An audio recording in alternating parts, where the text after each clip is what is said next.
This is a continuation of Little Women by Louisa May Alcott, comprising Part 2 to the end. Part 2, in order that we may start afresh and go to Meg's wedding. Part 2, Chapter 24, Gossip.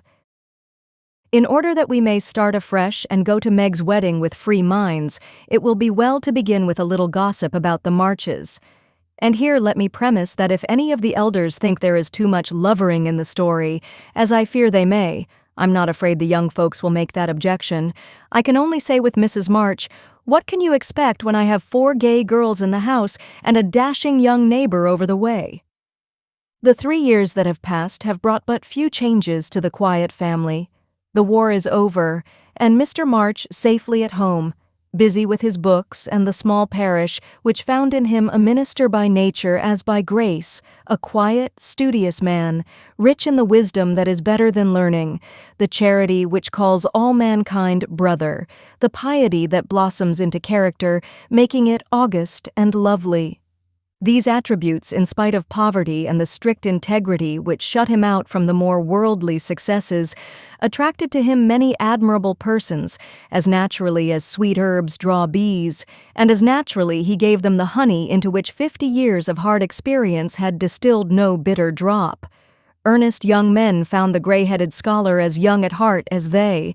Thoughtful or troubled women instinctively brought their doubts to him, sure of finding the gentlest sympathy, the wisest counsel. Sinners told their sins to the pure-hearted old man, and were both rebuked and saved. Gifted men found a companion in him. Ambitious men caught glimpses of nobler ambitions than their own, and even worldlings confessed that his beliefs were beautiful and true, although they wouldn't pay. To outsiders, the 5 energetic women seemed to rule the house, and so they did in many things. But the quiet scholar, sitting among his books, was still the head of the family, the household conscience, anchor and comforter, for to him the busy, anxious women always turned in troublous times, finding him, in the truest sense of those sacred words, husband and father. The girls gave their hearts into their mother's keeping, their souls into their father's, and to both parents, who lived and labored so faithfully for them, they gave a love that grew with their growth and bound them tenderly together by the sweetest tie which blesses life and outlives death. Mrs. March is as brisk and cheery, though rather grayer, than when we saw her last, and just now so absorbed in Meg's affairs that the hospitals and homes still full of wounded boys and soldiers' widows decidedly miss the motherly missionaries' visits. John Brooke did his duty manfully for a year, got wounded, was sent home, and not allowed to return.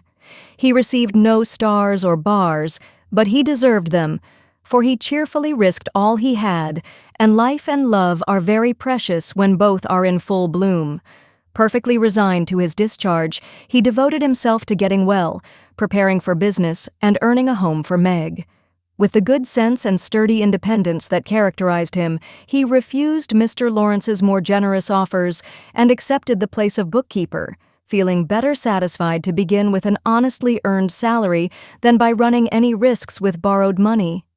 Meg had spent the time in working as well as waiting, growing womanly in character, wise in housewifely arts, and prettier than ever, for love is a great beautifier.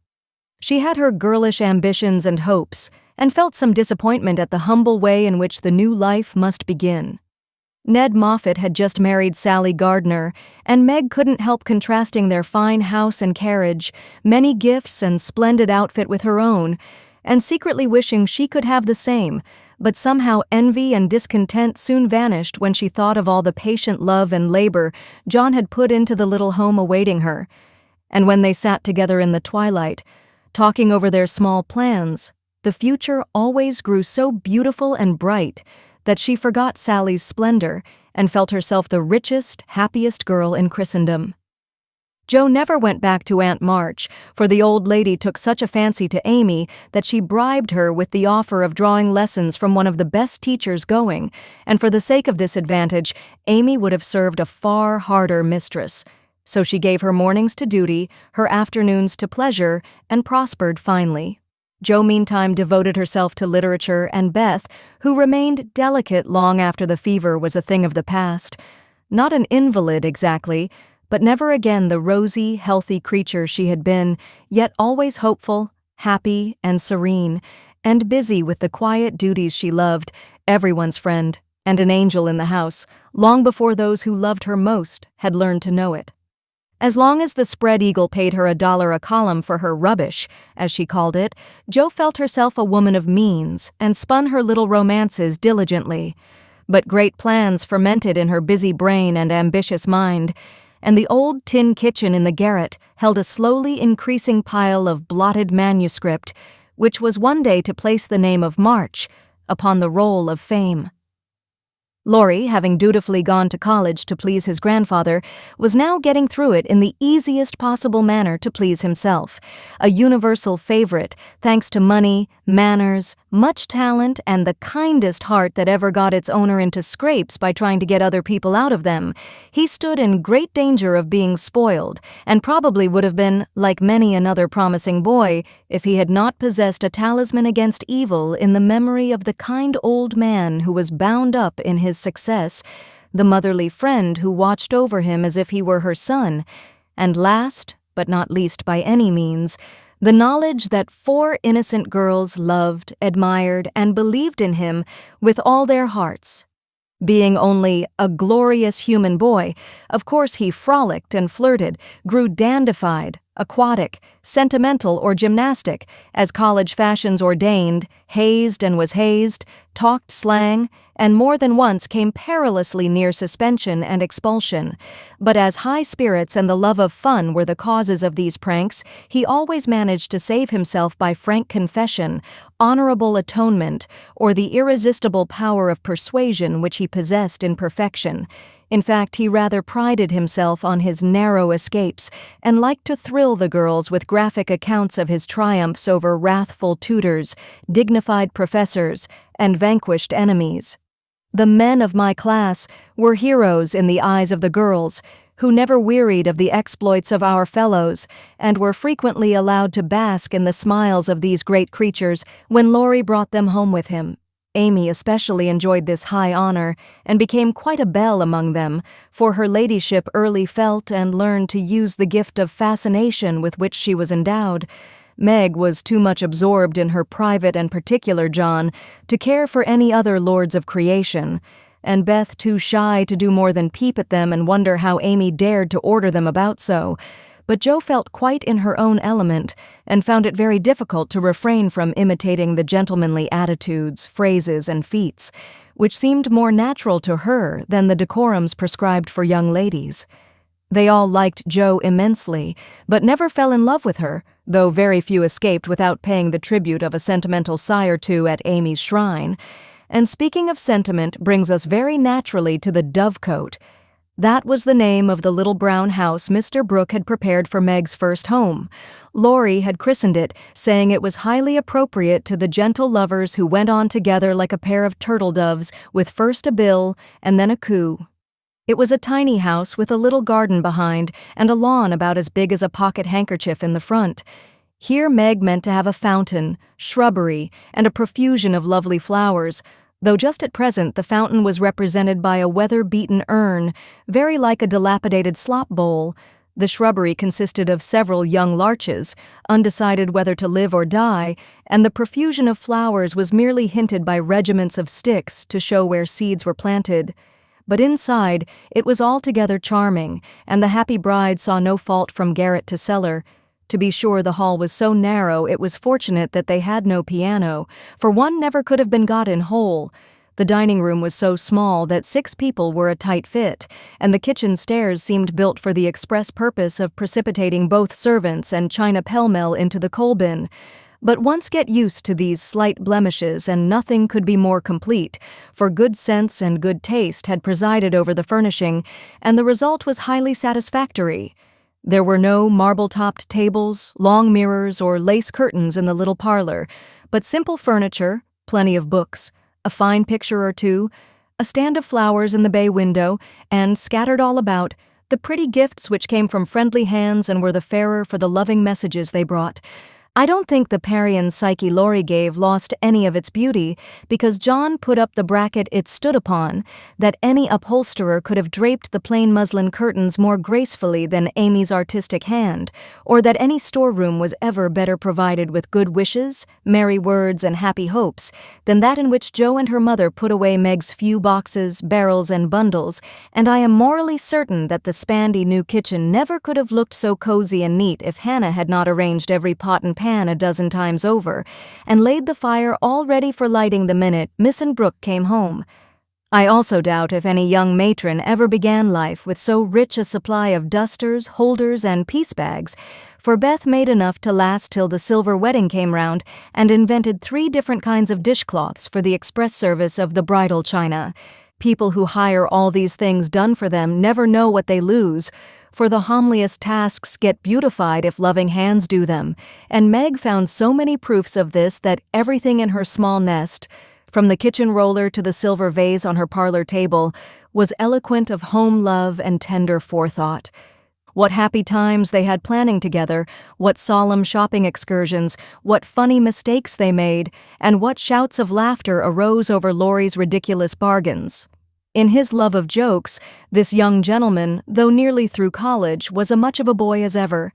His last whim had been to bring with him on his weekly visits some new, useful, and ingenious article for the young housekeeper. Now a bag of remarkable clothespins, next a wonderful nutmeg grater which fell to pieces at the first trial, a knife cleaner that spoiled all the knives, or a sweeper that picked the nap neatly off the carpet and left the dirt, labor-saving soap that took the skin off one's hands, infallible cements which stuck firmly to nothing but the fingers of the deluded buyer, and every kind of tinware, from a toy savings bank for odd pennies to wonderful boiler which would wash articles in its own steam with every prospect of exploding in the process. In vain, Meg begged him to stop. John laughed at him, and Jo called him Mr. Toodles. He was possessed with a mania for patronizing Yankee ingenuity and seeing his friends fitly furnished forth. So each week beheld some fresh absurdity. Everything was done at last, even to Amy's arranging different colored soaps to match the different colored rooms, and Beth's setting the table for the first meal. "Are you satisfied? Does it seem like home, and do you feel as if you should be happy here?" asked Mrs. March, as she and her daughter went through the new kingdom arm in arm, for just then they seemed to cling together more tenderly than ever. "Yes, Mother, perfectly satisfied thanks to you all, and so happy that I can't talk about it," with a look that was far better than words. "If she only had a servant or two it would be all right," said Amy, coming out of the parlor, where she had been trying to decide whether the bronze Mercury looked best on the whatnot or the mantelpiece. "Mother and I have talked that over, and I have made up my mind to try her way first. There will be so little to do that with Lottie to run my errands and help me here and there, I shall only have enough work to keep me from getting lazy or homesick," answered Meg tranquilly. "Sally Moffat has 4, began Amy. "If Meg had 4, the house wouldn't hold them, and Master and Mrs. would have to camp in the garden," broke in Jo, who, enveloped in a big blue pinafore, was giving the last polish to the door handles. "Sally isn't a poor man's wife, and many maids are in keeping with her fine establishment. Meg and John begin humbly, but I have a feeling that there will be quite as much happiness in the little house as in the big one. It's a great mistake for young girls like Meg to leave themselves nothing to do but dress, give orders, and gossip. When I was first married, I used to long for my new clothes to wear out or get torn, so that I might have the pleasure of mending them, for I got heartily sick of doing fancy work and tending my pocket handkerchief. Why didn't you go into the kitchen and make messes, as Sally says she does to amuse herself, though they never turn out well and the servants laugh at her?" said Meg. "I did after a while, not to mess, but to learn of Hannah how things should be done, that my servants need not laugh at me. It was play then, but there came a time when I was truly grateful that I not only possessed the will, but the power to cook wholesome food for my little girls, and help myself when I could no longer afford to hire help. You begin at the other end, Meg dear, but the lessons you learn now will be of use to you by and by when John is a richer man, for the mistress of a house, however splendid, should know how work ought to be done if she wishes to be well and honestly served." Yes, Mother, I'm sure of that, said Meg, listening respectfully to the little lecture, for the best of women will hold forth upon the all-absorbing subject of housekeeping. Do you know, I like this room most of all in my baby house, added Meg, a minute after, as they went upstairs and she looked into her well-stored linen closet.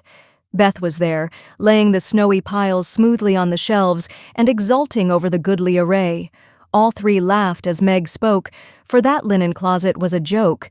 You see, having said that if Meg married that Brooke, she shouldn't have a cent of her money, Aunt March was rather in a quandary when time had appeased her wrath and made her repent her vow.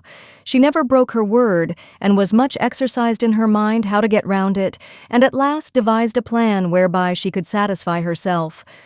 Mrs. Carroll, Florence's mamma, was ordered to buy, have made, and marked a generous supply of house and table linen, and send it as her present, all of which was faithfully done, but the secret leaked out, and was greatly enjoyed by the family, for Aunt March tried to look utterly unconscious, and insisted that she could give nothing but the old-fashioned pearls long promised to the first bride.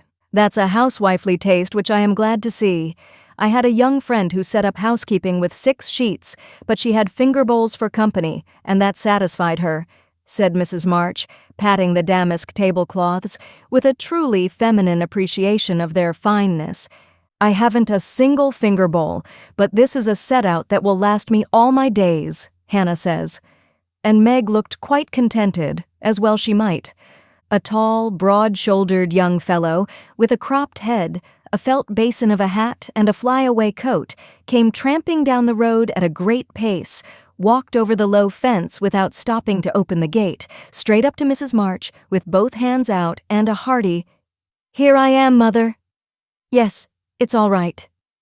The last words were in answer to the look the elder lady gave him, a kindly questioning look which the handsome eyes met so frankly that the little ceremony closed as usual with a motherly kiss.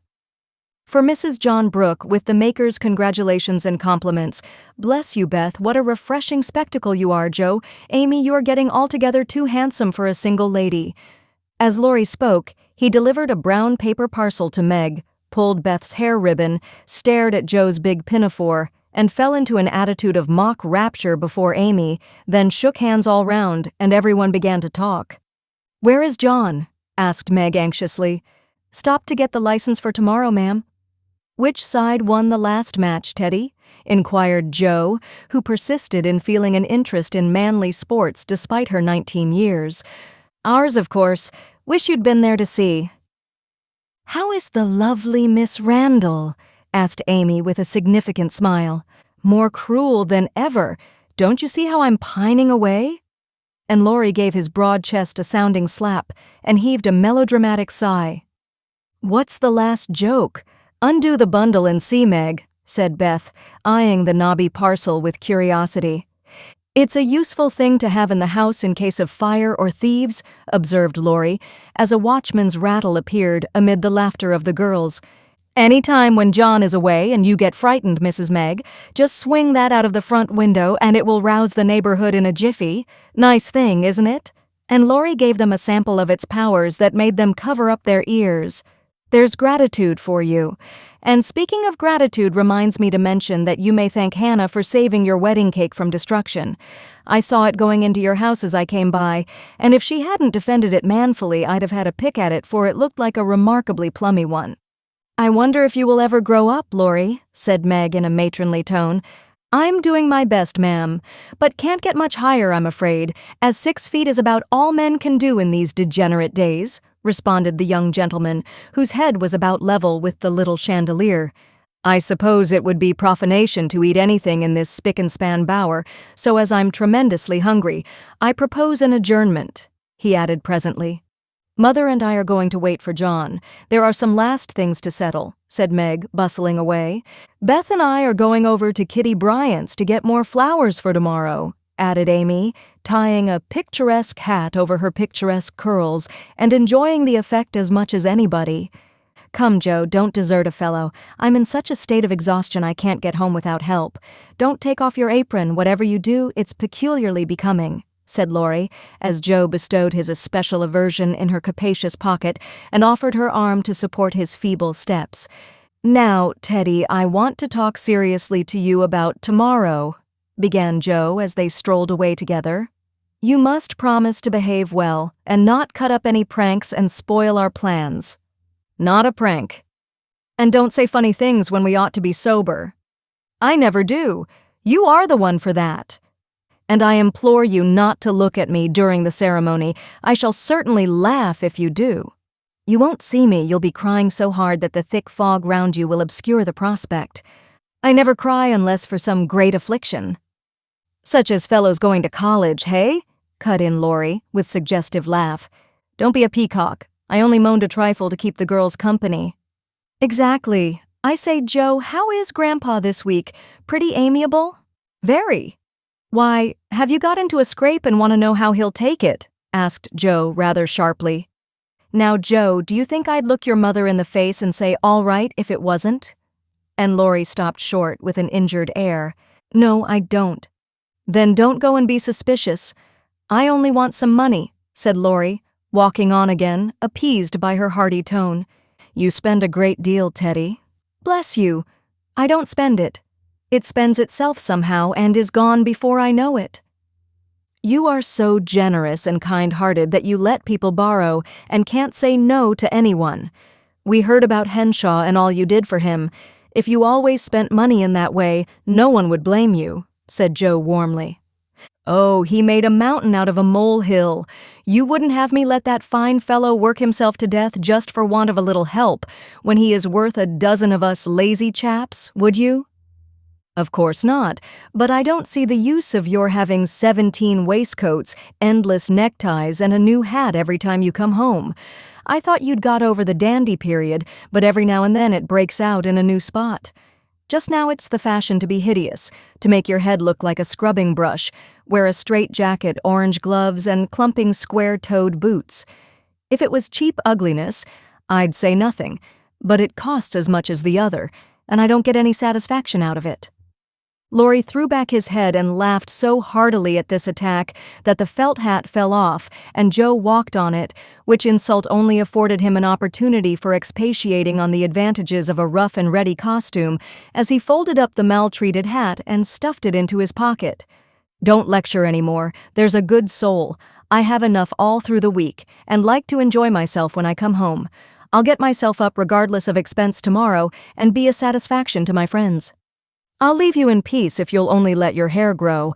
I'm not aristocratic, but I do object to being seen with a person who looks like a young prize-fighter," observed Joe severely. "This unassuming style promotes study, that's why we adopt it," returned Laurie, who certainly could not be accused of vanity, having voluntarily sacrificed a handsome curly crop to the demand for quarter-inch-long stubble. "By the way, Joe, I think that little Parker is really getting desperate about Amy. He talks of her constantly, writes poetry, and moons about in a most suspicious manner. He'd better nip his little passion in the bud, hadn't he?" added Laurie, in a confidential, elder-brotherly tone, after a minute's silence. "Of course he had. We don't want any more marrying in this family for years to come. Mercy on us, what are the children thinking of?" And Joe looked as much scandalized as if Amy and little Parker were not yet in their teens. "It's a fast age, and I don't know what we are coming to, ma'am.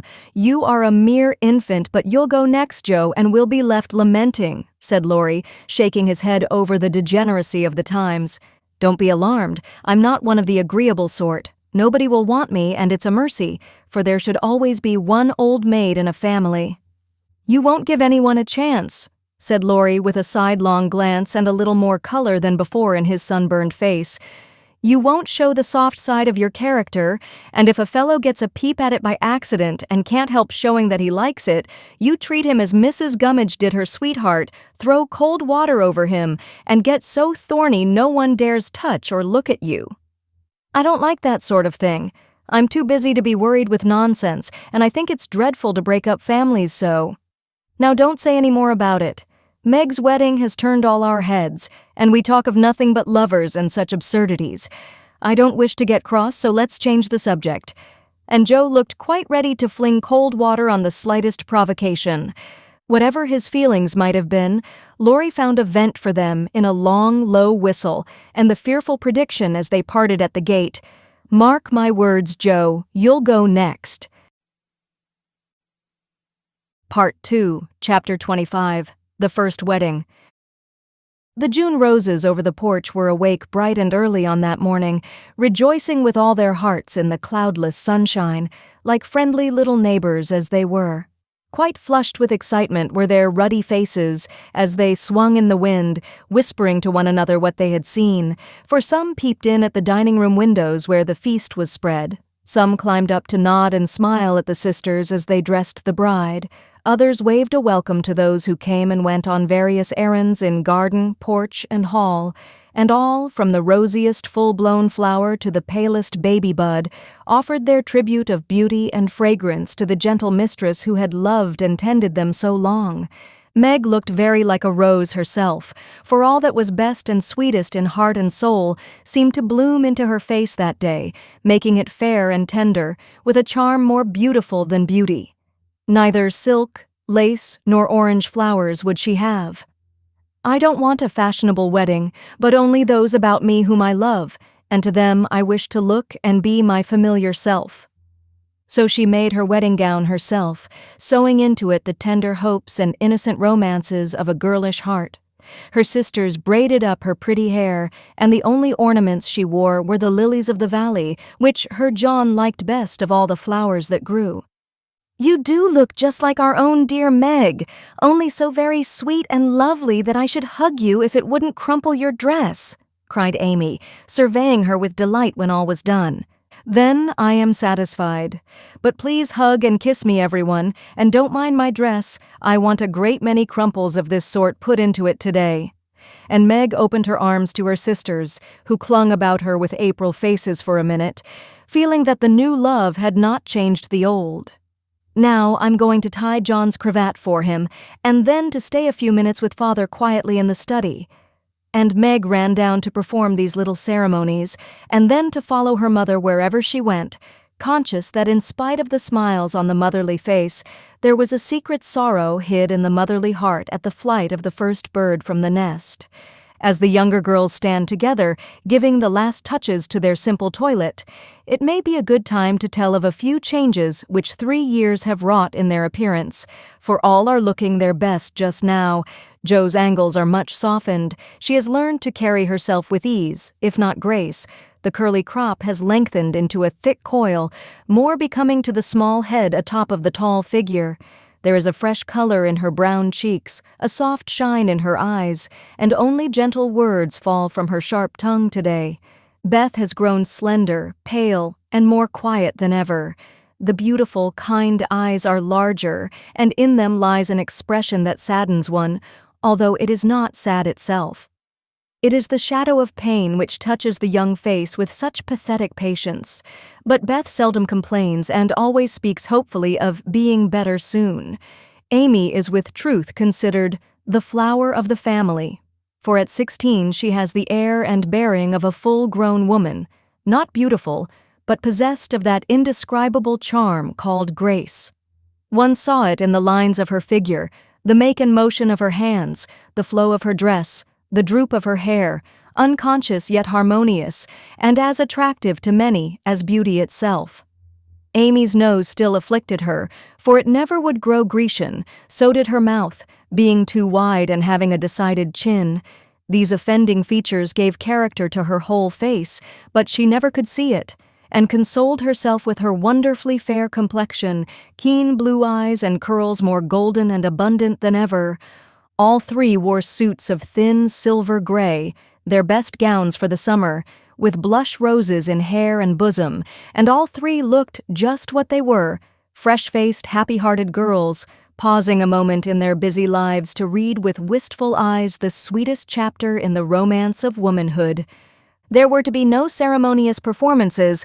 Everything was to be as natural and homelike as possible. So when Aunt March arrived, she was scandalized to see the bride come running to welcome and lead her in, to find the bridegroom fastening up a garland that had fallen down, and to catch a glimpse of the paternal minister marching upstairs with a grave countenance and a wine bottle under each arm.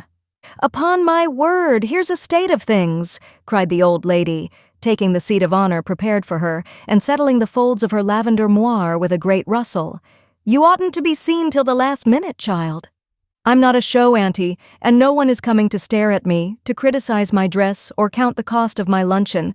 I'm too happy to care what anyone says or thinks, and I'm going to have my little wedding just as I like it. John, dear, here's your hammer." And away went Meg to help that man in his highly improper employment.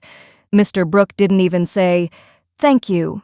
But as he stooped for the unromantic tool, he kissed his little bride behind the folding door, with a look that made Aunt March whisk out her pocket handkerchief with a sudden dew in her sharp old eyes, a crash, a cry, and a laugh from Laurie, accompanied by the indecorous exclamation, "Jupiter Ammon! Joe's upset the cake again!" caused a momentary flurry, which was hardly over when a flock of cousins arrived and the party came in, as Beth used to say when a child. "Don't let that young giant come near me. He worries me worse than mosquitoes," whispered the old lady to Amy, as the rooms filled and Laurie's black head towered above the rest. "He has promised to be very good today, and he can be perfectly elegant if he likes," returned Amy, and gliding away to warn Hercules to beware of the dragon, which warning caused him to haunt the old lady with a devotion that nearly distracted her. There was no bridal procession, but a sudden silence fell upon the room as Mr. March and the young couple took their places under the green arch. Mother and sisters gathered close, as if loath to give Meg up. The fatherly voice broke more than once, which only seemed to make the service more beautiful and solemn. The bridegroom's hand trembled visibly, and no one heard his replies, but Meg looked straight up in her husband's eyes and said, "I will," with such tender trust in her own face and voice that her mother's heart rejoiced and Aunt March sniffed audibly.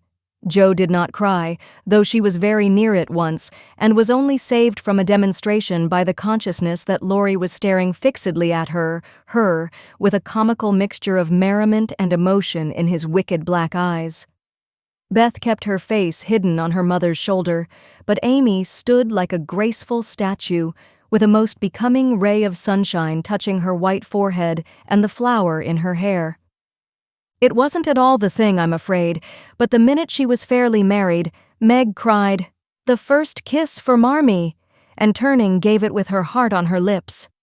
During the next 15 minutes, she looked more like a rose than ever, for everyone availed themselves of their privileges to the fullest extent, from Mr. Laurence to old Hannah, who, adorned with a headdress fearfully and wonderfully made, fell upon her in the hall, crying with a sob and a chuckle, "Bless you, dearie, 100 times. The cake ain't hurt a mite, and everything looks lovely."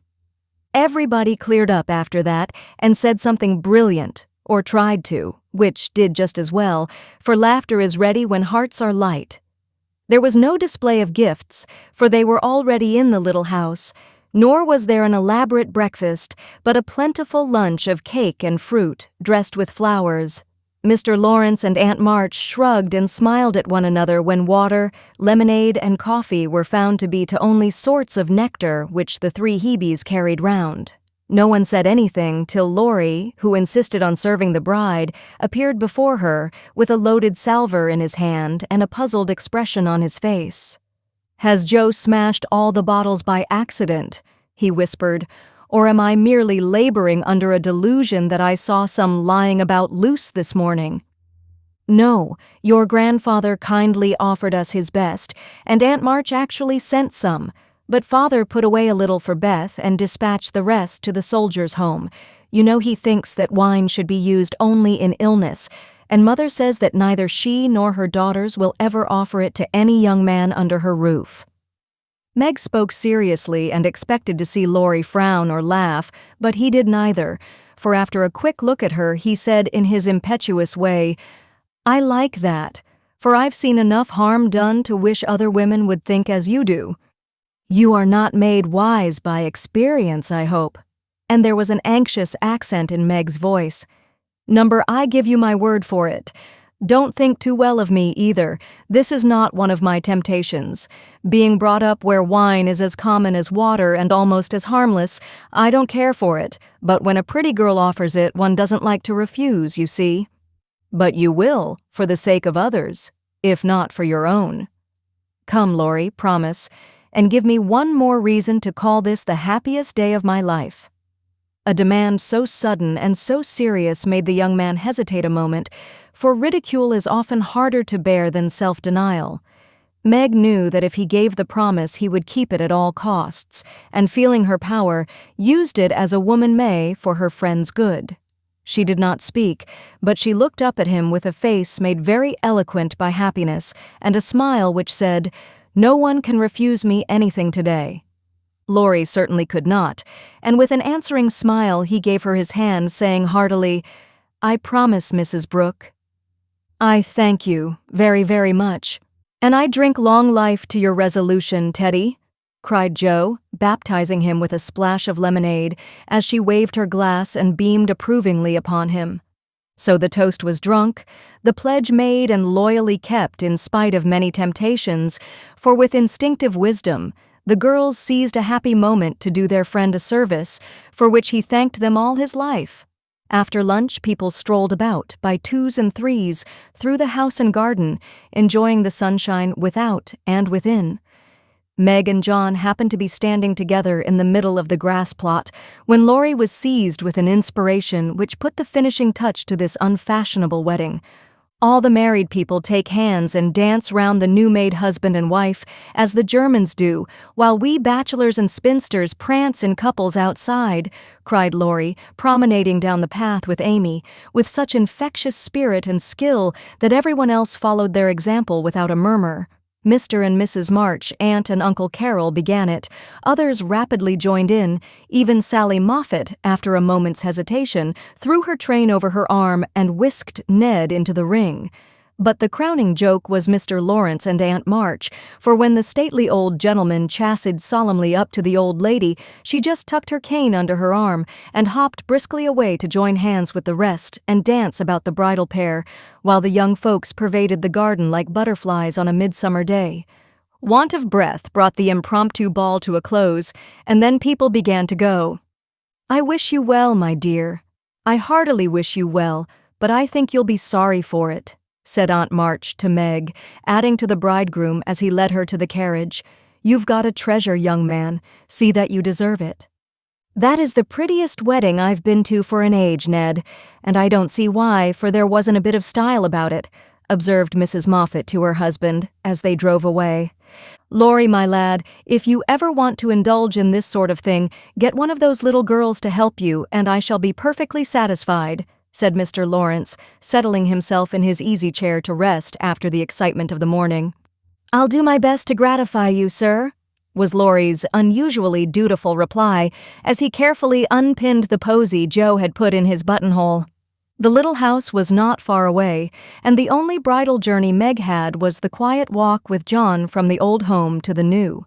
When she came down, looking like a pretty Quakeress in her dove-colored suit and straw bonnet tied with white, they all gathered about her to say goodbye, as tenderly as if she had been going to make the grand tour. "Don't feel that I am separated from you, Marmee dear, or that I love you any the less for loving John so much," she said, clinging to her mother, with full eyes for a moment. "I shall come every day, Father, and expect to keep my old place in all your hearts, though I am married. Beth is going to be with me a great deal, and the other girls will drop in now and then to laugh at my housekeeping struggles. Thank you all for my happy wedding day. Goodbye, goodbye." They stood watching her, with faces full of love and hope and tender pride as she walked away, leaning on her husband's arm, with her hands full of flowers, and the June sunshine brightening her happy face. And so Meg's married life began. Part 2, Chapter 26, Artistic Attempts. It takes people a long time to learn the difference between talent and genius, especially ambitious young men and women. Amy was learning this distinction through much tribulation, for mistaking enthusiasm for inspiration. She attempted every branch of art with youthful audacity. For a long time there was a lull in the mud pie business, and she devoted herself to the finest pen and ink drawing, in which she showed such taste and skill that her graceful handiwork proved both pleasant and profitable. But overstrained eyes caused pen and ink to be laid aside for a bold attempt at poker sketching. While this attack lasted, the family lived in constant fear of a conflagration, for the odor of burning wood pervaded the house at all hours. Smoke issued from attic and shed with alarming frequency. Red-hot pokers lay about promiscuously, and Hannah never went to bed without a pail of water and the dinner bell at her door in case of fire. Raphael's face was found boldly executed on the underside of the molding board, and Bacchus on the head of a beer barrel. A chanting cherub adorned the cover of the sugar bucket, and attempts to portray Romeo and Juliet supplied kindling for some time. From fire to oil was a natural transition for burned fingers, and Amy fell to painting with undiminished ardor. An artist friend fitted her out with his cast-off palettes, brushes, and colors, and she daubed away, producing pastoral and marine views such as were never seen on land or sea. Her monstrosities in the way of cattle would have taken prizes at an agricultural fair, and the perilous pitching of her vessels would have produced seasickness in the most nautical observer if the utter disregard to all known rules of shipbuilding and rigging had not convulsed him with laughter at the first glance. Swarthy boys and dark-eyed Madonnas staring at you from one corner of the studio, suggested Murillo. Oily brown shadows of faces with a lurid streak in the wrong place meant Rembrandt, buxom ladies and dropical infants, Rubens, and Turner appeared in tempests of blue thunder, orange lightning, brown rain, and purple clouds, with a tomato-colored splash in the middle, which might be the sun or a Bowie, a sailor's shirt or a king's robe, as the spectator pleased. Charcoal portraits came next, and the entire family hung in a row, looking as wild and crocky as if just evoked from a coal bin. Softened into crayon sketches, they did better, for the likenesses were good, and Amy's hair, Joe's nose, Meg's mouth, and Laurie's eyes were pronounced wonderfully fine. A return to clay and plaster followed, and ghostly casts of her acquaintances haunted corners of the house or tumbled off closet shelves onto people's heads. Children were enticed in as models, till their incoherent accounts of her mysterious doings caused Miss Amy to be regarded in the light of a young ogress. Her efforts in this line, however, were brought to an abrupt close by an untoward accident which quenched her ardor.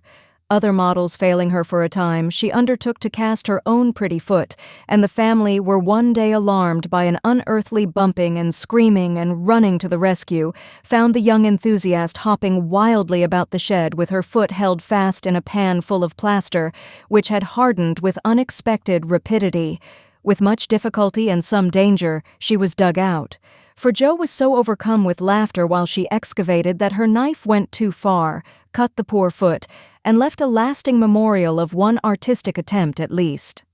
After this, Amy subsided, till a mania for sketching from nature set her to haunting river, field, and wood for picturesque studies, and sighing for ruins to copy. She caught endless colds sitting on damp grass to book a delicious bit, composed of a stone, a stump, one mushroom, and a broken mullein stalk, or a heavenly mass of clouds that looked like a choice display of featherbeds when done. She sacrificed her complexion floating on the river in the midsummer sun to study light and shade, and got a wrinkle over her nose trying after points of sight, or whatever the squint and string performance is called. If genius is eternal patience, as Michelangelo affirms, Amy had some claim to the divine attribute, for she persevered in spite of all obstacles, failures, and discouragements, firmly believing that in time she should do something worthy to be called high art. She was learning, doing, and enjoying other things meanwhile, for she had resolved to be an attractive and accomplished woman, even if she never became a great artist. Here she succeeded better, for she was one of those happily created beings who please without effort, make friends everywhere, and take life so gracefully and easily that less fortunate souls are tempted to believe that such are born under a lucky star. Everybody liked her, for among her good gifts was tact. She had an instinctive sense of what was pleasing and proper, always said the right thing to the right person, did just what suited the time and place, and was so self-possessed that her sisters used to say if Amy went to court without any rehearsal beforehand, she'd know exactly what to do. One of her weaknesses was a desire to move in our best society, without being quite sure what the best really was. Money, position, fashionable accomplishments, and elegant manners were most desirable things in her eyes, and she liked to associate with those who possessed them, often mistaking the false for the true, and admiring what was not admirable. Never forgetting that by birth she was a gentlewoman, she cultivated her aristocratic tastes and feelings so that when the opportunity came she might be ready to take the place from which poverty now excluded her.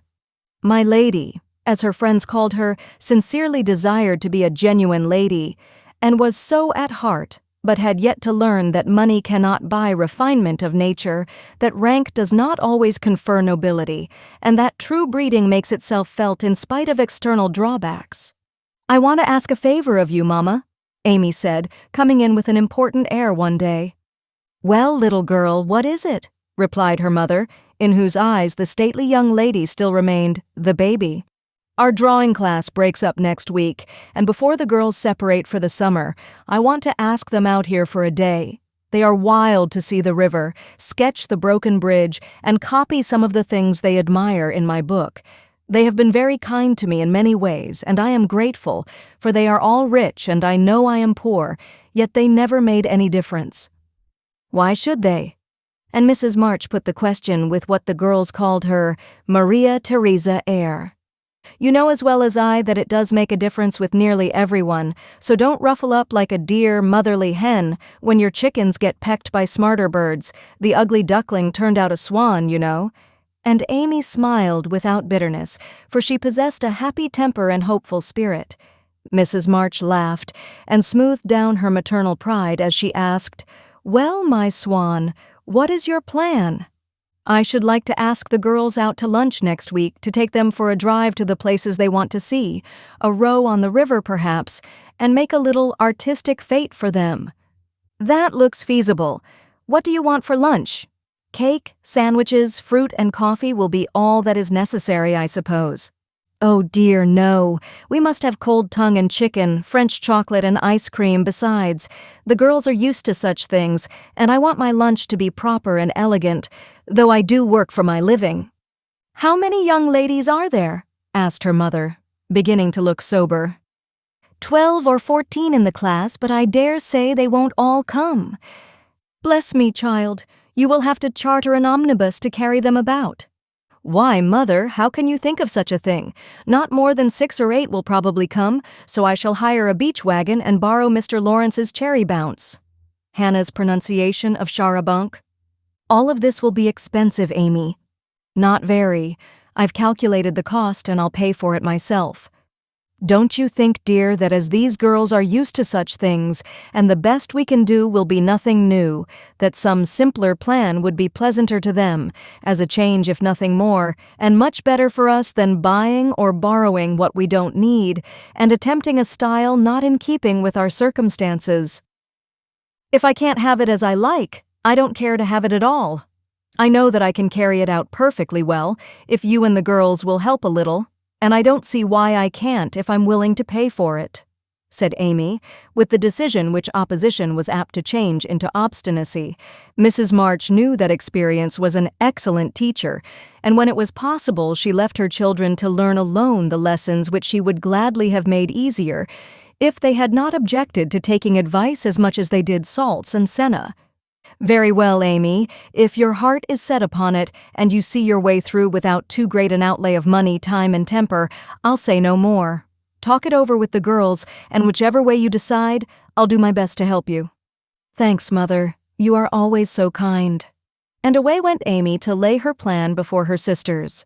Meg agreed at once, and promised her aid, gladly offering anything she possessed, from her little house itself to her very best salt spoons. But Joe frowned upon the whole project, and would have nothing to do with it at first. "Why in the world should you spend your money, worry your family, and turn the house upside down for a parcel of girls who don't care a sixpence for you? I thought you had too much pride and sense to truckle to any mortal woman just because she wears French boots and rides in a coupe," said Joe, who, being called from the tragic climax of her novel, was not in the best mood for social enterprises. "I don't truckle, and I hate being patronized as much as you do." returned Amy indignantly, for the two still jangled when such questions arose. "The girls do care for me, and I for them, and there's a great deal of kindness and sense and talent among them, in spite of what you call fashionable nonsense. You don't care to make people like you, to go into good society, and cultivate your manners and tastes. I do, and I mean to make the most of every chance that comes. You can go through the world with your elbows out and your nose in the air and call it independence if you like. That's not my way." When Amy had wetted her tongue and freed her mind, she usually got the best of it, for she seldom failed to have common sense on her side, while Jo carried her love of liberty and hate of conventionalities to such an unlimited extent that she naturally found herself worsted in an argument.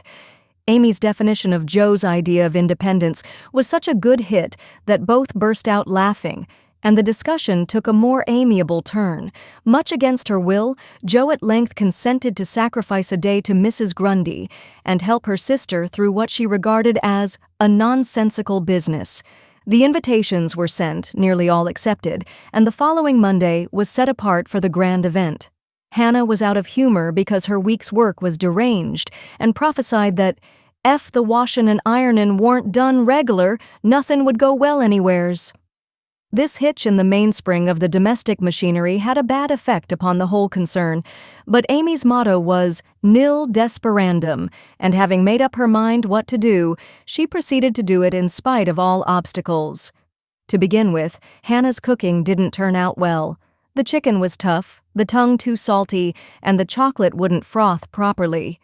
Then the cake and ice cost more than Amy expected, so did the wagon, and various other expenses, which seemed trifling at the outset, counted up rather alarmingly afterward. Beth got a cold and took to her bed. Meg had an unusual number of callers to keep her at home, and Jo was in such a divided state of mind that her breakages, accidents, and mistakes were uncommonly numerous, serious, and trying. If it was not fair on Monday, the young ladies were to come on Tuesday, an arrangement which aggravated Jo and Hannah to the last degree. On Monday morning, the weather was in that undecided state which is more exasperating than a steady pour. It drizzled a little, shone a little, blew a little, and didn't make up its mind till it was too late for anyone else to make up theirs. Amy was up at dawn, hustling people out of their beds and through their breakfasts, that the house might be got in order.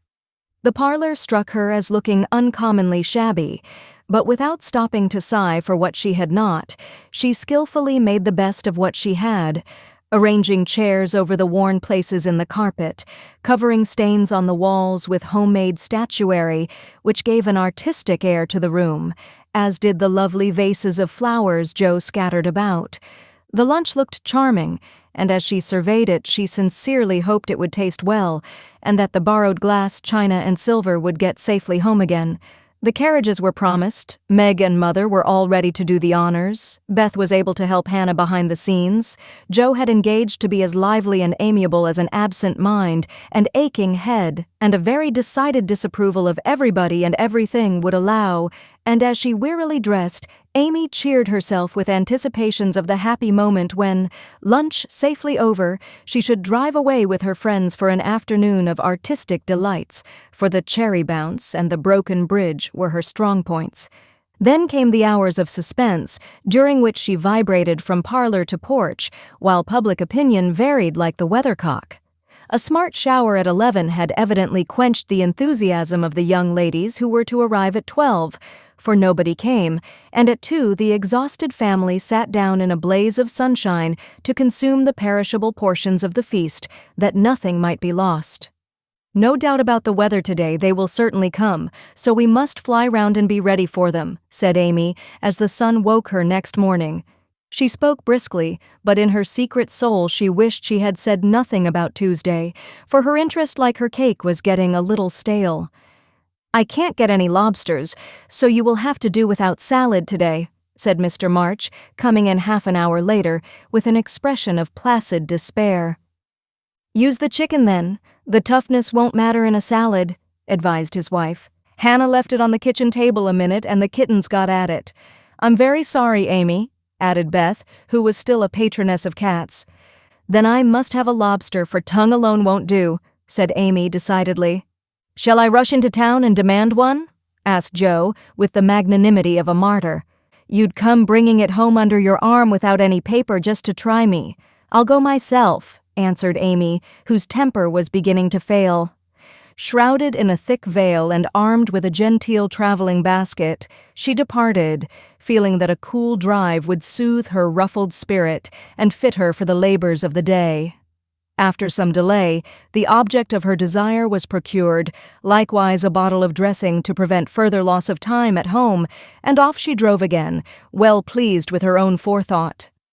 As the omnibus contained only one other passenger, a sleepy old lady, Amy pocketed her veil and beguiled the tedium of the way by trying to find out where all her money had gone to. So busy was she with her card full of refractory figures that she did not observe a newcomer who entered without stopping the vehicle, till a masculine voice said, "Good morning, Miss March," and, looking up, she beheld one of Laurie's most elegant college friends. Fervently hoping that he would get out before she did, Amy utterly ignored the basket at her feet, and congratulating herself that she had on her new traveling dress, returned the young man's greeting with her usual suavity and spirit. They got on excellently, for Amy's chief care was soon set at rest by learning that the gentleman would leave first, and she was chatting away in a peculiarly lofty strain when the old lady got out. In stumbling to the door, she upset the basket and, oh horror! The lobster, in all its vulgar size and brilliancy, was revealed to the high-born eyes of a tutor. "By Jove, she's forgotten her dinner!" cried the unconscious youth, poking the scarlet monster into its place with his cane and preparing to hand out the basket after the old lady. "Please don't, it's mine," murmured Amy, with a face nearly as red as her fish. "Oh, really? I beg pardon. It's an uncommonly fine one, isn't it?" said Tudor, with great presence of mind and an air of sober interest that did credit to his breeding. Amy recovered herself in a breath, set her basket boldly on the seat, and said, laughing, "Don't you wish you were to have some of the salad he's going to make, and to see the charming young ladies who are to eat it?" Now that was tact, for two of the ruling foibles of the masculine mind were touched. The lobster was instantly surrounded by a halo of pleasing reminiscences, and curiosity about the charming young ladies diverted his mind from the comical mishap. "I suppose he'll laugh and joke over it with Laurie, but I shan't see them. That's a comfort," thought Amy, as Tudor bowed and departed. She did not mention this meeting at home, though she discovered that, thanks to the upset, her new dress was much damaged by the rivulets of dressing that meandered down the skirt, but went through with the preparations, which now seemed more irksome than before, and at 12 o'clock all was ready again. Feeling that the neighbors were interested in her movements, she wished to efface the memory of yesterday's failure by a grand success today, so she ordered the cherry bounce and drove away in state to meet and escort her guests to the banquet. "There's the rumble. They're coming. I'll go on to the porch and meet them. It looks hospitable, and I want the poor child to have a good time after all her trouble," said Mrs. March, suiting the action to the word. But after one glance, she retired, with an indescribable expression, for looking quite lost in the big carriage sat Amy and one young lady. "Run, Beth, and help Hannah clear half the things off the table. It will be too absurd to put a luncheon for 12 before a single girl," cried Joe, hurrying away to the lower regions, too excited to stop even for a laugh. In came Amy, quite calm and delightfully cordial to the one guest who had kept her promise. The rest of the family, being of a dramatic turn, played their parts equally well, and Miss Elliot found them a most hilarious set, for it was impossible to control entirely the merriment which possessed them.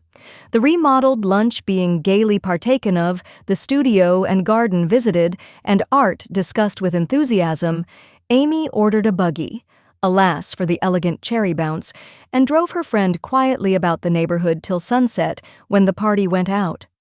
As she came walking in, looking very tired but as composed as ever, she observed that every vestige of the unfortunate fate had disappeared, except a suspicious pucker about the corners of Joe's mouth.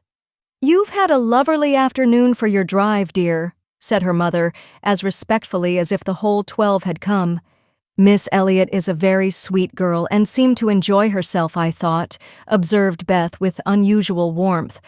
Could you spare me some of your cake? I really need some. I have so much company, and I can't make such delicious stuff as yours, asked Meg soberly.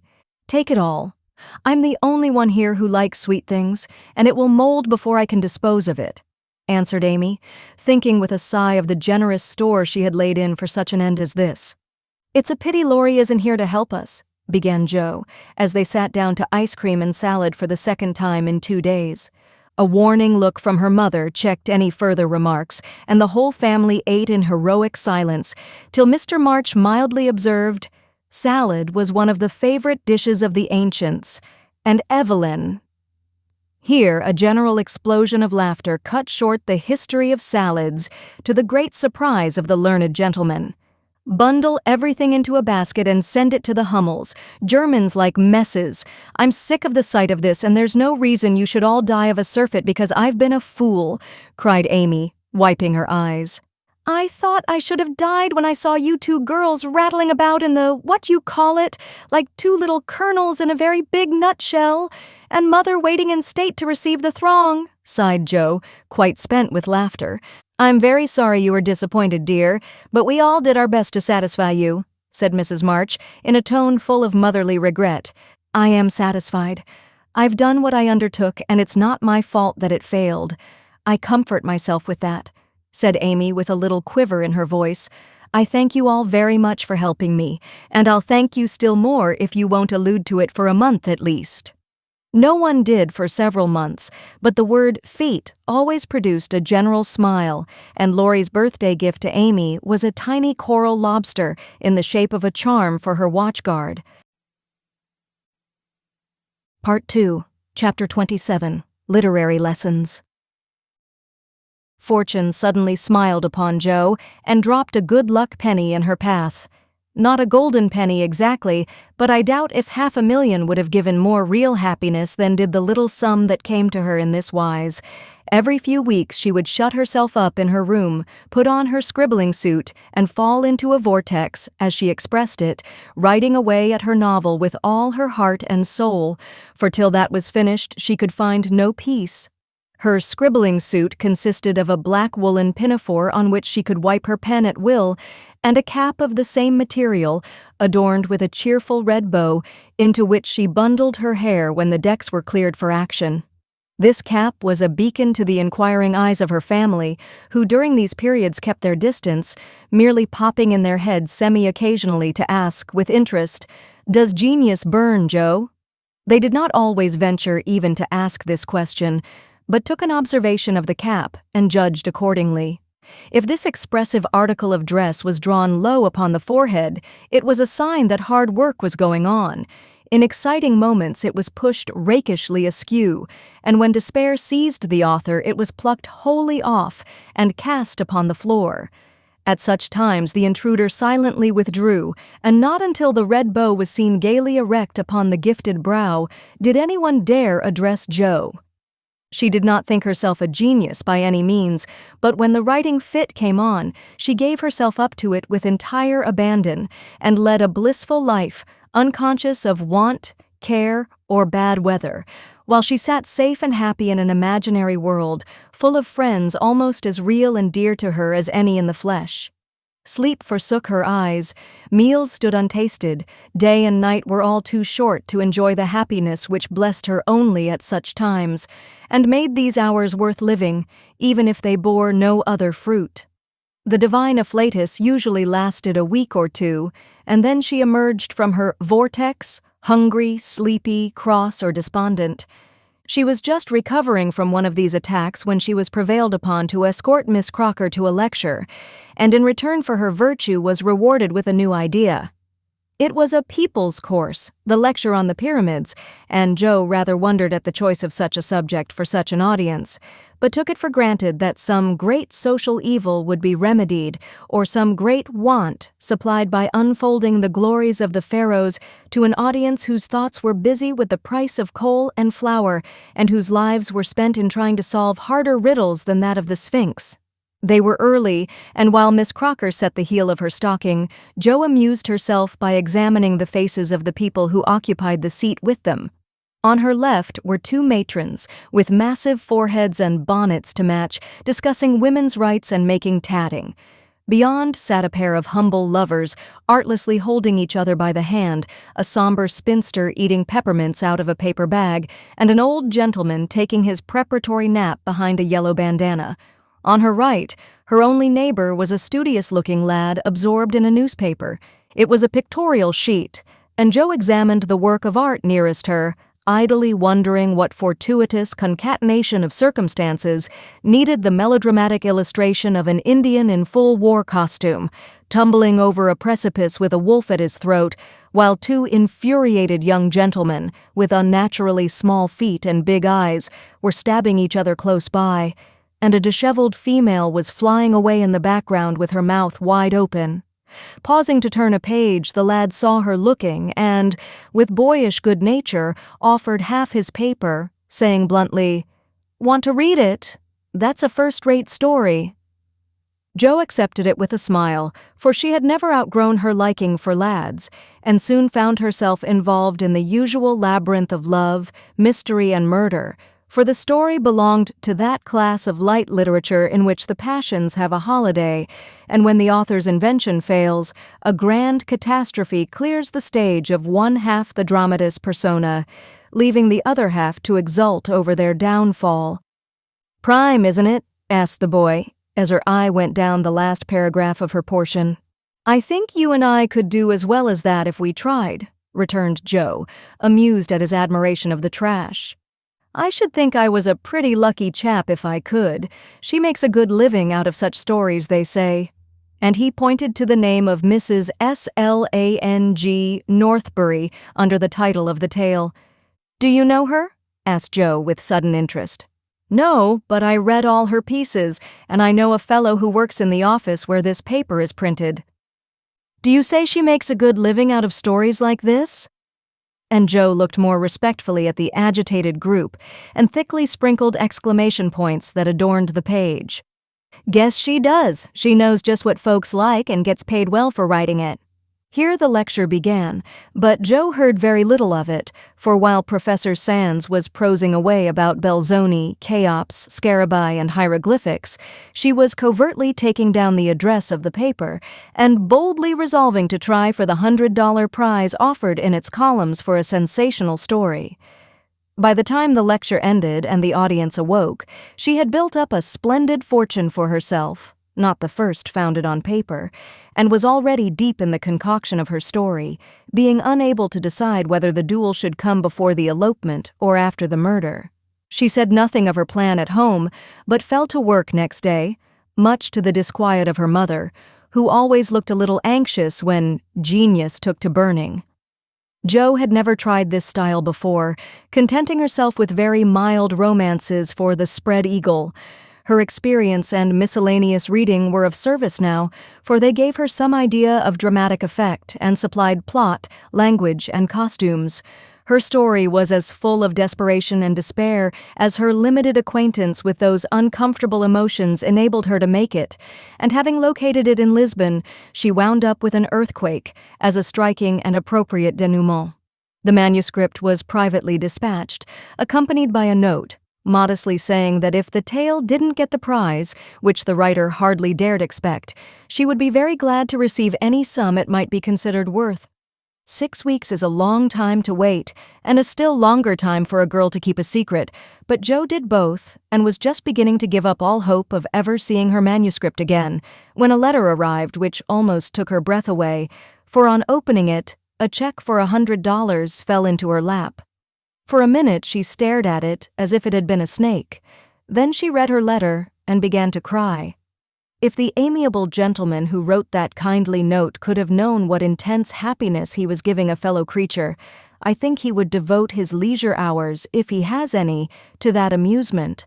For Jo valued the letter more than the money, because it was encouraging, and after years of effort it was so pleasant to find that she had learned to do something, though it was only to write a sensation story. A prouder young woman was seldom seen than she when, having composed herself, she electrified the family by appearing before them with the letter in one hand, the check in the other, announcing that she had won the prize. Of course there was a great jubilee, and when the story came everyone read and praised it, though after her father had told her that the language was good, the romance fresh and hearty, and the tragedy quite thrilling, he shook his head and said in his unworldly way, "You can do better than this, Joe. Aim at the highest, and never mind the money." "I think the money is the best part of it. What will you do with such a fortune?" asked Amy, regarding the magic slip of paper with a reverential eye. "Send Beth and Mother to the seaside for a month or two," answered Joe promptly. To the seaside they went, after much discussion, and though Beth didn't come home as plump and rosy as could be desired, she was much better, while Mrs. March declared she felt 10 years younger. So Joe was satisfied with the investment of her prize money and fell to work with a cheery spirit, bent on earning more of those delightful checks. She did earn several that year and began to feel herself a power in the house, for by the magic of a pen, her rubbish turned into comforts for them all. The Duke's daughter paid the butcher's bill, a phantom hand put down a new carpet, and the curse of the Coventrys proved the blessing of the Marches in the way of groceries and gowns. Wealth is certainly a most desirable thing, but poverty has its sunny side, and one of the sweet uses of adversity is the genuine satisfaction which comes from hearty work of head or hand, and to the inspiration of necessity, we owe half the wise, beautiful, and useful blessings of the world.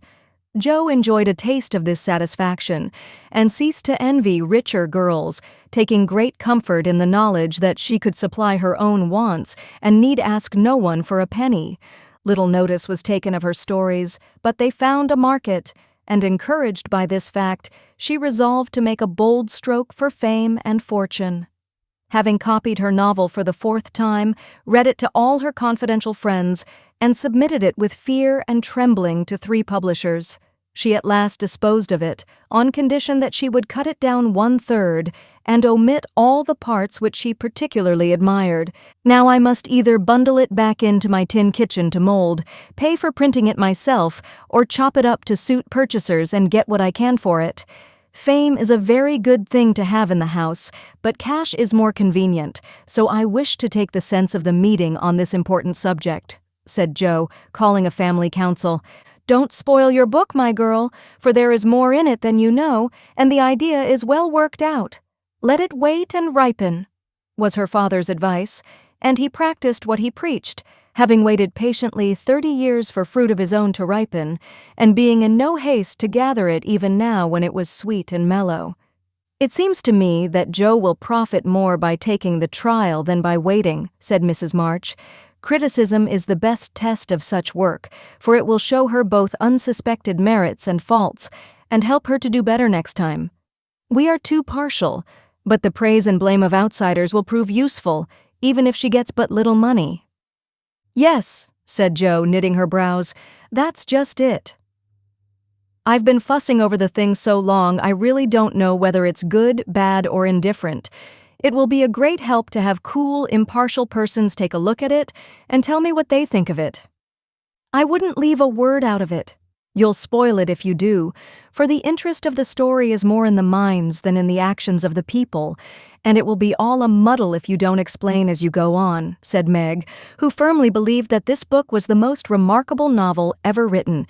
"But Mr. Allen says, leave out the explanations, make it brief and dramatic, and let the characters tell the story," interrupted Joe, turning to the publisher's note. "Do as he tells you. He knows what will sell, and we don't. Make a good popular book and get as much money as you can. By and by, when you've got a name, you can afford to digress and have philosophical and metaphysical people in your novels," said Amy, who took a strictly practical view of the subject. "Well," said Joe, laughing, "if my people are philosophical and metaphysical, it isn't my fault, for I know nothing about such things, except what I hear Father say sometimes. If I've got some of his wise ideas jumbled up with my romance, so much the better for me. Now, Beth, what do you say?" "I should so like to see it printed soon," was all Beth said, and smiled in saying it. but there was an unconscious emphasis on the last word and a wistful look in the eyes that never lost their childlike candor, which chilled Jo's heart for a minute with a foreboding fear and decided her to make her little venture soon. So, with Spartan firmness, the young authoress laid her firstborn on her table and chopped it up as ruthlessly as any ogre. In the hope of pleasing everyone, she took everyone's advice, and like the old man and his donkey in the fable suited nobody. Her father liked the metaphysical streak, which had unconsciously got into it, so that was allowed to remain though she had her doubts about it. Her mother thought that there was a trifle too much description. Out, therefore, it came, and with it many necessary links in the story. Meg admired the tragedy, so Jo piled up the agony to suit her, while Amy objected to the fun, and with the best intentions in life, Jo quenched the spritly scenes which relieved the somber character of the story. Then, to complicate the ruin, she cut it down 1/3, and confidingly sent the poor little romance, like a picked robin, out into the big, busy world to try its fate. Well, it was printed, and she got $300 for it, likewise plenty of praise and blame, both so much greater than she expected that she was thrown into a state of bewilderment from which it took her some time to recover. "You said, Mother, that criticism would help me. But how can it when it's so contradictory that I don't know whether I've written a promising book or broken all the 10 Commandments?" cried poor Jo, turning over a heap of notices, the perusal of which filled her with pride and joy one minute, wrath and dismay the next. "This man says, an exquisite book, full of truth, beauty, and earnestness. All is sweet, pure, and healthy," continued the perplexed authoress. The next, "The theory of the book is bad, full of morbid fancies, spiritualistic ideas, and unnatural characters. Now, as I had no theory of any kind, don't believe in spiritualism, and copied my characters from life, I don't see how this critic can be right." Another says, "It's one of the best American novels which has appeared for years." I know better than that, and the next asserts that, though it is original and written with great force and feeling, it is a dangerous book. 'Tisn't. Some make fun of it, some overpraise, and nearly all insist that I had a deep theory to expound, when I only wrote it for the pleasure and the money. I wish I'd printed the whole or not at all, for I do hate to be so misjudged. Her family and friends administered comfort and commendation liberally. Yet it was a hard time for sensitive, high-spirited Jo, who meant so well and had apparently done so ill. But it did her good, for those whose opinion had real value gave her the criticism which is an author's best education, and when the first soreness was over, she could laugh at her poor little book, yet believe in it still, and feel herself the wiser and stronger for the buffeting she had received. "Not being a genius like Keats, it won't kill me," she said stoutly, "and I've got the joke on my side after all, for the parts that were taken straight out of real life are denounced as impossible and absurd, and the scenes that I made up out of my own silly head are pronounced charmingly natural, tender, and true, so I'll comfort myself with that, and when I'm ready, I'll up again and take another." Part 2, Chapter 28, Domestic Experiences. Like most other young matrons, Meg began her married life with the determination to be a model housekeeper. John should find home a paradise, he should always see a smiling face, should fare sumptuously every day, and never know the loss of a button. She brought so much love, energy, and cheerfulness to the work that she could not but succeed, in spite of some obstacles. Her paradise was not a tranquil one, for the little woman fussed, was over-anxious to please, and bustled about like a true Martha, cumbered with many cares. She was too tired sometimes even to smile. John grew dyspeptic after a course of dainty dishes and ungratefully demanded plain fare.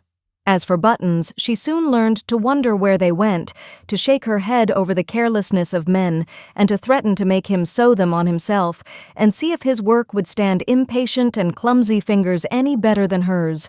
They were very happy, even after they discovered that they couldn't live on love alone. John did not find Meg's beauty diminished, though she beamed at him from behind the familiar coffee pot. Nor did Meg miss any of the romance from the daily parting, when her husband followed up his kiss with the tender inquiry, "Shall I send some veal or mutton for dinner, darling?" The little house ceased to be a glorified bower, but it became a home, and the young couple soon felt that it was a change for the better. At first they played keep house and frolicked over it like children.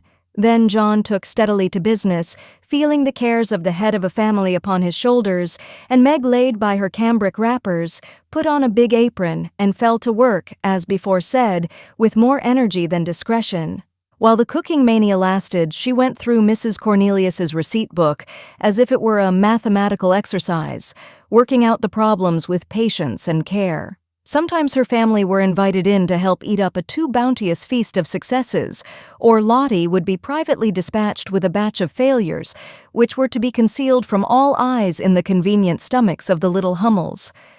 An evening with John over the account books usually produced a temporary lull in the culinary enthusiasm, and a frugal fit would ensue, during which the poor man was put through a course of bread pudding, hash, and warmed-over coffee, which tried his soul, although he bore it with praiseworthy fortitude.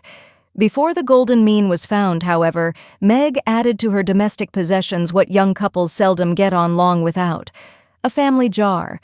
Fired with a housewifely wish to see her storeroom stocked with homemade preserves, she undertook to put up her own currant jelly. John was requested to order home a dozen or so of little pots and an extra quantity of sugar, for their own currants were ripe and were to be attended to at once. As John firmly believed that my wife was equal to anything, and took a natural pride in her skill, he resolved that she should be gratified, and their only crop of fruit laid by in a most pleasing form for winter use. Home came 4 dozen delightful little pots, half a barrel of sugar, and a small boy to pick the currants for her. With her pretty hair tucked into a little cap, arms bared to the elbow, and a checked apron which had a coquettish look in spite of the bib, the young housewife fell to work, feeling no doubts about her success, for hadn't she seen Hannah do it hundreds of times? The array of pots rather amazed her at first, but John was so fond of jelly, and the nice little jars would look so well on the top shelf, that Meg resolved to fill them all, and spent a long day picking, boiling, straining, and fussing over her jelly. She did her best. She asked advice of Mrs. Cornelius. She racked her brain to remember what Hannah did that she left undone. She reboiled, resugared, and restrained, but that dreadful stuff wouldn't gel. She longed to run home, bib and all, and ask Mother to lend her a hand, but John and she had agreed that they would never annoy anyone with their private worries, experiments, or quarrels. They had laughed over that last word as if the idea it suggested was a most preposterous one, but they had held to their resolve, and whenever they could get on without help they did so, and no one interfered, for Mrs. March had advised the plan. So Meg wrestled alone with the refractory sweetmeats all that hot summer day, and at 5 o'clock sat down in her topsy-turvy kitchen, wrung her bedaubed hands, lifted up her voice, and wept. Now, in the first flush of the new life, she had often said, "My husband shall always feel free to bring a friend home whenever he likes. I shall always be prepared. There shall be no flurry, no scolding, no discomfort, but a neat house, a cheerful wife, and a good dinner. John dear, never stop to ask my leave, invite whom you please, and be sure of a welcome from me." How charming that was, to be sure! John quite glowed with pride to hear her say it, and felt what a blessed thing it was to have a superior wife. But although they had had company from time to time, it never happened to be unexpected, and Meg had never had an opportunity to distinguish herself till now. It always happens so in this vale of tears. There is an inevitability about such things which we can only wonder at, deplore, and bear as we best can. If John had not forgotten all about the jelly, it really would have been unpardonable in him to choose that day, of all the days in the year, to bring a friend home to dinner unexpectedly. Congratulating himself that a handsome repast had been ordered that morning, feeling sure that it would be ready to the minute, and indulging in pleasant anticipations of the charming effect it would produce when his pretty wife came running out to meet him, he escorted his friend to his mansion with the irrepressible satisfaction of a young host and husband. It is a world of disappointments, as John discovered when he reached the Dovecote. The front door usually stood hospitably open. Now it was not only shut, but locked, and yesterday's mud still adorned the steps. The parlor windows were closed and curtained. No picture of the pretty wife sewing on the piazza in white with a distracting little bow in her hair, or a bright-eyed hostess smiling a shy welcome as she greeted her guest. Nothing of the sort, for not a soul appeared but a sanguinary-looking boy asleep under the currant bushes. "I'm afraid something has happened. Step into the garden, Scott, while I look up Mrs. Brooke," said John, alarmed at the silence and solitude.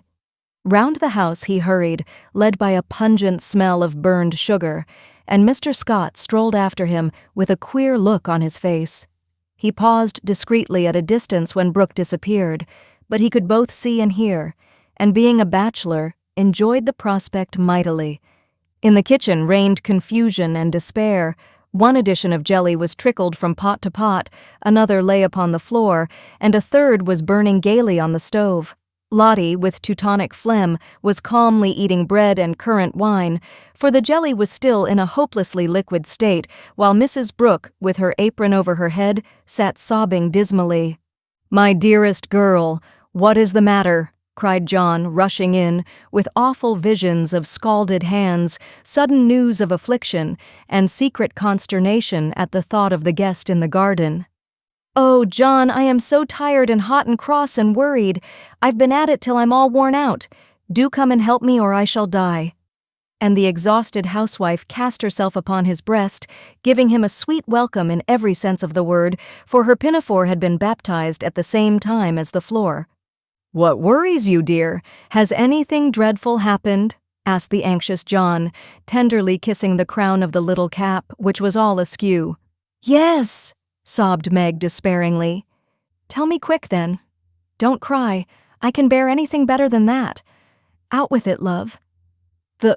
The jelly won't gel and I don't know what to do?"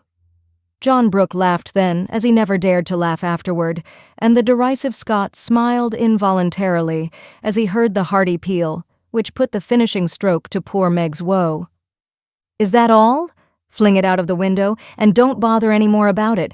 I'll buy you quarts if you want it, but for heaven's sake don't have hysterics, for I've brought Jack Scott home to dinner and—" John got no further, for Meg cast him off, and clasped her hands with a tragic gesture as she fell into a chair, exclaiming in a tone of mingled indignation, reproach, and dismay, "A man to dinner, and everything in a mess!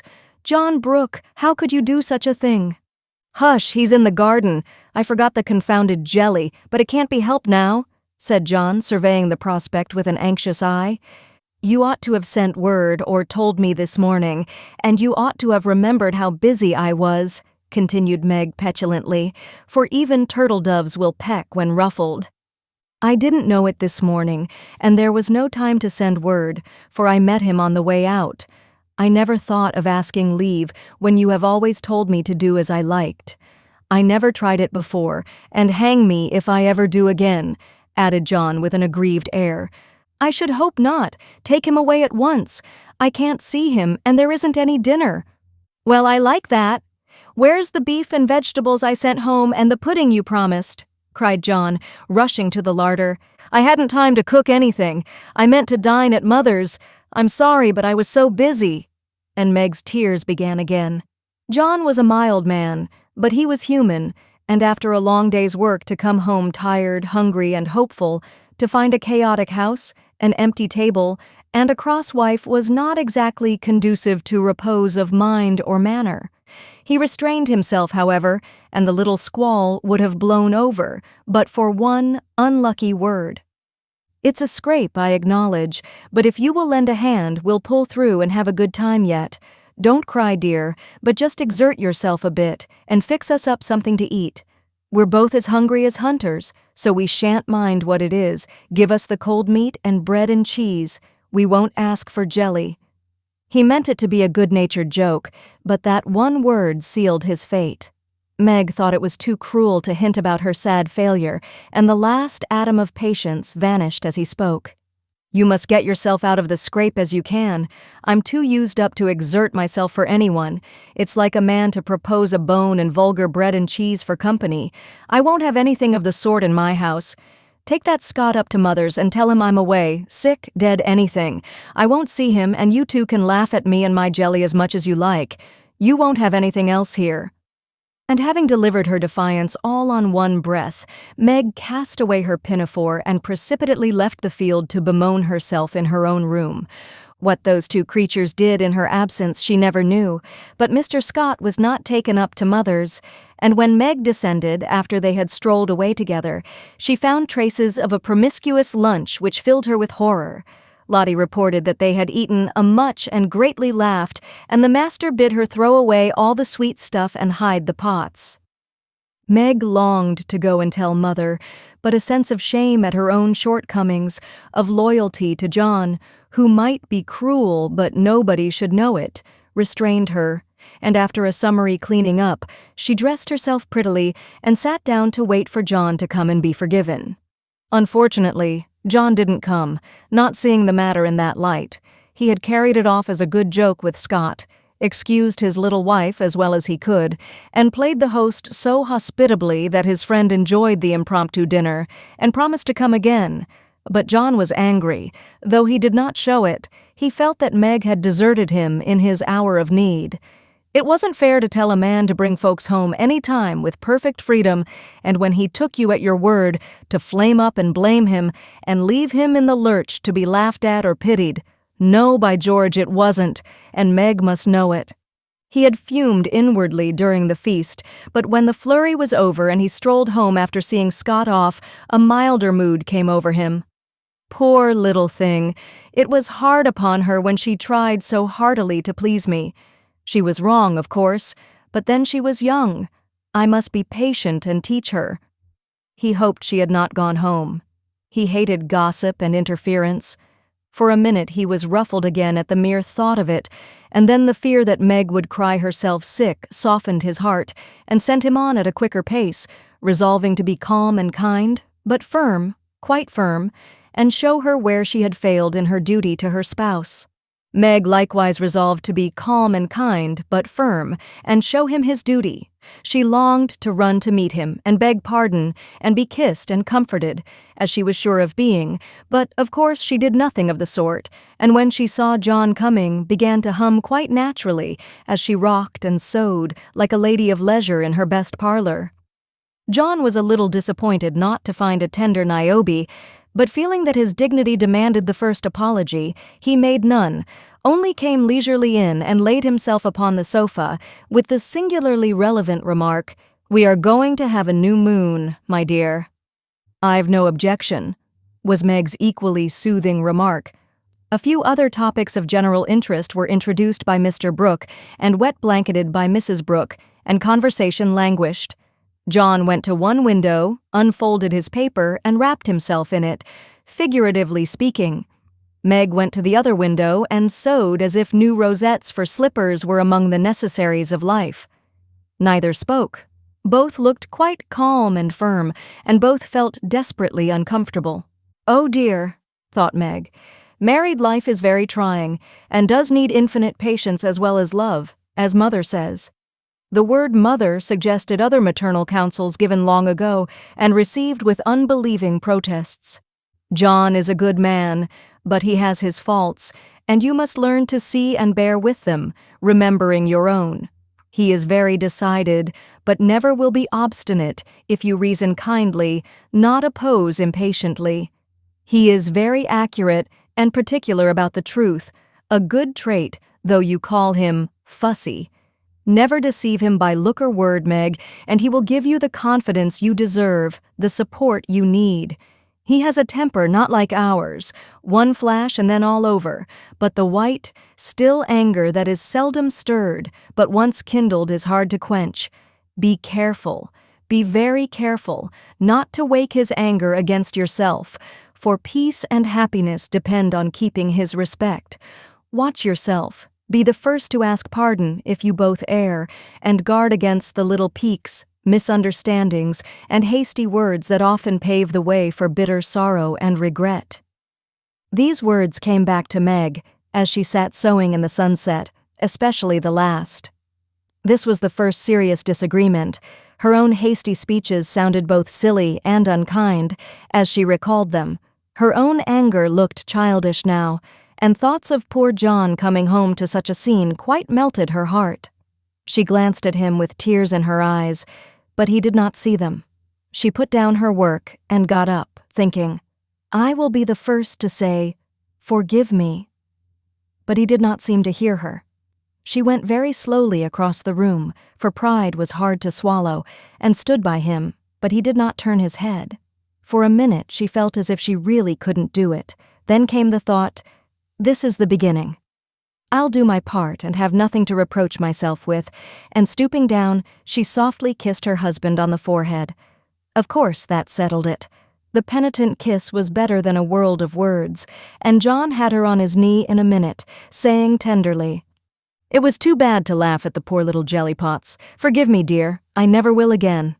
But he did, oh bless you, yes, hundreds of times, and so did Meg, both declaring that it was the sweetest jelly they ever made, for family peace was preserved in that little family jar. After this, Meg had Mr. Scott to dinner by special invitation, and served him up a pleasant feast without a cooked wife for the first course, on which occasion she was so gay and gracious, and made everything go off so charmingly, that Mr. Scott told John he was a lucky fellow, and shook his head over the hardships of bachelorhood all the way home. In the autumn, new trials and experiences came to Meg. Sally Moffat renewed her friendship, was always running out for a dish of gossip at the little house, or inviting that poor dear to come in and spend the day at the big house. It was pleasant, for in dull weather Meg often felt lonely. All were busy at home, John absent till night, and nothing to do but sew, or read, or potter about. So it naturally fell out that Meg got into the way of gadding and gossiping with her friend. Seeing Sally's pretty things made her long for such, and pity herself because she had not got them. Sally was very kind and often offered her the coveted trifles, but Meg declined them, knowing that John wouldn't like it, and then this foolish little woman went and did what John disliked even worse. She knew her husband's income, and she loved to feel that he trusted her, not only with his happiness, but what some men seem to value more, his money. She knew where it was free to take what she liked, and all he asked was that she should keep account of every penny, pay bills once a month, and remember that she was a poor man's wife. Till now she had done well, been prudent and exact, kept her little account books neatly, and showed them to him monthly without fear. But that autumn the serpent got into Meg's paradise and tempted her like many a modern Eve, not with apples, but with dress. Meg didn't like to be pitied and made to feel poor. It irritated her, but she was ashamed to confess it, and now and then she tried to console herself by buying something pretty so that Sally needn't think she had to economize. She always felt wicked after it, for the pretty things were seldom necessaries, but then they cost so little it wasn't worth worrying about, so the trifles increased unconsciously, and in the shopping excursions she was no longer a passive looker-on. But the trifles cost more than one would imagine, and when she cast up her accounts at the end of the month, the sum total rather scared her. John was busy that month and left the bills to her. The next month he was absent, but the third he had a grand quarterly settling up, and Meg never forgot it. A few days before she had done a dreadful thing, and it weighed upon her conscience. Sally had been buying silks, and Meg longed for a new one, just a handsome light one for parties. Her black silk was so common, and thin things for evening wear were only proper for girls. Aunt March usually gave the sisters a present of $25 apiece at New Year's. That was only a month to wait, and here was a lovely violet silk going at a bargain, and she had the money, if she only dared to take it.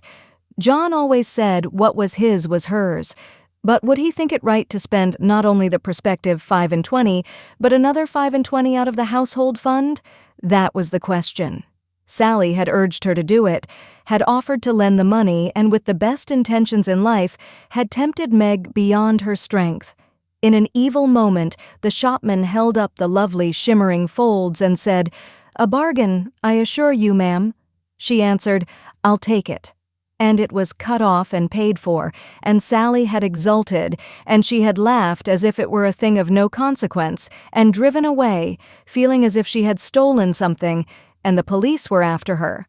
When she got home, she tried to assuage the pangs of remorse by spreading forth the lovely silk, but it looked less silvery now, didn't become her after all, and the words $50 seemed stamped like a pattern down each breadth. She put it away, but it haunted her, not delightfully as a new dress should, but dreadfully like the ghost of a folly that was not easily laid. When John got out his books that night, Meg's heart sank, and for the first time in her married life, she was afraid of her husband. The kind brown eyes looked as if they could be stern, and though he was unusually merry, she fancied he had found her out, but didn't mean to let her know it. The house bills were all paid, the books all in order. John had praised her, and was undoing the old pocketbook which they called the bank, when Meg, knowing that it was quite empty, stopped his hand, saying nervously, "You haven't seen my private expense book yet." John never asked to see it, but she always insisted on his doing so, and used to enjoy his masculine amazement at the queer things women wanted, and made him guess what piping was, demand fiercely the meaning of a hug me tight, or wonder how a little thing composed of 3 rosebuds, a bit of velvet, and a pair of strings could possibly be a bonnet, and cost $6. That night, he looked as if he would like the fun of quizzing her figures and pretending to be horrified at her extravagance, as he often did, being particularly proud of his prudent wife. The little book was brought slowly out and laid down before him. Meg got behind his chair under pretense of smoothing the wrinkles out of his tired forehead, and standing there, she said with her panic increasing with every word, "John, dear, I'm ashamed to show you my book, for I've really been dreadfully extravagant lately. I go about so much I must have things, you know, and Sally advised my getting it. So I did, and my New Year's money will partly pay for it, but I was sorry after I had done it, for I knew you'd think it wrong in me." John laughed and drew her round beside him, saying good-humoredly, "Don't go and hide. I won't beat you if you have got a pair of killing boots. I'm rather proud of my wife's feet, and don't mind if she does pay $8 or $9 for her boots, if they are good ones." That had been one of her last trifles, and John's eye had fallen on it as he spoke. "Oh, what will he say when he comes to that awful $50, thought Meg with a shiver. "It's worse than boots, it's a silk dress," she said with the calmness of desperation, for she wanted the worst over. "Well, dear, what is the demmed total, as Mr. Mantalini says?" That didn't sound like John, and she knew he was looking up at her with the straightforward look that she had always been ready to meet and answer with one as frank till now. She turned the page and her head at the same time, pointing to the sum which would have been bad enough without the 50, but which was appalling to her with that added. For a minute the room was very still, then John said slowly, but she could feel it cost him an effort to express no displeasure. "Well, I don't know that 50 is much for a dress, with all the furbelows and notions you have to finish it off these days." "It isn't made or trimmed," sighed Meg, faintly, for a sudden recollection of the cost still to be incurred quite overwhelmed her. 25 yards of silk seems a good deal to cover one small woman, but I've no doubt my wife will look as fine as Ned Moffat's when she gets it on," said John dryly. "I know you are angry, John, but I can't help it. I don't mean to waste your money, and I didn't think those little things would count up so. I can't resist them when I see Sally buying all she wants, and pitying me because I don't. I try to be contented, but it is hard, and I'm tired of being poor." The last words were spoken so low she thought he did not hear them, but he did, and they wounded him deeply, for he had denied himself many pleasures for Meg's sake. She could have bitten her tongue out the minute she had said it, for John pushed the books away and got up, saying with a little quiver in his voice, "I was afraid of this. I do my best, Meg." If he had scolded her or even shaken her, it would not have broken her heart like those few words. She ran to him and held him close, crying with repentant tears, "Oh, John, my dear, kind, hard-working boy, I didn't mean it.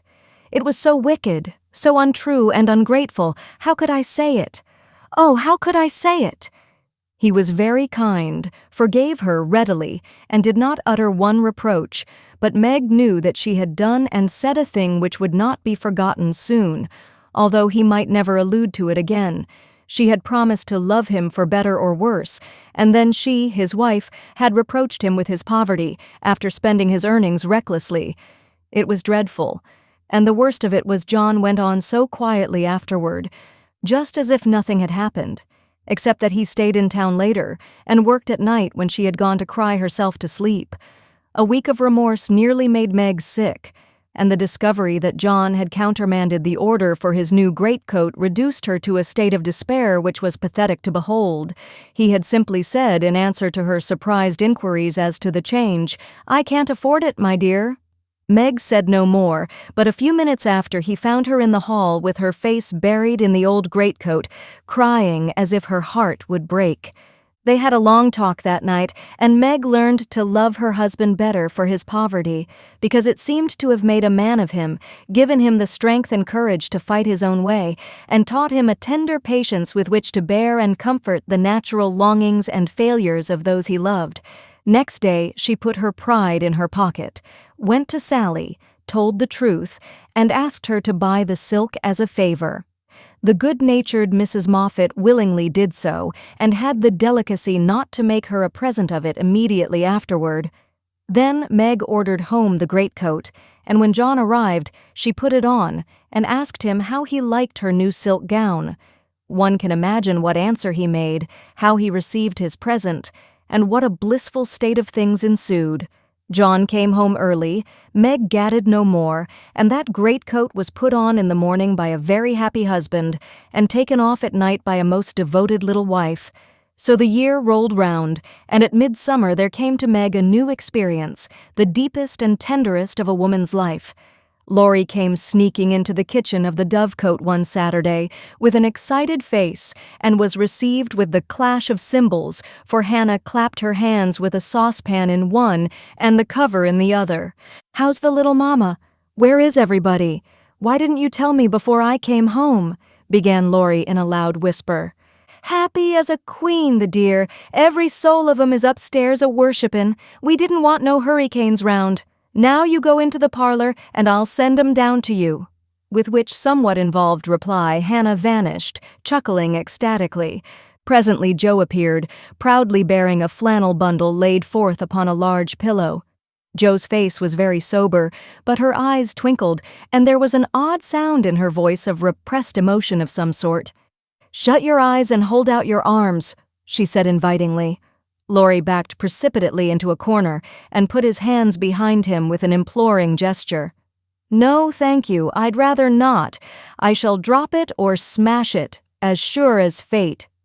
"Then you shan't see your nevy," said Joe decidedly, turning as if to go. I will. Only you must be responsible for damages." And obeying orders, Laurie heroically shut his eyes while something was put into his arms. A peal of laughter from Joe, Amy, Mrs. March, Hannah, and John caused him to open them the next minute, to find himself invested with 2 babies instead of 1. No wonder they laughed, for the expression of his face was droll enough to convulse a Quaker, as he stood and stared wildly from the unconscious innocents to the hilarious spectators with such dismay that Joe sat down on the floor and screamed, "Twins, by Jupiter!" was all he said for a minute, then turning to the women with an appealing look that was comically piteous, he added, "Take 'em quick, somebody. I'm going to laugh and I shall drop 'em." Joe rescued his babies and marched up and down with one on each arm as if already initiated into the mysteries of baby tending, while Laurie laughed till the tears ran down his cheeks. "It's the best joke of the season, isn't it? I wouldn't have told you, for I set my heart on surprising you, and I flatter myself I've done it," said Joe, when she got her breath. "I never was more staggered in my life. Isn't it fun? Are they boys? What are you going to name them? Let's have another look. Hold me up, Joe, for upon my life it's one too many for me," returned Laurie, regarding the infants with the air of a big, benevolent Newfoundland looking at a pair of infantile kittens. "Boy and girl, aren't they beauties?" said the proud papa, beaming upon the little red squirmers as if they were unfledged angels. "Most remarkable children I ever saw. Which is which?" And Laurie bent like a well-sweep to examine the prodigies. Amy put a blue ribbon on the boy and a pink on the girl, French fashion, so you can always tell. Besides, one has blue eyes and one brown. "Kiss them, Uncle Teddy," said wicked Joe. "I'm afraid they mightn't like it," began Laurie with unusual timidity in such matters. "Of course they will. They are used to it now. Do it this minute, sir," commanded Joe, fearing he might propose a proxy. Laurie screwed up his face and obeyed with a gingerly peck at each little cheek that produced another laugh and made the babies squeal. "There! I knew they didn't like it. That's the boy. See him kick. He hits out with his fists like a good one. Now then, young Brooke, pitch into a man of your own size, will you?" cried Laurie, delighted with a poke in the face from a tiny fist, flapping aimlessly about. "He's to be named John Laurence, and the girl Margaret, after mother and grandmother. We shall call her Daisy, so as not to have two Megs, and I suppose the Manny will be Jack, unless we find a better name," said Amy, with aunt-like interest. "Name him Demi-John, and call him Demi for short," said Laurie. "Daisy and Demi, just the thing. I knew Teddy would do it," cried Joe, clapping her hands. Teddy certainly had done it that time, for the babies were Daisy and Demi to the end of the chapter. Part 2, Chapter 29, Calls. "Come, Joe, it's time." "For what? You don't mean to say you have forgotten that you promised to make half a dozen calls with me today?" "I've done a good many rash and foolish things in my life, but I don't think I ever was mad enough to say I'd make 6 calls in one day when a single one upsets me for a week." "Yes, you did. It was a bargain between us. I was to finish the crayon of Beth for you, and you were to go properly with me and return our neighbors' visits. If it was fair, that was in the bond, and I stand to the letter of my bond, Shylock. There is a pile of clouds in the east. It's not fair, and I don't go." "Now that's shirking. It's a lovely day, no prospect of rain, and you pride yourself on keeping promises, so be honorable, come and do your duty, and then be at peace for another 6 months." At that minute, Joe was particularly absorbed in dressmaking, for she was mantua-maker general to the family, and took especial credit to herself because she could use a needle as well as a pen. It was very provoking to be arrested in the act of a first trying on, and ordered out to make calls in her best array on a warm July day. She hated calls of the formal sort, and never made any till Amy compelled her with a bargain, bribe, or promise. In the present instance there was no escape, and having clashed her scissors rebelliously, while protesting that she smelled thunder, she gave in, put away her work, and taking up her hat and gloves with an air of resignation, told Amy the victim was ready. "Joe March, you are perverse enough to provoke a saint. You don't intend to make calls in that state, I hope," cried Amy, surveying her with amazement. "Why not? I'm neat and cool and comfortable, quite proper for a dusty walk on a warm day. If people care more for my clothes than they do for me, I don't wish to see them. You can dress for both and be as elegant as you please. It pays for you to be fine. It doesn't for me, and furbelows only worry me." "Oh dear," sighed Amy. "Now she's in a contrary fit and will drive me distracted before I can get her properly ready. I'm sure it's no pleasure to me to go today, but it's a debt we owe society, and there's no one to pay it but you and me. I'll do anything for you, Joe, if you'll only dress yourself nicely and come and help me do the civil. You can talk so well, look so aristocratic in your best things, and behave so beautifully if you try that I'm proud of you. I'm afraid to go alone. Do come and take care of me." "You're an artful little puss to flatter and wheedle your cross old sister in that way. The idea of my being aristocratic and well-bred, and your being afraid to go anywhere alone? I don't know which is the most absurd. Well, I'll go if I must, and do my best. You shall be commander of the expedition, and I'll obey blindly. Will that satisfy you?" said Joe, with a sudden change from perversity to lamb-like submission. "You're a perfect cherub. Now put on all your best things, and I'll tell you how to behave at each place so that you will make a good impression. I want people to like you, and they would if you'd only try to be a little more agreeable. Do your hair the pretty way and put the pink rose in your bonnet. It's becoming, and you look too sober in your plain suit. Take your light gloves and the embroidered handkerchief. We'll stop at Meg's and borrow her white sunshade, and then you can have my dove-colored one."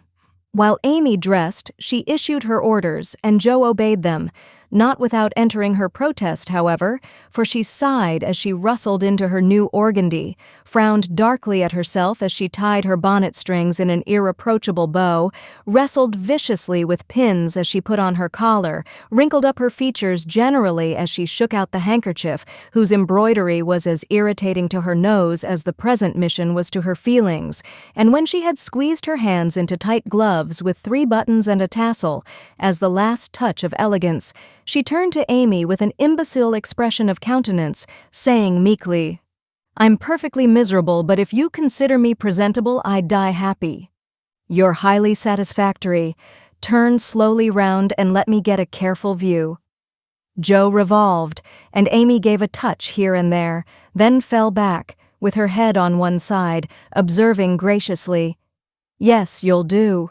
Your head is all I could ask, for that white bonnet with the rose is quite ravishing. Hold back your shoulders and carry your hands easily, no matter if your gloves do pinch. There's one thing you can do well, Jo, that is, wear a shawl. I can't, but it's very nice to see you, and I'm so glad Aunt March gave you that lovely one. It's simple, but handsome, and those folds over the arm are really artistic. Is the point of my mantle in the middle, and have I looped my dress evenly? I like to show my boots, for my feet are pretty, though my nose isn't." "You are a thing of beauty and a joy forever," said Jo, looking through her hand with the air of a connoisseur at the blue feather against the golden hair. "Am I to drag my best dress through the dust, or loop it up, please, ma'am?" "Hold it up when you walk, but drop it in the house. The sweeping style suits you best, and you must learn to trail your skirts gracefully. You haven't half-buttoned one cuff? Do it at once. You'll never look finished if you are not careful about the little details, for they make up the pleasing whole." Jo sighed, and proceeded to burst the buttons off her glove, in doing up her cuff, but at last both were ready and sailed away, looking as pretty as pictures, Hannah said, as she hung out of the upper window to watch them. "Now, Jo dear, the Chesters consider themselves very elegant people, so I want you to put on your best deportment. Don't make any of your abrupt remarks or do anything odd, will you? Just be calm, cool, and quiet. That's safe and ladylike, and you can easily do it for 15 minutes, said Amy, as they approached the first place, having borrowed the white parasol and been inspected by Meg, with a baby on each arm. "Let me see. Calm, cool, and quiet. Yes, I think I can promise that. I've played the part of a prim young lady on the stage, and I'll try it off. My powers are great, as you shall see, so be easy in your mind, my child."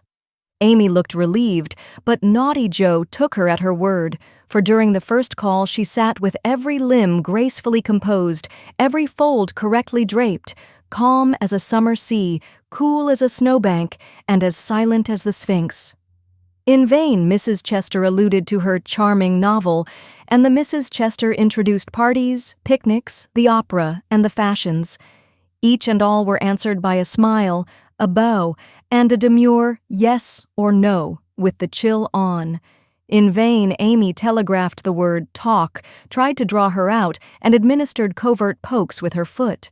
Jo sat as if blandly unconscious of it all, with deportment like Maud's face, icily regular, splendidly null. "What a haughty, uninteresting creature that oldest Miss March is," was the unfortunately audible remark of one of the ladies, as the door closed upon their guests. Jo laughed noiselessly all through the hall, but Amy looked disgusted at the failure of her instructions, and very naturally laid the blame upon Jo. "How could you mistake me so? I merely meant you to be properly dignified and composed, and you made yourself a perfect stock and stone. Try to be sociable at the Lambs, gossip as other girls do, and be interested in dress and flirtations and whatever nonsense comes up. They move in the best society, are valuable persons for us to know, and I wouldn't fail to make a good impression there for anything. I'll be agreeable. I'll gossip and giggle, and have horrors and raptures over any trifle you like. I rather enjoy this, and now I'll imitate what is called a charming girl. I can do it, for I have May Chester as a model, and I'll improve upon her. See if the Lambs don't say, 'What a lively, nice creature that Jo March is.'" Amy felt anxious, as well she might, for when Jo turned freakish, there was no knowing where she would stop. Amy's face was a study when she saw her sister skim into the next drawing room, kiss all the young ladies with effusion, beam graciously upon the young gentleman, and join in the chat with a spirit which amazed the beholder. Amy was taken possession of by Mrs. Lamb, with whom she was a favorite, and forced to hear a long account of Lucretia's last attack, while 3 delightful young gentlemen hovered near, waiting for a pause when they might rush in and rescue her. So situated, she was powerless to check Joe, who seemed possessed by a spirit of mischief, and talked away as volubly as the lady. A knot of heads gathered about her, and Amy strained her ears to hear what was going on, for broken sentences filled her with curiosity, and frequent peals of laughter made her wild to share the fun. One may imagine her suffering on overhearing fragments of this sort of conversation.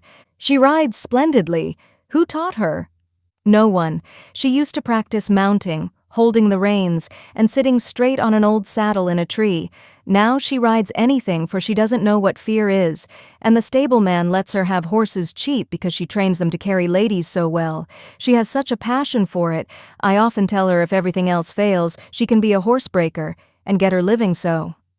At this awful speech, Amy contained herself with difficulty, for the impression was being given that she was rather a fast young lady, which was her especial aversion.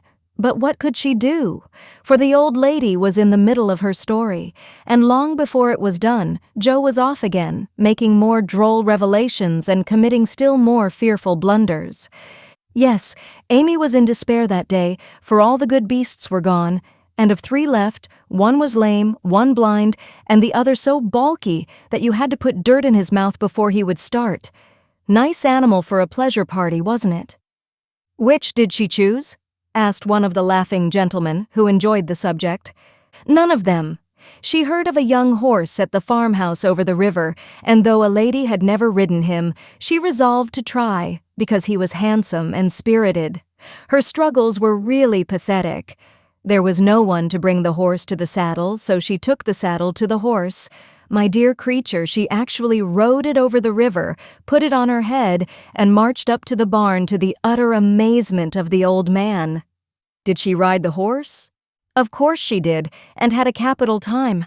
I expected to see her brought home in fragments, but she managed him perfectly and was the life of the party." "Well, I call that plucky." And young Mr. Lamb turned an approving glance upon Amy, wondering what his mother could be saying to make the girl look so red and uncomfortable. She was still redder and more uncomfortable a moment after, when a sudden turn in the conversation introduced the subject of dress. One of the young ladies asked Joe where she got the pretty drab hat she wore to the picnic, and stupid Joe, instead of mentioning the place where it was bought 2 years ago, must needs answer with unnecessary frankness, "Oh, Amy painted it. You can't buy those soft shades, so we paint ours any color we like. It's a great comfort to have an artistic sister." "Isn't that an original idea?" cried Miss Lamb, who found Joe great fun. "That's nothing compared to some of her brilliant performances. There's nothing the child can't do. Why, she wanted a pair of blue boots for Sally's party, so she just painted her soiled white ones the loveliest shade of sky blue you ever saw, and they looked exactly like satin," added Joe, with an air of pride in her sister's accomplishments that exasperated Amy till she felt that it would be a relief to throw her card case at her. "We read a story of yours the other day and enjoyed it very much," observed the elder Miss Lamb, wishing to compliment the literary lady, who did not look the character just then, it must be confessed. Any mention of her works always had a bad effect upon Joe, who either grew rigid and looked offended, or changed the subject with a brusque remark, as now. "Sorry you could find nothing better to read. I write that rubbish because it sells, and ordinary people like it. Are you going to New York this winter?" As Miss Lamb had enjoyed the story, this speech was not exactly grateful or complimentary. The minute it was made, Joe saw her mistake, but fearing to make the matter worse, suddenly remembered that it was for her to make the first move toward departure, and did so with an abruptness that left 3 people with half-finished sentences in their mouths. "Amy, we must go. Goodbye, dear, do come and see us. We are pining for a visit. I don't dare to ask you, Mr. Lamb, but if you should come, I don't think I shall have the heart to send you away." Joe said this with such a droll imitation of Maychester's gushing style that Amy got out of the room as rapidly as possible, feeling a strong desire to laugh and cry at the same time. "Didn't I do well?" asked Joe with a satisfied air as they walked away. "Nothing could have been worse," was Amy's crushing reply. "What possessed you to tell those stories about my saddle, and the hats and boots, and all the rest of it?" "Why, it's funny and amuses people. They know we are poor, so it's no use pretending that we have grooms, buy 3 or 4 hats a season, and have things as easy and fine as they do. You needn't go and tell them all our little shifts and expose our poverty in that perfectly unnecessary way. You haven't a bit of proper pride, and never will learn when to hold your tongue and when to speak," said Amy despairingly. Poor Joe looked abashed and silently chafed the end of her nose with the stiff handkerchief, as if performing a penance for her misdemeanors. "How shall I behave here?" she asked, as they approached the 3rd mansion. "Just as you please. I wash my hands of you," was Amy's short answer. "Then I'll enjoy myself. The boys are at home, and we'll have a comfortable time. Goodness knows I need a little change, for elegance has a bad effect upon my constitution," returned Joe gruffly, being disturbed by her failure to suit. An enthusiastic welcome from 3 big boys and several pretty children speedily soothed her ruffled feelings, and leaving Amy to entertain the hostess and Mr. Tudor, who happened to be calling likewise, Joe devoted herself to the young folks and found the change refreshing.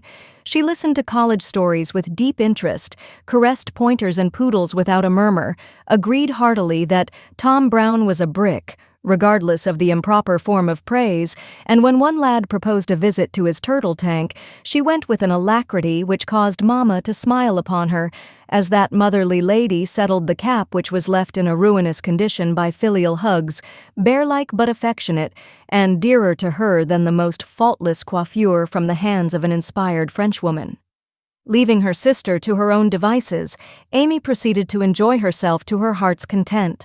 Mr. Tudor's uncle had married an English lady who was 3rd cousin to a living lord, and Amy regarded the whole family with great respect, for in spite of her American birth and breeding, she possessed that reverence for titles which haunts the best of us, that unacknowledged loyalty to the early faith in kings which set the most democratic nation under the sun in ferment at the coming of a royal yellow-haired laddie some years ago, and which still has something to do with the love the young country bears the old, like that of a big son for an imperious little mother who held him while she could, and let him go with a farewell scolding when he rebelled.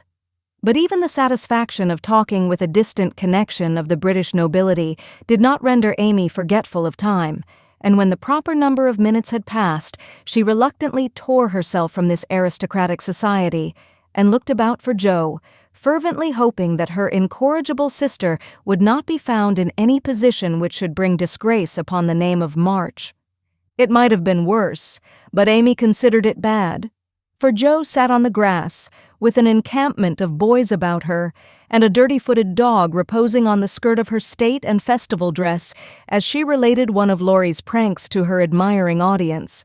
One small child was poking turtles with Amy's cherished parasol, a second was eating gingerbread over Joe's best bonnet, and a third playing ball with her gloves, but all were enjoying themselves, and when Joe collected her damaged property to go, her escort accompanied her, begging her to come again. It was such fun to hear about Laurie's larks. "Capital boys, aren't they? I feel quite young and brisk again after that," said Joe, strolling along with her hands behind her, partly from habit, partly to conceal the bespattered parasol. "Why do you always avoid Mr. Tudor?" asked Amy, wisely refraining from any comment upon Joe's dilapidated appearance. "Don't like him. He puts on airs, snubs his sisters, worries his father, and doesn't speak respectfully of his mother. Laurie says he is fast, and I don't consider him a desirable acquaintance, so I let him alone." "You might treat him civilly, at least. You gave him a cool nod, and just now you bowed and smiled in the politest way to Tommy Chamberlain, whose father keeps a grocery store. If you had just reversed the nod and the bow, it would have been right," said Amy reprovingly. "No, it wouldn't," returned Joe. "I neither like, respect, nor admire Tudor, though his grandfather's uncle's nephew's niece was a third cousin to a lord. Tommy is poor and bashful and good and very clever. I think well of him and like to show that I do, for he is a gentleman in spite of the brown paper parcels." "It's no use trying to argue with you," began Amy. "Not the least, my dear," interrupted Joe. "So let us look amiable, and drop a card here, as the kings are evidently out, for which I'm deeply grateful." The family card case having done its duty, the girls walked on, and Joe uttered another thanksgiving on reaching the 5th house and being told that the young ladies were engaged. "Now, let us go home, and never mind Aunt March today.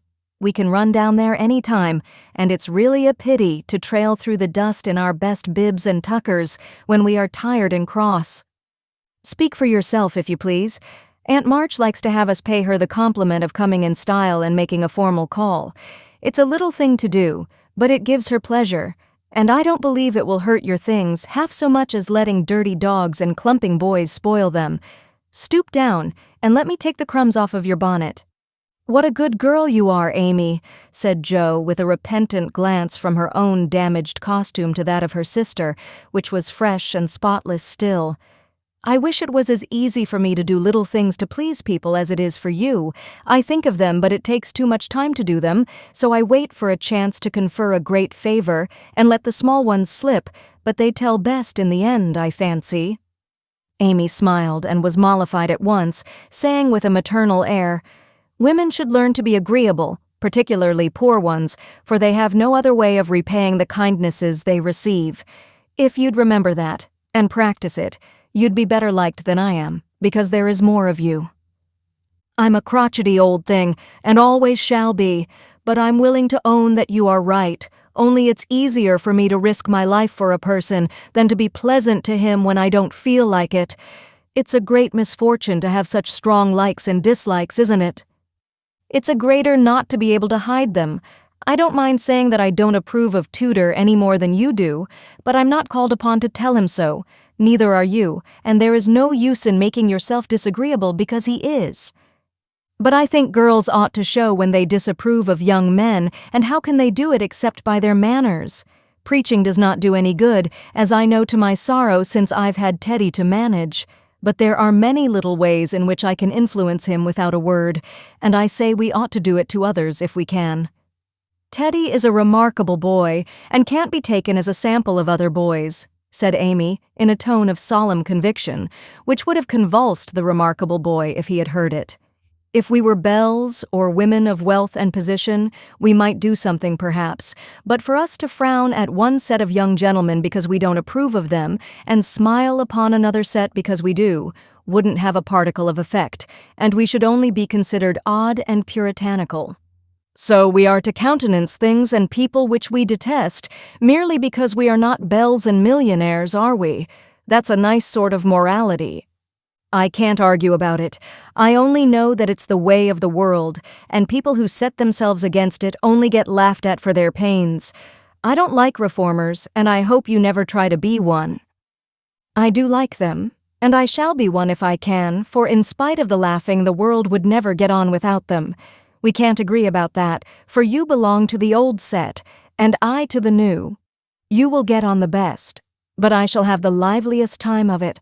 I should rather enjoy the brickbats and hooting, I think." "Well, compose yourself now, and don't worry Aunt with your new ideas. I'll try not to, but I'm always possessed to burst out with some particularly blunt speech or revolutionary sentiment before her.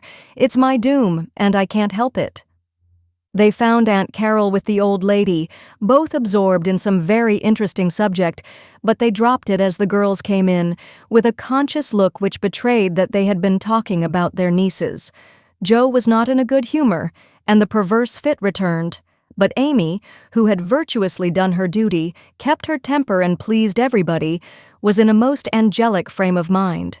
This amiable spirit was felt at once, and both aunts my-deared her affectionately, looking what they afterward said emphatically, "That child improves every day."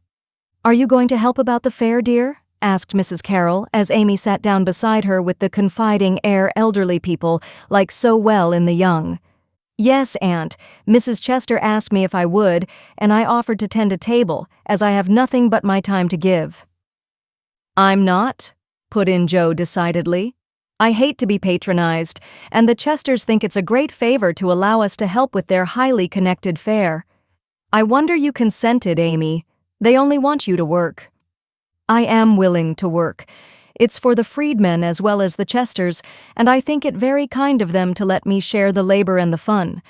Patronage does not trouble me when it is well meant." "Quite right and proper. I like your grateful spirit, my dear.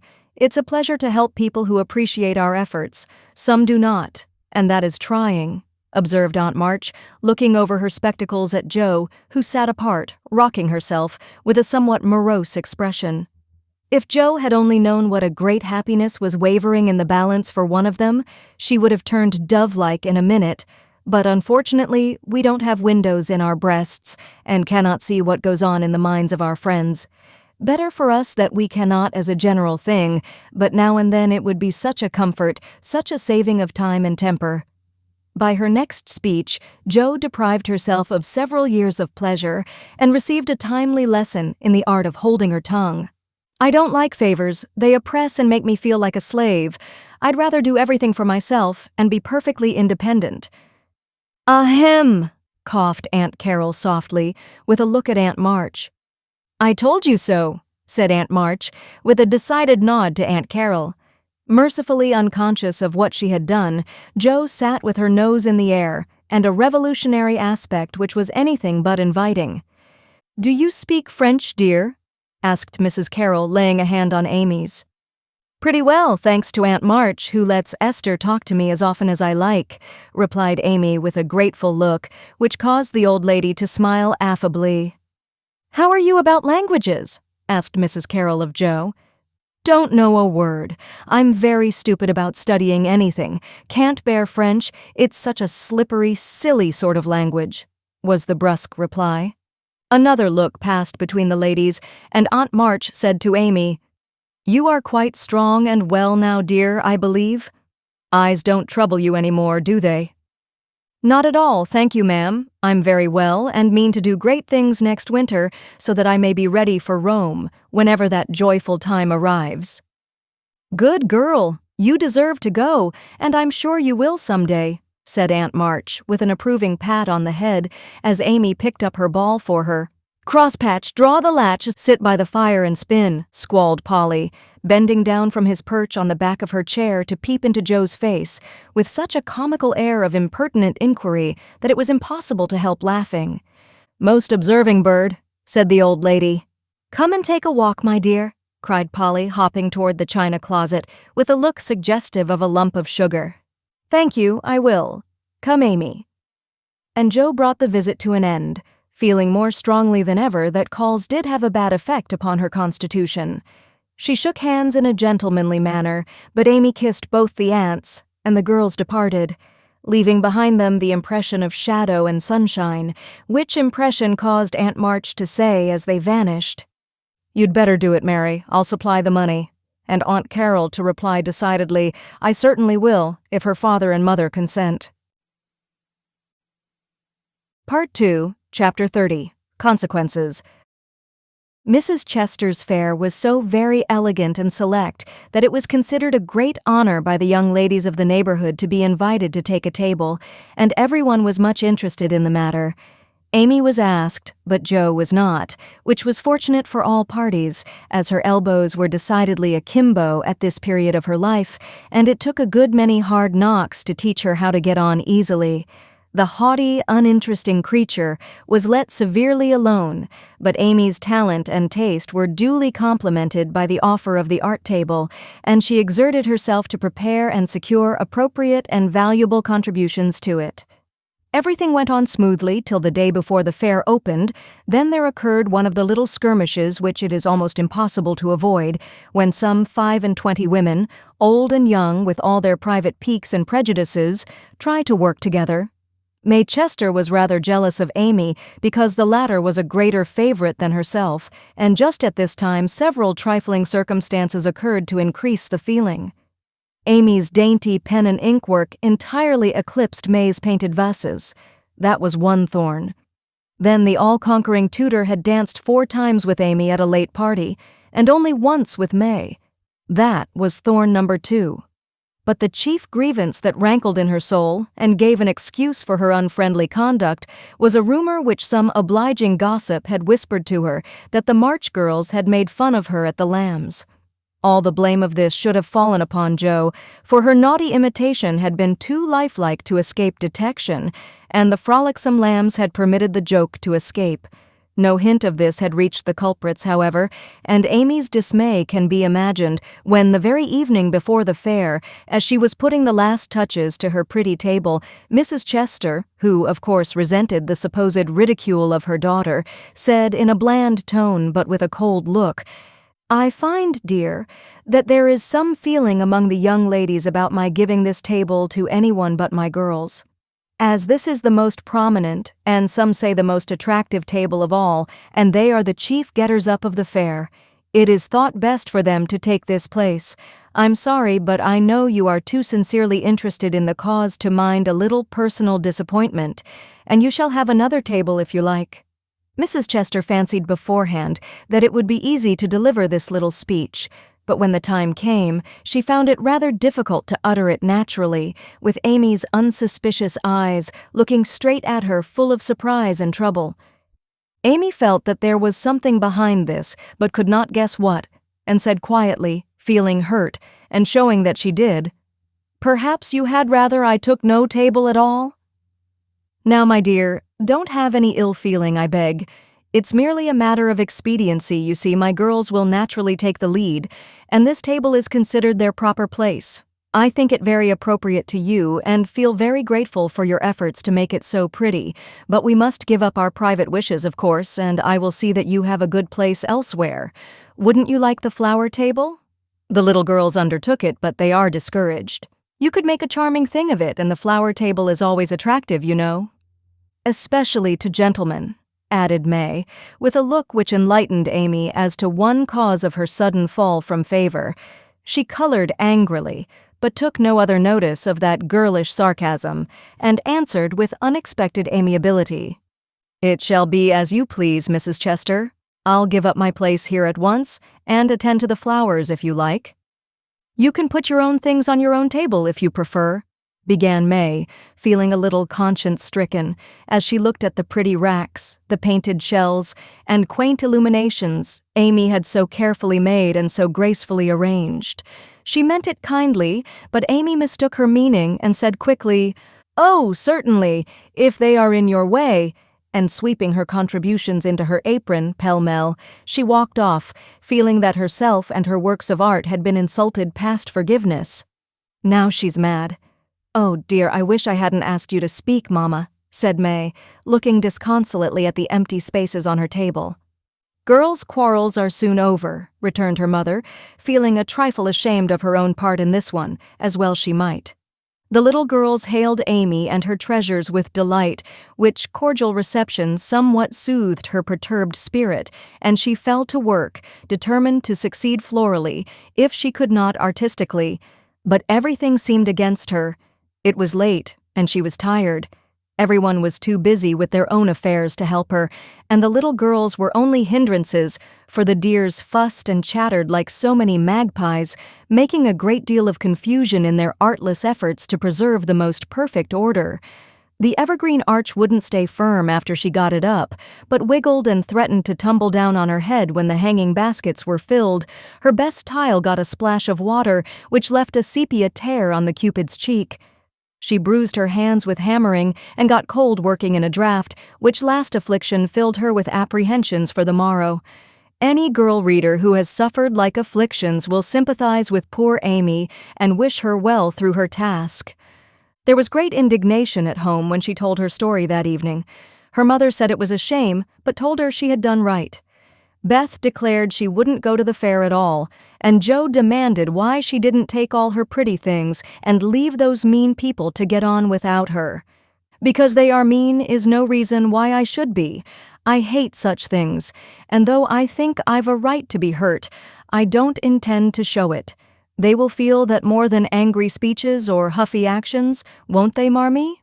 That's the right spirit, my dear. A kiss for a blow is always best, though it's not very easy to give it sometimes, said her mother with the air of one who had learned the difference between preaching and practicing. In spite of various very natural temptations to resent and retaliate, Amy adhered to her resolution all the next day, bent on conquering her enemy by kindness. She began well, thanks to a silent reminder that came to her unexpectedly, but most opportunely. As she arranged her table that morning, while the little girls were in the anteroom filling the baskets, she took up her pet production, a little book, the antique cover of which her father had found among his treasures, and in which on leaves of vellum she had beautifully illuminated different texts. As she turned the pages rich in dainty devices with very pardonable pride, her eye fell upon one verse that made her stop and think. Framed in a brilliant scrollwork of scarlet, blue, and gold, with little spirits of goodwill helping one another up and down among the thorns and flowers, were the words, "Thou shalt love thy neighbor as thyself." I ought, but I don't, thought Amy, as her eye went from the bright page to May's discontented face behind the big vases that could not hide the vacancies her pretty work had once filled. Amy stood a minute, turning the leaves in her hand, reading on each some sweet rebuke for all heart-burnings and uncharitableness of spirit. Many wise and true sermons are preached us every day by unconscious ministers in street, school, office, or home.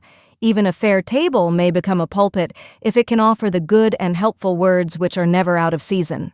Amy's conscience preached her a little sermon from that text, then and there, and she did what many of us do not always do, took the sermon to heart, and straightway put it in practice.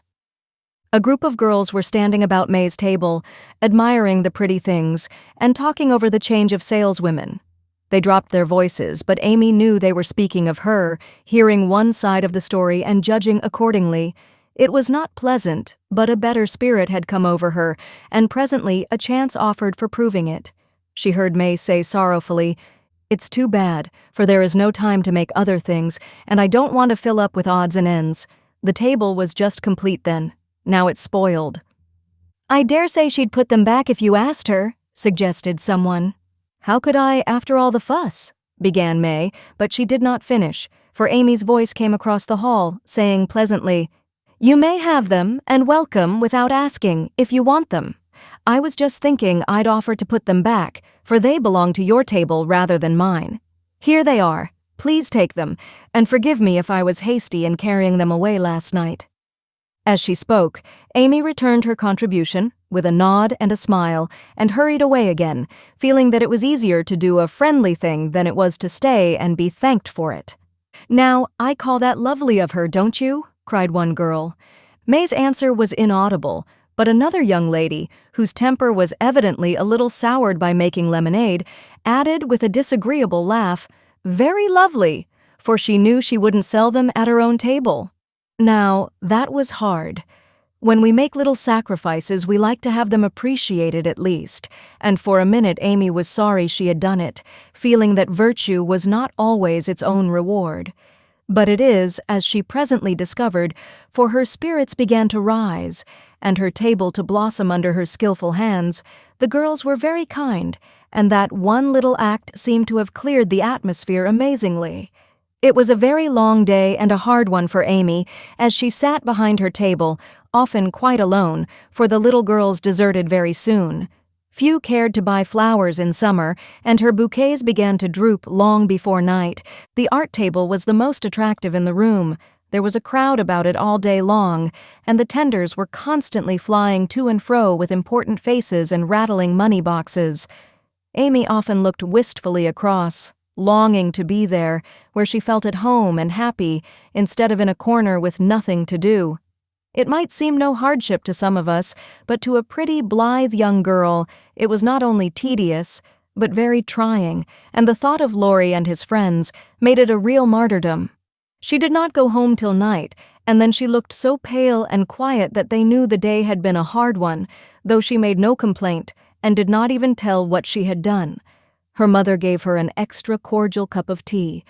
Beth helped her dress and made a charming little wreath for her hair, while Jo astonished her family by getting herself up with unusual care and hinting darkly that the tables were about to be turned.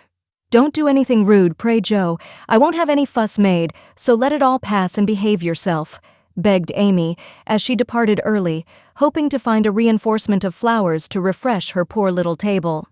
"I merely intend to make myself entrancingly agreeable to everyone I know and to keep them in your corner as long as possible. Teddy and his boys will lend a hand, and we'll have a good time yet," returned Jo, leaning over the gate to watch for Laurie. Presently the familiar tramp was heard in the dusk, and she ran out to meet him. "Is that my boy?" "As sure as this is my girl," and Laurie tucked her hand under his arm with the air of a man whose every wish was gratified. "Oh, Teddy, such doings," and Jo told Amy's wrongs with sisterly zeal. "A flock of our fellows are going to drive over by and by, and I'll be hanged if I don't make them buy every flower she's got and camp down before her table afterward," said Laurie, espousing her cause with warmth. "The flowers are not at all nice," Amy says, "and the fresh ones may not arrive in time. I don't wish to be unjust or suspicious, but I shouldn't wonder if they never came at all. When people do one mean thing, they are very likely to do another," observed Jo in a disgusted tone. "Didn't Hayes give you the best out of our gardens? I told him to."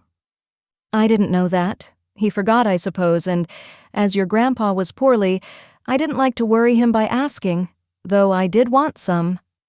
"Now, Jo, how could you think there was any need of asking? They are just as much yours as mine." "Don't we always go halves in everything?" began Laurie, in the tone that always made Jo turn thorny. "Gracious, I hope not. Half of some of your things wouldn't suit me at all, but we mustn't stand philandering here. I've got to help Amy, so you go and make yourself splendid, and if you'll be so very kind as to let Hayes take a few nice flowers up to the hall, I'll bless you forever." "Couldn't you do it now?" asked Laurie, so suggestively that Jo shut the gate in his face with inhospitable haste and called through the bars, "Go away, Teddy, I'm busy." Thanks to the conspirators, the tables were turned that night, for Hayes sent up a wilderness of flowers, with a lovely basket arranged in his best manner for a centerpiece. Then the March family turned out en masse, and Jo exerted herself to some purpose, for people not only came, but stayed, laughing at her nonsense, admiring Amy's taste, and apparently enjoying themselves very much. Laurie and his friends gallantly threw themselves into the breach, bought up the bouquets, encamped before the table, and made that corner the liveliest spot in the room. Amy was in her element now, and out of gratitude, if nothing more, was as sprightly and gracious as possible, coming to the conclusion about that time that virtue was its own reward after all. Jo behaved herself with exemplary propriety, and when Amy was happily surrounded by her guard of honor, Jo circulated about the hall, picking up various bits of gossip, which enlightened her upon the subject of the Chester change of base. She reproached herself for her share of the ill feeling and resolved to exonerate Amy as soon as possible. She also discovered what Amy had done about the things in the morning and considered her a model of magnanimity. As she passed the art table, she glanced over it for her sister's things, but saw no sign of them. "Tucked away out of sight, I dare say," thought Jo, who could forgive her own wrongs, but hotly resented any insult offered her family. "Good evening, Miss Jo. How does Amy get on?" asked May with a conciliatory air, for she wanted to show that she also could be generous. "She has sold everything she had that was worth selling, and now she is enjoying herself. The flower table is always attractive, you know, especially to gentlemen." Jo couldn't resist giving that little slap, but May took it so meekly she regretted it a minute after and fell to praising the great vases, which still remained unsold. "Is Amy's illumination anywhere about? I took a fancy to buy that for Father," said Jo, very anxious to learn the fate of her sister's work. "Everything of Amy's sold long ago. I took care that the right people saw them, and they made a nice little sum of money for us," returned May, who had overcome sundry small temptations, as well as Amy had that day. Much gratified, Joe rushed back to tell the good news, and Amy looked both touched and surprised by the report of May's word and manner. "Now, gentlemen, I want you to go and do your duty by the other tables as generously as you have by mine, especially the art table," she said, ordering out Teddy's own, as the girls called the college friends. "Charge, Chester, charge!" is the motto for that table. "But do your duty like men, and you'll get your money's worth of art in every sense of the word," said the irrepressible Joe, as the devoted phalanx prepared to take the field. "To hear is to obey, but March is fairer far than May," said little Parker, making a frantic effort to be both witty and tender, and getting promptly quenched by Laurie, who said, "Very well, my son, for a small boy," and walked him off, with a paternal pat on the head. "Buy the vases," whispered Amy to Laurie, as a final heaping of coals of fire on her enemy's head.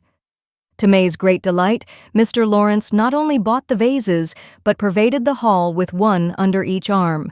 The other gentlemen speculated with equal rashness in all sorts of frail trifles, and wandered helplessly about afterward, burdened with wax flowers, painted fans, filigree portfolios, and other useful and appropriate purchases.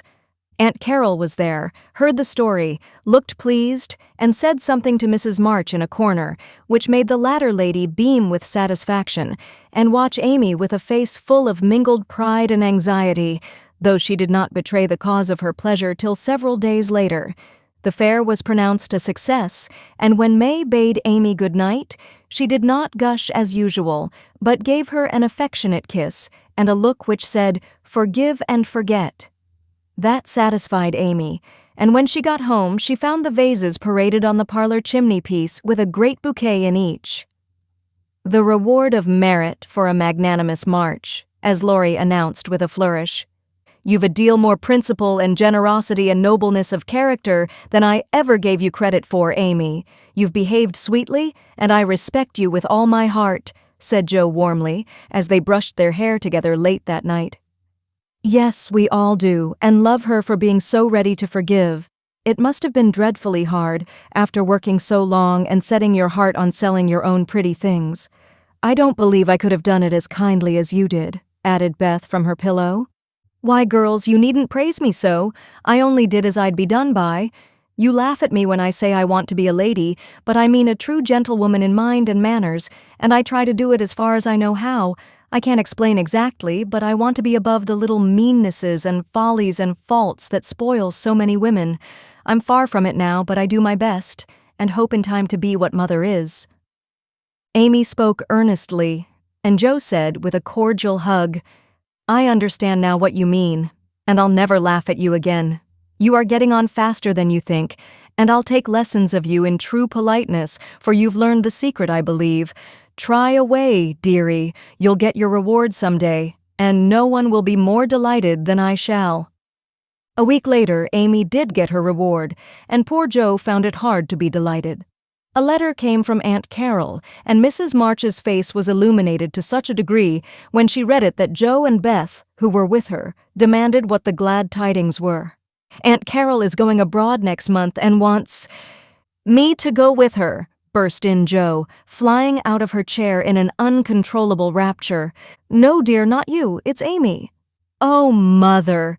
She's too young. It's my turn first. I've wanted it so long. It would do me so much good and be so altogether splendid. I must go." "I'm afraid it's impossible, Joe," Aunt says Amy, decidedly, "and it is not for us to dictate when she offers such a favor." "It's always so. Amy has all the fun and I have all the work. It isn't fair, oh, it isn't fair," cried Joe passionately. "I'm afraid it's partly your own fault, dear. When Aunt spoke to me the other day, she regretted your blunt manners and too independent spirit, and here she writes, as if quoting something you had said, 'I planned at first to ask Joe, but as favors burden her and she hates French, I think I won't venture to invite her.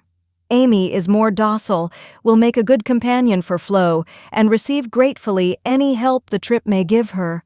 Oh, my tongue, my abominable tongue, why can't I learn to keep it quiet?" groaned Joe, remembering words which had been her undoing. When she had heard the explanation of the quoted phrases, Mrs. March said sorrowfully, I wish you could have gone, but there is no hope of it this time, so try to bear it cheerfully, and don't sadden Amy's pleasure by reproaches or regrets. I'll try, said Jo, winking hard as she knelt down to pick up the basket she had joyfully upset. I'll take a leaf out of her book and try not only to seem glad, but to be so, and not grudge her 1 minute of happiness, but it won't be easy, for it is a dreadful disappointment. And poor Jo bedewed the little fat pincushion she held with several very bitter tears. Jo, dear, I'm very selfish, but I couldn't spare you, and I'm glad you are not going quite yet, whispered Beth, embracing her, basket and all, with such a clinging touch and loving face that Jo felt comforted in spite of the sharp regret that made her want to box her own ears, and humbly beg Aunt Carol to burden her with this favor and see how gratefully she would bear it. By the time Amy came in, Jo was able to take her part in the family jubilation, not quite as heartily as usual, perhaps, but without repinings at Amy's good fortune. The young lady herself received the news as tidings of great joy, went about in a solemn sort of rapture, and began to sort her colors and pack her pencils that evening, leaving such trifles as clothes, money, and passports to those less absorbed in visions of art than herself. "It isn't a mere pleasure trip to me, girls," she said impressively as she scraped her best palette. "It will decide my career, for if I have any genius, I shall find it out in Rome, and will do something to prove it." "Suppose you haven't," said Jo, sewing away with red eyes at the new collars which were to be handed over to Amy. "Then I shall come home and teach drawing for my living," replied the aspirant for fame, with philosophic composure. But she made a wry face at the prospect and scratched away at her palette as if bent on vigorous measures before she gave up her hopes. "No, you won't. You hate hard work, and you'll marry some rich man and come home to sit in the lap of luxury all your days," said Jo. "Your predictions sometimes come to pass, but I don't believe that one will.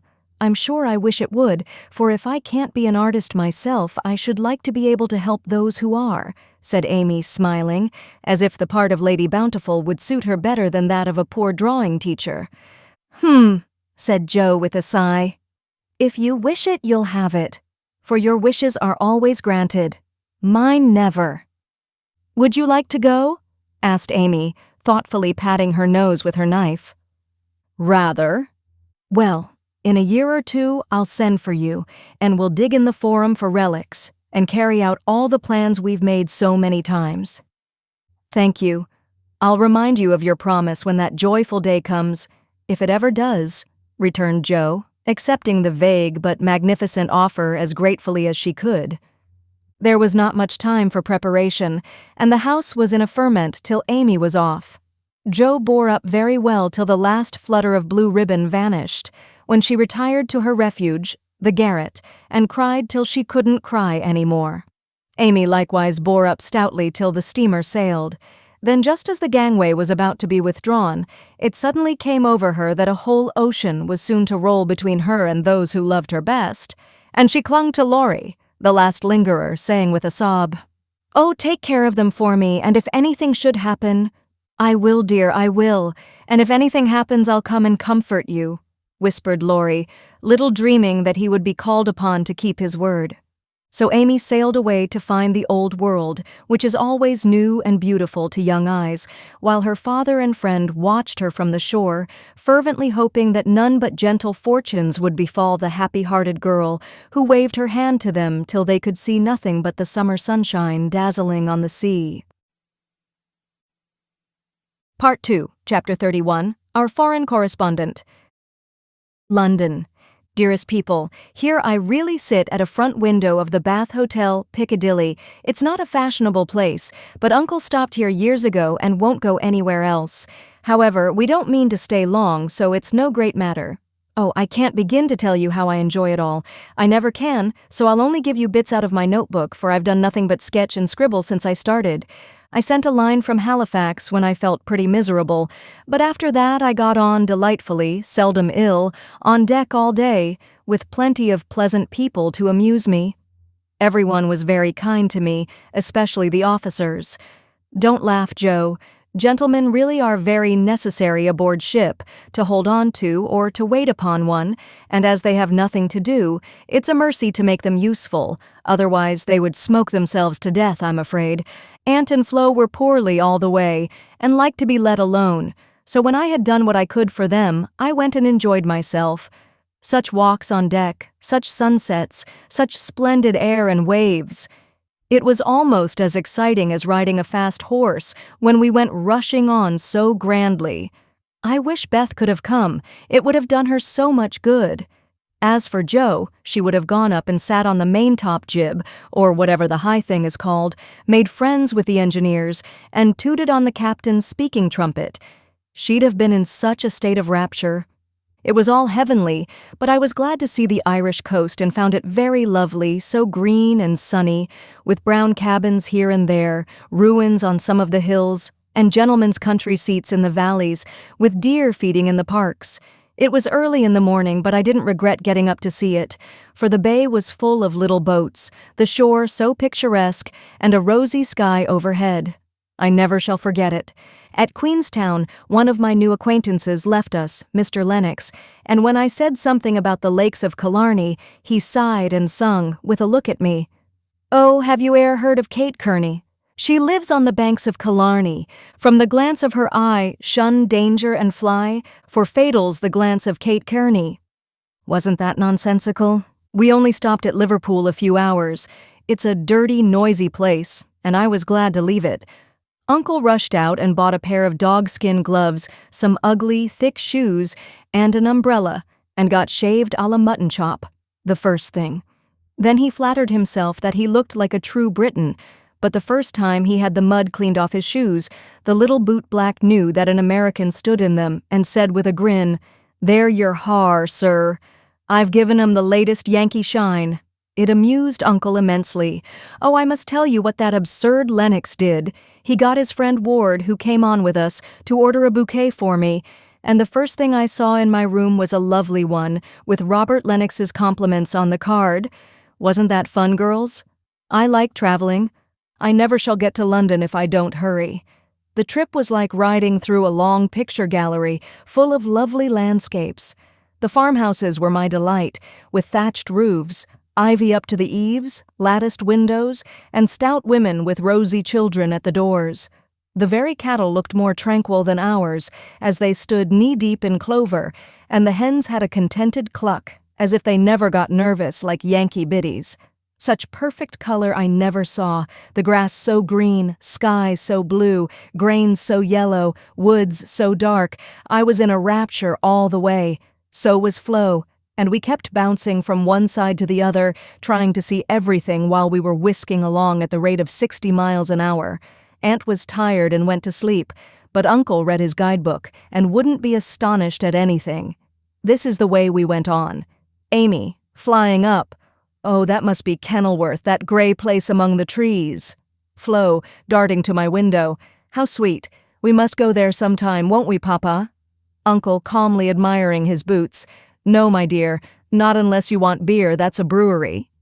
A pause, then Flo cried out, "Bless me, there's a gallows and a man going up." Where? Shrieks Amy, staring out at 2 tall posts with a crossbeam and some dangling chains. "A colliery," remarks Uncle with a twinkle of the eye. "Here's a lovely flock of lambs all lying down," says Amy. "See, Papa, aren't they pretty?" added Flo sentimentally. "Geese, young ladies," returns Uncle, in a tone that keeps us quiet till Flo settles down to enjoy the flirtations of Captain Cavendish, and I have the scenery all to myself. Of course it rained when we got to London, and there was nothing to be seen but fog and umbrellas. We rested, unpacked, and shopped a little between the showers. Aunt Mary got me some new things, for I came off in such a hurry I wasn't half ready. A white hat and blue feather, a muslin dress to match, and the loveliest mantle you ever saw. Shopping in Regent Street is perfectly splendid. Things seem so cheap. Nice ribbons only 6 pence a yard. I laid in a stock, but shall get my gloves in Paris. Doesn't that sound sort of elegant and rich?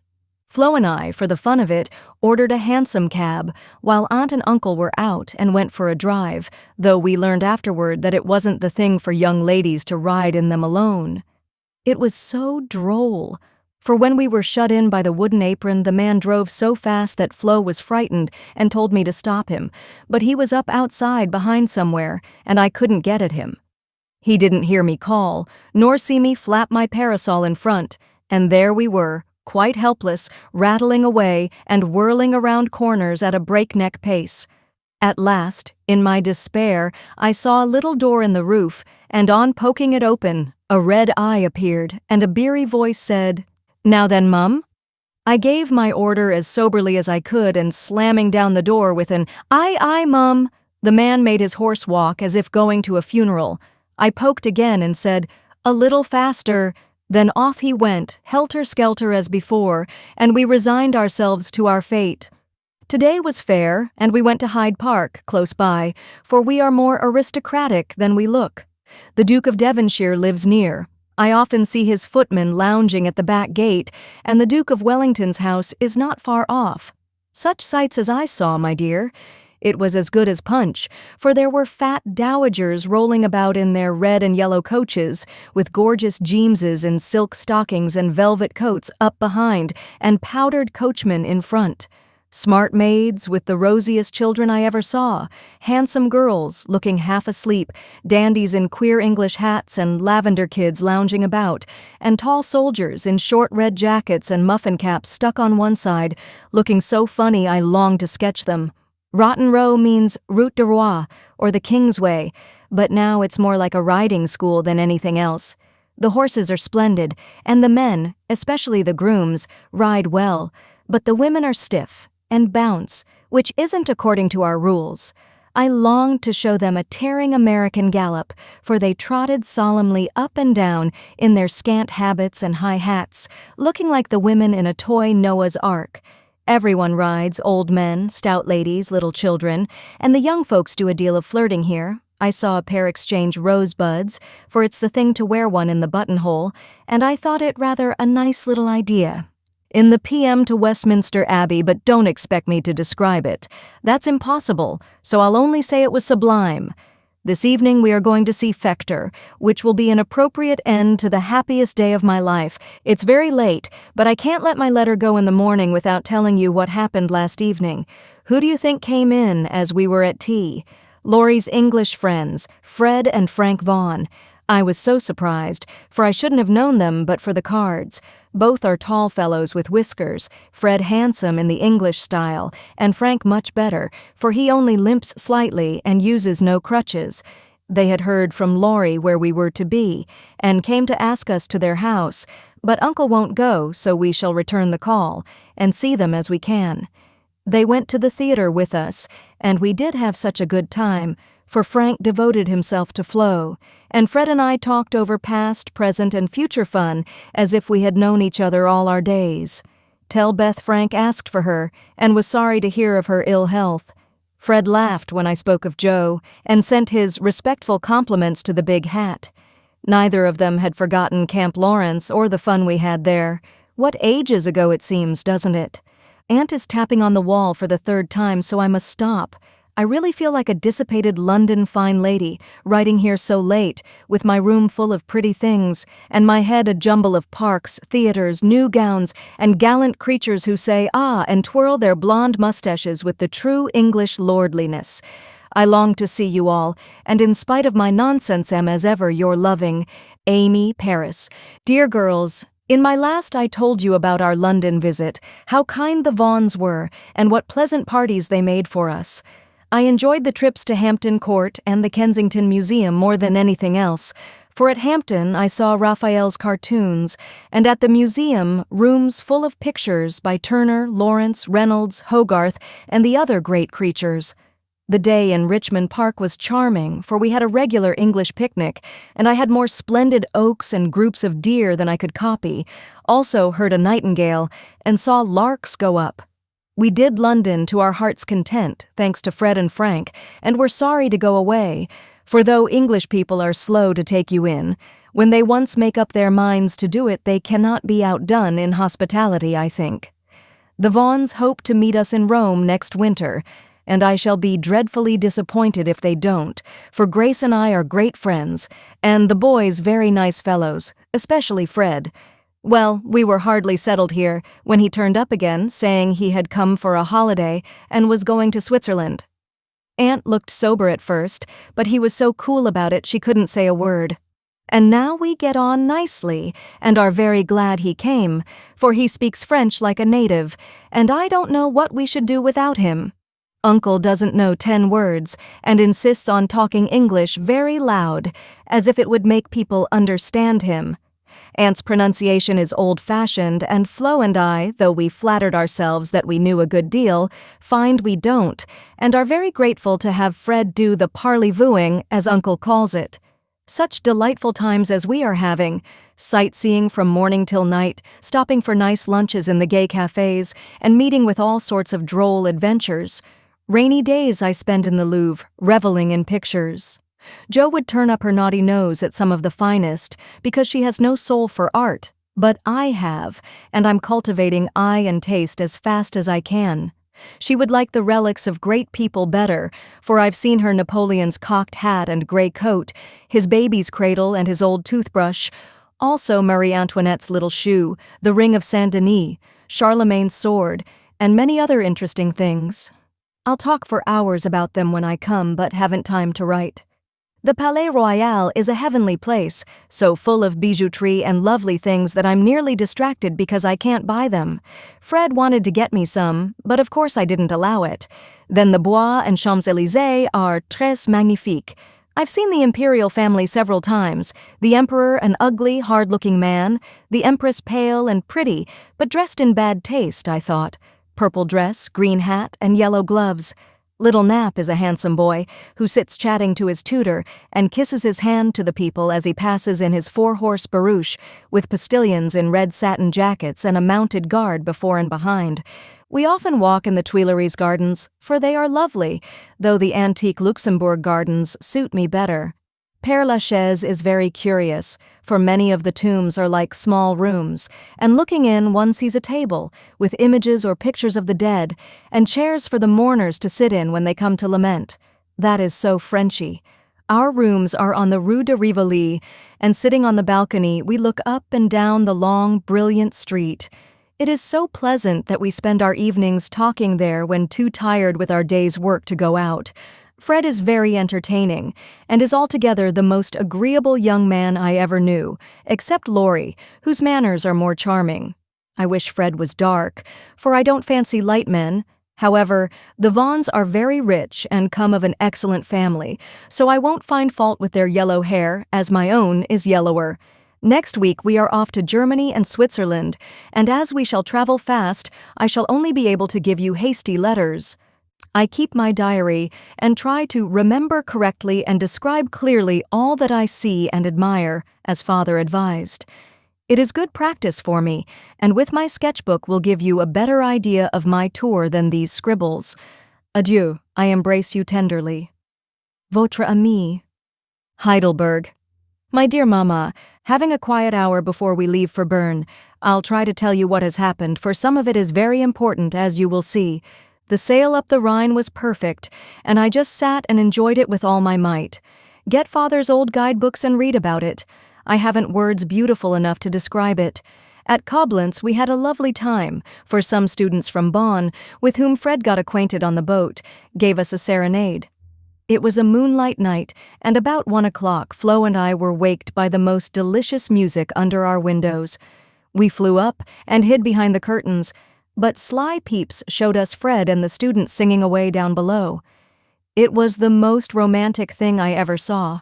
The river, the bridge of boats, the great fortress opposite, moonlight everywhere, and music fit to melt a heart of stone.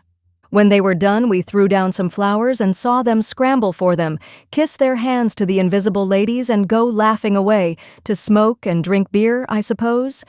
Next morning, Fred showed me one of the crumpled flowers in his vest pocket and looked very sentimental. I laughed at him and said I didn't throw it, but Flo, which seemed to disgust him, for he tossed it out of the window and turned sensible again. I'm afraid I'm going to have trouble with that boy. It begins to look like it. The baths at Nassau were very gay, so was Baden-Baden, where Fred lost some money and I scolded him. He needs someone to look after him when Frank is not with him. Kate said once she hoped he'd marry soon, and I quite agree with her that it would be well for him. Frankfurt was delightful. I saw Goethe's house, Schiller's statue, and Danneker's famous Ariadne. It was very lovely, but I should have enjoyed it more if I had known the story better. I didn't like to ask, as everyone knew it or pretended they did. I wish Joe would tell me all about it. I ought to have read more, for I find I don't know anything, and it mortifies me. Now comes the serious part, for it happened here, and Fred has just gone. He has been so kind and jolly that we all got quite fond of him. I never thought of anything but a traveling friendship till the serenade night. Since then, I've begun to feel that the moonlight walks, balcony talks, and daily adventures were something more to him than fun. I haven't flirted, Mother, truly, but remembered what you said to me, and have done my very best. I can't help it if people like me. I don't try to make them, and it worries me if I don't care for them, though Joe says I haven't got any heart. Now I know Mother will shake her head, and the girls say, "Oh, the mercenary little wretch." But I've made up my mind, and if Fred asks me, I shall accept him, though I'm not madly in love. I like him, and we get on comfortably together. He is handsome, young, clever enough, and very rich, ever so much richer than the Laurences. I don't think his family would object, and I should be very happy, for they are all kind, well-bred, generous people, and they like me. Fred, as the eldest twin, will have the estate, I suppose, and such a splendid one it is. A city house in a fashionable street, not so showy as our big houses, but twice as comfortable and full of solid luxury, such as English people believe in. I like it, for it's genuine. I've seen the plate, the family jewels, the old servants, and pictures of the country place, with its park, great house, lovely grounds, and fine horses. Oh, it would be all I should ask, and I'd rather have it than any title such as girls snap up so readily and find nothing behind. I may be mercenary, but I hate poverty, and don't mean to bear it a minute longer than I can help. One of us must marry well. Meg didn't, Joe won't, Beth can't yet, so I shall, and make everything okay all round. I wouldn't marry a man I hated or despised, you may be sure of that, and though Fred is not my model hero, he does very well, and in time I should get fond enough of him if he was very fond of me and let me do just as I liked. So I've been turning the matter over in my mind the last week, for it was impossible to help seeing that Fred liked me. He said nothing, but little things showed it. He never goes with Flo, always gets on my side of the carriage, table, or promenade, looks sentimental when we are alone, and frowns at anyone else who ventures to speak to me. Yesterday at dinner, when an Austrian officer stared at us and then said something to his friend, a rakish-looking baron, about ein wunderschönes Blondchen, Fred looked as fierce as a lion and cut his meat so savagely it nearly flew off his plate. He isn't one of the cool, stiff Englishmen, but is rather peppery, for he has Scotch blood in him, as one might guess from his bonny blue eyes. Well, last evening we went up to the castle about sunset, at least all of us but Fred, who was to meet us there after going to the poste restante for letters. We had a charming time poking about the ruins, the vaults where the monster tun is, and the beautiful gardens made by the elector long ago for his English wife. I liked the great terrace best, for the view was divine, so while the rest went to see the rooms inside, I sat there trying to sketch the gray stone lion's head on the wall, with scarlet woodbine sprays hanging round it. I felt as if I'd got into a romance, sitting there, watching the Neckar rolling through the valley, listening to the music of the Austrian band below, and waiting for my lover, like a real storybook girl. I had a feeling that something was going to happen, and I was ready for it. I didn't feel blushy or quaky, but quite cool and only a little excited.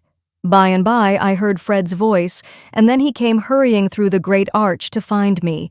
He looked so troubled that I forgot all about myself and asked what the matter was. He said he'd just got a letter begging him to come home, for Frank was very ill, so he was going at once on the night train and only had time to say goodbye.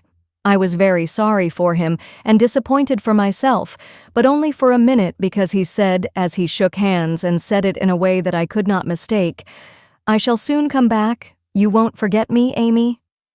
I didn't promise, but I looked at him and he seemed satisfied, and there was no time for anything but messages and goodbyes, for he was off in an hour and we all miss him very much. I know he wanted to speak, but I think, from something he once hinted, that he had promised his father not to do anything of the sort yet a while, for he is a rash boy, and the old gentleman dreads a foreign daughter-in-law. We shall soon meet in Rome, and then, if I don't change my mind, I'll say, yes, thank you. When he says, will you, please? Of course this is all very private, but I wished you to know what was going on. Don't be anxious about me. Remember, I am your prudent Amy, and be sure I will do nothing rashly. Send me as much advice as you like. I'll use it if I can. I wish I could see you for a good talk, Marmee. Love and trust me. Ever your AMY. Part 2, Chapter 32, Tender Troubles. Joe, I'm anxious about Beth. Why, Mother, she has seemed unusually well since the babies came. It's not her health that troubles me now, it's her spirits. I'm sure there is something on her mind, and I want you to discover what it is. What makes you think so, Mother? She sits alone a good deal, and doesn't talk to her father as much as she used. I found her crying over the babies the other day. When she sings, the songs are always sad ones, and now and then I see a look in her face that I don't understand. This isn't like Beth, and it worries me. Have you asked her about it? I have tried once or twice, but she either evaded my questions or looked so distressed that I stopped. I never force my children's confidence, and I seldom have to wait for long. Mrs. March glanced at Joe as she spoke, but the face opposite seemed quite unconscious of any secret disquietude but Beth's, and after sewing thoughtfully for a minute, Joe said, I think she is growing up, and so begins to dream dreams and have hopes and fears and fidgets, without knowing why or being able to explain them. Why, Mother, Beth's 18, but we don't realize it, and treat her like a child, forgetting she's a woman. So she is. Dear heart, how fast you do grow up, returned her mother with a sigh and a smile. Can't be helped, Marmee, so you must resign yourself to all sorts of worries, and let your birds hop out of the nest one by one. I promise never to hop very far, if that is any comfort to you. It's a great comfort, Joe. I always feel strong when you are at home. Now Meg is gone. Beth is too feeble and Amy too young to depend upon, but when the tug comes, you are always ready. Why, you know I don't mind hard jobs much, and there must always be one scrub in a family. Amy is splendid in fine works, and I'm not, but I feel in my element when all the carpets are to be taken up, or half the family fall sick at once. Amy is distinguishing herself abroad, but if anything is amiss at home, I'm your man. I leave Beth to your hands, then, for she will open her tender little heart to her Joe sooner than to anyone else. Be very kind, and don't let her think anyone watches or talks about her. If she only would get quite strong and cheerful again, I shouldn't have a wish in the world. Happy woman, I've got heaps. My dear, what are they? I'll settle Bethy's troubles, and then I'll tell you mine. They are not very wearing, so they'll keep. And Joe stitched away, with a wise nod, which set her mother's heart at rest about her for the present at least. While apparently absorbed in her own affairs, Joe watched Beth, and after many conflicting conjectures, finally settled upon one which seemed to explain the change in her. A slight incident gave Joe the clue to the mystery, she thought, and lively fancy, loving heart did the rest. She was affecting to write busily one Saturday afternoon when she and Beth were alone together.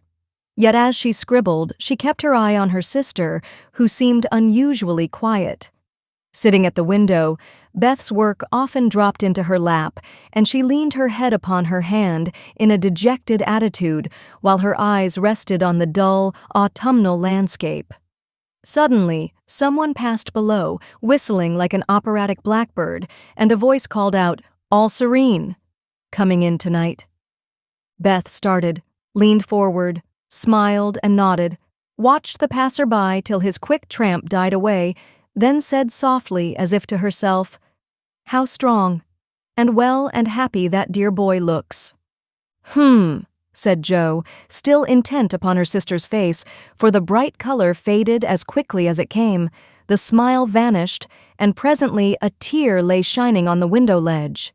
Beth whisked it off, and in her half-averted face read a tender sorrow that made her own eyes fill. Fearing to betray herself, she slipped away, murmuring something about needing more paper. "Mercy on me, Beth loves Laurie," she said, sitting down in her own room, pale with the shock of the discovery which she believed she had just made. "I never dreamed of such a thing. What will Mother say? I wonder if her—" There Jo stopped and turned scarlet with a sudden thought. If he shouldn't love back again, how dreadful it would be. He must. I'll make him. And she shook her head threateningly at the picture of the mischievous-looking boy laughing at her from the wall. "Oh dear, we are growing up with a vengeance. Here's Meg married and a mama, Amy flourishing away at Paris, and Beth in love. I'm the only one that has sense enough to keep out of mischief." Jo thought intently for a minute with her eyes fixed on the picture. Then she smoothed out her wrinkled forehead and said, with a decided nod at the face opposite, "No thank you, sir. You're very charming, but you've no more stability than a weathercock, so you needn't write touching notes and smile in that insinuating way, for it won't do a bit of good, and I won't have it." Then she sighed, and fell into a reverie from which she did not wake till the early twilight sent her down to take new observations, which only confirmed her suspicion. Though Laurie flirted with Amy and joked with Jo, his manner to Beth had always been peculiarly kind and gentle, but so was everybody's. Therefore, no one thought of imagining that he cared more for her than for the others. Indeed, a general impression had prevailed in the family of late that our boy was getting fonder than ever of Jo, who, however, wouldn't hear a word upon the subject, and scolded violently if anyone dared to suggest it. If they had known the various tender passages which had been nipped in the bud, they would have had the immense satisfaction of saying, "I told you so." But Jo hated philandering, and wouldn't allow it, always having a joke or a smile ready at the least sign of impending danger. When Laurie first went to college, he fell in love about once a month, but these small flames were as brief as ardent, did no damage, and much amused Jo, who took great interest in the alternations of hope, despair, and resignation, which were confided to her in their weekly conferences. But there came a time when Laurie ceased to worship at many shrines, hinted darkly at one all-absorbing passion, and indulged occasionally in Byronic fits of gloom. Then he avoided the tender subject altogether, wrote philosophical notes to Jo, turned studious, and gave out that he was going to dig, intending to graduate in a blaze of glory. This suited the young lady better than twilight confidences, tender pressures of the hand, and eloquent glances of the eye, for with Jo, brain developed earlier than heart, and she preferred imaginary heroes to real ones, because when tired of them, the former could be shut up in the tin kitchen till called for, and the latter were less manageable. Things were in this state when the grand discovery was made, and Jo watched Laurie that night as she had never done before. If she had not got the new idea into her head, she would have seen nothing unusual in the fact that Beth was very quiet and Laurie very kind to her. But having given the rein to her lively fancy, it galloped away with her at a great pace, and common sense, being rather weakened by a long course of romance writing, did not come to the rescue. As usual, Beth lay on the sofa, and Laurie sat in a low chair close by, amusing her with all sorts of gossip, for she depended on her weekly spin, and he never disappointed her. But that evening, Jo fancied that Beth's eyes rested on the lively dark face beside her with peculiar pleasure, and that she listened with intense interest to an account of some exciting cricket match, though the phrases "caught off a tice," "stumped off his ground," and "the leg hit for 3" were as intelligible to her as Sanskrit.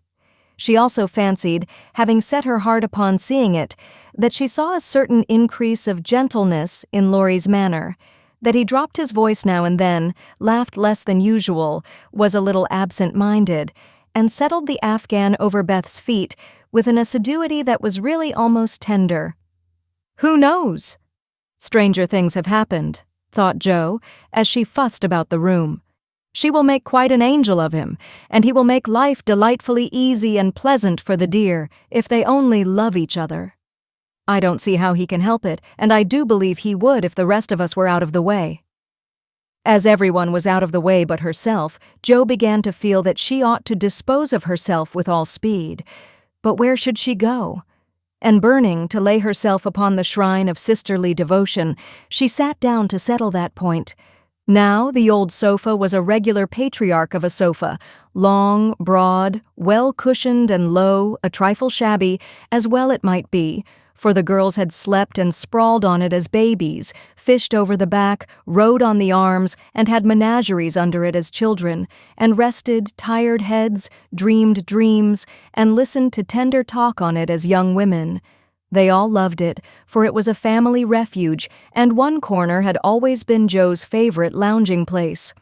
Among the many pillows that adorned the venerable couch was one, hard, round, covered with prickly horsehair, and furnished with a knobby button at each end. This repulsive pillow was her especial property, being used as a weapon of defense, a barricade, or a stern preventive of too much slumber. Laurie knew this pillow well and had cause to regard it with deep aversion, having been unmercifully pummeled with it in former days when romping was allowed, and now frequently debarred by it from the seat he most coveted next to Jo in the sofa corner. If the sausage, as they called it, stood on end, it was a sign that he might approach and repose, but if it lay flat across the sofa, woe to man, woman, or child who dared disturb it. That evening, Jo forgot to barricade her corner, and had not been in her seat 5 minutes before a massive form appeared beside her, and with both arms spread over the sofa back, both long legs stretched out before him, Laurie exclaimed with a sigh of satisfaction. "Now, this is filling at the price." "No slang!" snapped Jo, slamming down the pillow. But it was too late. There was no room for it, and coasting onto the floor, it disappeared in a most mysterious manner. "Come, Jo, don't be thorny. After studying himself to a skeleton all the week, a fellow deserves petting and ought to get it." "Beth will pet you. I'm busy." "No, she's not to be bothered with me. But you like that sort of thing unless you've suddenly lost your taste for it. Have you? Do you hate your boy and want to fire pillows at him?" Anything more wheedlesome than that touching appeal was seldom heard, but Jo quenched her boy by turning on him with a stern query. "How many bouquets have you sent Miss Randall this week?" "Not one, upon my word. She's engaged. Now then." "I'm glad of it. That's one of your foolish extravagances, sending flowers and things to girls for whom you don't care 2 pins," continued Jo reprovingly. "Sensible girls for whom I do care, whole papers of pins won't let me send them flowers and things. So what can I do? My feelings need a vent." "Mother doesn't approve of flirting even in fun, and you do flirt desperately, Teddy." "I'd give anything if I could answer, 'So do you.' As I can't, I'll merely say that I don't see any harm in that pleasant little game, if all parties understand that it's only play." "Well, it does look pleasant, but I can't learn how it's done. I've tried because one feels awkward in company not to do as everybody else is doing, but I don't seem to get on," said Jo, forgetting to play mentor. "Take lessons of Amy. She has a regular talent for it." "Yes, she does it very prettily, and never seems to go too far. I suppose it's natural to some people to please without trying, and others to always say and do the wrong thing in the wrong place. I'm glad you can't flirt. It's really refreshing to see a sensible, straightforward girl who can be jolly and kind without making a fool of herself. Between ourselves, Jo, some of the girls I know really do go on at such a rate I'm ashamed of them. They don't mean any harm, I'm sure, but if they knew how we fellows talked about them afterward, they'd mend their ways, I fancy. They do the same, and as their tongues are the sharpest, you fellows get the worst of it, for you are as silly as they every bit. If you behaved properly, they would, but knowing you like their nonsense, they keep it up, and then you blame them." "Much you know about it, ma'am," said Laurie in a superior tone. "We don't like romps and flirts, though we may act as if we did sometimes. The pretty modest girls are never talked about, except respectfully, among gentlemen. Bless your innocent soul. If you could be in my place for a month, you'd see things that would astonish you a trifle. Upon my word, when I see one of those harum-scarum girls, I always want to say with our friend Cock Robin, "Out upon you, fie upon you, bold-faced jig." It was impossible to help laughing at the funny conflict between Laurie's chivalrous reluctance to speak ill of womankind and his very natural dislike of the unfeminine folly of which fashionable society showed him many samples. Joe knew that young Laurence was regarded as a most eligible parti by worldly mammas, was much smiled upon by their daughters, and flattered enough by ladies of all ages to make a coxcomb of him, so she watched him rather jealously, fearing he would be spoiled, and rejoiced more than she confessed to find that he still believed in modest girls. Returning suddenly to her admonitory tone, she said, dropping her voice, "If you must have a vent, Teddy, go and devote yourself to one of the pretty, modest girls whom you do respect, and not waste your time with the silly ones." "You really advise it?" And Laurie looked at her with an odd mixture of anxiety and merriment in his face. "Yes, I do, but you'd better wait till you are through college, on the whole, and be fitting yourself for the place meantime. You're not half good enough for, well, whoever the modest girl may be." And Joe looked a little queer likewise, for a name had almost escaped her. "That I'm not," acquiesced Laurie with an expression of humility quite new to him, as he dropped his eyes and absently wound Joe's apron tassel round his finger. "Mercy on us, this will never do," thought Joe, adding aloud, "Go and sing to me. I'm dying for some music and always like yours." "I'd rather stay here, thank you." "Well, you can't. There isn't room. Go and make yourself useful since you are too big to be ornamental." "I thought you hated to be tied to a woman's apron string," retorted Joe, quoting certain rebellious words of his own. "Ah, that depends on who wears the apron." And Laurie gave an audacious tweak at the tassel. "Are you going?" demanded Joe, diving for the pillow. He fled at once, and the minute it was well, up with the bonnets of Bonnie Dundee, she slipped away to return no more till the young gentleman departed in high dudgeon. Joe lay long awake that night, and was just dropping off when the sound of a stifled sob made her fly to Beth's bedside, with the anxious inquiry, "What is it, dear?" "I thought you were asleep," sobbed Beth. "Is it the old pain, my precious?" "No, it's a new one, but I can bear it," and Beth tried to check her tears. "Tell me all about it and let me cure it as I often did the other." "You can't. There is no cure." There Beth's voice gave way, and clinging to her sister she cried so despairingly that Joe was frightened. "Where is it? Shall I call Mother?" No, don't call her, don't tell her. I shall be better soon.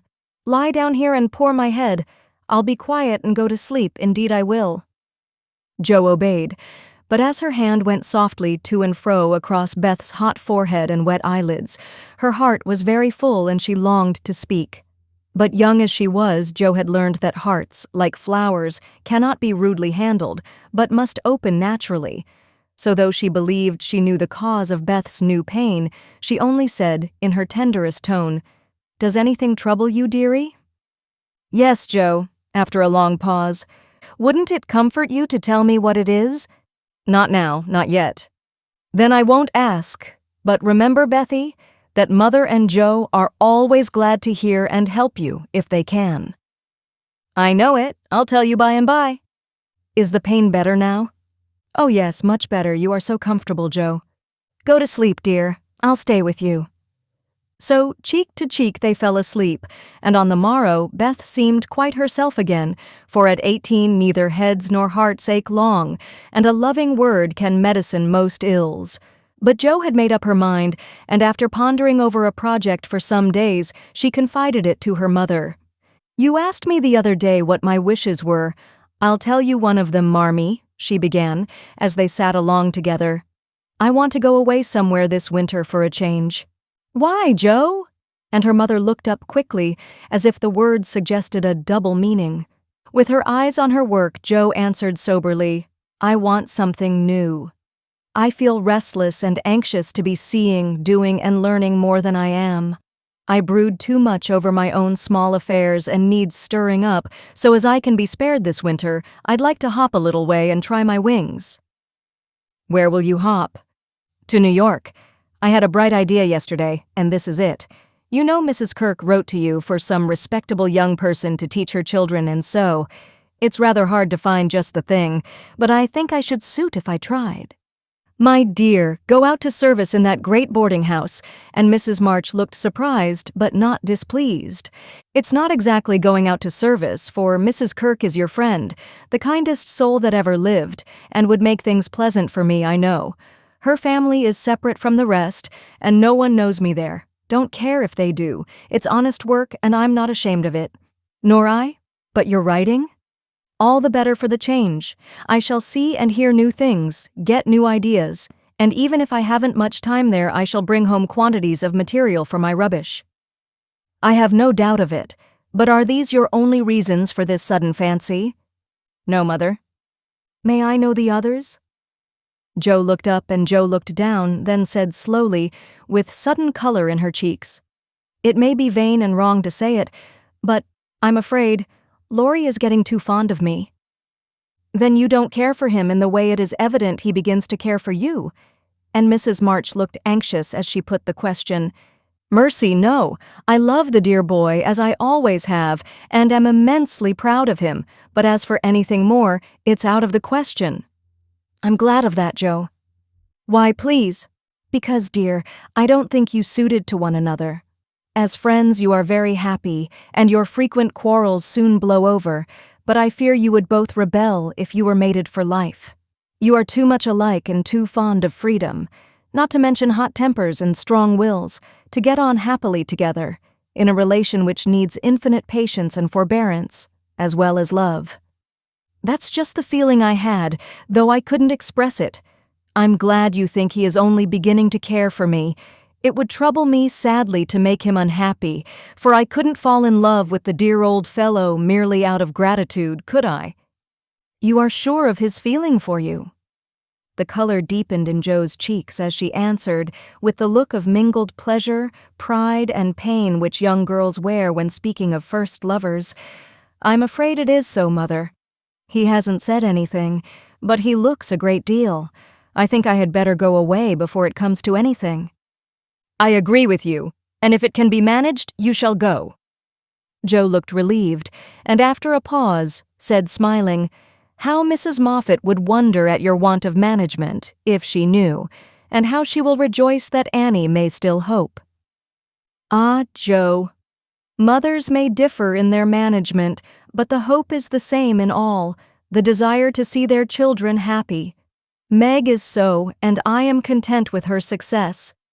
You I leave to enjoy your liberty till you tire of it, for only then will you find that there is something sweeter. Amy is my chief care now, but her good sense will help her. For Beth, I indulge no hopes except that she may be well. By the way, she seems brighter this last day or two. Have you spoken to her? Yes, she owned she had a trouble and promised to tell me by and by. I said no more, for I think I know it. And Jo told her little story. Mrs. March shook her head and did not take so romantic a view of the case, but looked grave and repeated her opinion that for Laurie's sake, Jo should go away for a time. Let us say nothing about it to him till the plan is settled, then I'll run away before he can collect his wits and be tragic. Beth must think I'm going to please myself as I am, for I can't talk about Laurie to her, but she can pet and comfort him after I'm gone, and so cure him of this romantic notion. He's been through so many little trials of the sort, he's used to it, and will soon get over his lovelornity. Jo spoke hopefully, but could not rid herself of the foreboding fear that this little trial would be harder than the others, and that Laurie would not get over his lovelornity as easily as heretofore. The plan was talked over in a family council and agreed upon, for Mrs. Kirk gladly accepted Jo and promised to make a pleasant home for her. The teaching would render her independent, and such leisure as she got might be made profitable by writing, while the new scenes and society would be both useful and agreeable. Jo liked the prospect and was eager to be gone, for the home nest was growing too narrow for her restless nature and adventurous spirit. When all was settled, with fear and trembling she told Laurie, but to her surprise he took it very quietly. He had been graver than usual of late, but very pleasant, and when jokingly accused of turning over a new leaf, he answered soberly, "So I am, and I mean this one shall stay turned." Joe was very much relieved that one of his virtuous fits should come on just then, and made her preparations with a lightened heart, for Beth seemed more cheerful, and hoped she was doing the best for all. "One thing I leave in your especial care," she said the night before she left. "You mean your papers?" asked Beth. "No, my boy, be very good to him, won't you?" "Of course I will, but I can't fill your place and he'll miss you sadly." "It won't hurt him, so remember, I leave him in your charge to plague, pet, and keep in order." "I'll do my best for your sake," promised Beth, wondering why Joe looked at her so queerly. When Laurie said goodbye, he whispered significantly, "It won't do a bit of good, Joe. My eye is on you, so mind what you do, or I'll come and bring you home." Part 2, Chapter 33, Joe's Journal. New York, November. Dear Marmee and Beth, I'm going to write you a regular volume, for I've got heaps to tell, though I'm not a fine young lady traveling on the continent. When I lost sight of Father's dear old face, I felt a trifle blue and might have shed a briny drop or two if an Irish lady with 4 small children, all crying more or less, hadn't diverted my mind, for I amused myself by dropping gingerbread nuts over the seat every time they opened their mouths to roar. Soon the sun came out, and taking it as a good omen, I cleared up likewise and enjoyed my journey with all my heart. Mrs. Kirk welcomed me so kindly I felt at home at once, even in that big house full of strangers. She gave me a funny little sky parlor, all she had, but there is a stove in it, and a nice table in a sunny window so I can sit here and write whenever I like. A fine view and a church tower opposite atone for the many stairs, and I took a fancy to my den on the spot. The nursery, where I am to teach and sew, is a pleasant room next Mrs. Kirk's private parlor, and the 2 little girls are pretty children, rather spoiled, I fancy, but they took to me after telling them the 7 bad pigs, and I've no doubt I shall make a model governess. I am to have my meals with the children, if I prefer it to the great table, and for the present I do, for I am bashful, though no one will believe it. "Now, my dear, make yourself at home," said Mrs. K in her motherly way. "I'm on the drive from morning to night, as you may suppose with such a family, but a great anxiety will be off my mind if I know the children are safe with you. My rooms are always open to you, and your own shall be as comfortable as I can make it. There are some pleasant people in the house if you feel sociable, and your evenings are always free. Come to me if anything goes wrong and be as happy as you can. There's the tea bell. I must run and change my cap." And off she bustled, leaving me to settle myself in my new nest. As I went downstairs soon after, I saw something I liked. The flights are very long in this tall house, and as I stood waiting at the head of the 3rd one for a little servant girl to lumber up, I saw a gentleman come along behind her, take the heavy hod of coal out of her hand, carry it all the way up, put it down at a door nearby, and walk away, saying with a kind nod and a foreign accent, "It goes better so. The little back is too young to have such heaviness." Wasn't it good of him? I like such things, for as Father says, trifles show character. When I mentioned it to Mrs. K that evening, she laughed and said, "That must have been Professor Pear. He's always doing things of that sort." Mrs. K told me he was from Berlin, very learned and good, but poor as a church mouse, and gives lessons to support himself and 2 little orphan nephews whom he is educating here, according to the wishes of his sister, who married an American. Not a very romantic story, but it interested me, and I was glad to hear that Mrs. K lends him her parlor for some of his scholars. There is a glass door between it and the nursery, and I mean to peep at him, and then I'll tell you how he looks. He's almost 40, so it's no harm, Marmee. After tea and a go-to-bed romp with the little girls, I attacked the big work basket and had a quiet evening chatting with my new friend. I shall keep a journal letter and send it once a week, so good night, and more tomorrow. Tuesday Eve. Had a lively time in my seminary this morning, for the children acted like Sancho, and at one time I really thought I should shake them all round. Some good angel inspired me to try gymnastics, and I kept it up till they were glad to sit down and keep still. After luncheon, the girl took them out for a walk, and I went to my needlework like little Mabel with a willing mind. I was thanking my stars that I'd learned to make nice buttonholes when the parlor door opened and shut, and someone began to hum Kent's Dudas Land like a big bumblebee. It was dreadfully improper, I know, but I couldn't resist the temptation, and lifting one end of the curtain before the glass door, I peeped in.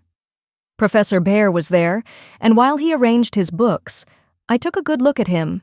A regular German, rather stout, with brown hair tumbled all over his head, a bushy beard, good nose, the kindest eyes I ever saw, and a splendid big voice that does one's ears good after our sharp or slipshod American gabble. His clothes were rusty, his hands were large, and he hadn't a really handsome feature in his face, except his beautiful teeth, yet I liked him, for he had a fine head, his linen was very nice, and he looked like a gentleman, though 2 buttons were off his coat and there was a patch on one shoe. He looked sober in spite of his humming, till he went to the window to turn the hyacinth bulbs toward the sun, and stroke the cat, who received him like an old friend. Then he smiled, and when a tap came at the door, called out in a loud, brisk tone, "Herein." I was just going to run when I caught sight of a morsel of a child carrying a big book and stopped to see what was going on. "Me wants me bear," said the mite, slamming down her book and running to meet him. "Thou shalt have thy bear. Come then, and take a goot hug from him, my Tina," said the professor, catching her up with a laugh and holding her so high over his head that she had to stoop her little face to kiss him. "Now me must study my lesson," went on the funny little thing, so he put her up at the table, opened the great dictionary she had brought, and gave her a paper and pencil, and she scribbled away, turning a leaf now and then, and passing her little fat finger down the page, as if finding a word, so soberly that I nearly betrayed myself by a laugh, while Mr. Bear stood stroking her pretty hair with a fatherly look that made me think she must be his own, though she looked more French than German. Another knock and the appearance of 2 young ladies sent me back to my work, and there I virtuously remained through all the noise and gabbling that went on next door. One of the girls kept laughing affectedly and saying, "Now, Professor," in a coquettish tone, and the other pronounced her German with an accent that must have made it hard for him to keep sober. Both seemed to try his patience sorely, for more than once I heard him say emphatically, "No, no, it is not so, you have not attend to what I say," and once there was a loud rap, as if he struck the table with his book, followed by the despairing exclamation, "Prut, it all goes bad this day." Poor man, I pitied him, and when the girls were gone, took just one more peep to see if he survived it. He seemed to have thrown himself back in his chair, tired out, and sat there with his eyes shut till the clock struck 2. When he jumped up, put his books in his pocket, as if ready for another lesson, and taking little Tina, who had fallen asleep on the sofa, in his arms, he carried her quietly away. I fancy he has a hard life of it. Mrs. Kirk asked me if I wouldn't go down to the 5 o'clock dinner, and feeling a little bit homesick, I thought I would, just to see what sort of people are under the same roof with me. So I made myself respectable and tried to slip in behind Mrs. Kirk, but as she is short and I'm tall, my efforts at concealment were rather a failure. She gave me a seat by her, and after my face cooled off, I plucked up courage and looked about me. The long table was full, and everyone intent on getting their dinner, the gentlemen especially, who seemed to be eating on time, for they bolted in every sense of the word, vanishing as soon as they were done. There was the usual assortment of young men absorbed in themselves, young couples absorbed in each other, married ladies in their babies, and old gentlemen in politics. I don't think I shall care to have much to do with any of them, except one sweet-faced maiden lady who looks as if she had something in her. Cast away at the very bottom of the table was the professor, shouting answers to the questions of a very inquisitive, deaf old gentleman on one side, and talking philosophy with a Frenchman on the other. If Amy had been here, she'd have turned her back on him forever because, sad to relate, he had a great appetite and shoveled in his dinner in a manner which would have horrified her ladyship. I didn't mind, for I like to see folks eat with a relish, as Hannah says, and the poor man must have needed a deal of food after teaching idiots all day. As I went upstairs after dinner, 2 of the young men were settling their hats before the hall mirror, and I heard one say low to the other, "Who's the new party?" "Governess, or something of that sort." "What the deuce is she at our table for? Friend of the old lady's?" "Handsome head, but no style." "Not a bit of it. Give us a light and come on."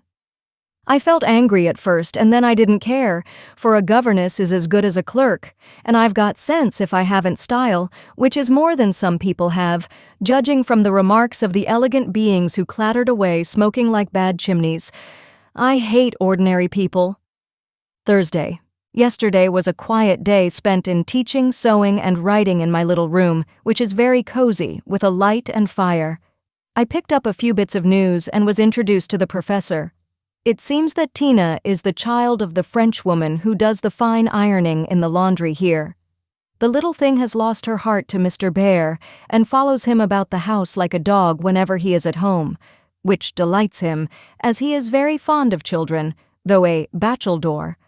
Kitty and Minnie Kirka likewise regard him with affection and tell all sorts of stories about the plays he invents, the presents he brings, and the splendid tales he tells. The younger men quiz him, it seems, call him Old Fritz, Lager Beer, Ursa Major, and make all manner of jokes on his name. But he enjoys it like a boy, Mrs. Kirk says, and takes it so good-naturedly that they all like him in spite of his foreign ways. The maiden lady is a Miss Norton, rich, cultivated, and kind. She spoke to me at dinner today, for I went to table again, it's such fun to watch people, and asked me to come and see her at her room. She has fine books and pictures, knows interesting persons, and seems friendly, so I shall make myself agreeable, for I do want to get into good society, only it isn't the same sort that Amy likes. I was in our parlor last evening when Mr. Bear came in with some newspapers for Mrs. Kirk. She wasn't there, but Minnie, who is a little old woman, introduced me very prettily. "This is Mama's friend, Miss March." "Yes, and she's jolly and we like her lots," added Kitty, who is an enfant terrible. We both bowed and then we laughed, for the prim introduction and the blunt addition were rather a comical contrast. "Ah, yes, I hear these naughty ones go to vex you, Miss Marsh. If so, again, call at me and I come," he said, with a threatening frown that delighted the little wretches. I promised I would, and he departed, but it seems as if I was doomed to see a good deal of him, for today, as I passed his door on my way out, by accident I knocked against it with my umbrella. It flew open, and there he stood in his dressing gown, with a big blue sock on one hand and a darning needle in the other.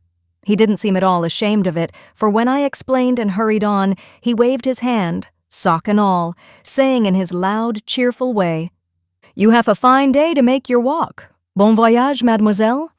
I laughed all the way downstairs, but it was a little pathetic, also to think of the poor man having to mend his own clothes. The German gentlemen embroider, I know, but darning hose is another thing and not so pretty. Saturday. Nothing has happened to write about, except a call on Miss Norton, who has a room full of pretty things, and who was very charming, for she showed me all her treasures, and asked me if I would sometimes go with her to lectures and concerts, as her escort, if I enjoyed them. She put it as a favor, but I'm sure Mrs. Kirk has told her about us, and she does it out of kindness to me. I'm as proud as Lucifer, but such favors from such people don't burden me, and I accepted gratefully.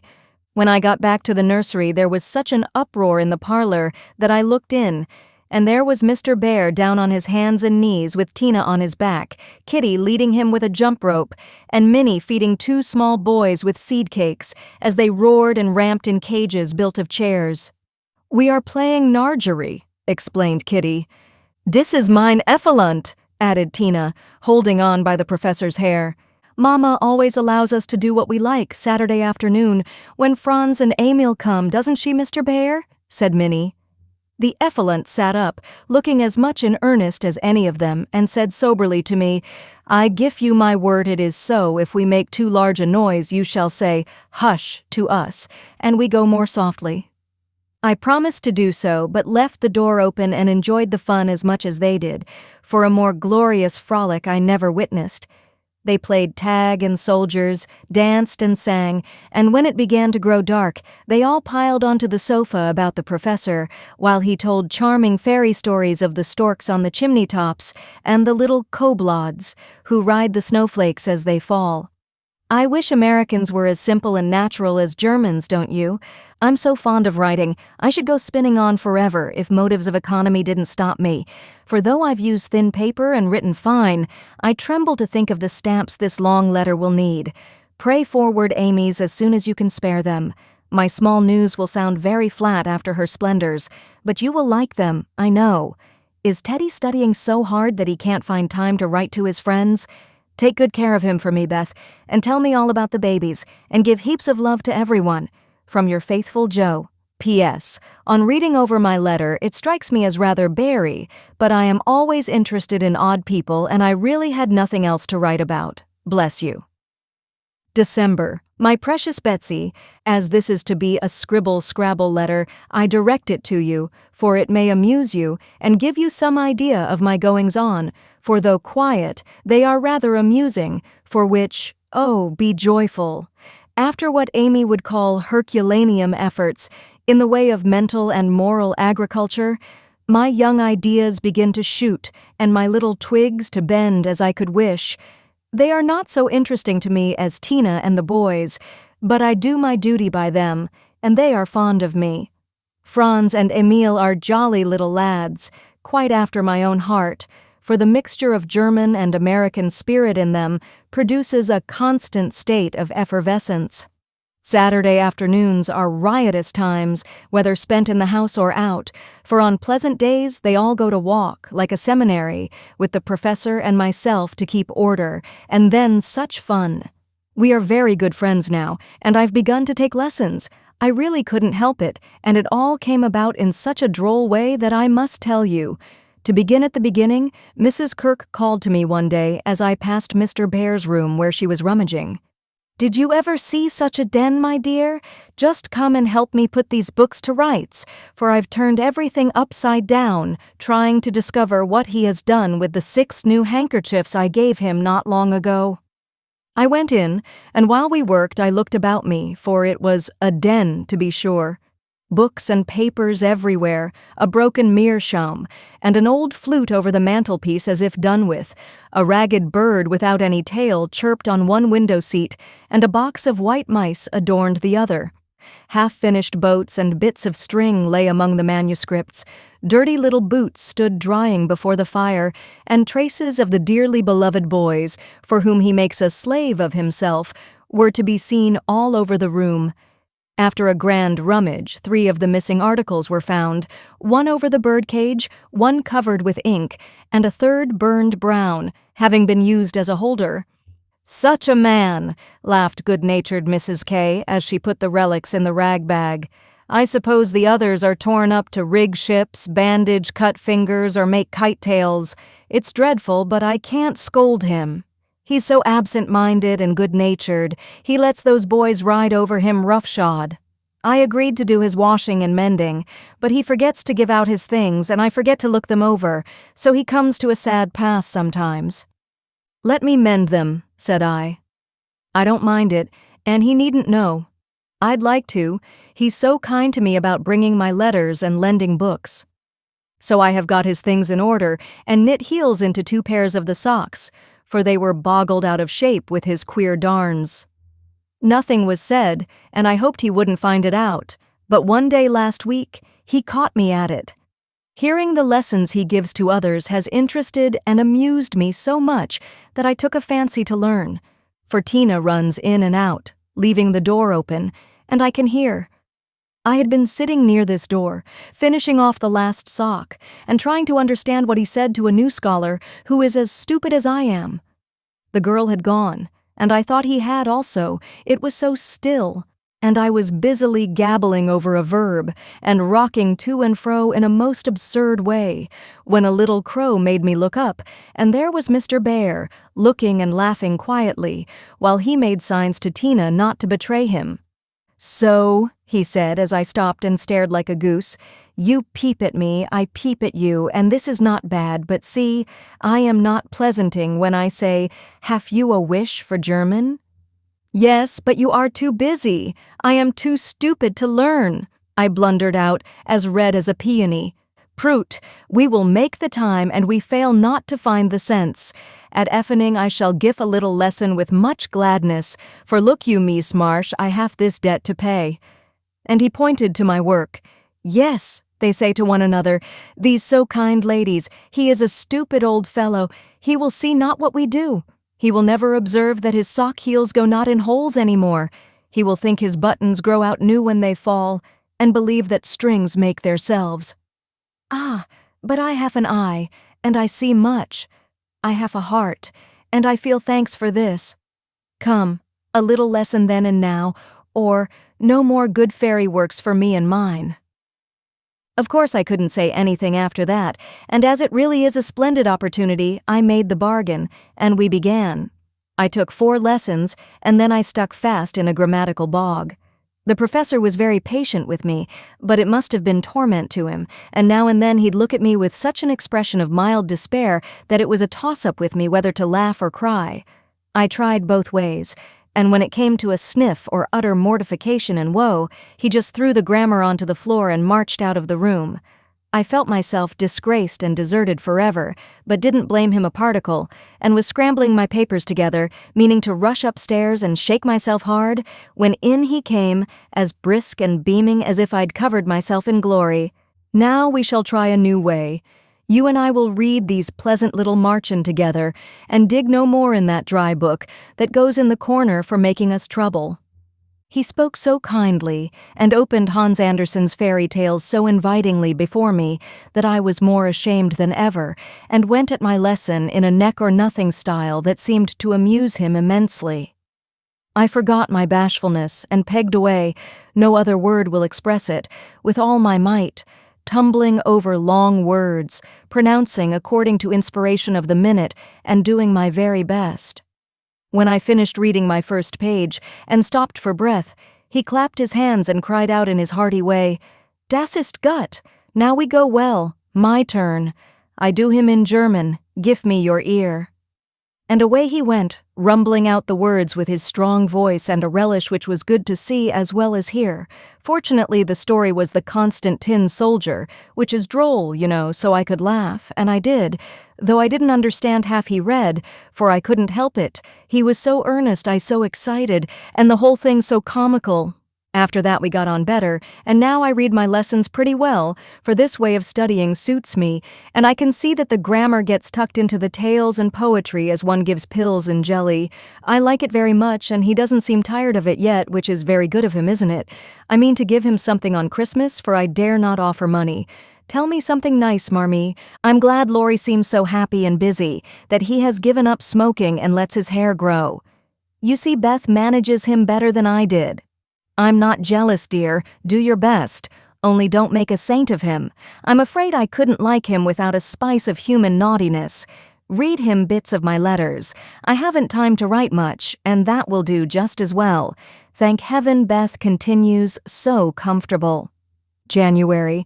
A happy new year to you all, my dearest family, which of course includes Mr. L. and a young man by the name of Teddy. I can't tell you how much I enjoyed your Christmas bundle, for I didn't get it till night and had given up hoping. Your letter came in the morning, but you said nothing about a parcel, meaning it for a surprise, so I was disappointed, for I'd had a kind of feeling that you wouldn't forget me. I felt a little low in my mind as I sat up in my room after tea, and when the big, muddy, battered-looking bundle was brought to me, I just hugged it and pranced. It was so homey and refreshing that I sat down on the floor and read and looked and ate and laughed and cried in my usual absurd way. The things were just what I wanted, and all the better for being made instead of bought. Beth's new ink bib was capital, and Hannah's box of hard gingerbread will be a treasure. I'll be sure and wear the nice flannels you sent, Marmee, and read carefully the books Father has marked. Thank you all, heaps and heaps. Speaking of books reminds me that I'm getting rich in that line, for on New Year's Day Mr. Bear gave me a fine Shakespeare.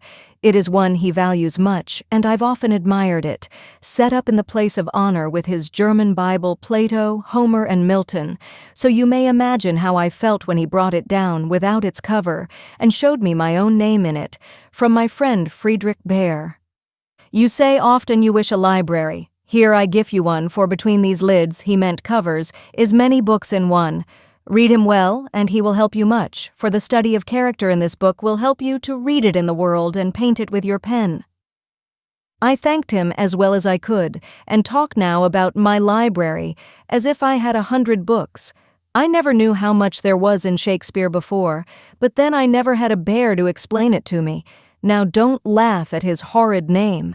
It isn't pronounced either bear or beer, as people will say it, but something between the two, as only Germans can give it. I'm glad you both like what I tell you about him, and hope you will know him someday. Mother would admire his warm heart, father his wise head. I admire both, and feel rich in my new friend Friedrich Baer. Not having much money, or knowing what he'd like, I got several little things and put them about the room where he would find them unexpectedly. They were useful, pretty, or funny, a new standish on his table, a little vase for his flower, he always has one, or a bit of green in a glass to keep him fresh, he says, and a holder for his blower so that he needn't burn up what Amy calls mouchoirs. I made it like those Beth invented, a big butterfly with a fat body and black and yellow wings, worsted feelers and bead eyes. It took his fancy immensely, and he put it on his mantelpiece as an article of virtue, so it was rather a failure after all. Poor as he is, he didn't forget a servant or a child in the house, and not a soul here, from the French laundry woman to Miss Norton, forgot him. I was so glad of that. They got up a masquerade and had a gay time New Year's Eve. I didn't mean to go down having no dress, but at the last minute Mrs. Kirk remembered some old brocades, and Miss Norton lent me lace and feathers. So I dressed up as Mrs. Malaprop and sailed in with a mask on. No one knew me, for I disguised my voice, and no one dreamed of the silent, haughty Miss March, for they think I am very stiff and cool, most of them, and so I am to whippersnappers, could dance and dress and burst out into a nice derangement of epitaphs like an allegory on the banks of the Nile. I enjoyed it very much, and when we unmasked it was fun to see them stare at me. I heard one of the young men tell another that he knew I'd been an actress. In fact, he thought he remembered seeing me at one of the minor theaters. Meg will relish that joke. Mr. Bear was Nick Bottom, and Tina was Titania, a perfect little fairy in his arms. To see them dance was quite a landscape, to use a Teddyism. I had a very happy New Year after all, and when I thought it over in my room, I felt as if I was getting on a little in spite of my many failures, for I'm cheerful all the time now, work with a will, and take more interest in other people than I used to, which is satisfactory. Bless you all. Ever your loving, Joe. Part 2, Chapter 34, Friend.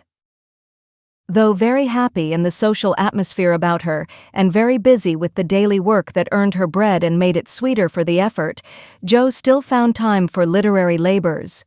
The purpose which now took possession of her was a natural one to a poor and ambitious girl, but the means she took to gain her end were not the best. She saw that money conferred power. Money and power, therefore, she resolved to have, not to be used for herself alone, but for those whom she loved more than life.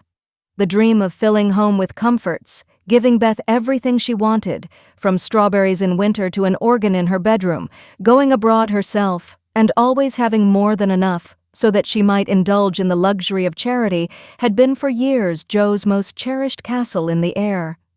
The prize story experience had seemed to open a way which might, after long traveling and much uphill work, lead to this delightful chateau en Espagne. But the novel disaster quenched her courage for a time, for public opinion is a giant which has frightened stouter-hearted Jacks on bigger beanstalks than hers. Like that immortal hero, she reposed a while after the first attempt, which resulted in a tumble and the least lovely of the giant's treasures, if I remember rightly. But the up again and take another spirit was as strong in Jo as in Jack, so she scrambled up on the shady side this time and got more booty, but nearly left behind her what was far more precious than the money bags. She took to writing sensation stories, for in those dark ages, even all-perfect America read rubbish.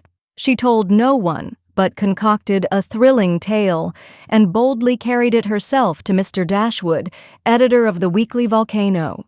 She had never read Sartor Resartus, but she had a womanly instinct that clothes possess an influence more powerful over many than the worth of character or the magic of manners. So she dressed herself in her best, and trying to persuade herself that she was neither excited nor nervous, bravely climbed 2 pairs of dark and dirty stairs to find herself in a disorderly room, a cloud of cigar smoke, and the presence of 3 gentlemen sitting with their heels rather higher than their hats, which articles of dress none of them took the trouble to remove on her appearance.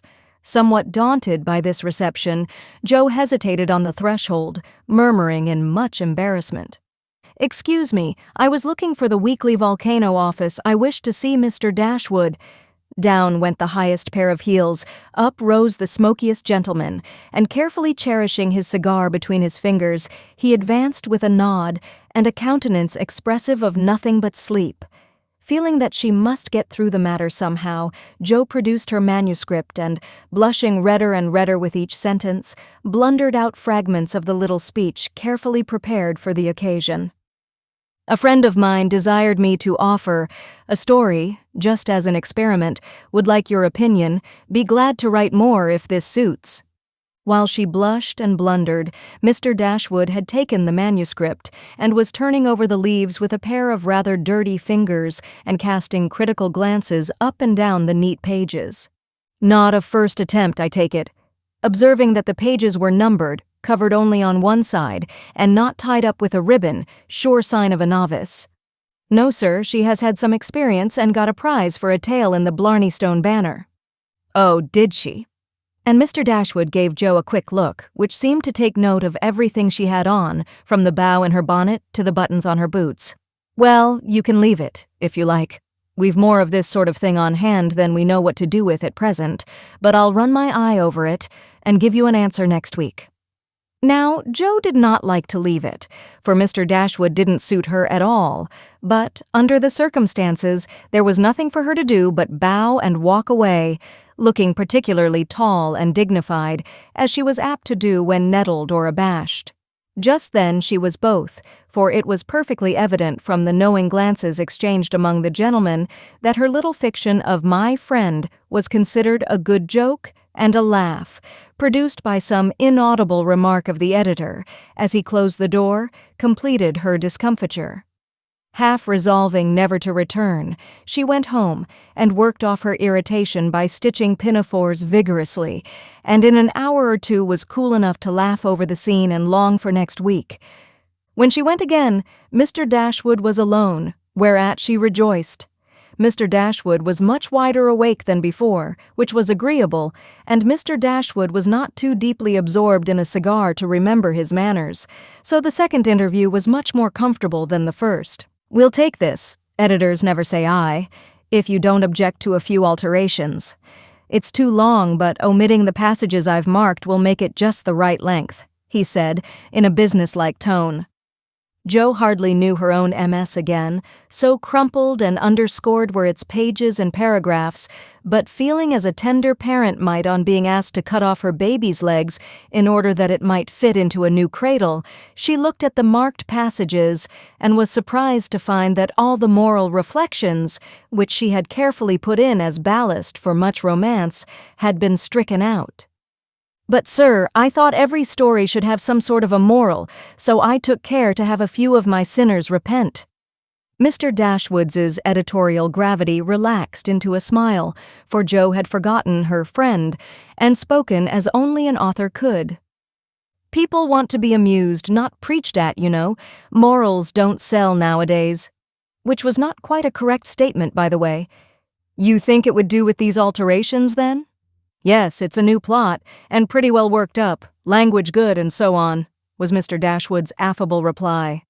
"What what compensation," began Jo, not exactly knowing how to express herself. "Oh, yes, well, we give from 25 to 30 for things of this sort. Pay when it comes out. returned Mr. Dashwood, as if that point had escaped him. Such trifles do escape the editorial mind, it is said. Very well, you can have it, said Joe, handing back the story with a satisfied air, for after the $1-a-column work, even 25 seemed good pay. Shall I tell my friend you will take another if she has one better than this? Asked Joe, unconscious of her little slip of the tongue, and emboldened by her success. Well, we'll look at it. Can't promise to take it. Tell her to make it short and spicy, and never mind the moral. What name would your friend like to put on it? In a careless tone. None at all, if you please. She doesn't wish her name to appear and has no nom de plume, said Joe, blushing in spite of herself. Just as she likes, of course. The tale will be out next week. Will you call for the money, or shall I send it? Asked Mr. Dashwood, who felt a natural desire to know who his new contributor might be. I'll call. Good morning, sir. As she departed, Mr. Dashwood put up his feet with the graceful remark, Poor and proud as usual, but she'll do. Following Mr. Dashwood's directions and making Mrs. Northberry her model, Joe rashly took a plunge into the frothy sea of sensational literature, but thanks to the life-preserver thrown her by a friend, she came up again not much the worse for her ducking. Like most young scribblers, she went abroad for her characters and scenery, and banditti, counts, gypsies, nuns, and duchesses appeared upon her stage, played their parts with as much accuracy and spirit as could be expected. Her readers were not particular about such trifles as grammar, punctuation, and probability, and Mr. Dashwood graciously permitted her to fill his columns at the lowest prices, not thinking it necessary to tell her that the real cause of his hospitality was the fact that one of his hacks, on being offered higher wages, had basely left him in the lurch. She soon became interested in her work, for her emaciated purse grew stout, and the little hoard she was making to take Beth to the mountains next summer grew slowly but surely as the weeks passed. One thing disturbed her satisfaction, and that was that she did not tell them at home. She had a feeling that father and mother would not approve, and preferred to have her own way first, and beg pardon afterward. It was easy to keep her secret, for no name appeared with her stories. Mr. Dashwood had of course found it out very soon, but promised to be dumb, and for a wonder kept his word. She thought it would do her no harm, for she sincerely meant to write nothing of which she would be ashamed, and quieted all pricks of conscience by anticipations of the happy minute when she should show her earnings and laugh over her well-kept secret.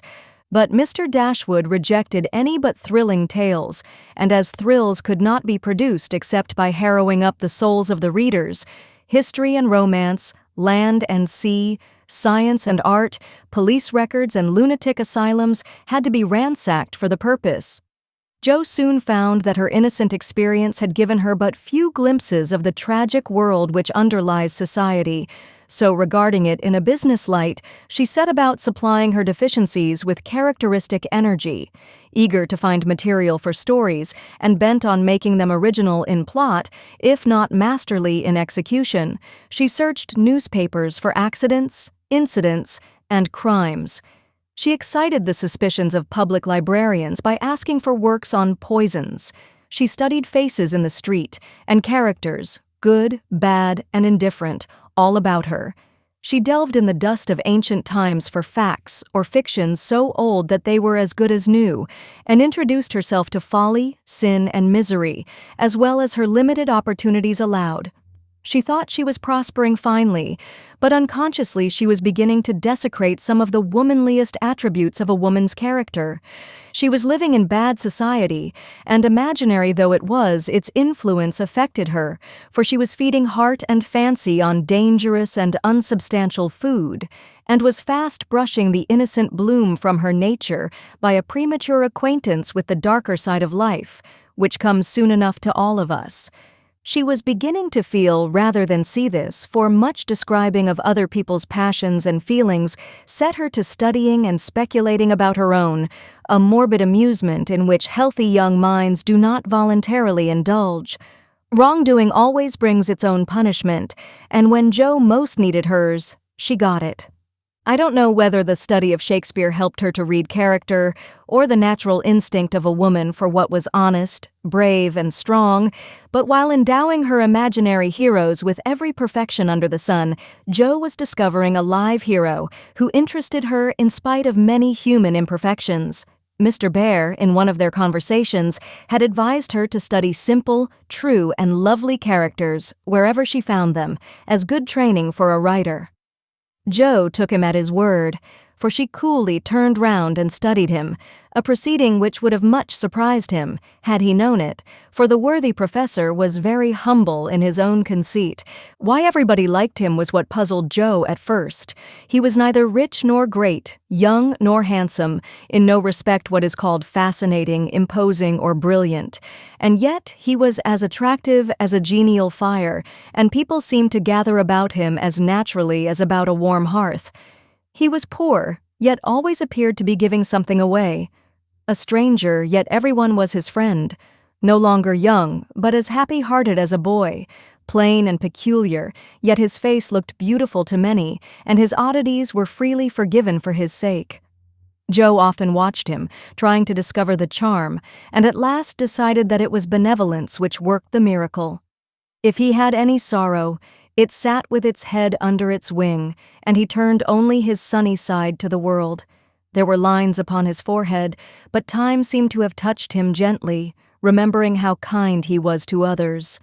The pleasant curves about his mouth were the memorials of many friendly words and cheery laughs.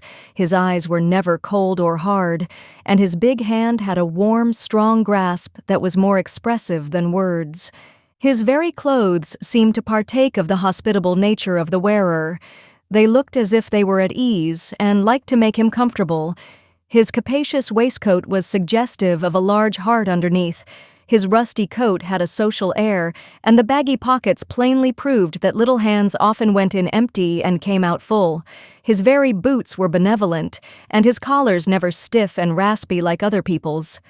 "That's it," said Jo to herself, when she at length discovered that genuine goodwill toward one's fellow men could beautify and dignify even a stout German teacher who shoveled in his dinner, darned his own socks, and was burdened with the name of Bear. Jo valued goodness highly, but she also possessed a most feminine respect for intellect, and a little discovery which she made about the professor added much to her regard for him.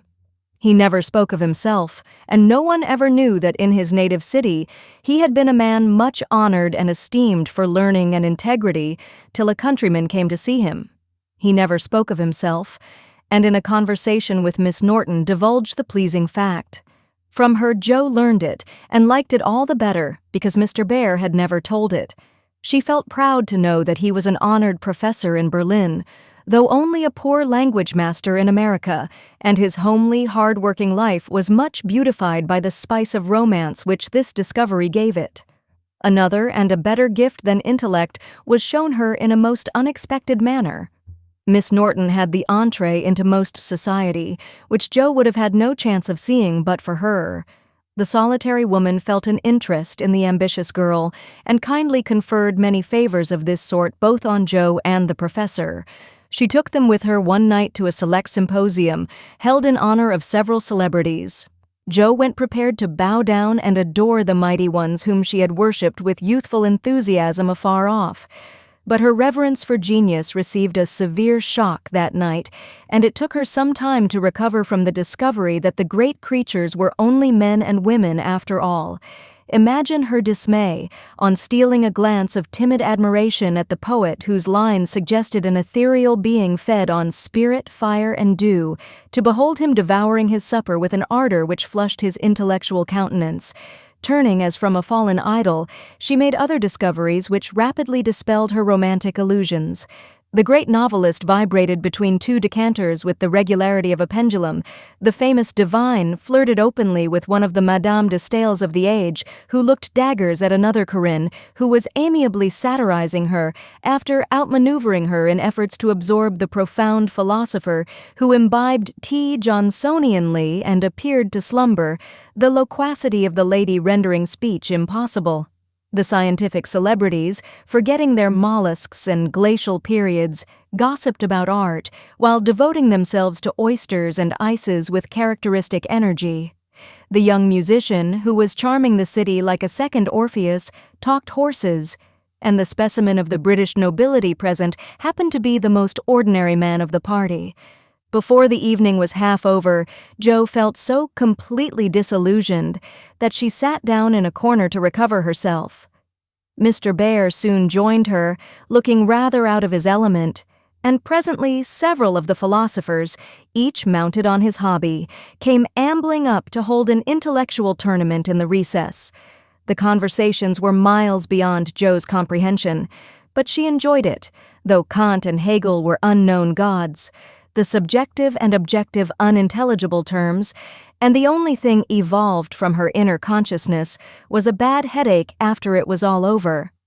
It dawned upon her gradually that the world was being picked to pieces and put together on new and, according to the talkers, on infinitely better principles than before, that religion was in a fair way to be reasoned into nothingness, and intellect was to be the only God. Jo knew nothing about philosophy or metaphysics of any sort, but a curious excitement, half pleasurable, half painful, came over her as she listened with a sense of being turned adrift into time and space, like a young balloon out on a holiday. She looked round to see how the professor liked it, and found him looking at her with the grimmest expression she had ever seen him wear. He shook his head and beckoned her to come away, but she was fascinated just then by the freedom of speculative philosophy, and kept her seat, trying to find out what the wise gentleman intended to rely upon after they had annihilated all the old beliefs. Now, Mr. Bear was a diffident man, and slow to offer his own opinions, not because they were unsettled, but too sincere and earnest to be lightly spoken. As he glanced from Jo to several other young people, attracted by the brilliancy of the philosophic pyrotechnics, he knit his brows and longed to speak, fearing that some inflammable young soul would be led astray by the rockets, to find when the display was over that they had only an empty stick or a scorched hand. He bore it as long as he could, but when he was appealed to for an opinion, he blazed up with honest indignation and defended religion with all the eloquence of truth, an eloquence which made his broken English musical and his plain face beautiful. He had a hard fight, for the wise men argued well, but he didn't know when he was beaten and stood to his colors like a man. Somehow, as he talked, the world got right again to Jo. The old beliefs that had lasted so long seemed better than the new. God was not a blind force, and immortality was not a pretty fable, but a blessed fact. She felt as if she had solid ground under her feet again, and when Mr. Bear paused, out-talked but not one whit convinced, Jo wanted to clap her hands and thank him. She did neither, but she remembered the scene, and gave the professor her heartiest respect, for she knew it cost him an effort to speak out then and there, because his conscience would not let him be silent. She began to see that character is a better possession than money, rank, intellect, or beauty, and to feel that if greatness is what a wise man has defined it to be, truth, reverence, and goodwill, then her friend Friedrich Bear was not only good, but great. This belief strengthened daily. She valued his esteem, she coveted his respect, she wanted to be worthy of his friendship, and just when the wish was sincerest, she came near to losing everything. It all grew out of a cocked hat, for one evening the professor came in to give Jo her lesson with a paper soldier cap on his head, which Tina had put there and he had forgotten to take off. "It's evident he doesn't look in his glass before coming down," thought Jo with a smile, as he said, "Gut evening," and sat soberly down, quite unconscious of the ludicrous contrast between his subject and his headgear, for he was going to read her The Death of Wallenstein. She said nothing at first, for she liked to hear him laugh out his big, hearty laugh when anything funny happened, so she left him to discover it for himself, and presently forgot all about it, for to hear a German read Schiller is rather an absorbing occupation. After the reading came the lesson, which was a lively one, for Jo was in a gay mood that night, and the cocked hat kept her eyes dancing with merriment. The professor didn't know what to make of her, and stopped at last to ask with an air of mild surprise that was irresistible, "Miss Marsh, for what do you laugh in your master's face? Have you no respect for me that you go on so bad?" "How can I be respectful, sir, when you forget to take your hat off?" said Joe. Lifting his hand to his head, the absent-minded professor gravely felt and removed the little cocked hat, looked at it a minute, and then threw back his head and laughed like a merry bass viol. "Ah, I see him now. It is that imp Tina who makes me a fool with my cap. Well, it is nothing, but see you, if this lesson goes not well, you too shall wear him." But the lesson did not go at all for a few minutes, because Mr. Bear caught sight of a picture on the hat, and unfolding it, said with great disgust, "I wish these papers did not come in the house. They are not for children to see, nor young people to read. It is not well, and I have no patience with those who make this harm." Joe glanced at the sheet and saw a pleasing illustration composed of a lunatic, a corpse, a villain, and a viper. She did not like it. But the impulse that made her turn it over was not one of displeasure, but fear, because for a minute she fancied the paper was the volcano. It was not, however, and her panic subsided as she remembered that even if it had been, and one of her own tales in it, there would have been no name to betray her. She had betrayed herself, however, by a look and a blush, for though an absent man, the professor saw a good deal more than people fancied. He knew that Joe wrote, and had met her down among the newspaper offices more than once, but as she never spoke of it, he asked no questions in spite of a strong desire to see her work. Now it occurred to him that she was doing what she was ashamed to own, and it troubled him. He did not say to himself, "It is none of my business, I've no right to say anything," as many people would have done. He only remembered that she was young and poor, a girl far away from mother's love and father's care, and he was moved to help her with an impulse as quick and natural as that which would prompt him to put out his hand to save a baby from a puddle. All this flashed through his mind in a minute, but not a trace of it appeared in his face, and by the time the paper was turned and Joe's needle threaded, he was ready to say quite naturally but very gravely, "Yes, you are right to put it from you. I do not think that good young girls should see such things. They are made pleasant to some, but I would more rather give my boys gunpowder to play with than this bad trash. All may not be bad, only silly, you know, and if there is a demand for it, I don't see any harm in supplying it. Many very respectable people make an honest living out of what are called sensation stories," said Joe, scratching gathers so energetically that a row of little slits followed her pin. "There is a demand for whiskey, but I think you and I do not care to sell it. If the respectable people knew what harm they did, they would not feel that the living was honest. They have no right to put poison in the sugar plum and let the small ones eat it. No, they should think a little and sweep mud in the street before they do this thing." Mr. Bear spoke warmly and walked to the fire, crumpling the paper in his hands. Joe sat still, looking as if the fire had come to her, for her cheeks burned long after the cocked hat had turned to smoke and gone harmlessly up the chimney. "I should like much to send all the rest after him," muttered the professor, coming back with a relieved air. Joe thought what a blaze her pile of papers upstairs would make, and her hard-earned money lay rather heavily on her conscience at that minute. Then she thought consolingly to herself, "Mine are not like that. They are only silly, never bad, so I won't be worried." And taking up her book, she said with a studious face, "Shall we go on, sir? I'll be very good and proper now."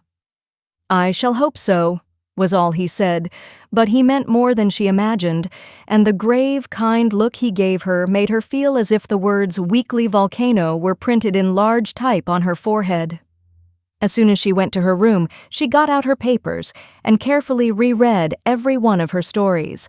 Being a little short-sighted, Mr. Bear sometimes used eyeglasses, and Joe had tried them once, smiling to see how they magnified the fine print of her book. Now she seemed to have on the professor's mental or moral spectacles also, for the faults of these poor stories glared at her dreadfully and filled her with dismay. "They are trash, and will soon be worse trash if I go on, for each is more sensational than the last. I've gone blindly on, hurting myself and other people for the sake of money.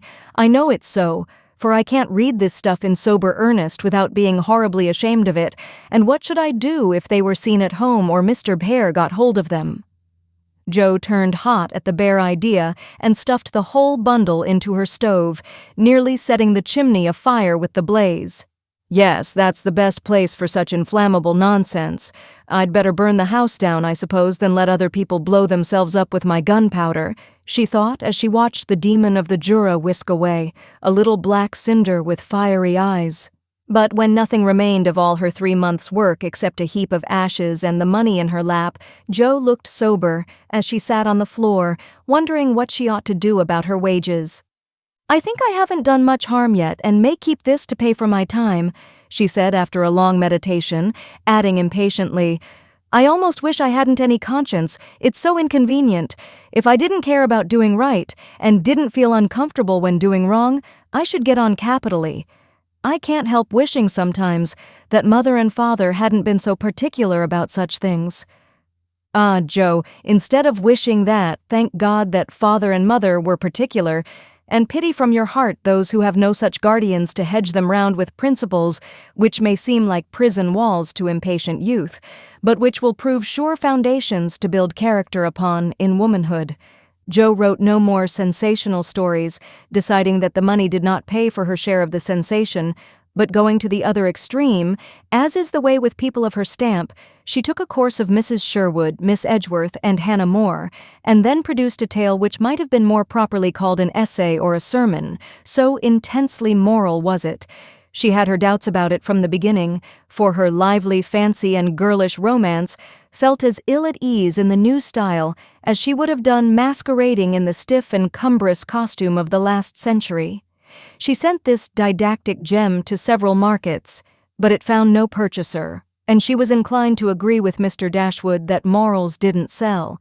Then she tried a child's story, which she could easily have disposed of if she had not been mercenary enough to demand filthy lucre for it.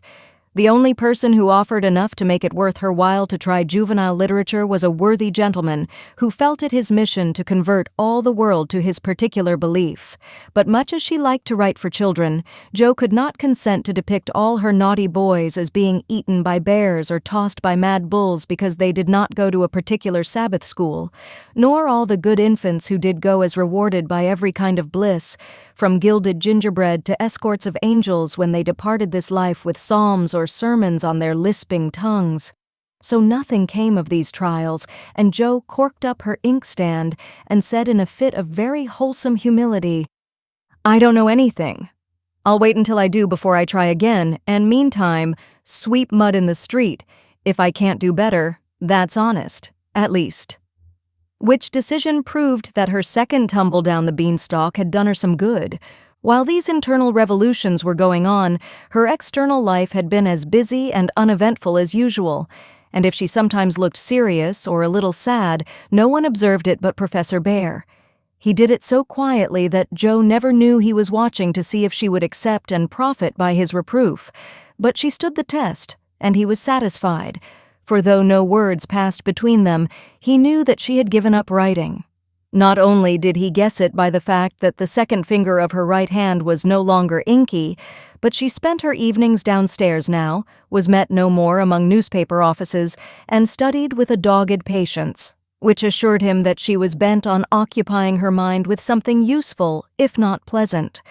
He helped her in many ways, proving himself a true friend, and Jo was happy. For while her pen lay idle, she was learning other lessons besides German, and laying a foundation for the sensation story of her own life. It was a pleasant winter, and a long one, for she did not leave Mrs. Kirk till June. Everyone seemed sorry when the time came. The children were inconsolable, and Mr. Bhaer's hair stuck straight up all over his head, for he always rumpled it wildly when disturbed in mind. "Going home? Ah, you are happy that you have a home to go in," he said, when she told him, and sat silently pulling his beard in the corner, while she held a little levee on that last evening. She was going early, so she bade them all goodbye overnight, and when his turn came, she said warmly, "Now, sir, you won't forget to come and see us, if you ever travel our way, will you? I'll never forgive you if you do, for I want them all to know my friend." "Do you? Shall I come?" he asked, looking down at her with an eager expression which she did not see. Yes, come next month. Laurie graduates then, and you'd enjoy commencement as something new. That is your best friend of whom you speak? He said in an altered tone. Yes, my boy Teddy, I'm very proud of him and should like you to see him. Jo looked up then, quite unconscious of anything but her own pleasure in the prospect of showing them to one another. Something in Mr. Bear's face suddenly recalled the fact that she might find Laurie more than a best friend, and simply because she particularly wished not to look as if anything was the matter, she involuntarily began to blush, and the more she tried not to, the redder she grew.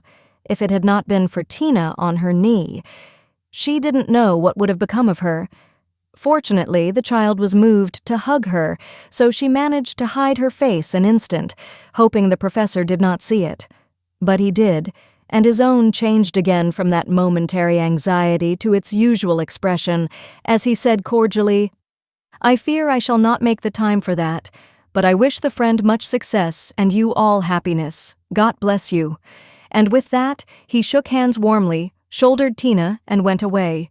But after the boys were abed, he sat long before his fire with the tired look on his face and the Heimweh, or homesickness, lying heavy at his heart. Once, when he remembered Jo as she sat with the little child in her lap, and that new softness in her face, he leaned his head on his hands a minute, and then roamed about the room, as if in search of something that he could not find. It is not for me, I must not hope it now, he said to himself, with a sigh that was almost a groan. Then, as if reproaching himself for the longing that he could not repress, he went and kissed the two tousled heads upon the pillow, took down his seldom-used meerschaum, and opened his Play-Doh. He did his best, and did it manfully, but I don't think he found that a pair of rampant boys, a pipe, or even the divine Play-Doh were very satisfactory substitutes for wife and child at home. Early as it was, he was at the station next morning to see Jo off, and thanks to him she began her solitary journey with the pleasant memory of a familiar face smiling its farewell, a bunch of violets to keep her company, and best of all, the happy thought, well, the winter's gone, and I've written no books, earned no fortune, but I've made a friend worth having and I'll try to keep him all my life. Part 2, Chapter 35, Heartache. Whatever his motive might have been, Laurie studied to some purpose that year, for he graduated with honor and gave the Latin oration with the grace of a Phillips and the eloquence of a Demosthenes, so his friends said. They were all there, his grandfather, oh, so proud, Mr. and Mrs. March, John and Meg, Jo and Beth, and all exulted over him with the sincere admiration which boys make light of at the time, but fail to win from the world by any after-triumphs. I've got to stay for this confounded supper, but I shall be home early tomorrow. You'll come and meet me as usual, girls? Laurie said, as he put the sisters into the carriage after the joys of the day were over. He said girls, but he meant Jo, for she was the only one who kept up the old custom. She had not the heart to refuse her splendid, successful boy anything, and answered warmly, I'll come, Teddy, rain or shine, and march before you, playing Hail the Conquering Hero Comes on a Jew's harp. Laurie thanked her with a look that made her think in a sudden panic, oh, dearie me, I know he'll say something, and then what shall I do? Evening meditation and morning work somewhat allayed her fears, and having decided that she wouldn't be vain enough to think people were going to propose when she had given them every reason to know what her answer would be, she set forth at the appointed time, hoping Teddy wouldn't do anything to make her hurt his poor feelings. A call at Meg's, and a refreshing sniff and sip at the Daisy and Demijohn, still further fortified her for the tete-a-tete, but when she saw a stalwart figure looming in the distance, she had a strong desire to turn about and run away. Where's the Jew's harp, Jo? Cried Laurie, as soon as he was within speaking distance. I forgot it. And Jo took heart again, for that salutation could not be called lover-like. She always used to take his arm on these occasions, now she did not, and he made no complaint, which was a bad sign, but talked on rapidly about all sorts of faraway subjects, till they turned from the road into the little path that led homeward through the grove. Then he walked more slowly, suddenly lost his fine flow of language, and now and then a dreadful pause occurred. To rescue the conversation from one of the wells of silence into which it kept falling, Joe said hastily, "Now you must have a good long holiday." "I intend to." Something in his resolute tone made Joe look up quickly to find him looking down at her with an expression that assured her the dreaded moment had come, and made her put out her hand with an imploring, "No, Teddy, please don't." "I will, and you must hear me. It's no use, Joe, we've got to have it out, and the sooner the better for both of us," he answered, getting flushed and excited all at once. "Say what you like, then. I'll listen," said Joe, with a desperate sort of patience. Laurie was a young lover, but he was in earnest and meant to have it out, if he died in the attempt, so he plunged into the subject with characteristic impetuosity, saying in a voice that would get choky now and then, in spite of manful efforts to keep it steady, "I've loved you ever since I've known you, Joe, couldn't help it. You've been so good to me. I've tried to show it, but you wouldn't let me. Now I'm going to make you hear and give me an answer, for I can't go on so any longer." "I wanted to save you this. I thought you'd understand," began Joe, finding it a great deal harder than she expected. "I know you did, but the girls are so queer you never know what they mean. They say no when they mean yes and drive a man out of his wits just for the fun of it," returned Laurie, entrenching himself behind an undeniable fact. "I don't. I never wanted to make you care for me so, and I went away to keep you from it if I could." "I thought so. It was like you, but it was no use. I only loved you all the more, and I worked hard to please you, and I gave up billiards and everything you didn't like, and waited and never complained, for I hoped you'd love me, though I'm not half good enough." Here there was a choke that couldn't be controlled, so he decapitated Buttercups while he cleared his confounded throat. You are. You're a great deal too good for me, and I'm so grateful to you, and so proud and fond of you. I don't know why I can't love you as you want me to. I've tried, but I can't change the feeling, and it would be a lie to say I do when I don't." "Really, truly, Joe?" He stopped short and caught both her hands as he put his question with a look that she did not soon forget. "Really, truly, dear." They were in the grove now, close by the stile, and when the last words fell reluctantly from Joe's lips, Laurie dropped her hands and turned as if to go on, but for once in his life the fence was too much for him, so he just laid his head down on the mossy post and stood so still that Joe was frightened. "Oh, Teddy, I'm sorry, so desperately sorry, I could kill myself if it would do any good. I wish you wouldn't take it so hard, I can't help it. You know it's impossible for people to make themselves love other people if they don't," cried Joe, inelegantly but remorsefully, as she softly patted his shoulder, remembering the time when he had comforted her so long ago. "They do sometimes," said a muffled voice from the post. "I don't believe it's the right sort of love, and I'd rather not try it," was the decided answer. There was a long pause while a blackbird sung blithely on the willow by the river and the tall grass rustled in the wind. Presently Joe said very soberly, as she sat down on the step of the stile, "Laurie, I want to tell you something." He started as if he had been shot, threw up his head, and cried out in a fierce tone, "Don't tell me that, Joe, I can't bear it now." "Tell what?" she asked, wondering at his violence. "That you love that old man." "What old man?" demanded Joe, thinking he must mean his grandfather. "That devilish professor you were always writing about. If you say you love him, I know I shall do something desperate." And he looked as if he would keep his word, as he clenched his hands with a wrathful spark in his eyes. Joe wanted to laugh, but restrained herself and said warmly, for she too was getting excited with all this, "Don't swear, Teddy. He isn't old, nor anything bad, but good and kind, and the best friend I've got next to you. Pray, don't fly into a passion. I want to be kind, but I know I shall get angry if you abuse my professor. I haven't the least idea of loving him or anybody else. But you will after a while, and then what will become of me? You'll love someone else too, like a sensible boy, and forget all this trouble." "I can't love anyone else, and I'll never forget you, Joe. Never, never," with a stamp to emphasize his passionate words. "What shall I do with him?" sighed Joe, finding that emotions were more unmanageable than she expected. You haven't heard what I wanted to tell you. Sit down and listen, for indeed I want to do right and make you happy," she said, hoping to soothe him with a little reason, which proved that she knew nothing about love. Seeing a ray of hope in that last speech, Laurie threw himself down on the grass at her feet, leaned his arm on the lower step of the stile, and looked up at her with an expectant face. Now that arrangement was not conducive to calm speech or clear thought on Joe's part, for how could she say hard things to her boy while he watched her with eyes full of love and longing, and lashes still wet with the bitter drop or two her hardness of heart had wrung from him? She gently turned his head away, saying, as she stroked the wavy hair which had been allowed to grow for her sake, "How touching that was, to be sure. I agree with Mother that you and I are not suited to each other because our quick tempers and strong wills would probably make us very miserable if we were so foolish as to—" Joe paused a little over the last word, but Laurie uttered it with a rapturous expression.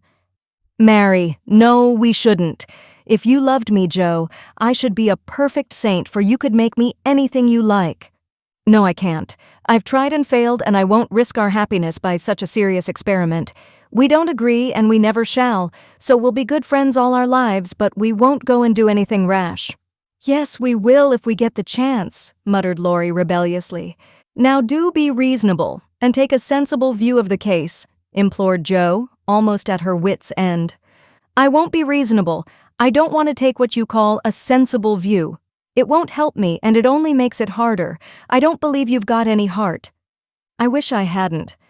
There was a little quiver in Joe's voice, and thinking it a good omen, Laurie turned round, bringing all his persuasive powers to bear, as he said, in the wheedlesome tone that had never been so dangerously wheedlesome before, "Don't disappoint us, dear. Everyone expects it. Grandpa has set his heart upon it. Your people like it, and I can't get on without you. Say you will, and let's be happy. Do. Not until months afterward did Joe understand how she had the strength of mind to hold fast to the resolution she had made when she decided that she did not love her boy, and never could. It was very hard to do, but she did it, knowing that delay was both useless and cruel. "I can't say yes truly, so I won't say it at all.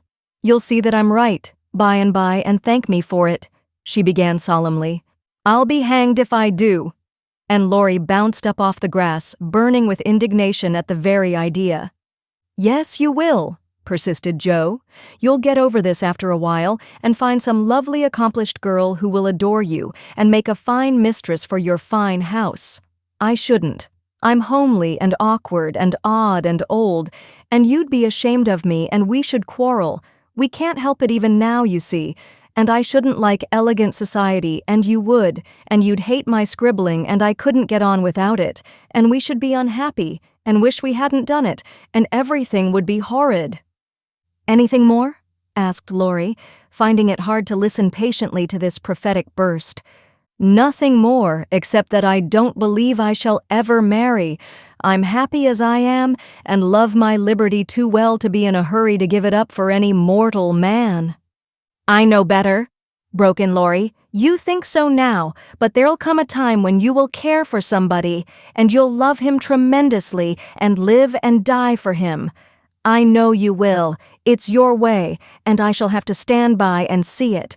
And the despairing lover cast his hat upon the ground with a gesture that would have seemed comical if his face had not been so tragic.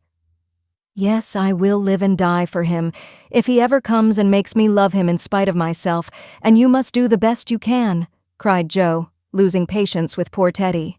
"I've done my best, but you won't be reasonable, and it's selfish of you to keep teasing for what I can't give. I shall always be fond of you, very fond indeed as a friend, but I'll never marry you, and the sooner you believe it the better for both of us, so now." That speech was like gunpowder. Laurie looked at her a minute, as if he did not quite know what to do with himself, then turned sharply away, saying in a desperate sort of tone, "You'll be sorry some day, Joe." "Oh, where are you going?" she cried, for his face frightened her. "To the devil," was the consoling answer. For a minute Joe's heart stood still as he swung himself down the bank toward the river, but it takes much folly, sin, or misery to send a young man to a violent death, and Laurie was not one of the weak sort who are conquered by a single failure. He had no thought of a melodramatic plunge, but some blind instinct led him to fling hat and coat into his boat and row away with all his might, making better time up the river than he had done in any race. Joe drew a long breath and unclasped her hands as she watched the poor fellow trying to outstrip the trouble which he carried in his heart. That will do him good, and he'll come home in such a tender, penitent state of mind that I shan't dare to see him, she said, adding as she went slowly home, feeling as if she had murdered some innocent thing and buried it under the leaves. Now I must go and prepare Mr. Laurence to be very kind to my poor boy. I wish he'd love Beth. Perhaps he may in time, but I begin to think I was mistaken about her. Oh dear, how can girls like to have lovers and refuse them? I think it's dreadful. Being sure that no one could do it so well as herself, she went straight to Mr. Laurence, told the hard story bravely through, and then broke down, crying so dismally over her own insensibility that the kind old gentleman, though sorely disappointed, did not utter a reproach. He found it difficult to understand how any girl could help loving Laurie and hoped she would change her mind, but he knew even better than Joe that love cannot be forced, so he shook his head sadly and resolved to carry his boy out of harm's way, for young impetuosity's parting words to Joe disturbed him more than he would confess. When Laurie came home, dead tired but quite composed, his grandfather met him as if he knew nothing, and kept up the delusion very successfully for an hour or two. But when they sat together in the twilight, the time they used to enjoy so much, it was hard work for the old man to ramble on as usual, and harder still for the young one to listen to praises of the last year's success, which to him now seemed like love's labor lost. He bore it as long as he could, then went to his piano and began to play. The windows were open, and Joe, walking in the garden with Beth, for once understood music better than her sister, for he played the Sonata Pathétique, and played it as he never did before. That's very fine, I dare say, but it's sad enough to make one cry. Give us something gayer, lad, said Mr. Laurence, whose kind old heart was full of sympathy, which he longed to show but knew not how. Laurie dashed into a livelier strain, played stormily for several minutes, and would have got through bravely if in a momentary lull Mrs. March's voice had not been heard calling, "Joe dear, come in. I want you." Just what Laurie longed to say, with a different meaning. As he listened, he lost his place. The music ended with a broken chord, and the musician sat silent in the dark. "I can't stand this," muttered the old gentleman. Up he got, groped his way to the piano, laid a kind hand on either of the broad shoulders, and said as gently as a woman, "I know, my boy, I know." No answer for an instant. Then Laurie asked sharply, "Who told you?" "Joe herself." "Then there's an end of it." And he shook off his grandfather's hands with an impatient motion, for though grateful for the sympathy, his man's pride could not bear a man's pity. "Not quite. I want to say one thing, and then there shall be an end of it," returned Mr. Laurence with unusual mildness. "You won't care to stay at home now, perhaps?" "I don't intend to run away from a girl. Joe can't prevent my seeing her, and I shall stay and do it as long as I like," interrupted Laurie in a defiant tone. "Not if you are the gentleman I think you. I'm disappointed, but the girl can't help it, and the only thing left for you to do is to go away for a time. Where will you go?" "Anywhere. I don't care what becomes of me," and Laurie got up with a reckless laugh that grated on his grandfather's ear. "Take it like a man, and don't do anything rash, for God's sake. Why not go abroad as you planned and forget it?" "I can't. But you've been wild to go, and I promised you should when you got through college." "Ah, but I didn't mean to go alone." And Laurie walked fast through the room with an expression which it was well his grandfather did not see. "I don't ask you to go alone. There's someone ready and glad to go with you anywhere in the world." "Who, sir?" Stopping to listen. "Myself."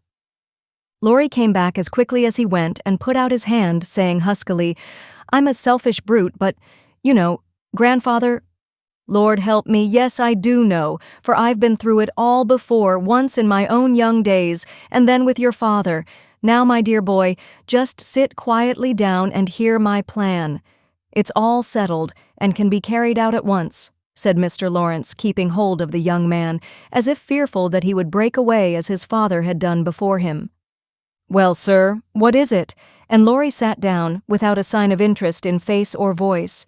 There is business in London that needs looking after. I meant you should attend to it, but I can do it better myself, and things here will get on very well with Brooke to manage them. My partners do almost everything. I'm merely holding on until you take my place and can be off at any time. But you hate traveling, sir. I can't ask it of you at your age, began Laurie, who was grateful for the sacrifice, but much preferred to go alone, if he went at all. The old gentleman knew that perfectly well, and particularly desired to prevent it, for the mood in which he found his grandson assured him that it would not be wise to leave him to his own devices. So, stifling a natural regret at the thought of the home comforts he would leave behind him, he said stoutly, "Bless your soul, I'm not superannuated yet. I quite enjoy the idea. It will do me good, and my old bones won't suffer, for traveling nowadays is almost as easy as sitting in a chair." A restless movement from Laurie suggested that his chair was not easy, or that he did not like the plan, and made the old man add hastily, "I don't mean to be a marplot or a burden. I go because I think you'd feel happier than if I was left behind. I don't intend to gad about with you, but leave you free to go where you like, while I amuse myself in my own way. I've friends in London and Paris, and should like to visit them.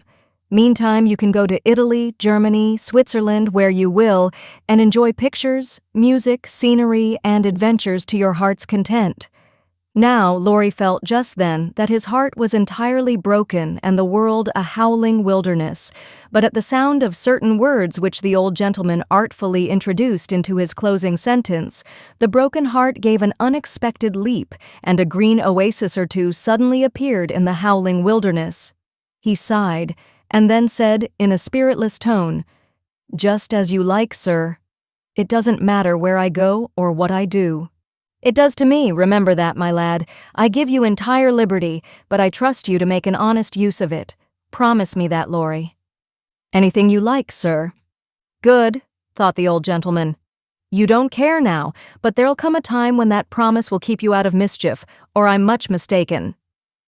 Being an energetic individual, Mr. Laurence struck while the iron was hot, and before the blighted being recovered spirit enough to rebel, they were off. During the time necessary for preparation, Laurie bore himself as young gentlemen usually do in such cases. He was moody, irritable, and pensive by turns, lost his appetite, neglected his dress, and devoted much time to playing tempestuously on his piano, avoided Jo, but consoled himself by staring at her from his window with a tragic face that haunted her dreams by night and oppressed her with a heavy sense of guilt by day. Unlike some sufferers, he never spoke of his unrequited passion, and would allow no one, not even Mrs. March, to attempt consolation or offer sympathy. On some accounts this was a relief to his friends, but the weeks before his departure were very uncomfortable, and everyone rejoiced that the poor dear fellow was going away to forget his trouble and come home happy. Of course he smiled darkly at their delusion, but passed it by with the sad superiority of one who knew that his fidelity, like his love, was unalterable. When the parting came, he affected high spirits, to conceal certain inconvenient emotions which seemed inclined to assert themselves. This gaiety did not impose upon anybody, but they tried to look as if it did for his sake, and he got on very well till Mrs. March kissed him, with a whisper full of motherly solicitude. Then, feeling that he was going very fast, he hastily embraced them all round, not forgetting the afflicted Hannah, and ran downstairs as if for his life. Jo followed a minute after to wave her hand to him if he looked round. He did look round, came back, put his arms about her as she stood on the step above him, and looked up at her with a face that made his short appeal eloquent and pathetic. "Oh, Jo, can't you?" "Teddy, dear, I wish I could." That was all, except a little pause. Then Laurie straightened himself up, said, "It's all right, never mind," and went away without another word. But it wasn't all right, and Jo did mind, for while the curly head lay on her arm a minute after her hard answer, she felt as if she had stabbed her dearest friend, and when he left her without a look behind him, she knew that the boy Laurie never would come again. Part 2, Chapter 36, Beth's Secret. When Jo came home that spring, she had been struck with the change in Beth. No one spoke of it or seemed aware of it, for it had come too gradually to startle those who saw her daily, but to eyes sharpened by absence, it was very plain, and a heavy weight fell on Jo's heart as she saw her sister's face. It was no paler and but littler thinner than in the autumn, yet there was a strange, transparent look about it, as if the mortal was being slowly refined away, and the immortal shining through the frail flesh with an indescribably pathetic beauty. Jo saw and felt it, but said nothing at the time, and soon the first impression lost much of its power, for Beth seemed happy. No one appeared to doubt that she was better, and presently in other cares, Jo for a time forgot her fear. But when Laurie was gone, and peace prevailed again, the vague anxiety returned and haunted her. She had confessed her sins and been forgiven, but when she showed her savings and proposed a mountain trip, Beth had thanked her heartily but begged not to go so far away from home. Another little visit to the seashore would suit her better, and as Grandma could not be prevailed upon to leave the babies, Jo took Beth down to the quiet place, where she could live much in the open air, and let the fresh sea breezes blow a little color into her pale cheeks. It was not a fashionable place, but even among the pleasant people there, the girls made few friends, preferring to live for one another. Beth was too shy to enjoy society, and Jo too wrapped up in her to care for anyone else. So they were all to each other, and came and went, quite unconscious of the interest they excited in those about them, who watched with sympathetic eyes the strong sister and the feeble one, always together, as if they felt instinctively that a long separation was not far away. They did feel it, yet neither spoke of it, for often between ourselves and those nearest and dearest to us, there exists a reserve which it is very hard to overcome. Jo felt as if a veil had fallen between her heart and Beth's, but when she put out her hand to lift it up, there seemed something sacred in the silence, and she waited for Beth to speak. She wondered, and was thankful also, that her parents did not seem to see what she saw, and during the quiet weeks when the shadows grew so plain to her, she said nothing of it to those at home, believing that it would tell itself when Beth came back no better. She wondered still more if her sister really guessed the hard truth, and what thoughts were passing through her mind during the long hours when she lay on the warm rocks with her head in Jo's lap, while the winds blew healthfully over her and the sea made music at her feet. One day Beth told her. Jo thought she was asleep. She lay so still, and putting down her book, sat looking at her with wistful eyes, trying to see signs of hope in the faint color on Beth's cheeks. But she could not find enough to satisfy her, for the cheeks were very thin, and the hands seemed too feeble to hold even the rosy little shells they had been collecting. It came to her then more bitterly than ever that Beth was slowly drifting away from her, and her arms instinctively tightened their hold upon the dearest treasure she possessed. For a minute, her eyes were too dim for seeing, and when they cleared, Beth was looking up at her so tenderly that there was hardly any need for her to say, "Jo, dear, I'm glad you know it. I've tried to tell you, but I couldn't." There was no answer except her sister's cheek against her own, not even tears, for when most deeply moved, Jo did not cry. She was the weaker then, and Beth tried to comfort and sustain her, with her arms about her and the soothing words she whispered in her ear. "I've known it for a good while, dear, and now I'm used to it. It isn't hard to think of or to bear. Try to see it so, and don't be troubled about me because it's best. Indeed it is." "Is this what made you so unhappy in the autumn, Beth? You did not feel it then, and keep it to yourself so long, did you?" asked Jo, refusing to see or say that it was best, but glad to know that Laurie had no part in Beth's trouble. "Yes, I gave up hoping then, but I didn't like to own it. I tried to think it was a sick fancy, and would not let it trouble anyone. But when I saw you all so well and strong and full of happy plans, it was hard to feel that I could never be like you, and then I was miserable, Joe." "Oh, Beth, and you didn't tell me, didn't let me comfort and help you? How could you shut me out, bear it all alone?" Joe's voice was full of tender reproach, and her heart ached to think of the solitary struggle that must have gone on while Beth learned to say goodbye to health, love, and life, and take up her cross so cheerfully. "Perhaps it was wrong, but I tried to do right. I wasn't sure. No one said anything, and I hoped I was mistaken. It would have been selfish to frighten you all when Marmee was so anxious about Meg, and Amy away, and you so happy with Laurie. At least I thought so then." "And I thought you loved him, Beth, and I went away because I couldn't," cried Joe, glad to say all the truth. Beth looked so amazed at the idea that Joe smiled in spite of her pain, and added softly, "Then you didn't, dearie. I was afraid it was so and imagined your poor little heart full of love-lornity all that while." "Why, Joe, how could I when he was so fond of you?" asked Beth as innocently as a child. "I do love him dearly. He is so good to me, how can I help it? But he could never be anything to me but my brother. I hope he truly will be sometime." "Not through me," said Joe decidedly. "Amy is left for him, and they would suit excellently, but I have no heart for such things now. I don't care what becomes of anybody but you, Beth. You must get well." "I want to, oh, so much. I try, but every day I lose a little and feel more sure that I shall never gain it back. It's like the tide, Joe, when it turns. It goes slowly, but it can't be stopped." "It shall be stopped. Your tide must not turn so soon. 19 is too young, Beth. I can't let you go. I'll work and pray and fight against it. I'll keep you in spite of everything. There must be ways. It can't be too late. God won't be so cruel as to take you from me," cried poor Joe rebelliously, for her spirit was far less piously submissive than Beth's. Simple, sincere people seldom speak much of their piety. It shows itself in acts rather than in words, and has more influence than homilies or protestations.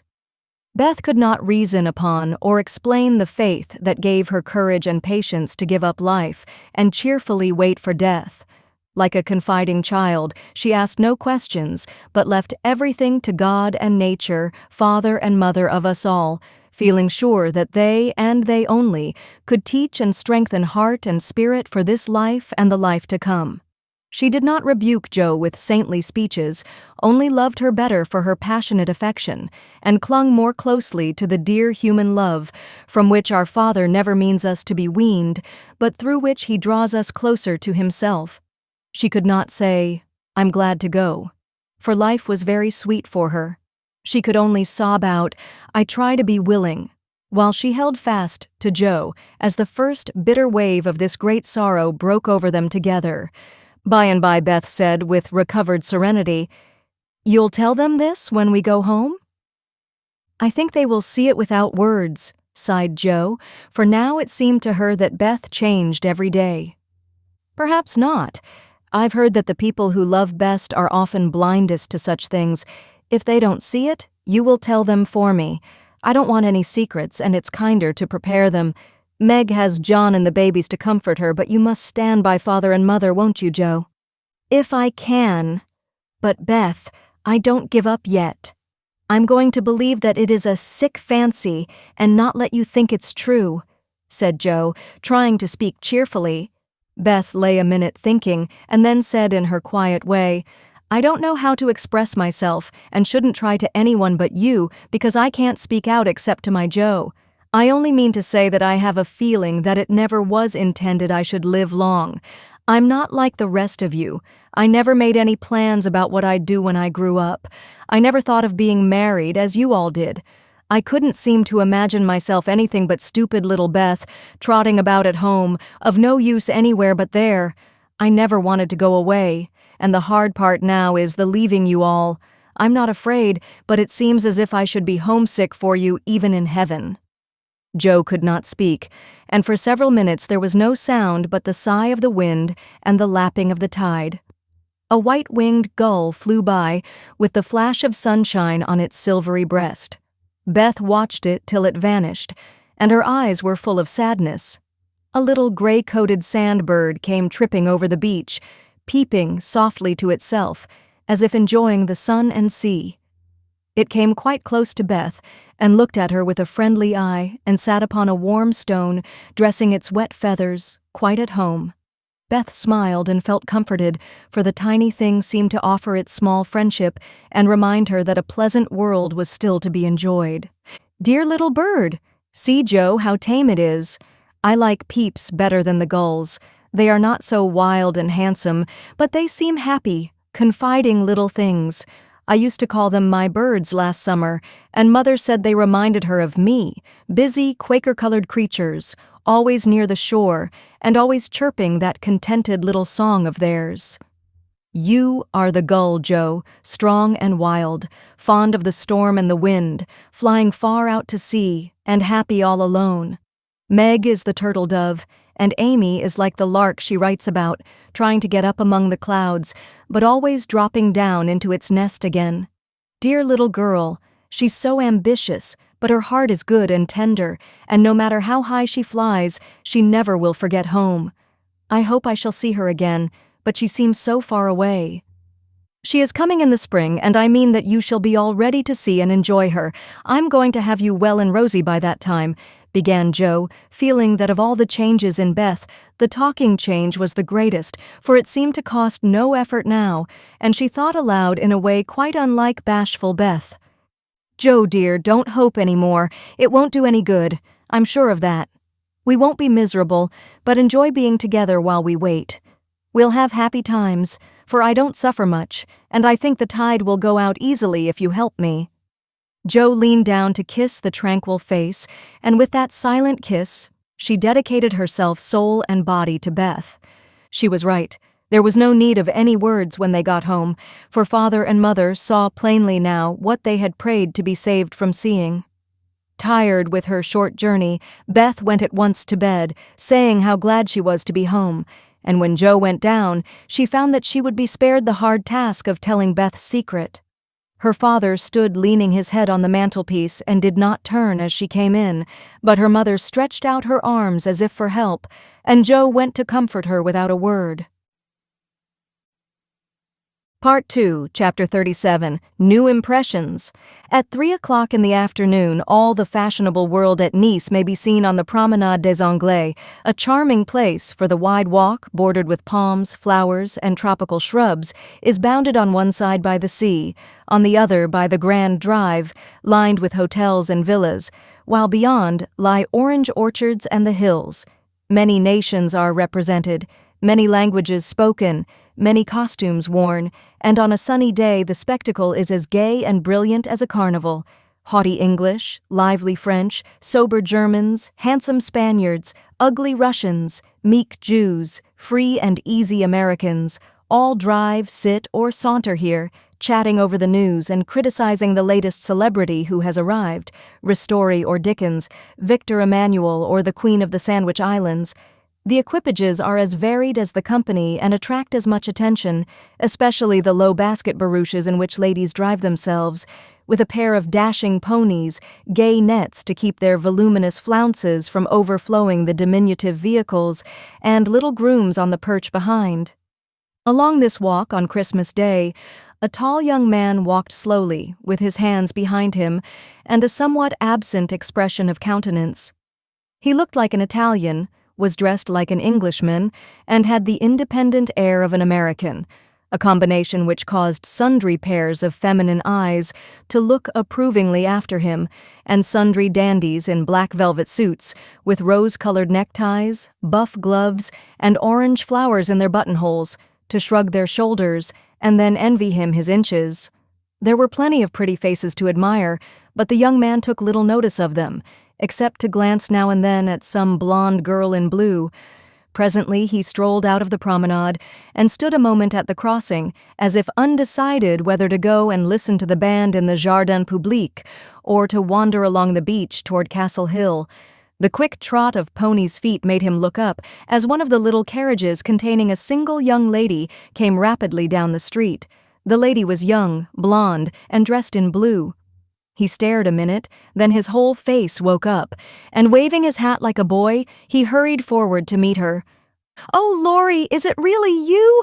I thought you'd never come," cried Amy, dropping the reins and holding out both hands, to the great scandalization of a French mamma who hastened her daughter's steps, lest she should be demoralized by beholding the free manners of these mad English. "I was detained, by the way, but I promised to spend Christmas with you, and here I am." "How is your grandfather? When did you come? Where are you staying?" "Very well, last night at the Chauvin. I called at your hotel, but you were out." "I have so much to say, I don't know where to begin. Get in and we can talk at our ease. I was going for a drive and longing for company. Flo's saving up for tonight." "What happens then? A ball?" "A Christmas party at our hotel. There are many Americans there, and they give it in honor of the day. You'll go with us, of course. Aunt will be charmed." "Thank you. Where now?" asked Laurie, leaning back and folding his arms, a proceeding which suited Amy, who preferred to drive, for her parasol whip and blue reins over the white ponies' backs afforded her infinite satisfaction. "I'm going to the banker's first for letters, and then to Castle Hill. The view is so lovely, and I like to feed the peacocks. Have you ever been there?" "Often, years ago, but I don't mind having a look at it." "Now tell me all about yourself. The last I heard of you, your grandfather wrote that he expected you from Berlin." "Yes, I spent a month there and then joined him in Paris, where he has settled for the winter. He has friends there and finds plenty to amuse him, so I go and come, and we get on capitally." "That's a sociable arrangement," said Amy, missing something in Laurie's manner, though she couldn't tell what. "Why, you see, he hates to travel and I hate to keep still, so we each suit ourselves, and there is no trouble. I am often with him, and he enjoys my adventures, while I like to feel that someone is glad to see me when I get back from my wanderings. Dirty old hole, isn't it?" he added, with a look of disgust as they drove along the boulevard to the Place Napoleon in the old city. "The dirt is picturesque, so I don't mind. The river and the hills are delicious, and these glimpses of the narrow cross streets are my delight. Now we shall have to wait for that procession to pass. It's going to the Church of St. John."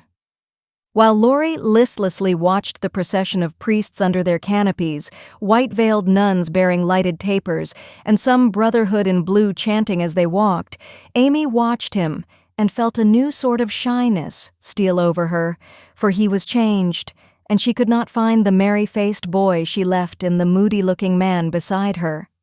He was handsomer than ever, and greatly improved, she thought, but now that the flush of pleasure at meeting her was over, he looked tired and spiritless, not sick, nor exactly unhappy, but older and graver than a year or two of prosperous life should have made him. She couldn't understand it and did not venture to ask questions, so she shook her head and touched up her ponies as the procession wound away across the arches of the Paglioni Bridge and vanished in the church. "Que pensez-vous?" she said, airing her French, which had improved in quantity if not in quality since she came abroad. "That mademoiselle has made good use of her time, and the result is charming," replied Laurie, bowing with his hand on his heart and an admiring look. She blushed with pleasure, but somehow the compliment did not satisfy her like the blunt praises he used to give her at home, when he promenaded round her on festival occasions and told her she was altogether jolly, with a hearty smile and an approving pat on the head. She didn't like the new tone, for though not blasé, it sounded indifferent in spite of the look. "If that's the way he's going to grow up, I wish he'd stay a boy," she thought, with a curious sense of disappointment and discomfort, trying meantime to seem quite easy and gay. At Avigdor's she found the precious home letters, and giving the reins to Laurie, read them luxuriously as they wound up the shady road between green hedges, where tea roses bloomed as freshly as in June. "Beth is very poorly, Mother says.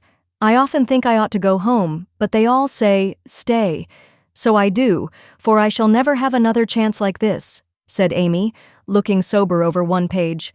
"I think you are right there. You could do nothing at home, and it is a great comfort to them to know that you are well and happy, and enjoying so much, my dear." He drew a little nearer, and looked more like his old self as he said that, and the fear that sometimes weighed on Amy's heart was lightened, for the look, the act, the brotherly "my dear" seemed to assure her that if any trouble did come, she would not be alone in a strange land. Presently she laughed and showed him a small sketch of Jo in her scribbling suit, with the bow rampantly erect upon her cap, and issuing from her mouth the words, "Genius burns."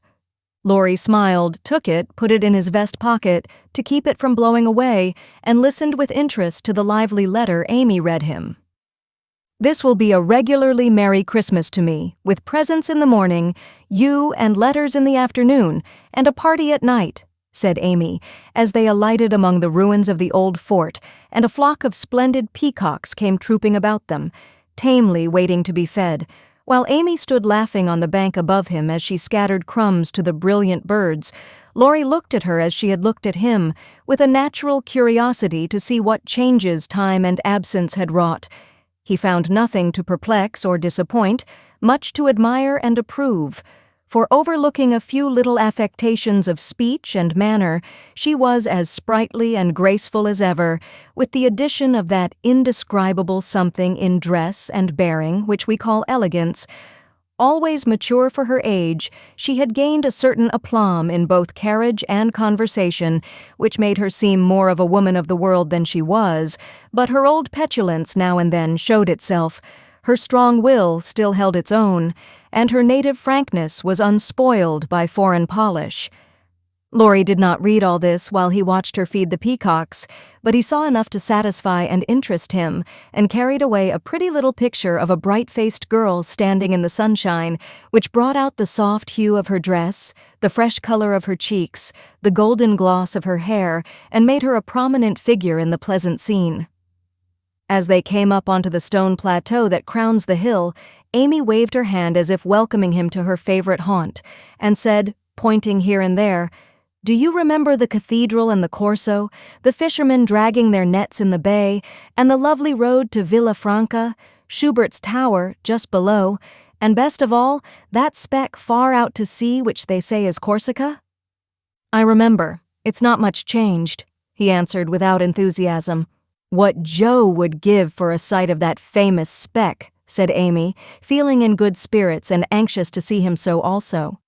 "Yes," was all he said, but he turned and strained his eyes to see the island which a greater usurper than even Napoleon now made interesting in his sight. "Take a good look at it for her sake, and then come and tell me what you have been doing with yourself all this while," said Amy, seating herself, ready for a good talk. But she did not get it, for though he joined her and answered all her questions freely, she could only learn that he had roved about the continent and been to Greece. So after idling away an hour, they drove home again, and having paid his respects to Mrs. Carroll, Laurie left them, promising to return in the evening. It must be recorded of Amy that she deliberately prinked that night. Time and absence had done its work on both the young people. She had seen her old friend in a new light, not as "our boy," but as a handsome and agreeable man, and she was conscious of a very natural desire to find favor in his sight. Amy knew her good points, and made the most of them with the taste and skill which is a fortune to a poor and pretty woman. Tarlatan and tulle were cheap at Nice, so she enveloped herself in them on such occasions, and following the sensible English fashion of simple dress for young girls, got up charming little toilettes with fresh flowers, a few trinkets, and all manner of dainty devices, which were both inexpensive and effective. It must be confessed that the artist sometimes got possession of the woman and indulged in antique coiffures, statuesque attitudes, and classic draperies. But, dear heart, we all have our little weaknesses, and find it easy to pardon such in the young, who satisfy our eyes with their comeliness and keep our hearts merry with their artless vanities. "I do want him to think I look well, and tell them so at home," said Amy to herself, as she put on Flo's old white silk ball dress and covered it with a cloud of fresh illusion, out of which her white shoulders and golden head emerged with a most artistic effect. Her hair she had the sense to let alone, after gathering up the thick waves and curls into a Hebe-like knot at the back of her head. "It's not the fashion, but it's becoming, and I can't afford to make a fright of myself," she used to say, when advised to frizzle, puff, or braid, as the latest style commanded. Having no ornaments fine enough for this important occasion, Amy looped her fleecy skirts with rosy clusters of azalea and framed the white shoulders in delicate green vines. Remembering the painted boots, she surveyed her white satin slippers with girlish satisfaction and chassied down the room, admiring her aristocratic feet all by herself. "My new fan just matches my flowers, my gloves fit to a charm, and the real lace on Aunt's mouchoir gives an air to my whole dress. If I only had a classical nose and mouth, I should be perfectly happy," she said, surveying herself with a critical eye and a candle in each hand. In spite of this affliction, she looked unusually gay and graceful as she glided away.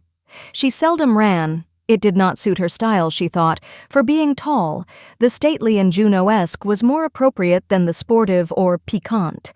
She walked up and down the long saloon while waiting for Laurie, and once arranged herself under the chandelier, which had a good effect upon her hair. Then she thought better of it, and went away to the other end of the room, as if ashamed of the girlish desire to have the first view a propitious one.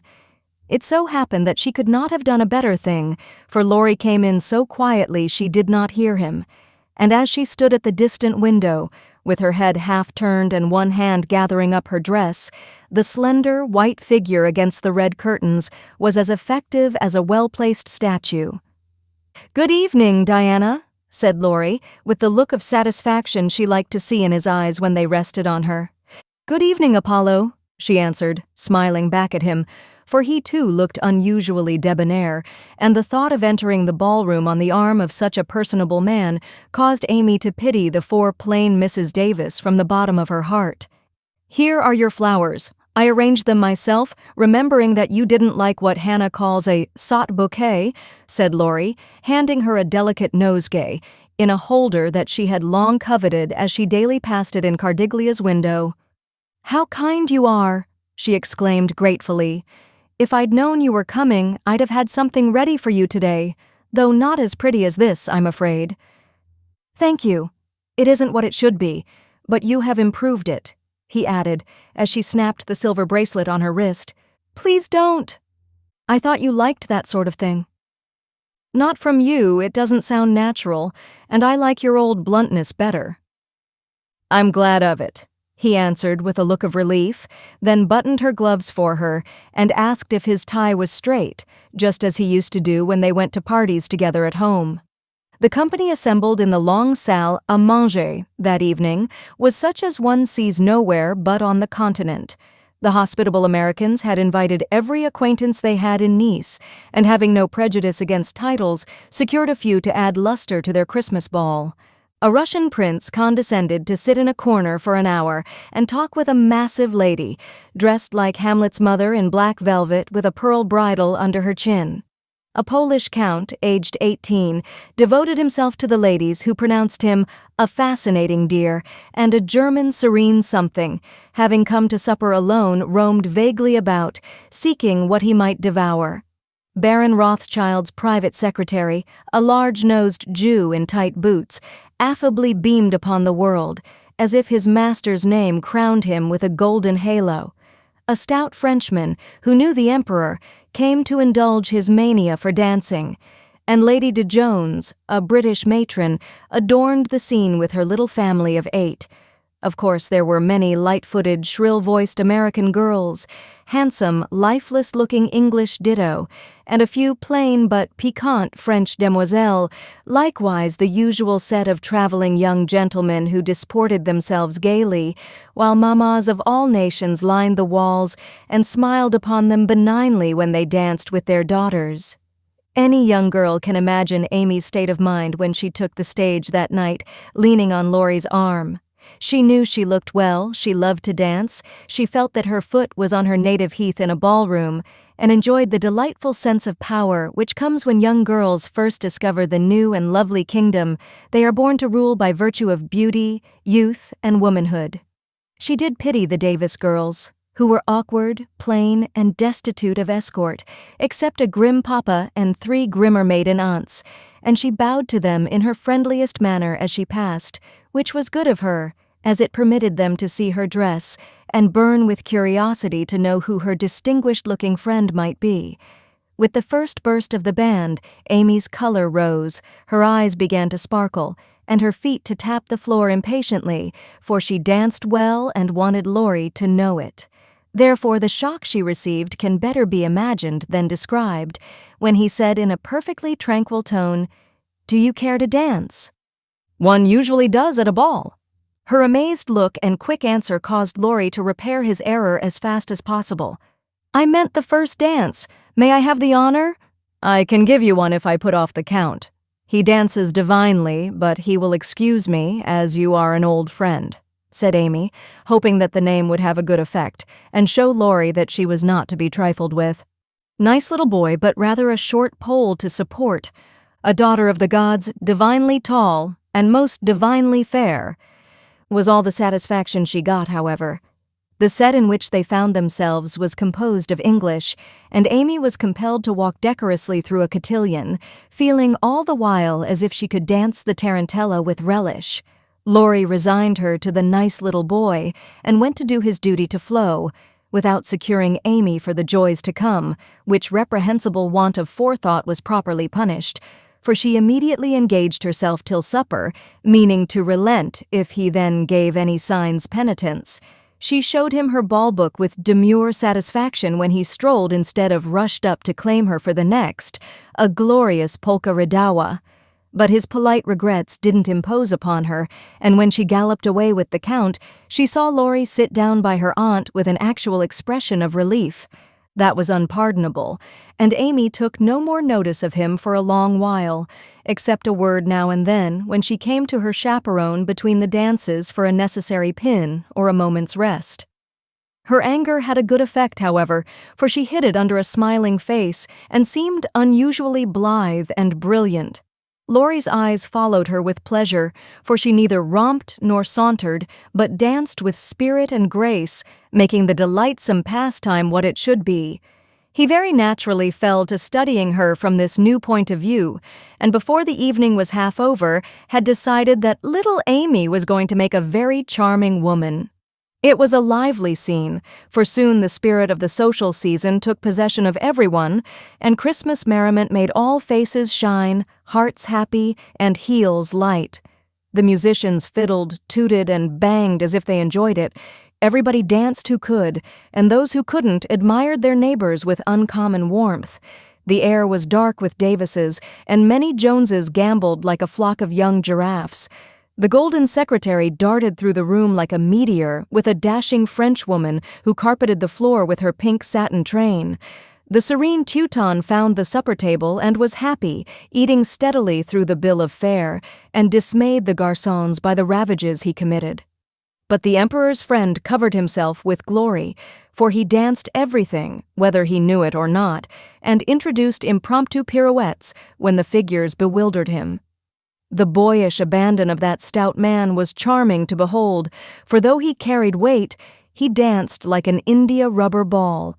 He ran, he flew, he pranced, his face glowed, his bald head shone, his coat-tails waved wildly, his pumps actually twinkled in the air, and when the music stopped, he wiped the drops from his brow and beamed upon his fellow men like a French Pickwick without glasses. Amy and her pole distinguished themselves by equal enthusiasm, but more graceful agility, and Laurie found himself involuntarily keeping time to the rhythmic rise and fall of the white slippers as they flew by as indefatigably as if winged. When little Vladimir finally relinquished her, with assurances that he was desolated to leave so early, she was ready to rest and see how her recreant knight had borne his punishment. It had been successful, for at 23, blighted affections find a balm in friendly society, and young nerves will thrill, young blood dance, and healthy young spirits rise when subjected to the enchantment of beauty, light, music, and motion. Laurie had a waked-up look as he rose to give her his seat, and when he hurried away to bring her some supper, she said to herself, with a satisfied smile, "Ah, I thought that would do him good." "You look like Balzac's femme peinte par elle-même," he said as he fanned her with one hand and held her coffee cup in the other. My rouge won't come off," and Amy rubbed her brilliant cheek and showed him her white glove with a sober simplicity that made him laugh outright. "What do you call this stuff?" he asked, touching a fold of her dress that had blown over his knee. "Illusion." "Good name for it. It's very pretty. New thing, isn't it?" "It's as old as the hills. You have seen it on dozens of girls, and you never found out that it was pretty till now. Stupid." "I never saw it on you before, which accounts for the mistake, you see." "None of that. It is forbidden. I'd rather take coffee than compliments just now. No, don't lounge. It makes me nervous." Laurie sat bolt upright and meekly took her empty plate, feeling an odd sort of pleasure in having little Amy order him about, for she had lost her shyness now and felt an irresistible desire to trample on him, as girls have a delightful way of doing when lords of creation show any signs of subjection. "Where did you learn all this sort of thing?" he asked with a quizzical look. "As this sort of thing is rather a vague expression, would you kindly explain?" returned Amy, knowing perfectly well what he meant, but wickedly leaving him to describe what is indescribable. "Well, the general air, the style, the self-possession, the illusion, you know," laughed Laurie, breaking down and helping himself out of his quandary with the new word. Amy was gratified, but of course didn't show it, and demurely answered, "Foreign life polishes one in spite of one's self. I study as well as play, and as for this," with a little gesture toward her dress, "why, tulle is cheap, posies to be had for nothing, and I am used to making the most of my poor little things." Amy rather regretted that last sentence, fearing it wasn't in good taste, but Laurie liked her better for it, and found himself both admiring and respecting the brave patience that made the most of opportunity and the cheerful spirit that covered poverty with flowers. Amy did not know why he looked at her so kindly, nor why he filled up her book with his own name, and devoted himself to her for the rest of the evening in the most delightful manner. But the impulse that wrought this agreeable change was the result of one of the new impressions which both of them were unconsciously giving and receiving. Part 2, Chapter 38, On the Shelf. In France, the young girls have a dull time of it till they are married, when "Vive la liberté" becomes their motto. In America, as everyone knows, girls early sign the Declaration of Independence and enjoy their freedom with Republican zest, but the young matrons usually abdicate with the first heir to the throne and go into a seclusion almost as close as a French nunnery, though by no means as quiet. Whether they like it or not, they are virtually put upon the shelf as soon as the wedding excitement is over, and most of them might exclaim, as did a very pretty woman the other day, "I'm as handsome as ever, but no one takes any notice of me because I'm married." Not being a belle or even a fashionable lady, Meg did not experience this affliction till her babies were a year old, for in her little world, primitive customs prevailed, and she found herself more admired and beloved than ever. As she was a womanly little woman, the maternal instinct was very strong, and she was entirely absorbed in her children, to the utter exclusion of everything and everybody else. Day and night she brooded over them with tireless devotion and anxiety, leaving John to the tender mercies of the help, for an Irish lady now presided over the kitchen department. Being a domestic man, John decidedly missed the wifely attentions he had been accustomed to receive, but as he adored his babies, he cheerfully relinquished his comfort for a time, supposing with masculine ignorance that peace would soon be restored. But 3 months passed, and there was no return of repose. Meg looked worn and nervous, the babies absorbed every minute of her time, the house was neglected, and Kitty, the cook, who took life aisy, kept him on short commons. When he went out in the morning, he was bewildered by small commissions for the captive mama. If he came gaily in at night, eager to embrace his family, he was quenched by a "Hush, they are just asleep after worrying all day." If he proposed a little amusement at home, no, it would disturb the babies. If he hinted at a lecture or a concert, he was answered with a reproachful look and a decided, "Leave my children for pleasure. Never." His sleep was broken by infant wails and visions of a phantom figure pacing noiselessly to and fro in the watches of the night. His meals were interrupted by the frequent flight of the presiding genius, who deserted him, half-helped, if a muffled chirp sounded from the nest above. And when he read his paper of an evening, Demi's colic got into the shipping list, and Daisy's fall affected the price of stocks, for Mrs. Brooke was only interested in domestic news. The poor man was very uncomfortable, for the children had bereft him of his wife. Home was merely a nursery, and the perpetual hushing made him feel like a brutal intruder whenever he entered the sacred precincts of Babyland. He bore it very patiently for 6 months, and when no signs of amendment appeared, he did what other paternal exiles do, tried to get a little comfort elsewhere. Scott had married and gone to housekeeping not far off, and John fell into the way of running over for an hour or two of an evening, when his own parlor was empty and his own wife singing lullabies that seemed to have no end. Mrs. Scott was a lively, pretty girl, with nothing to do but be agreeable, and she performed her mission most successfully. The parlor was always bright and attractive, the chessboard ready, the piano in tune, plenty of gay gossip, and a nice little supper set forth in tempting style. John would have preferred his own fireside if it had not been so lonely, but as it was, he gratefully took the next best thing and enjoyed his neighbor's society. Meg rather approved of the new arrangement at first, and found it a relief to know that John was having a good time instead of dozing in the parlor, or tramping about the house and waking the children. But by and by, when the teething worry was over and the idols went to sleep at proper hours, leaving Mama time to rest, she began to miss John and find her work basket dull company when he was not sitting opposite in his old dressing gown, comfortably scorching his slippers on the fender. She would not ask him to stay at home, but felt injured because he did not know that she wanted him without being told, entirely forgetting the many evenings he had waited for her in vain. She was nervous and worn out with watching and worry, and in that unreasonable frame of mind which the best of mothers occasionally experience when domestic cares oppress them. Want of exercise robs them of cheerfulness, and too much devotion to that idol of American women, the teapot, makes them feel as if they were all nerve and no muscle. "Yes," she would say, looking in the glass, "I'm getting old and ugly. John doesn't find me interesting any longer, so he leaves his faded wife and goes to see his pretty neighbor, who has no encumbrances. Well, the babies love me. They don't care if I am thin and pale and haven't time to crimp my hair. They are my comfort, and someday John will see what I've gladly sacrificed for them, won't he, my precious?"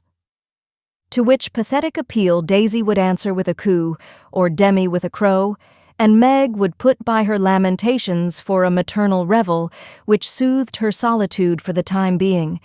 But the pain increased as politics absorbed John, who was always running over to discuss interesting points with Scott, quite unconscious that Meg missed him. Not a word did she say, however, till her mother found her in tears one day, and insisted on knowing what the matter was, for Meg's drooping spirits had not escaped her observation. "I wouldn't tell anyone except you, Mother, but I really do need advice, for if John goes on much longer, I might as well be widowed," replied Mrs. Brooke, drying her tears on Daisy's bib with an injured air. "Goes on how, my dear?" asked her mother anxiously. "He's away all day, and at night when I want to see him he is continually going over to the Scotts. It isn't fair that I should have the hardest work, and never any amusement. Men are very selfish, even the best of them." "So are women. Don't blame John till you see where you are wrong yourself. But it can't be right for him to neglect me." "Don't you neglect him?" "Why, Mother, I thought you'd take my part." "So I do, as far as sympathizing goes, but I think the fault is yours, Meg." "I don't see how. Let me show you.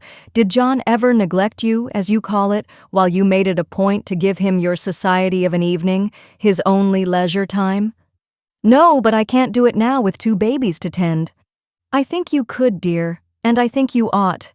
May I speak quite freely, and will you remember that it's Mother who blames as well as Mother who sympathizes?" "Indeed I will. Speak to me as if I were little Meg again.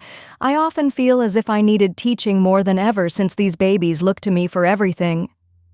Meg drew her low chair beside her mother's, and with a little interruption in either lap, the 2 women rocked and talked lovingly together, feeling that the tie of motherhood made them more one than ever. You have only made the mistake that most young wives make, forgotten your duty to your husband and your love for your children. A very natural and forgivable mistake, Meg, but one that had better be remedied before you take to different ways, for children should draw you nearer than ever, not separate you, as if they were all yours, and John had nothing to do but support them. I've seen it for some weeks, but have not spoken, feeling sure it would come right in time. I'm afraid it won't. If I ask him to stay, he'll think I'm jealous, and I wouldn't insult him by such an idea. He doesn't see that I want him, and I don't know how to tell him without words.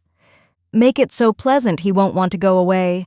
My dear, he's longing for his little home, but it isn't home without you, and you are always in the nursery. Oughtn't I to be there? Not all the time. Too much confinement makes you nervous, and then you are unfitted for everything. Besides, you owe something to John as well as to the babies. Don't neglect husband for children. Don't shut him out of the nursery, but teach him how to help in it. His place is there as well as yours, and the children need him. Let him feel that he has a part to do, and he will do it gladly and faithfully, and it will be better for you all. You really think so, Mother? I know it, Meg, for I've tried it, and I seldom give advice unless I've proved its practicability.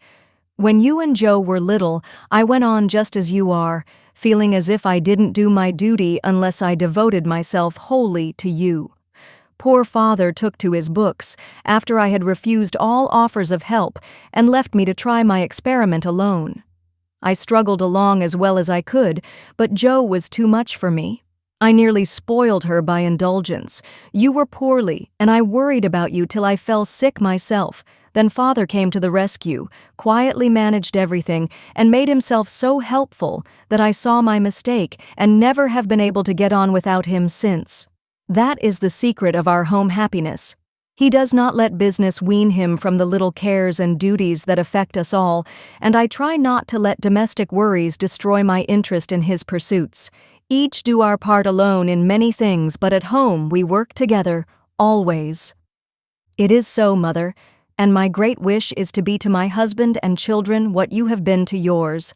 Show me how, I'll do anything you say. You always were my docile daughter. Well, dear, if I were you, I'd let John have more to do with the management of Demi, for the boy needs training, and it's none too soon to begin. Then I'd do what I have often proposed, let Hannah come and help you. She is a capital nurse, and you may trust the precious babies to her while you do more housework. You need the exercise, Hannah would enjoy the rest, and John would find his wife again.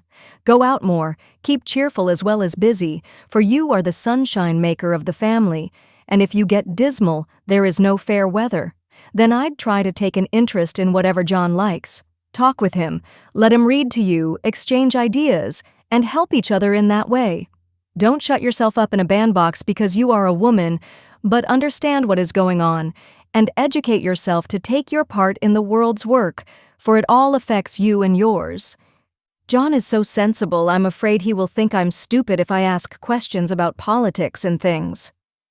I don't believe he would. Love covers a multitude of sins. And of whom could you ask more freely than of him?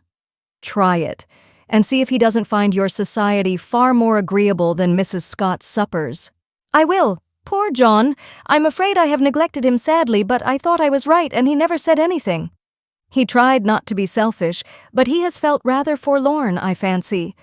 This is just the time, Meg, when young married people are apt to grow apart, and the very time when they ought to be most together, for the first tenderness soon wears off unless care is taken to preserve it, and no time is so beautiful and precious to parents as the first years of the little lives given to them to train. Don't let John be a stranger to the babies, for they will do more to keep him safe and happy in this world of trial and temptation than anything else, and through them you will learn to know and love one another as you should. Now, dear, goodbye. Think over Mother's preachment. Act upon it if it seems good, and God bless you all. Meg did think it over, found it good, and acted upon it, though the first attempt was not made exactly as she planned to have it. Of course, the children tyrannized over her and ruled the house as soon as they found out that kicking and squalling brought them whatever they wanted. Mama was an abject slave to their caprices, but Papa was not so easily subjugated, and occasionally afflicted his tender spouse by an attempt at paternal discipline with his obstreperous son. For Demi inherited a trifle of his sire's firmness of character, we won't call it obstinacy, and when he made up his little mind to have or to do anything, all the king's horses and all the king's men could not change that pertinacious little mind. Mama thought the dear too young to be taught to conquer his prejudices, but Papa believed that it never was too soon to learn obedience. So Master Demi early discovered that when he undertook to wrestle with Parpar, he always got the worst of it. Yet like the Englishman, Baby respected the man who conquered him, and loved the father whose grave no was more impressive than all Mama's love pats.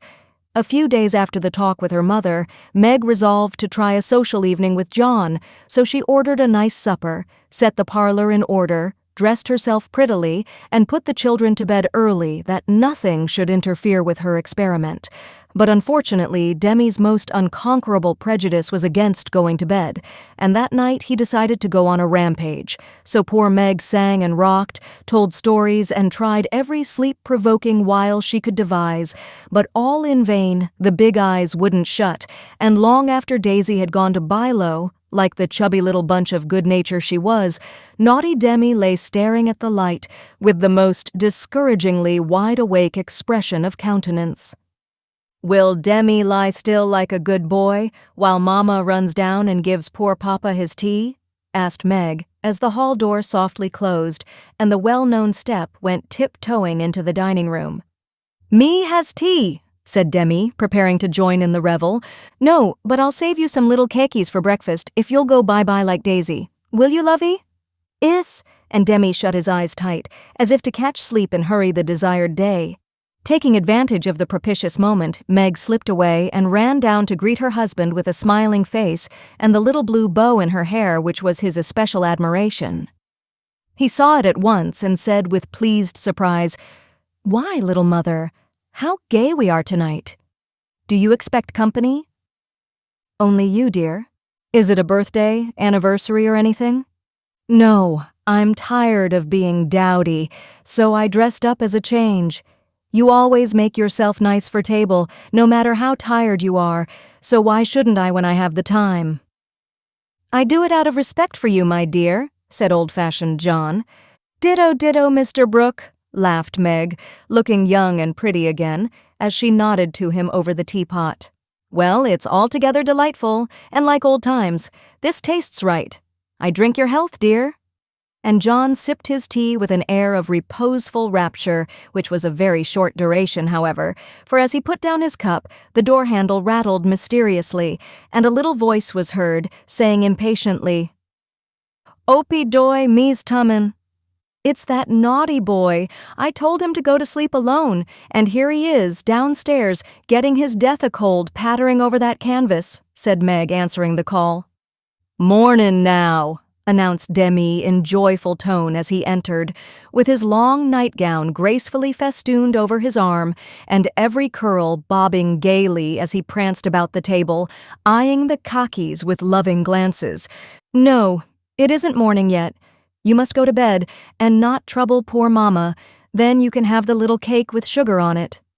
"Me loves Parpar," said the artful one, preparing to climb the paternal knee and revel in forbidden joys. But John shook his head and said to Meg, "If you told him to stay up there and go to sleep alone, make him do it, or he will never learn to mind you." "Yes, of course. Come, Demi." And Meg led her son away, feeling a strong desire to spank the little marplot who hopped beside her, laboring under the delusion that the bribe was to be administered as soon as they reached the nursery. Nor was he disappointed, for that short-sighted woman actually gave him a lump of sugar, tucked him into his bed, and forbade any more promenades till morning. "Is," said Demi the perjured, blissfully sucking his sugar, and regarding his first attempt as eminently successful. Meg returned to her place, and supper was progressing pleasantly when the little ghost walked again and exposed the maternal delinquencies by boldly demanding, "More sudar, Marmar." "Now this won't do," said John, hardening his heart against the engaging little sinner. "We shall never know any peace till that child learns to go to bed properly. You have made a slave of yourself long enough.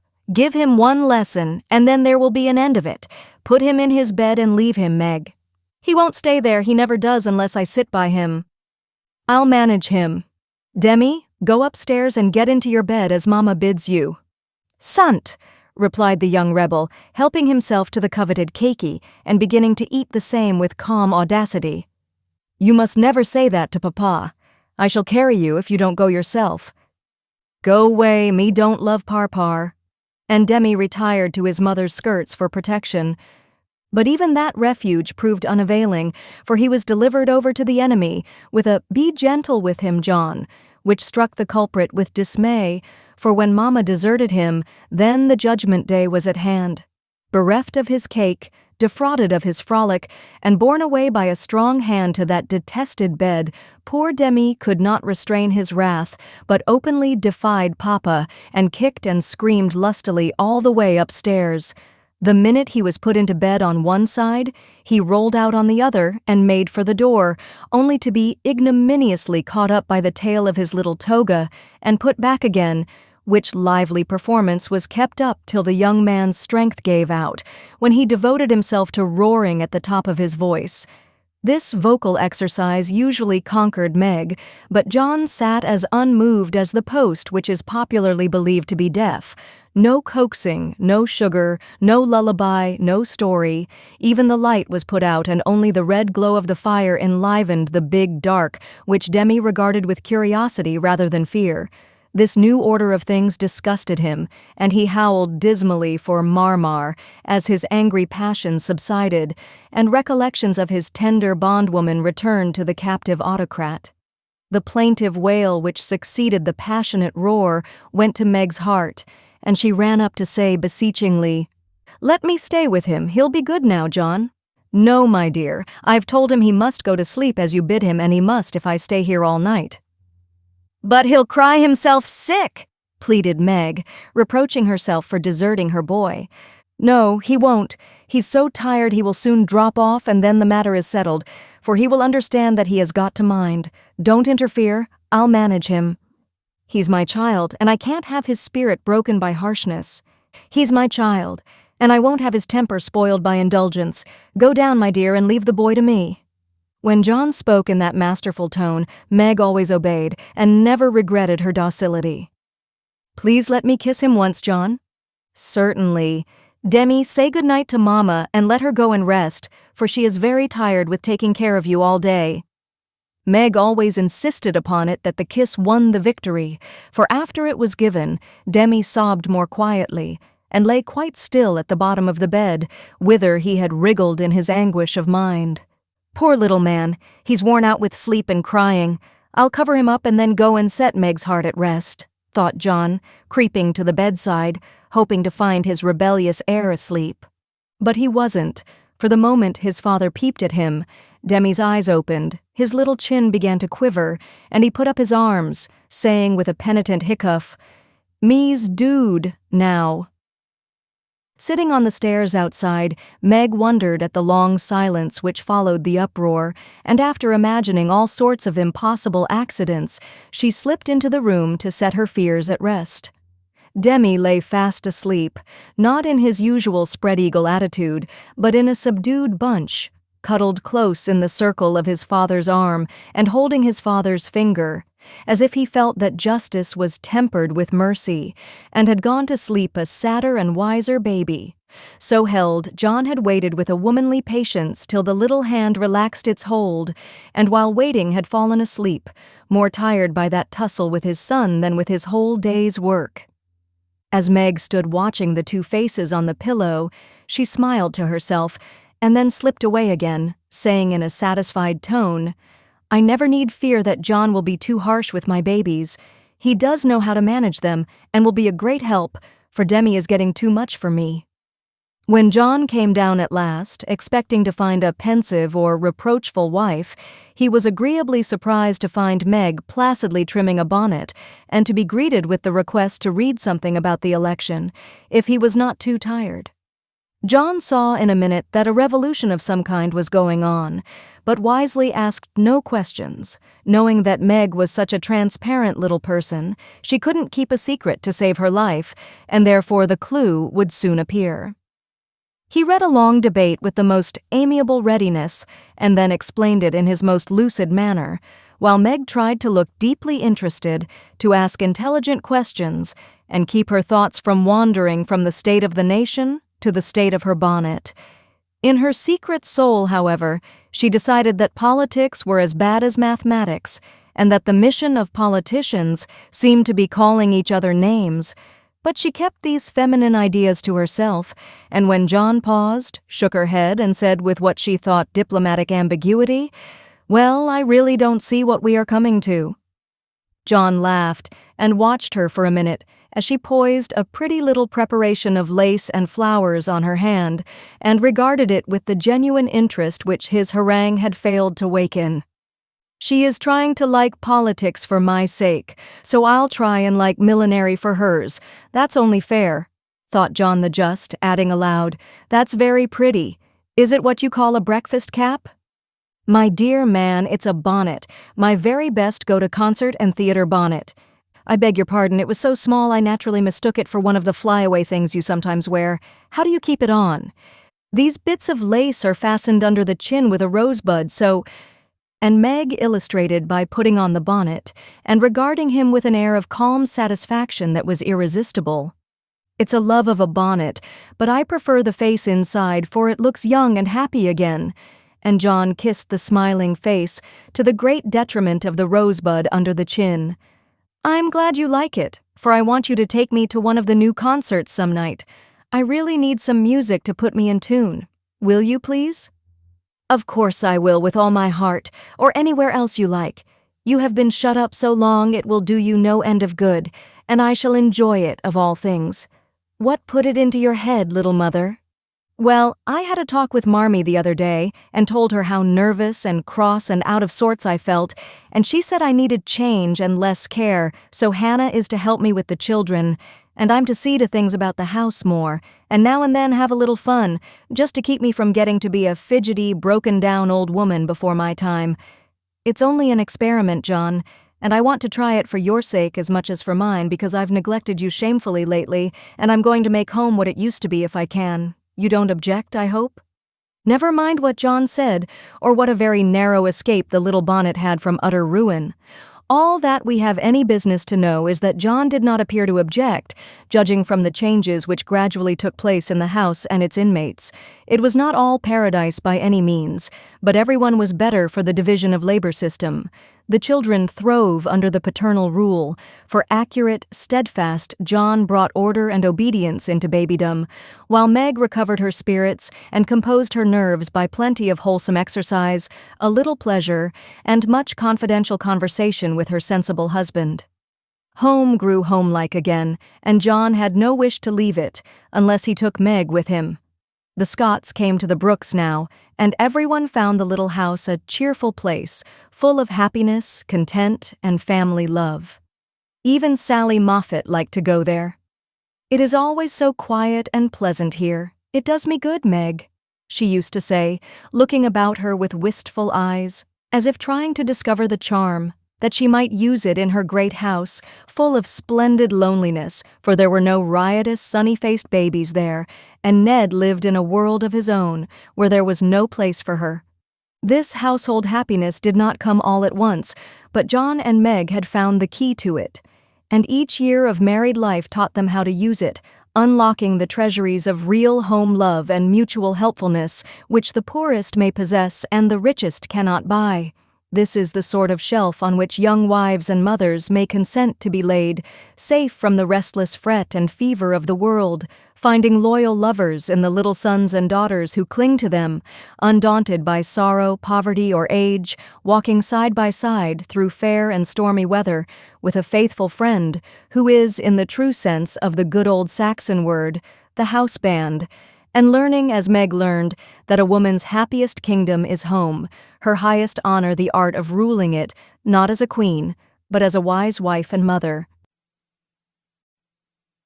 Part 2, Chapter 39, Lazy Laurence. Laurie went to Nice intending to stay a week and remained a month. He was tired of wandering about alone, and Amy's familiar presence seemed to give a home-like charm to the foreign scenes in which she bore a part. He rather missed the petting he used to receive, and enjoyed a taste of it again, for no attentions, however flattering from strangers, were half so pleasant as the sisterly adoration of the girls at home. Amy never would pet him like the others, but she was very glad to see him now, and quite clung to him, feeling that he was the representative of the dear family for whom she longed more than she would confess. They naturally took comfort in each other's society and were much together, riding, walking, dancing, or dawdling, for at Nice no one can be very industrious during the gay season, but while apparently amusing themselves in the most careless fashion, they were half-consciously making discoveries and forming opinions about each other. Amy rose daily in the estimation of her friend, but he sank in hers, and each felt the truth before a word was spoken. Amy tried to please and succeeded, for she was grateful for the many pleasures he gave her, and repaid him with the little services to which womanly women know how to lend an indescribable charm. Laurie made no effort of any kind, but just let himself drift along as comfortably as possible, trying to forget, and feeling that all women owed him a kind word because one had been cold to him. It cost him no effort to be generous, and he would have given Amy all the trinkets in Nice if she would have taken them, but at the same time he felt that he could not change the opinion she was forming of him, and he rather dreaded the keen blue eyes that seemed to watch him with such half-sorrowful, half-scornful surprise. "All the rest have gone to Monaco for the day. I preferred to stay at home and write letters. They are done now, and I am going to Valrosa to sketch. Will you come?" said Amy, as she joined Laurie one lovely day when he lounged in as usual, about noon. "Well, yes, but isn't it rather warm for such a long walk?" he answered slowly, for the shaded salon looked inviting after the glare without. "I'm going to have the little carriage, and Baptiste can drive, so you'll have nothing to do but hold your umbrella and keep your gloves nice," returned Amy, with a sarcastic glance at the immaculate kids, which were a weak point with Laurie. "Then I'll go with pleasure."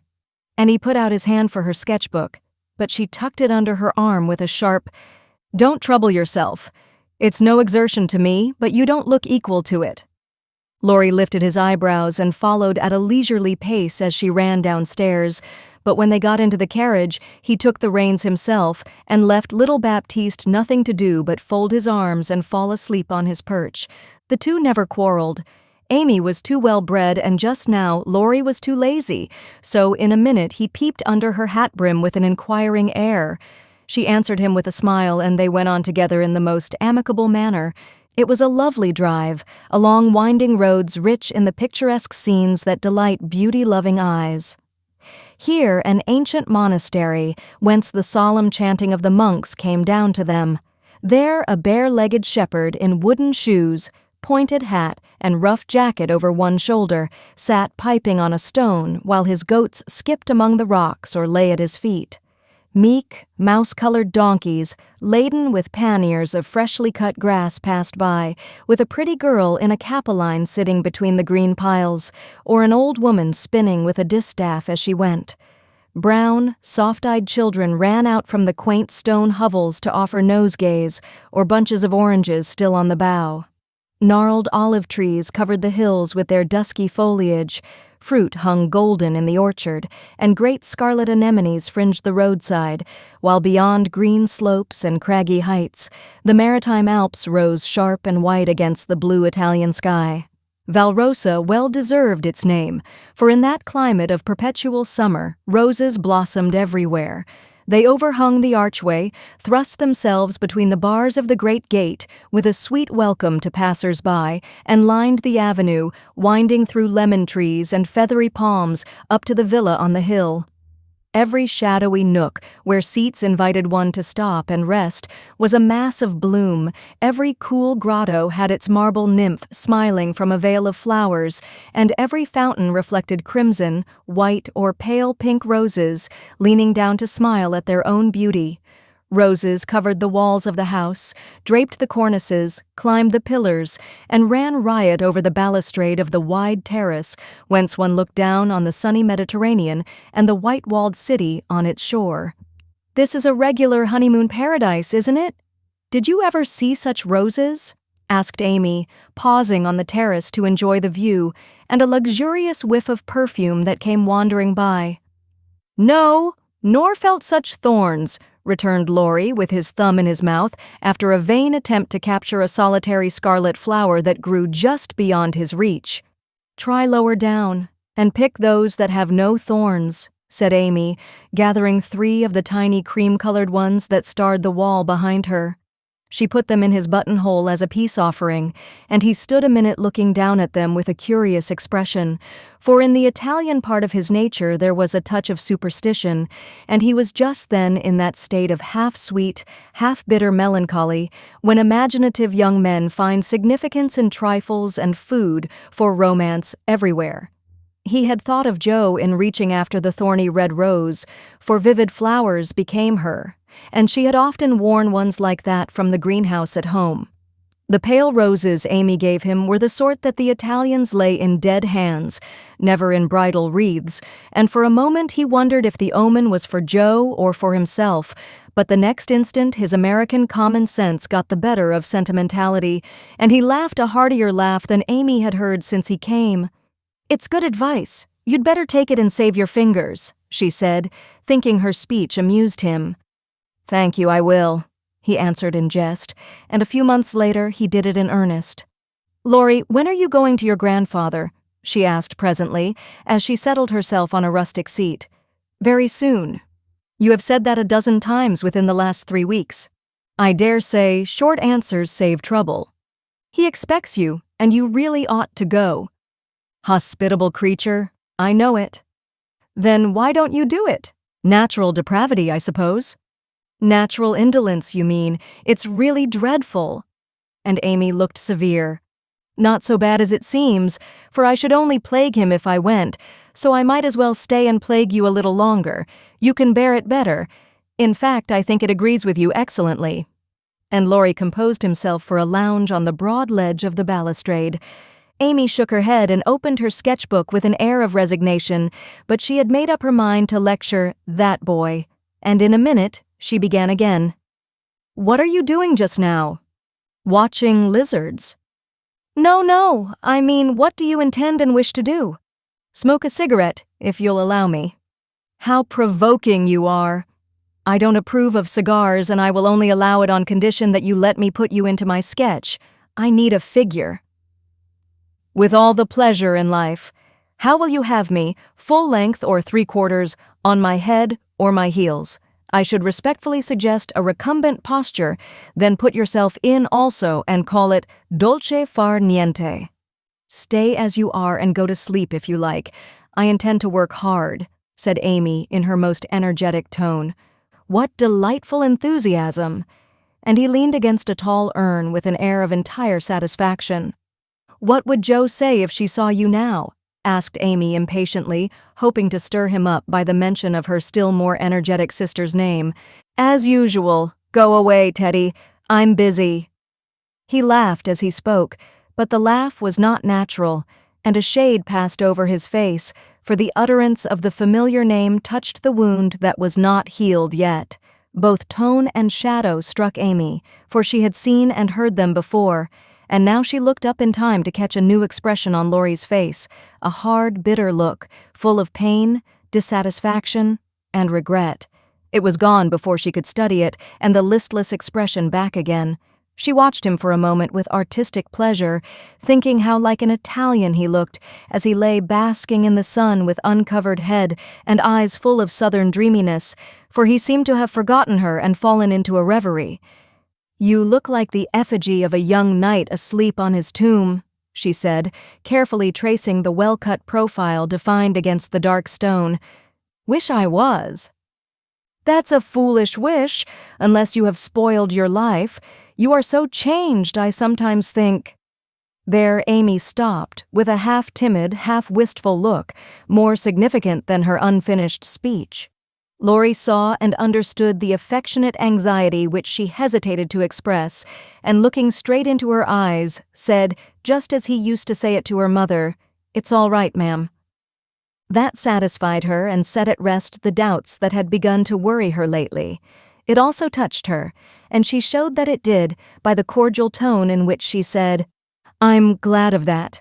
I didn't think you'd been a very bad boy, but I fancied you might have wasted money at that wicked Baden-Baden, lost your heart to some charming Frenchwoman with a husband, or got into some of the scrapes that young men seem to consider a necessary part of a foreign tour. Don't stay out there in the sun. Come and lie on the grass here and let us be friendly, as Joe used to say when we got in the sofa corner and told secrets." Laurie obediently threw himself down on the turf and began to amuse himself by sticking daisies into the ribbons of Amy's hat that lay there. "I'm all ready for the secrets," and he glanced up with a decided expression of interest in his eyes. "I've none to tell. You may begin." "Haven't one to bless myself with. I thought perhaps you'd had some news from home. You have heard all that has come lately. Don't you hear often? I fancied Joe would send you volumes." "She's very busy. I'm roving about, so it's impossible to be regular, you know." "When do you begin your great work of art, Raffaella?" he asked, changing the subject abruptly after another pause, in which he had been wondering if Amy knew his secret and wanted to talk about it. "Never," she answered with a despondent but decided air. "Rome took all the vanity out of me, for after seeing the wonders there, I felt too insignificant to live and gave up all my foolish hopes in despair." "Why should you with so much energy and talent?" "That's just why, because talent isn't genius, and no amount of energy can make it so. I want to be great or nothing. I won't be a commonplace dauber, so I don't intend to try any more." "And what are you going to do with yourself now, if I may ask?" "Polish up my other talents and be an ornament to society, if I get the chance." It was a characteristic speech and sounded daring, but audacity becomes young people, and Amy's ambition had a good foundation. Laurie smiled, but he liked the spirit with which she took up a new purpose when a long-cherished one died, and spent no time lamenting. "Good! And here is where Fred Vaughn comes in, I fancy." Amy preserved a discreet silence, but there was a conscious look in her downcast face that made Laurie sit up and say gravely, "Now I'm going to play brother and ask questions. May I?" "I don't promise to answer." "Your face will, if your tongue won't. You aren't woman of the world enough yet to hide your feelings, my dear. I heard rumors about Fred and you last year, and it's my private opinion that if he had not been called home so suddenly and detained so long, something would have come of it, hey?" "That's not for me to say," was Amy's grim reply, but her lips would smile, and there was a traitorous sparkle of the eye which betrayed that she knew her power and enjoyed the knowledge. "You are not engaged, I hope." And Laurie looked very elder brotherly and grave all of a sudden. "No." "But you will be if he comes back and goes properly down on his knees, won't you?" "Very likely." "Then you are fond of old Fred?" "I could be if I tried. But you don't intend to try till the proper moment? Bless my soul, what unearthly prudence. He's a good fellow, Amy, but not the man I fancied you'd like." "He is rich, a gentleman, and has delightful manners," began Amy, trying to be quite cool and dignified, but feeling a little ashamed of herself, in spite of the sincerity of her intentions. "I understand. Queens of society can't get on without money, so you mean to make a good match, and start in that way. Quite right and proper, as the world goes, but it sounds odd from the lips of one of your mother's girls." "True, nevertheless." A short speech, but the quiet decision with which it was uttered contrasted curiously with the young speaker. Laurie felt this instinctively and laid himself down again, with a sense of disappointment which he could not explain. His look and silence, as well as a certain inward self-disapproval, ruffled Amy, and made her resolve to deliver her lecture without delay. "I wish you'd do me the favor to rouse yourself a little," she said sharply. "Do it for me, there's a dear girl." "I could if I tried," and she looked as if she would like doing it in the most summary style. "Try, then." "I give you leave," returned Laurie, who enjoyed having someone to tease after his long abstinence from his favorite pastime. "You'd be angry in 5 minutes." "I'm never angry with you. It takes 2 flints to make a fire. You are as cool and soft as snow." You don't know what I can do. Snow produces a glow and a tingle, if applied rightly. Your indifference is half affectation, and a good stirring up would prove it. Stir away, it won't hurt me, and it may amuse you, as the big man said when his little wife beat him. Regard me in the light of a husband or a carpet, and beat till you are tired, if that sort of exercise agrees with you. Being decidedly nettled herself, and longing to see him shake off the apathy that so altered him, Amy sharpened both tongue and pencil, and began. Flo and I have got a new name for you. It's Lazy Laurence. How do you like it? She thought it would annoy him, but he only folded his arms under his head, with an imperturbable, "That's not bad. Thank you, ladies. Do you want to know what I honestly think of you? Pining to be told? Well, I despise you."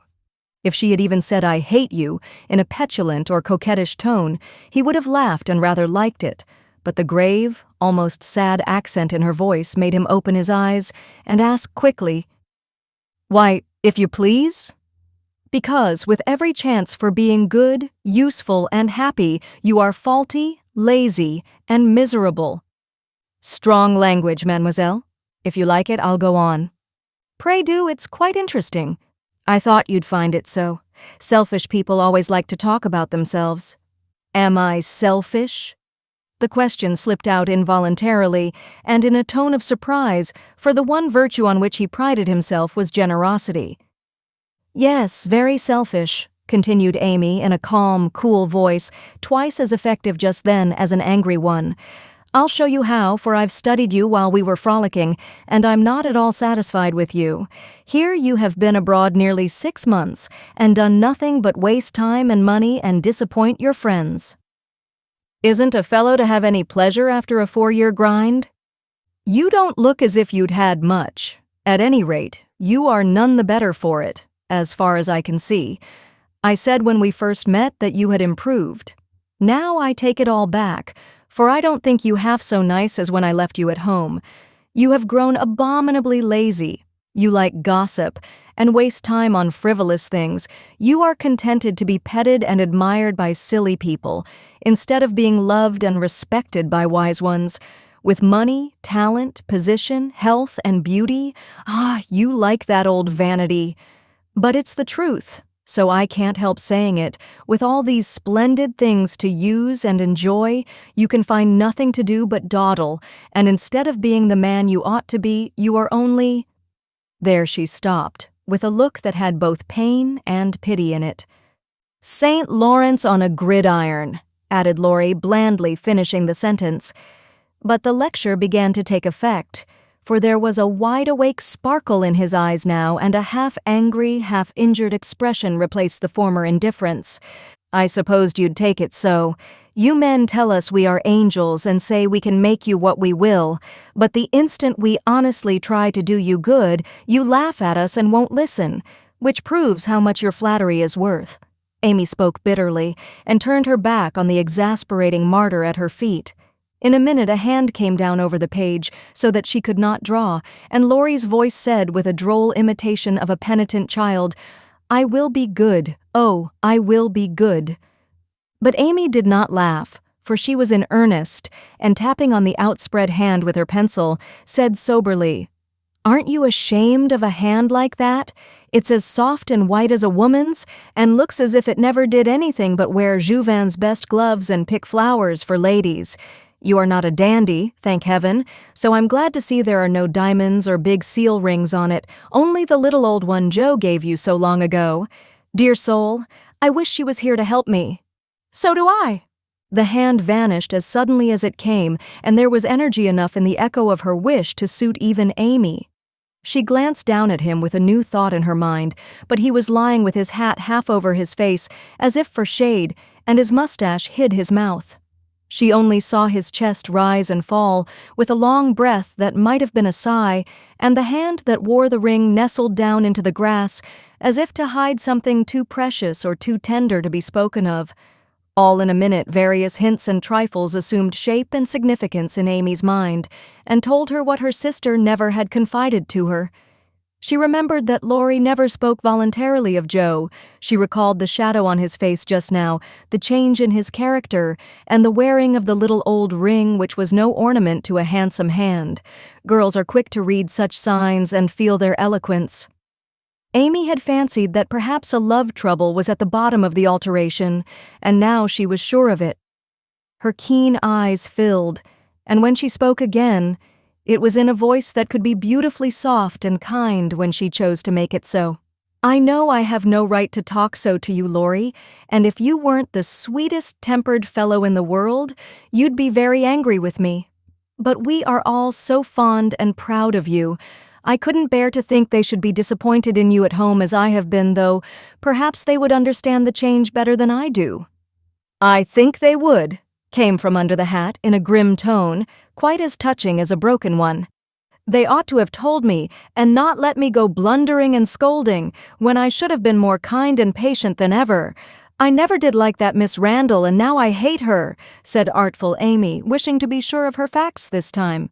"Hang Miss Randall," and Laurie knocked the hat off his face with a look that left no doubt of his sentiments toward that young lady. "I beg pardon, I thought," and there she paused diplomatically. "No, you didn't. You knew perfectly well I never cared for anyone but Joe."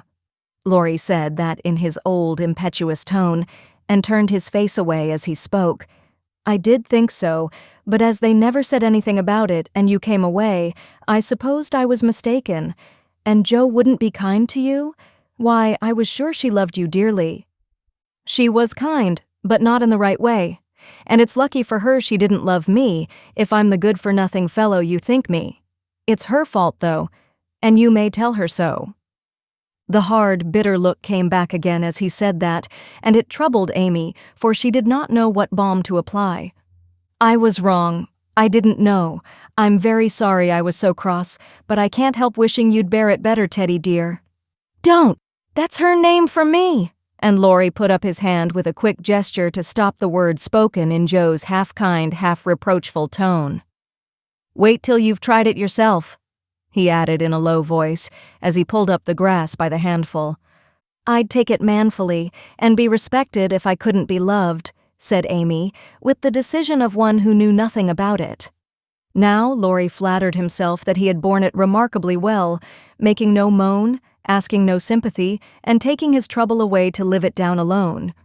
Amy's lecture put the matter in a new light, and for the first time it did look weak and selfish to lose heart at the first failure and shut himself up in moody indifference. He felt as if suddenly shaken out of a pensive dream and found it impossible to go to sleep again. Presently he sat up and asked slowly, "Do you think Joe would despise me as you do?" "Yes, if she saw you now. She hates lazy people.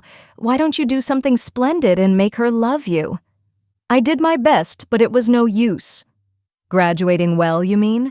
That was no more than you ought to have done for your grandfather's sake. It would have been shameful to fail after spending so much time and money, when everyone knew that you could do well." "I did fail, say what you will, for Joe wouldn't love me," began Laurie, leaning his head on his hand in a despondent attitude. "No, you didn't, and you'll say so in the end, for it did you good, and proved that you could do something if you tried.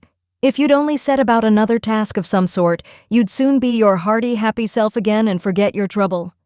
"That's impossible." "Try it and see. You needn't shrug your shoulders and think, 'Much she knows about such things.' I don't pretend to be wise, but I am observing, and I see a great deal more than you'd imagine. I'm interested in other people's experiences and inconsistencies, and though I can't explain, I remember and use them for my own benefit. Love Joe all your days if you choose, but don't let it spoil you, for it's wicked to throw away so many good gifts because you can't have the one you want. There, I won't lecture anymore, for I know you'll wake up and be a man in spite of that hard-hearted girl." Neither spoke for several minutes. Laurie sat turning the little ring on his finger, and Amy put the last touches to the hasty sketch she had been working at while she talked. Presently she put it on his knee, merely saying, "How do you like that?" He looked, and then he smiled, as he could not well help doing, for it was capitally done, the long, lazy figure on the grass, with listless face, half-shut eyes, and one hand holding a cigar, from which came the little wreath of smoke that encircled the dreamer's head. "How well you draw," he said with a genuine surprise and pleasure at her skill, adding with a half-laugh, "Yes, that's me." "As you are. This is as you were." And Amy laid another sketch beside the one he held. It was not nearly so well done, but there was a life and spirit in it which atoned for many faults, and it recalled the past so vividly that a sudden change swept over the young man's face as he looked. Only a rough sketch of Laurie taming a horse, hat and coat were off, and every line of the active figure, resolute face and commanding attitude was full of energy and meaning.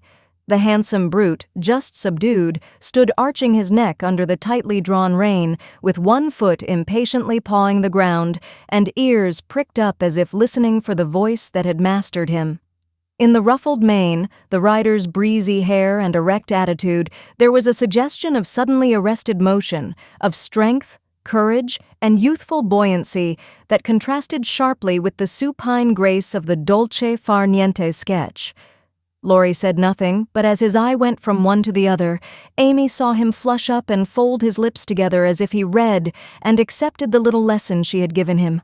That satisfied her, and without waiting for him to speak, she said in her sprightly way, "Don't you remember the day you played Rary with Puck, and we all looked on?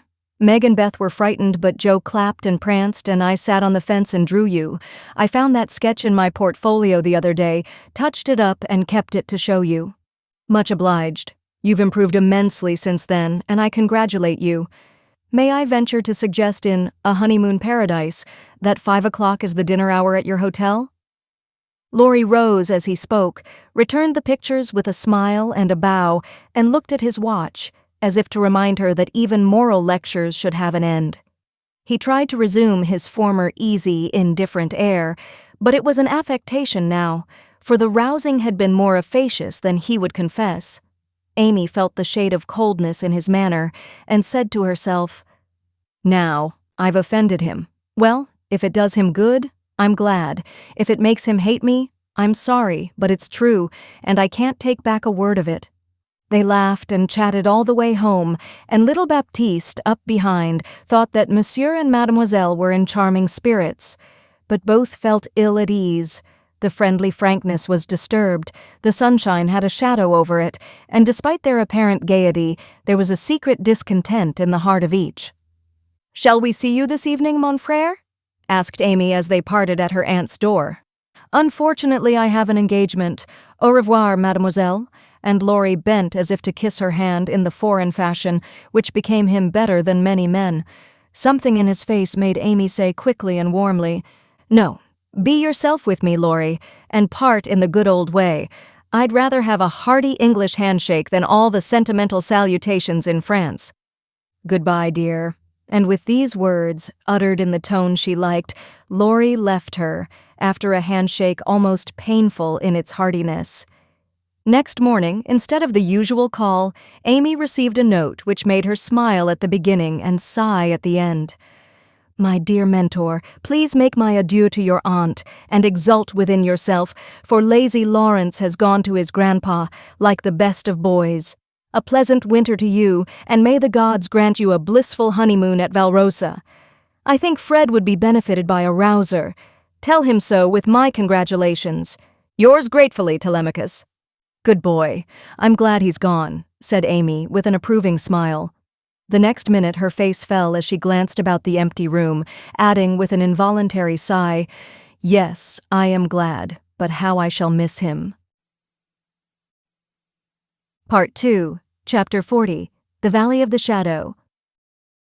When the first bitterness was over, the family accepted the inevitable and tried to bear it cheerfully, helping one another by the increased affection which comes to bind households tenderly together in times of trouble. They put away their grief, and each did his or her part toward making that last year a happy one. The pleasantest room in the house was set apart for Beth, and in it was gathered everything that she most loved: flowers, pictures, her piano, the little work table, and the beloved pussies. Father's best books found their way there, Mother's easy chair, Joe's desk, Amy's finest sketches, and every day Meg brought her babies on a loving pilgrimage to make sunshine for Auntie Beth. John quietly set apart a little sum that he might enjoy the pleasure of keeping the invalid supplied with the fruit she loved and longed for. Old Hannah never wearied of concocting dainty dishes to tempt a capricious appetite, dropping tears as she worked, and from across the sea came little gifts and cheerful letters, seeming to bring breaths of warmth and fragrance from lands that know no winter. Here, cherished like a household saint in its shrine, sat Beth, tranquil and busy as ever, for nothing could change the sweet, unselfish nature, and even while preparing to leave life, she tried to make it happier for those who should remain behind.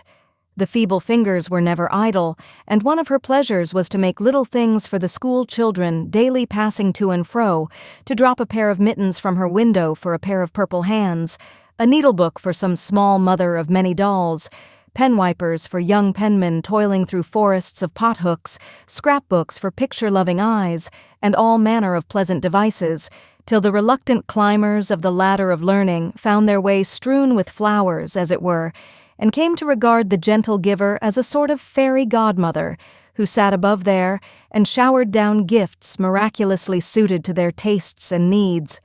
If Beth had wanted any reward, she found it in the bright little faces always turned up to her window, with nods and smiles, and the droll little letters which came to her, full of blots and gratitude.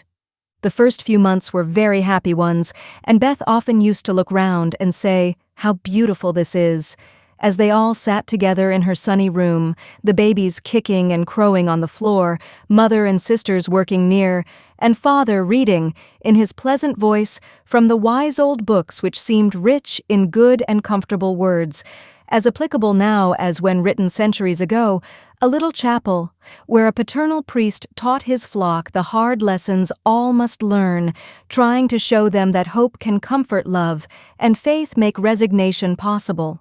Simple sermons that went straight to the souls of those who listened, for the father's heart was in the minister's religion, and the frequent falter in the voice gave a double eloquence to the words he spoke or read. It was well for all that this peaceful time was given them as preparation for the sad hours to come, for by and by Beth said the needle was so heavy and put it down forever. Talking wearied her, faces troubled her, pain claimed her for its own, and her tranquil spirit was sorrowfully perturbed by the ills that vexed her feeble flesh. Ah me, such heavy days, such long, long nights, such aching hearts and imploring prayers, when those who loved her best were forced to see the thin hands stretched out to them beseechingly, to hear the bitter cry, "Help me, help me," and to feel that there was no help. A sad eclipse of the serene soul, a sharp struggle of the young life with death, but both were mercifully brief, and then the natural rebellion over, the old peace returned more beautiful than ever. With the wreck of her frail body, Beth's soul grew strong, and though she said little, those about her felt that she was ready, saw that the first pilgrim called was likewise the fittest, and waited with her on the shore, trying to see the shining ones coming to receive her when she crossed the river. Joe never left her for an hour since Beth had said, "I feel stronger when you are here." She slept on a couch in the room, waking often to renew the fire, to feed, lift, or wait upon the patient creature who seldom asked for anything, and tried not to be a trouble.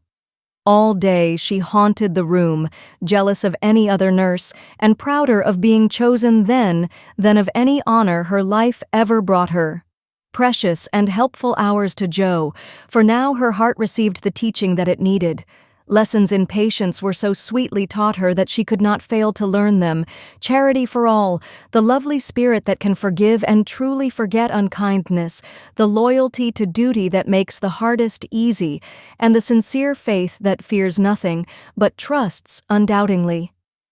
Often when she woke, Joe found Beth reading in her well-worn little book, heard her singing softly, to beguile the sleepless night, or saw her lean her face upon her hands, while slow tears dropped through the transparent fingers, and Joe would lie watching her with thoughts too deep for tears, feeling that Beth, in her simple, unselfish way, was trying to wean herself from the dear old life and fit herself for the life to come. by sacred words of comfort, quiet prayers, and the music she loved so well.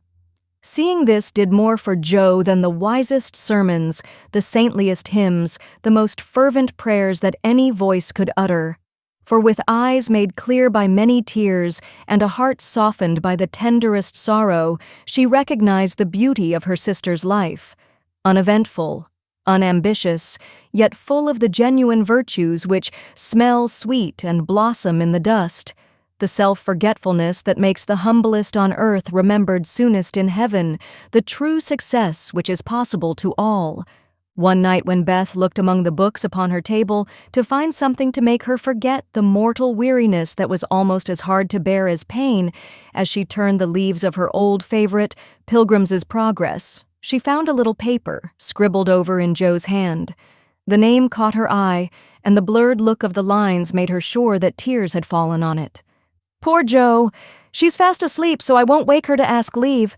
She shows me all her things, and I don't think she'll mind if I look at this, thought Beth, with a glance at her sister, who lay on the rug with the tongs beside her, ready to wake up the minute the log fell apart. My Beth, sitting patient in the shadow, till the blessed light shall come, a serene and saintly presence, sanctifies our troubled home. Earthly joys and hopes and sorrows break like ripples on the strand of the deep and solemn river, where her willing feet now stand. O my sister, passing from me, out of human care and strife, leave me as a gift those virtues which have beautified your life. Dear, bequeath me that great patience, which has power to sustain a cheerful, uncomplaining spirit in its prison house of pain. Give me, for I need it sorely, of that courage wise and sweet, which has made the path of duty green beneath your willing feet. Give me that unselfish nature that with charity divine can pardon wrong for love's dear sake. Meek heart, forgive me mine. Thus our parting daily loseth something of its bitter pain, and while learning this hard lesson, my great loss becomes my gain, for the touch of grief will render my wild nature more serene, give to life new aspirations, a new trust in the unseen. Henceforth, safe across the river, I shall see forevermore a beloved household spirit waiting for me on the shore. Hope and faith born of my sorrow, guardian angels shall become, and the sister gone before me, by their hands shall lead me home. Blurred and blotted, faulty and feeble as the lines were, they brought a look of inexpressible comfort to Beth's face, for her one regret had been that she had done so little, and this seemed to assure her that her life had not been useless, that her death would not bring the despair she feared. As she sat with the paper folded between her hands, the charred log fell asunder. Jo started up, revived the blaze, and crept to the bedside, hoping Beth slept. Not asleep, but so happy, dear. See, I found this and read it. I knew you wouldn't care. Have I been all that to you, Jo? She asked, with wistful, humble earnestness. Oh, Beth, so much, so much. And Jo's head went down upon the pillow beside her sister's. Then I don't feel as if I'd wasted my life. I'm not so good as you make me, but I have tried to do right. And now, when it's too late to begin even to do better, it's such a comfort to know that someone loves me so much and feels as if I'd helped them. More than anyone in the world, Beth. I used to think I couldn't let you go, but I'm learning to feel that I don't lose you, that you'll be more to me than ever. And death can't part us, though it seems to. I know it cannot, and I don't fear it any longer, for I'm sure I shall be your Beth still, to love and help you more than ever. You must take my place, Jo, and be everything to Father and Mother when I'm gone. They will turn to you, don't fail them, and if it's hard to work alone, remember that I don't forget you, and that you'll be happier in doing that than writing splendid books or seeing all the world, for love is the only thing that we can carry with us when we go, and it makes the end so easy. I'll try, Beth. And then and there, Jo renounced her old ambition, pledged herself to a new and better one, acknowledging the poverty of other desires, and feeling the blessed solace of a belief in the immortality of love. So the spring days came and went, the sky grew clearer, the earth greener, the flowers were up fairly early, and the birds came back in time to say goodbye to Beth, who, like a tired but trustful child, clung to the hands that had led her all her life, as father and mother guided her tenderly through the valley of the shadow and gave her up to God. Seldom except in books do the dying utter memorable words, see visions, or depart with beatified countenances, and those who have sped many parting souls know that to most the end comes as naturally and simply as sleep. As Beth had hoped, the tide went out easily, and in the dark hour before dawn, on the bosom where she had drawn her first breath, she quietly drew her last, with no farewell but one loving look, one little sigh. With tears and prayers and tender hands, mother and sisters made her ready for the long sleep that pain would never mar again, seeing with grateful eyes the beautiful serenity that soon replaced the pathetic patience that had wrung their hearts so long, and feeling with reverent joy that to their darling death was a benignant angel, not a phantom full of dread. When morning came, for the first time in many months the fire was out, Joe's place was empty, and the room was very still. But a bird sang blithely on a budding bough. Close by, the snowdrops blossomed freshly at the window, and the spring sunshine streamed in like a benediction over the placid face upon the pillow, a face so full of painless peace that those who loved it best smiled through their tears, and thanked God that Beth was well at last. Part 2, Chapter 41, Learning to Forget. Amy's lecture did Laurie good, though, of course, he did not own it till long afterward. Men seldom do, for when women are the advisers, the lords of creation don't take the advice till they have persuaded themselves that it is just what they intended to do. Then they act upon it, and if it succeeds, they give the weaker vessel half the credit of it. If it fails, they generously give her the whole. Laurie went back to his grandfather and was so dutifully devoted for several weeks that the old gentleman declared the climate of Nice had improved him wonderfully, and he had better try it again. There was nothing the young gentleman would have liked better, but elephants could not have dragged him back after the scolding he had received. Pride forbid, and whenever the longing grew very strong, he fortified his resolution by repeating the words that had made the deepest impression. "I despise you. Go and do something splendid that will make her love you." Laurie turned the matter over in his mind so often that he soon brought himself to confess that he had been selfish and lazy. But then when a man has a great sorrow, he should be indulged in all sorts of vagaries till he has lived it down. He felt that his blighted affections were quite dead now, and though he should never cease to be a faithful mourner, there was no occasion to wear his weeds ostentatiously. Joe wouldn't love him, but he might make her respect and admire him by doing something which should prove that a girl's no had not spoiled his life. He had always meant to do something, and Amy's advice was quite unnecessary. He had only been waiting till the aforesaid blighted affections were decently interred.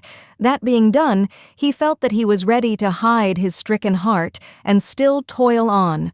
As Goethe, when he had a joy or a grief, put it into a song, so Laurie resolved to embalm his love-sorrow in music, and to compose a requiem which should harrow up Joe's soul and melt the heart of every hearer.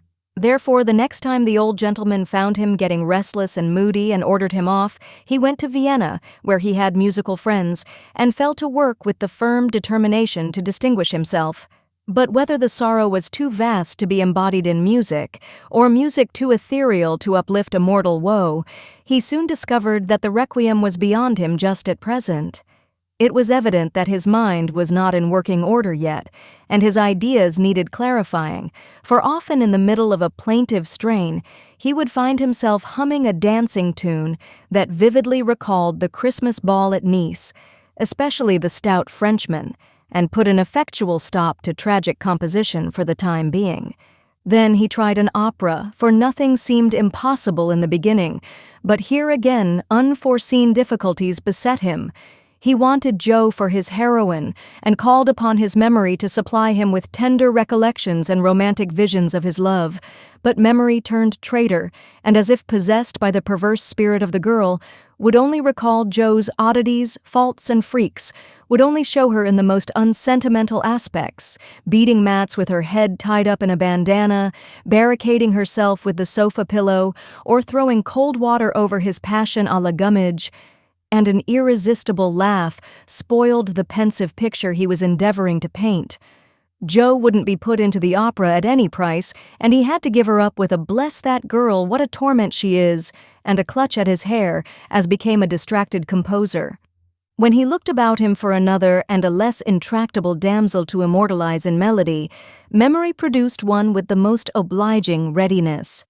This phantom wore many faces, but it always had golden hair, was enveloped in a diaphanous cloud, and floated airily before his mind's eye in a pleasing chaos of roses, peacocks, white ponies, and blue ribbons.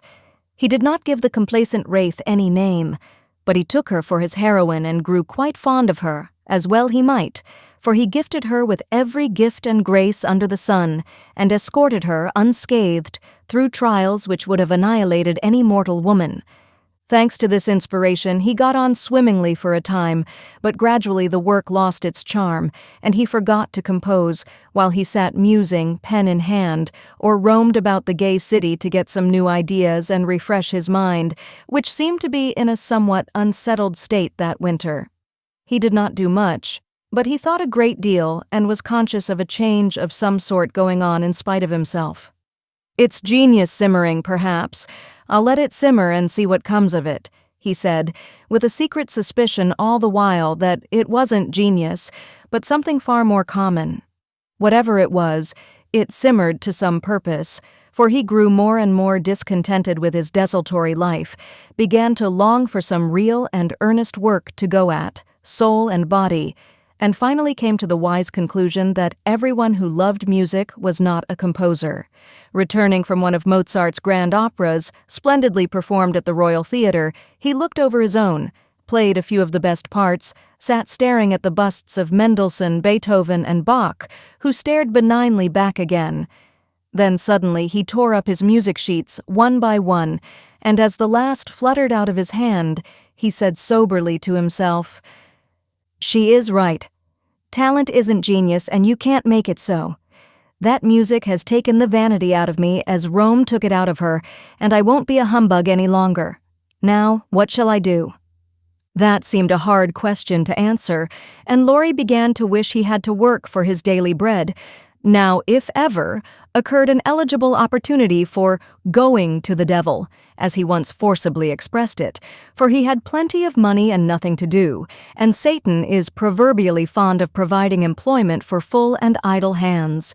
The poor fellow had temptations enough from without and from within, but he withstood them pretty well, for much as he valued liberty, he valued good faith and confidence more, so his promise to his grandfather and his desire to be able to look honestly into the eyes of the women who loved him and say all's well kept him safe and steady. Very likely some Mrs. Grundy will observe, "I don't believe it. Boys will be boys. Young men must sow their wild oats, and women must not expect miracles."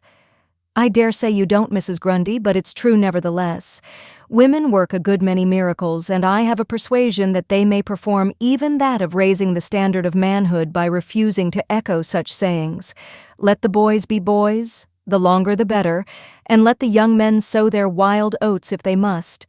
But mothers, sisters, and friends may help to make the crop a small one and keep many tares from spoiling the harvest by believing and showing that they believe in the possibility of loyalty to the virtues which make men manliest in good women's eyes. If it is a feminine delusion, leave us to enjoy it while we may, for without it half the beauty and the romance of life is lost, and sorrowful forebodings would embitter all our hopes of the brave, tender-hearted little lads who still love their mothers better than themselves and are not ashamed to own it. Laurie thought that the task of forgetting his love for Joe would absorb all his powers for years, but to his great surprise, he discovered it grew easier every day. He refused to believe it at first, got angry with himself and couldn't understand it, but these hearts of ours are curious and contrary things, and time and nature work their will in spite of us. Laurie's heart wouldn't ache. The wound persisted in healing with a rapidity that astonished him, and instead of trying to forget, he found himself trying to remember. He had not foreseen this turn of affairs and was not prepared for it. He was disgusted with himself, surprised at his own fickleness, and full of a queer mixture of disappointment and relief that he could recover from such a tremendous blow so soon. He carefully stirred up the embers of his lost love, but they refused to burst into a blaze. There was only a comfortable glow that warmed and did him good without putting him into a fever, and he was reluctantly obliged to confess that the boyish passion was slowly subsiding into a more tranquil sentiment, very tender, a little sad and resentful still, but that was sure to pass away in time, leaving a brotherly affection which would last unbroken to the end. As the word brotherly passed through his mind in one of his reveries, he smiled and glanced up at the picture of Mozart that was before him. Well, he was a great man, and when he couldn't have one sister, he took the other, and was happy. Laurie did not utter the words, but he thought them, and the next instant kissed the little old ring, saying to himself, "No, I won't. I haven't forgotten, I never can. I'll try again, and if that fails, why then?" Leaving his sentence unfinished, he seized pen and paper and wrote to Jo, telling her that he could not settle to anything while there was the least hope of her changing her mind. Couldn't she? Wouldn't she? And let him come home and be happy. While waiting for an answer, he did nothing, but he did it energetically, for he was in a fever of impatience. It came at last, and settled his mind effectually on one point, for Jo decidedly couldn't and wouldn't. She was wrapped up in Beth, and never wished to hear the word love again. Then she begged him to be happy with somebody else, but always keep a little corner of his heart for his loving sister Jo. In a postscript, she desired him not to tell Amy that Beth was worse. She was coming home in the spring, and there was no need of saddening the remainder of her stay. That would be time enough, please God. But Laurie must write to her often, and not let her feel lonely, homesick, or anxious. So I will at once. Poor little girl, it will be a sad going home for her, I'm afraid. And Laurie opened his desk, as if writing to Amy had been the proper conclusion of the sentence left unfinished some weeks before. But he did not write the letter that day, for as he rummaged out his best paper, he came across something which changed his purpose. Tumbling about in one part of the desk among bills, passports, and business documents of various kinds were several of Jo's letters, and in another compartment were 3 notes from Amy, carefully tied up with one of her blue ribbons and sweetly suggestive of the little dead roses put away inside.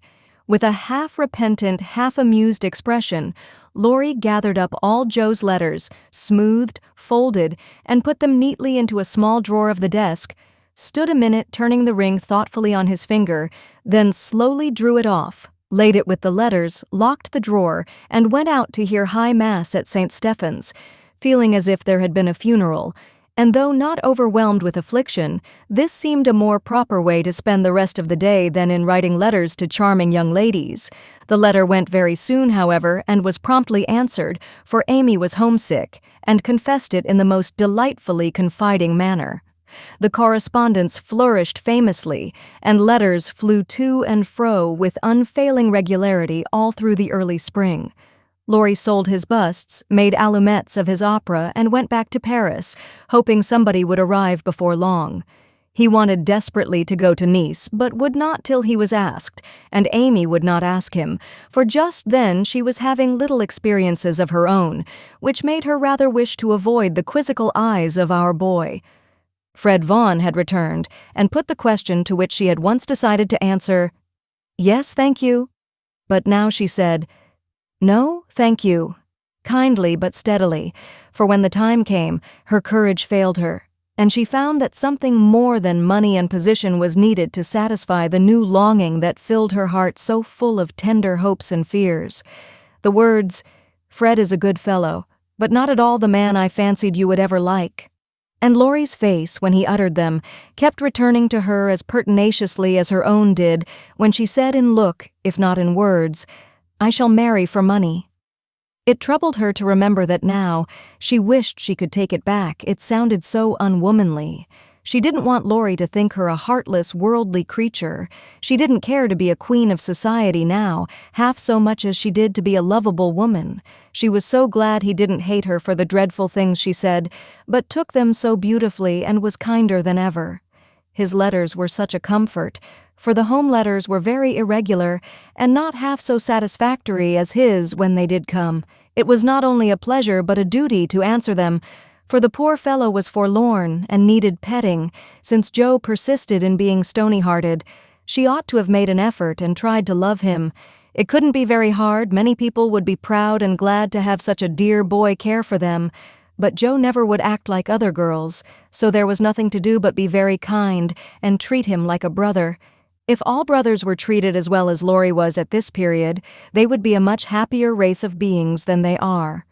Amy never lectured now. She asked his opinion on all subjects. She was interested in everything he did, made charming little presents for him, and sent him 2 letters a week, full of lively gossip, sisterly confidences, and captivating sketches of the lovely scenes about her.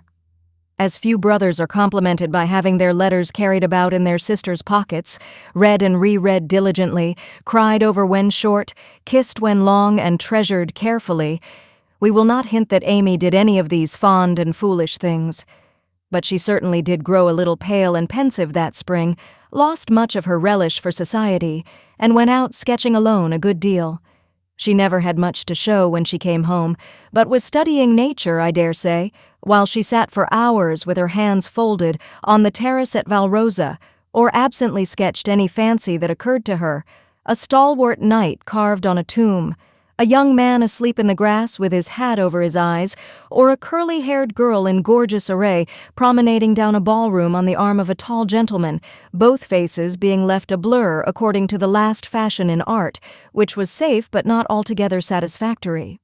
Her aunt thought that she regretted her answer to Fred, and finding denials useless and explanations impossible, Amy left her to think what she liked, taking care that Laurie should know that Fred had gone to Egypt. That was all, but he understood it, and looked relieved as he said to himself, with a venerable air, "I was sure she would think better of it. Poor old fellow, I've been through it all and I can sympathize." With that he heaved a great sigh, and then, as if he had discharged his duty to the past, put his feet up on the sofa and enjoyed Amy's letter luxuriously. While these changes were going on abroad, trouble had come at home. But the letter telling that Beth was failing never reached Amy, and when the next found her, the grass was green above her sister. The sad news met her at Vevey, for the heat had driven them from Nice in May, and they had traveled slowly to Switzerland by way of Genoa and the Italian lakes. She bore it very well, and quietly submitted to the family decree that she should not shorten her visit, for since it was too late to say goodbye to Beth, she had better stay and let absence soften her sorrow. But her heart was very heavy. She longed to be at home, and every day looked wistfully across the lake, waiting for Laurie to come and comfort her. He did come very soon, for the same mail brought letters to them both, but he was in Germany, and it took some days to reach him. The moment he read it, he packed his knapsack, bade adieu to his fellow pedestrians, and was off to keep his promise, with a heart full of joy and sorrow, hope and suspense. He knew Vevey well, and as soon as the boat touched the little quay, he hurried along the shore to La Tour, where the Carrolls were living en pension. The garçon was in despair that the whole family had gone to take a promenade on the lake, but no, the blonde mademoiselle might be in the chateau garden. If monsieur would give himself the pain of sitting down, a flash of time should present her. But monsieur could not wait even a flash of time, and in the middle of the speech departed to find mademoiselle himself. A pleasant old garden on the borders of the lovely lake, with chestnuts rustling overhead, ivy climbing everywhere, and the black shadow of the tower falling far across the sunny water. At one corner of the wide, low wall was a seat, and here Amy often came to read or work, or console herself with the beauty all about her. She was sitting here that day, leaning her head on her hand, with a homesick heart and heavy eyes, thinking of Beth and wondering why Laurie did not come. She did not hear him cross the courtyard beyond, nor see him pause in the archway that led from the subterranean path into the garden. He stood a minute looking at her with new eyes, seeing what no one had ever seen before, the tender side of Amy's character. Everything about her mutely suggested love and sorrow, the blotted letters in her lap, the black ribbon that tied up her hair, the womanly pain and patience in her face, even the little ebony cross at her throat seemed pathetic to Laurie, for he had given it to her, and she wore it as her only ornament. If he had any doubts about the reception she would give him, they were set at rest the minute she looked up and saw him.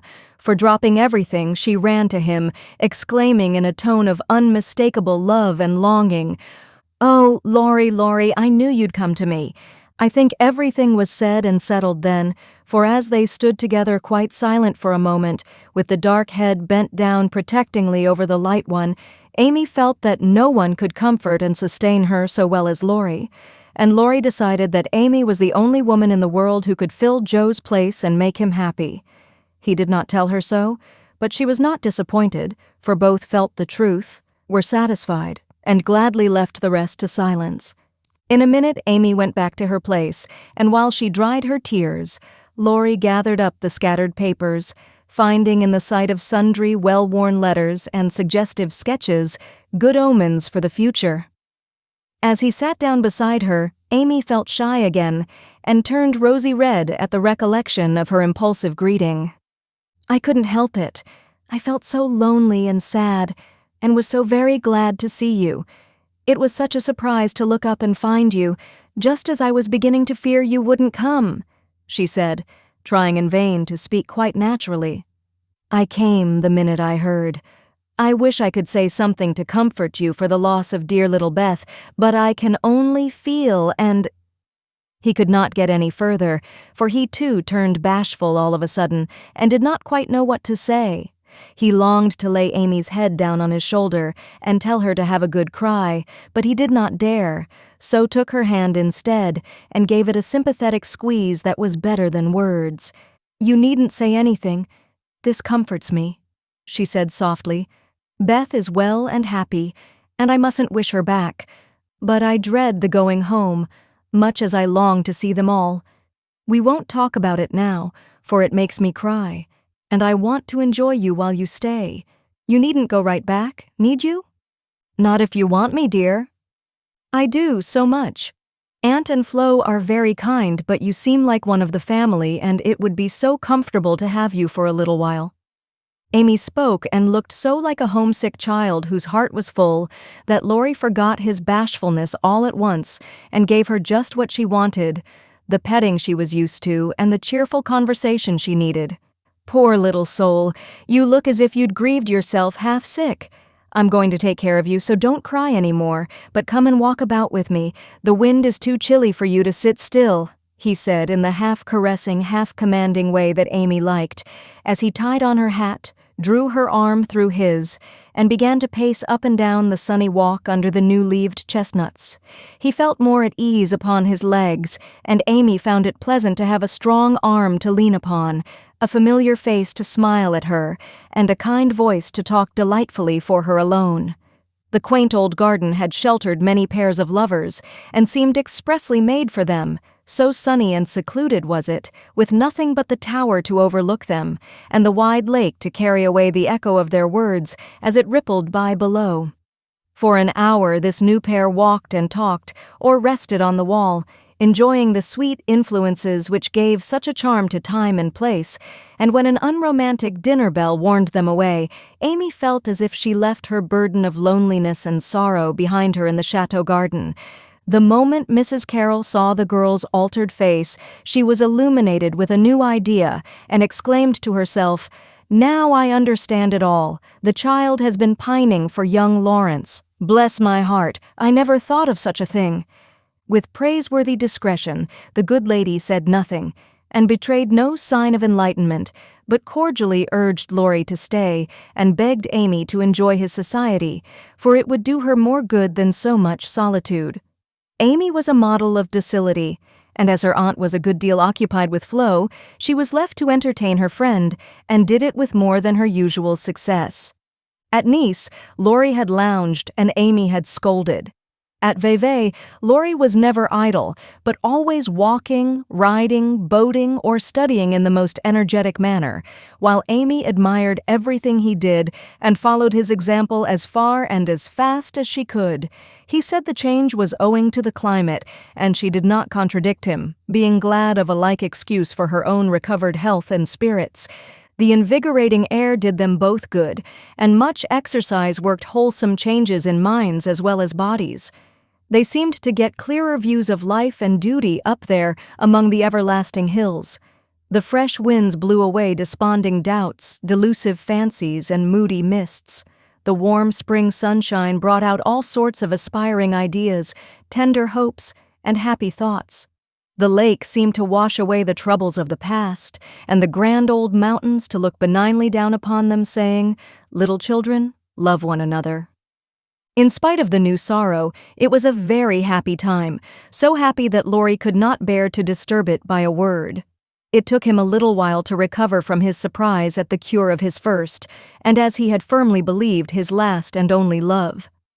He consoled himself for the seeming disloyalty by the thought that Joe's sister was almost the same as Joe's self, and the conviction that it would have been impossible to love any other woman but Amy so soon and so well.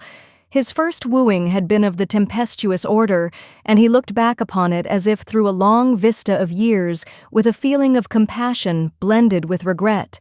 He was not ashamed of it, but put it away as one of the bitter-sweet experiences of his life, for which he could be grateful when the pain was over.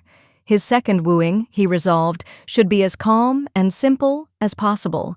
There was no need of having a scene, hardly any need of telling Amy that he loved her. She knew it without words, and had given him his answer long ago. It all came about so naturally that no one could complain, and he knew that everybody would be pleased, even Joe. But when our first little passion has been crushed, we are apt to be wary and slow in making a second trial, so Laurie let the days pass, enjoying every hour and leaving to chance the utterance of the word that would put an end to the first and sweetest part of his new romance.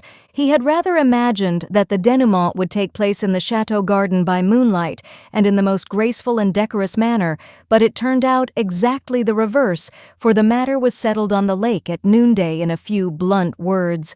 They had been floating about all the morning, from gloomy St. Gingolph to sunny Montreux, with the Alps of Savoy on one side, Mont Saint-Bernard and the Dent du Midi on the other, pretty Vevey in the valley, and Lausanne upon the hill beyond, a cloudless blue sky overhead and the bluer lake below, dotted with the picturesque boats that look like white-winged gulls. They had been talking of Bonnivard as they glided past Chillon, and of Rousseau as they looked up at Clarens, where he wrote his Heloise. Neither had read it, but they knew it was a love story, and each privately wondered if it was half as interesting as their own. Amy had been dabbling her hand in the water during the little pause that fell between them, and when she looked up, Laurie was leaning on his oars with an expression in his eyes that made her say hastily, merely for the sake of saying something, "You must be tired. Rest a little and let me row. It will do me good, for since you came I have been altogether lazy and luxurious." "I'm not tired, but you may take an oar if you like. There's room enough, though I have to sit nearly in the middle, else the boat won't trim," returned Laurie, as if he rather liked the arrangement. Feeling that she had not mended matters much, Amy took the offered third of a seat, shook her hair over her face, and accepted an oar. She rowed as well as she did many other things, and though she used both hands and Laurie but one, the oars kept time, and the boat went smoothly through the water. "How well we pull together, don't we?" said Amy, who objected to silence just then. "So well that I wish we might always pull in the same boat. Will you, Amy?" Very tenderly. "Yes, Laurie." Very low. Then they both stopped rowing and unconsciously added a pretty little tableau of human love and happiness to the dissolving views reflected in the lake. Part 2, Chapter 42, All Alone. It was easy to promise self-abnegation when self was wrapped up in another, and heart and soul were purified by a sweet example. But when the helpful voice was silent, the daily lesson over, the beloved presence gone, and nothing remained but loneliness and grief, then Jo found her promise very hard to keep. How could she comfort father and mother when her own heart ached with a ceaseless longing for her sister? How could she make the house cheerful when all its light and warmth and beauty seemed to have deserted it when Beth left the old home for the new? And where in all the world could she find some useful, happy work to do that would take the place of the loving service which had been its own reward? She tried in a blind, hopeless way to do her duty, secretly rebelling against it all the while, for it seemed unjust that her few joys should be lessened, her burdens made heavier, and life get harder and harder as she toiled along. Some people seemed to get all sunshine, and some all shadow. It was not fair, for she tried more than Amy to be good, but never got any reward, only disappointment, trouble, and hard work. Poor Jo, these were dark days to her. For something like despair came over her when she thought of spending all her life in that quiet house, devoted to humdrum cares, a few small pleasures, and the duty that never seemed to grow any easier. I can't do it. I wasn't meant for a life like this, and I know I shall break away and do something desperate if somebody doesn't come and help me, she said to herself, when her first efforts failed and she fell into the moody, miserable state of mind which often comes when strong wills have to yield to the inevitable. But someone did come and help her, though Jo did not recognize her good angels at once because they wore familiar shapes and used the simple spells best fitted to poor humanity. Often she started up at night, thinking Beth called her, and when the sight of the little empty bed made her cry with the bitter cry of unsubmissive sorrow, "Oh, Beth, come back, come back!" She did not stretch out her yearning arms in vain, for, as quick to hear her sobbing as she had been to hear her sister's faintest whisper, her mother came to comfort her, not with words only, but the patient tenderness that soothes by a touch, tears that were mute reminders of a greater grief than Jo's, and broken whispers, more eloquent than prayers, because hopeful resignation went hand in hand with natural sorrow. Sacred moments, when heart talked to heart in the silence of the night, turning affliction to a blessing, which chastened grief and strengthened love. Feeling this, Jo's burden seemed easier to bear. Duty grew sweeter, and life looked more endurable, seen from the safe shelter of her mother's arms. When aching heart was a little comforted, troubled mind likewise found help, for one day she went to the study, and leaning over the good gray head lifted to welcome her with a tranquil smile, she said very humbly, "Father, talk to me as you did to Beth. I need it more than she did, for I'm all wrong." "My dear, nothing can comfort me like this," he answered with a falter in his voice, and both arms round her, as if he too needed help, and did not fear to ask for it. Then, sitting in Beth's little chair close beside him, Jo told her troubles, the resentful sorrow for her loss, the fruitless efforts that discouraged her, the want of faith that made life look so dark, and all the sad bewilderment which we call despair. She gave him entire confidence, he gave her the help she needed, and both found consolation in the act. For the time had come when they could talk together not only as father and daughter, but as man and woman, able and glad to serve each other with mutual sympathy as well as mutual love. Happy, thoughtful times there in the old study which Jo called the Church of One Member, and from which she came with fresh courage, recovered cheerfulness, and a more submissive spirit. For the parents who had taught one child to meet death without fear were trying now to teach another to accept life without despondency or distrust, and to use its beautiful opportunities with gratitude and power. Other helps had Jo, humble, wholesome duties and delights that would not be denied their part in serving her, and which she slowly learned to see and value. Brooms and dishcloths never could be as distasteful as they once had been, for Beth had presided over both, and something of her housewifely spirit seemed to linger around the little mop and the old brush, never thrown away. As she used them, Jo found herself humming the songs Beth used to hum, imitating Beth's orderly ways, and giving the little touches here and there that kept everything fresh and cozy, which was the first step toward making home happy, though she didn't know it till Hannah said, with an approving squeeze of the hand, "You thoughtful creeter, you're determined we shan't miss that dear lamb if you can help it. We don't say much, but we see it, and the Lord will bless you for it, see if he don't." As they sat sewing together, Jo discovered how much improved her sister Meg was, how well she could talk, how much she knew about good, womanly impulses, thoughts, and feelings, how happy she was in husband and children, and how much they were all doing for each other. Marriage is an excellent thing after all. I wonder if I should blossom out half as well as you have, if I tried it. Always perwisin I could? Said Jo, as she constructed a kite for Demi in the topsy-turvy nursery. It's just what you need to bring out the tender womanly half of your nature, Jo. You are like a chestnut burr, prickly outside but silky soft within, and a sweet kernel if one can only get at it. Love will make you show your heart one day, and then the rough burr will fall off. Frost opens chestnut burrs, ma'am, and it takes a good shake to bring them down.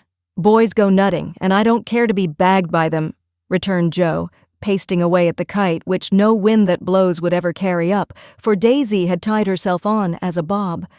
Meg laughed, for she was glad to see a glimmer of Jo's old spirit, but she felt it her duty to enforce her opinion by every argument in her power, and the sisterly chats were not wasted, especially as two of Meg's most effective arguments were the babies, whom Jo loved tenderly. Grief is the best opener of some hearts, and Jo's was nearly ready for the bag. A little more sunshine to ripen the nut then, not a boy's impatient shake, but a man's hand reached up to pick it gently from the burr and find the kernel sound and sweet. If she suspected this, she would have shut up tight and been more prickly than ever. Fortunately, she wasn't thinking about herself, so when the time came, down she dropped. Now, if she had been the heroine of a moral storybook, she ought at this period of her life to have become quite saintly, renounced the world, and gone about doing good in a mortified bonnet, with tracts in her pocket. But you see, Jo wasn't a heroine. She was only a struggling human girl like hundreds of others, and she just acted out her nature, being sad, cross, listless, or energetic, as the mood suggested. It's highly virtuous to say we'll be good, but we can't do it all at once, and it takes a long pull, a strong pull, and a pull all together before some of us even get our feet set in the right way. Jo had got so far. She was learning to do her duty, and to feel unhappy if she did not, but to do it cheerfully. Ah, that was another thing. She had often said she wanted to do something splendid, no matter how hard, and now she had her wish, for what could be more beautiful than to devote her life to father and mother, trying to make home as happy to them as they had to her? And if difficulties were necessary to increase the splendor of the effort, what could be harder for a restless, ambitious girl than to give up her own hopes, plans, and desires, and cheerfully live for others? Providence had taken her at her word. Here was the task, not what she had expected, but better because self had no part in it. Now could she do it? She decided that she would try, and in her first attempt she found the helps I have suggested. Still another was given her, and she took it, not as a reward, but as a comfort, as Christian took the refreshment afforded by the little arbor where he rested, as he climbed the hill called Difficulty. "Why don't you write? That always used to make you happy," said her mother once, when the desponding fit overshadowed Jo. "I've no heart to write, and if I had, nobody cares for my things." "We do. Write something for us and never mind the rest of the world. Try it, dear. I'm sure it would do you good and please us very much." "Don't believe I can." But Jo got out her desk and began to overhaul her half-finished manuscripts. An hour afterward her mother peeped in, and there she was, scratching away with her black pinafore on and an absorbed expression, which caused Mrs. March to smile and slip away, well pleased with the success of her suggestion. Jo never knew how it happened, but something got into that story that went straight to the hearts of those who read it, for when her family had laughed and cried over it, her father sent it, much against her will, to one of the popular magazines, and to her utter surprise, it was not only paid for, but others requested. Letters from several persons whose praise was honor followed the appearance of the little story, newspapers copied it, and strangers as well as friends admired it. For a small thing, it was a great success, and Jo was more astonished than when her novel was commended and condemned all at once. "I don't understand it. What can there be in a simple little story like that to make people praise it so?" she said, quite bewildered. "There is truth in it, Jo, that's the secret. Humor and pathos make it alive, and you have found your style at last. You wrote with no thoughts of fame and money and put your heart into it, my daughter. You have had the bitter, now comes the sweet. Do your best and grow as happy as we are in your success. If there is anything good or true in what I write, it isn't mine. I owe it all to you and Mother and Beth," said Jo, more touched by her father's words than by any amount of praise from the world. So taught by love and sorrow, Jo wrote her little stories and sent them away to make friends for themselves and her, finding it a very charitable world to such humble wanderers, for they were kindly welcomed and sent home comfortable tokens to their mother like dutiful children whom good fortune overtakes. When Amy and Laurie wrote of their engagement, Mrs. March feared that Jo would find it difficult to rejoice over it, but her fears were soon set at rest, for though Jo looked grave at first, she took it very quietly and was full of hopes and plans for the children before she read the letter twice. It was a sort of written duet, wherein each glorified the other in lover-like fashion, very pleasant to read and satisfactory to think of, for no one had any objection to make. "You like it, Mother?" said Jo, as they laid down the closely written sheets and looked at one another. "Yes, I hoped it would be so, ever since Amy wrote that she had refused Fred. I felt sure then that something better than what you call the mercenary spirit had come over her, and a hint here and there in her letters made me suspect that love and Laurie would win the day. How sharp you are, Marmee, and how silent. You never said a word to me." Mothers have need of sharp eyes and discreet tongues when they have girls to manage. I was half afraid to put the idea into your head, lest you should write and congratulate them before the thing was settled. "I'm not the scatterbrain I was. You may trust me. I'm sober and sensible enough for anyone's confidant now." "So you are, my dear, and I should have made you mine, only I fancied it might pain you to learn that your Teddy loved someone else. Now, Mother, did you really think I could be so silly and selfish after I'd refused his love, when it was freshest, if not best?" "I knew you were sincere then, Jo, but lately I have thought that if he came back and asked again, you might perhaps feel like giving another answer. Forgive me, dear, I can't help seeing that you are very lonely, and sometimes there is a hungry look in your eyes that goes to my heart, so I fancied that your boy might fill the empty place if he tried now." "No, Mother, it is better as it is, and I'm glad Amy has learned to love him, but you are right in one thing. I am lonely, and perhaps if Teddy had tried again, I might have said yes. Not because I love him anymore, but because I care more to be loved than when he went away. I'm glad of that, Jo, for it shows that you are getting on. There are plenty to love you, so try to be satisfied with father and mother, sisters and brothers, friends and babies, till the best lover of all comes to give you your reward. Mothers are the best lovers in the world, but I don't mind whispering to Marmee that I'd like to try all kinds. It's very curious, but the more I try to satisfy myself with all sorts of natural affections, the more I seem to want. I'd no idea hearts could take in so many. Mine is so elastic. It never seems full now, and I used to be quite contented with my family. I don't understand it." "I do." And Mrs. March smiled her wise smile as Jo turned back the leaves to read what Amy said of Laurie. "It is so beautiful to be loved as Laurie loves me. He isn't sentimental, doesn't say much about it, but I see and feel it in all he says and does, and it makes me so happy and so humble that I don't seem to be the same girl I was. I never knew how good and generous and tender he was till now, for he lets me read his heart, and I find it full of noble impulses and hopes and purposes, and am so proud to know it's mine. He says he feels as if he could make a prosperous voyage now with me aboard as mate, and lots of love for ballast.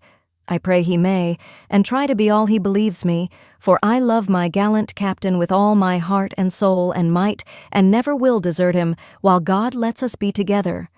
Oh, mother, I never knew how much like heaven this world could be, when two people love and live for one another. And that's our cool, reserved, and worldly Amy. Truly, love does work miracles. How very, very happy they must be. And Joe laid the rustling sheets together with a careful hand, as one might shut the covers of a lovely romance, which holds the reader fast till the end comes, and he finds himself alone in the workaday world again. By and by, Joe roamed away upstairs, for it was rainy, and she could not walk. A restless spirit possessed her, and the old feeling came again, not bitter as it once was, but a sorrowfully patient wonder why one sister should have all she asked, the other nothing. It was not true, she knew that, and tried to put it away, but the natural craving for affection was strong, and Amy's happiness woke the hungry longing for someone to love with heart and soul and cling to while God let them be together. Up in the garret, where Joe's unquiet wanderings ended, stood 4 little wooden chests in a row, each marked with its owner's name, and each filled with relics of the childhood and girlhood ended now for all. Joe glanced into them, and when she came to her own, leaned her chin on the edge, and stared absently at the chaotic collection, till a bundle of old exercise books caught her eye. She drew them out, turned them over, and relived that pleasant winter at kind Mrs. Kirk's. She had smiled at first, then she looked thoughtful, next sad, and when she came to a little message written in the professor's hand, her lips began to tremble, the books slid out of her lap, and she sat looking at the friendly words as they took a new meaning and touched a tender spot in her heart. "Wait for me, my friend. I may be a little late, but I shall surely come." Oh, if he only would! So kind, so good, so patient with me always, my dear old Fritz. I didn't value him half enough when I had him, but now how I should love to see him, for everyone seems going away from me, and I'm all alone. And holding the little paper fast, as if it were a promise yet to be fulfilled, Joe laid her head down on a comfortable rag bag and cried, as if in opposition to the rain pattering on the roof. Was it all self-pity, loneliness, or low spirits? Or was it the waking up of a sentiment which had bided its time as patiently as its inspirer? Who shall say?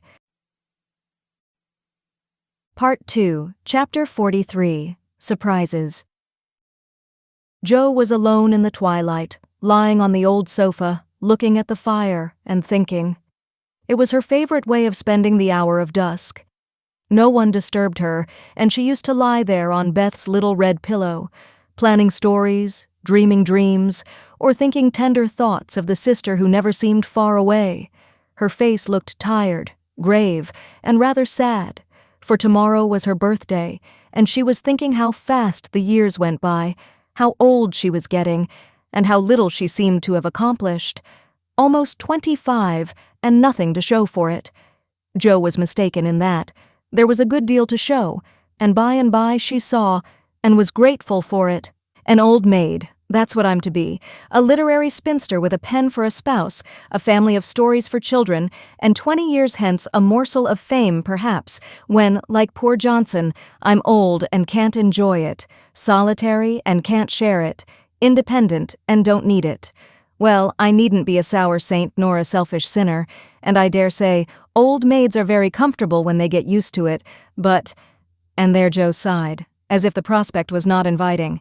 It seldom is at first, and 30 seems the end of all things to 5 and 20, but it's not as bad as it looks, and one can get on quite happily if one has something in oneself to fall back upon. At 25, girls begin to talk about being old maids, but secretly resolve that they never will be. At 30, they say nothing about it, but quietly accept the fact, and if sensible, console themselves by remembering that they have 20 more useful, happy years, in which they may be learning to grow old gracefully. Don't laugh at the spinsters, dear girls, for often very tender, tragic romances are hidden away in the hearts that beat so quietly under the sober gowns, and many silent sacrifices of youth, health, ambition, love itself, make the faded faces beautiful in God's sight. Even the sad, sour sisters should be kindly dealt with, because they have missed the sweetest part of life, if for no other reason. And looking at them with compassion, not contempt, girls in their bloom should remember that they too may miss the blossom time, that rosy cheeks don't last forever, that silver threads will come in the bonny brown hair, and that by and by kindness and respect will be as sweet as love and admiration now. Gentlemen, which means boys, be courteous to the old maids, no matter how poor and plain and prim, for the only chivalry worth having is that which is the readiest to pay deference to the old, protect the feeble, and serve womankind, regardless of rank, age, or color. Just recollect the good aunts who have not only lectured and fussed, but nursed and petted, too often without thanks, the scrapes they have helped you out of, the tips they have given you from their small store, the stitches the patient old fingers have set for you, the steps the willing old feet have taken, and gratefully pay the dear old ladies the little attentions that women love to receive as long as they live. The bright-eyed girls are quick to see such traits, and will like you all the better for them, and if death, almost the only power that can part mother and son, should rob you of yours, you will be sure to find a tender welcome and maternal cherishing from some Aunt Priscilla who has kept the warmest corner of her lonely old heart for the best nevy in the world. Joe must have fallen asleep, as I dare say my reader has during this little homily, for suddenly Laurie's ghost seemed to stand before her, a substantial, lifelike ghost, leaning over her with the very look he used to wear when he felt a good deal and didn't like to show it. But like Jenny in the ballad, she could not think it he, and lay staring up at him in startled silence till he stooped and kissed her. Then she knew him and flew up, crying joyfully, "Oh, my Teddy! Oh, my Teddy! Dear Joe, you are glad to see me then?" "Glad. My blessed boy, words can't express my gladness. Where's Amy?" "Your mother has got her down at Meg's. We stopped there, by the way, and there was no getting my wife out of their clutches." "Your what?" cried Joe, for Laurie uttered those two words with an unconscious pride and satisfaction which betrayed him. "Oh, the dickens! Now I've done it!" And he looked so guilty that Joe was down on him like a flash. "You've gone and got married?" "Yes, please, but I never will again." And he went down upon his knees with a penitent clasping of hands and a face full of mischief, mirth, and triumph. "Actually married?" "Very much so, thank you." "Mercy on us! What dreadful thing will you do next?" And Joe fell into her seat with a gasp. "A characteristic, but not exactly complimentary, congratulation," returned Laurie, still in an abject attitude, but beaming with satisfaction. "What can you expect when you take one's breath away, creeping in like a burglar and letting cats out of bags like that? Get up, you ridiculous boy, and tell me all about it." "Not a word, unless you let me come in my old place, and promise not to barricade." Joe laughed at that, as she had not done for many a long day, and patted the sofa invitingly as she said in a cordial tone, "The old pillow is up, Garrett, and we don't need it now, so come and fess, Teddy." "How good it sounds to hear you say, Teddy. No one ever calls me that but you." And Laurie sat down with an air of great content. "What does Amy call you?" "My lord." "That's like her. Well, you look it." And Joe's eye plainly betrayed that she found her boy comelier than ever. The pillow was gone, but there was a barricade nevertheless, a natural one, raised by time, absence, and change of heart. Both felt it, and for a minute looked at one another, as if that invisible barrier cast a little shadow over them. It was gone directly, however, for Laurie said, with a vain attempt at dignity, "Don't I look like a married man and the head of a family?" "Not a bit, and you never will. You've grown bigger and bonnier, but you are the same scapegrace as ever." "Now really, Joe, you ought to treat me with more respect," began Laurie, who enjoyed it all immensely. "How can I, when the mere idea of you, married and settled, is so irresistibly funny that I can't keep sober?" answered Joe, smiling all over her face, so infectiously that they had another laugh, and then settled down for a good talk, quite in the pleasant old fashion. "It's no use your going out in the cold to get Amy, for they are all coming up presently. I couldn't wait. I wanted to be the one to tell you the grand surprise and have first skim, as we used to say when we squabbled about the cream. Of course you did, and spoiled your story by beginning at the wrong end. Now start right and tell me how it all happened. I'm pining to know. Well, I did it to please Amy, began Laurie with a twinkle that made Joe exclaim, Fib number 1. Amy did it to please you. Go on and tell the truth if you can, sir. Now she's beginning to marmot. Isn't it jolly to hear her? Said Laurie to the fire, and the fire glowed and sparkled as if it quite agreed. It's all the same, you know, she and I being one.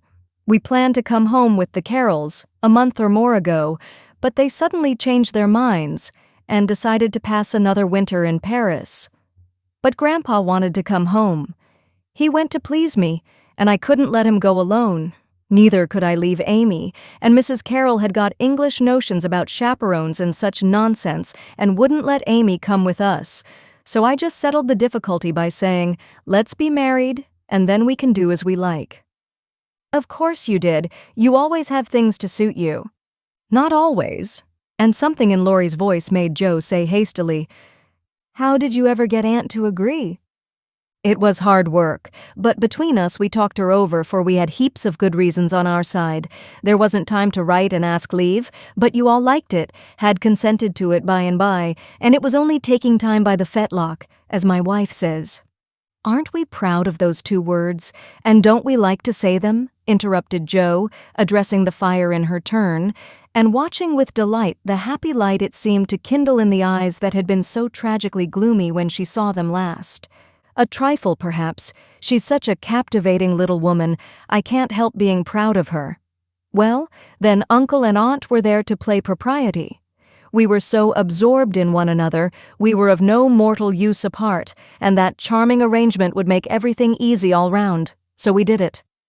When, where, how? Asked Joe, in a fever of feminine interest and curiosity, for she could not realize it a particle. 6 weeks ago at the American Consul's in Paris, a very quiet wedding, of course, for even in our happiness we didn't forget dear little Beth. Joe put her hand in his as he said that, and Laurie gently smoothed the little red pillow, which he remembered well. Why didn't you let us know afterward? Asked Joe in a quieter tone when they had sat quite still a minute. We wanted to surprise you. We thought we were coming directly home, at first. But the dear old gentleman, as soon as we were married, found he couldn't be ready under a month at least, and sent us off to spend our honeymoon wherever we liked. Amy had once called Valrosa a regular honeymoon home, so we went there and were as happy as people are but once in their lives. My faith, wasn't it love among the roses? Laurie seemed to forget Joe for a minute, and Joe was glad of it, for the fact that he told her these things so freely and so naturally assured her that he had quite forgiven and forgotten. She tried to draw away her hand, but as if he guessed the thought that prompted the half-involuntary impulse, Laurie held it fast and said, with a manly gravity she had never seen in him before, Joe, dear, I want to say one thing, and then we'll put it by forever. As I told you in my letter when I wrote that Amy had been so kind to me, I never shall stop loving you, but the love is altered, and I have learned to see that it is better as it is. Amy and you changed places in my heart. That's all. I think it was meant to be so, and would have come about naturally if I had waited, as you tried to make me, but I never could be patient, and so I got a heartache. I was a boy then, headstrong and violent, and it took a hard lesson to show me my mistake. For it was one, Joe, as you said, and I found it out, after making a fool of myself. Upon my word, I was so tumbled up in my mind, at one time, that I didn't know which I loved best, you or Amy, and tried to love you both alike. But I couldn't, and when I saw her in Switzerland, everything seemed to clear up all at once. You both got into your right places, and I felt sure that it was well off with the old love before it was on with the new, that I could honestly share my heart between Sister Joe and wife Amy and love them dearly. Will you believe it, and go back to the happy old times when we first knew one another? I'll believe it with all my heart. But, Teddy, we never can be boy and girl again. The happy old times can't come back, and we mustn't expect it.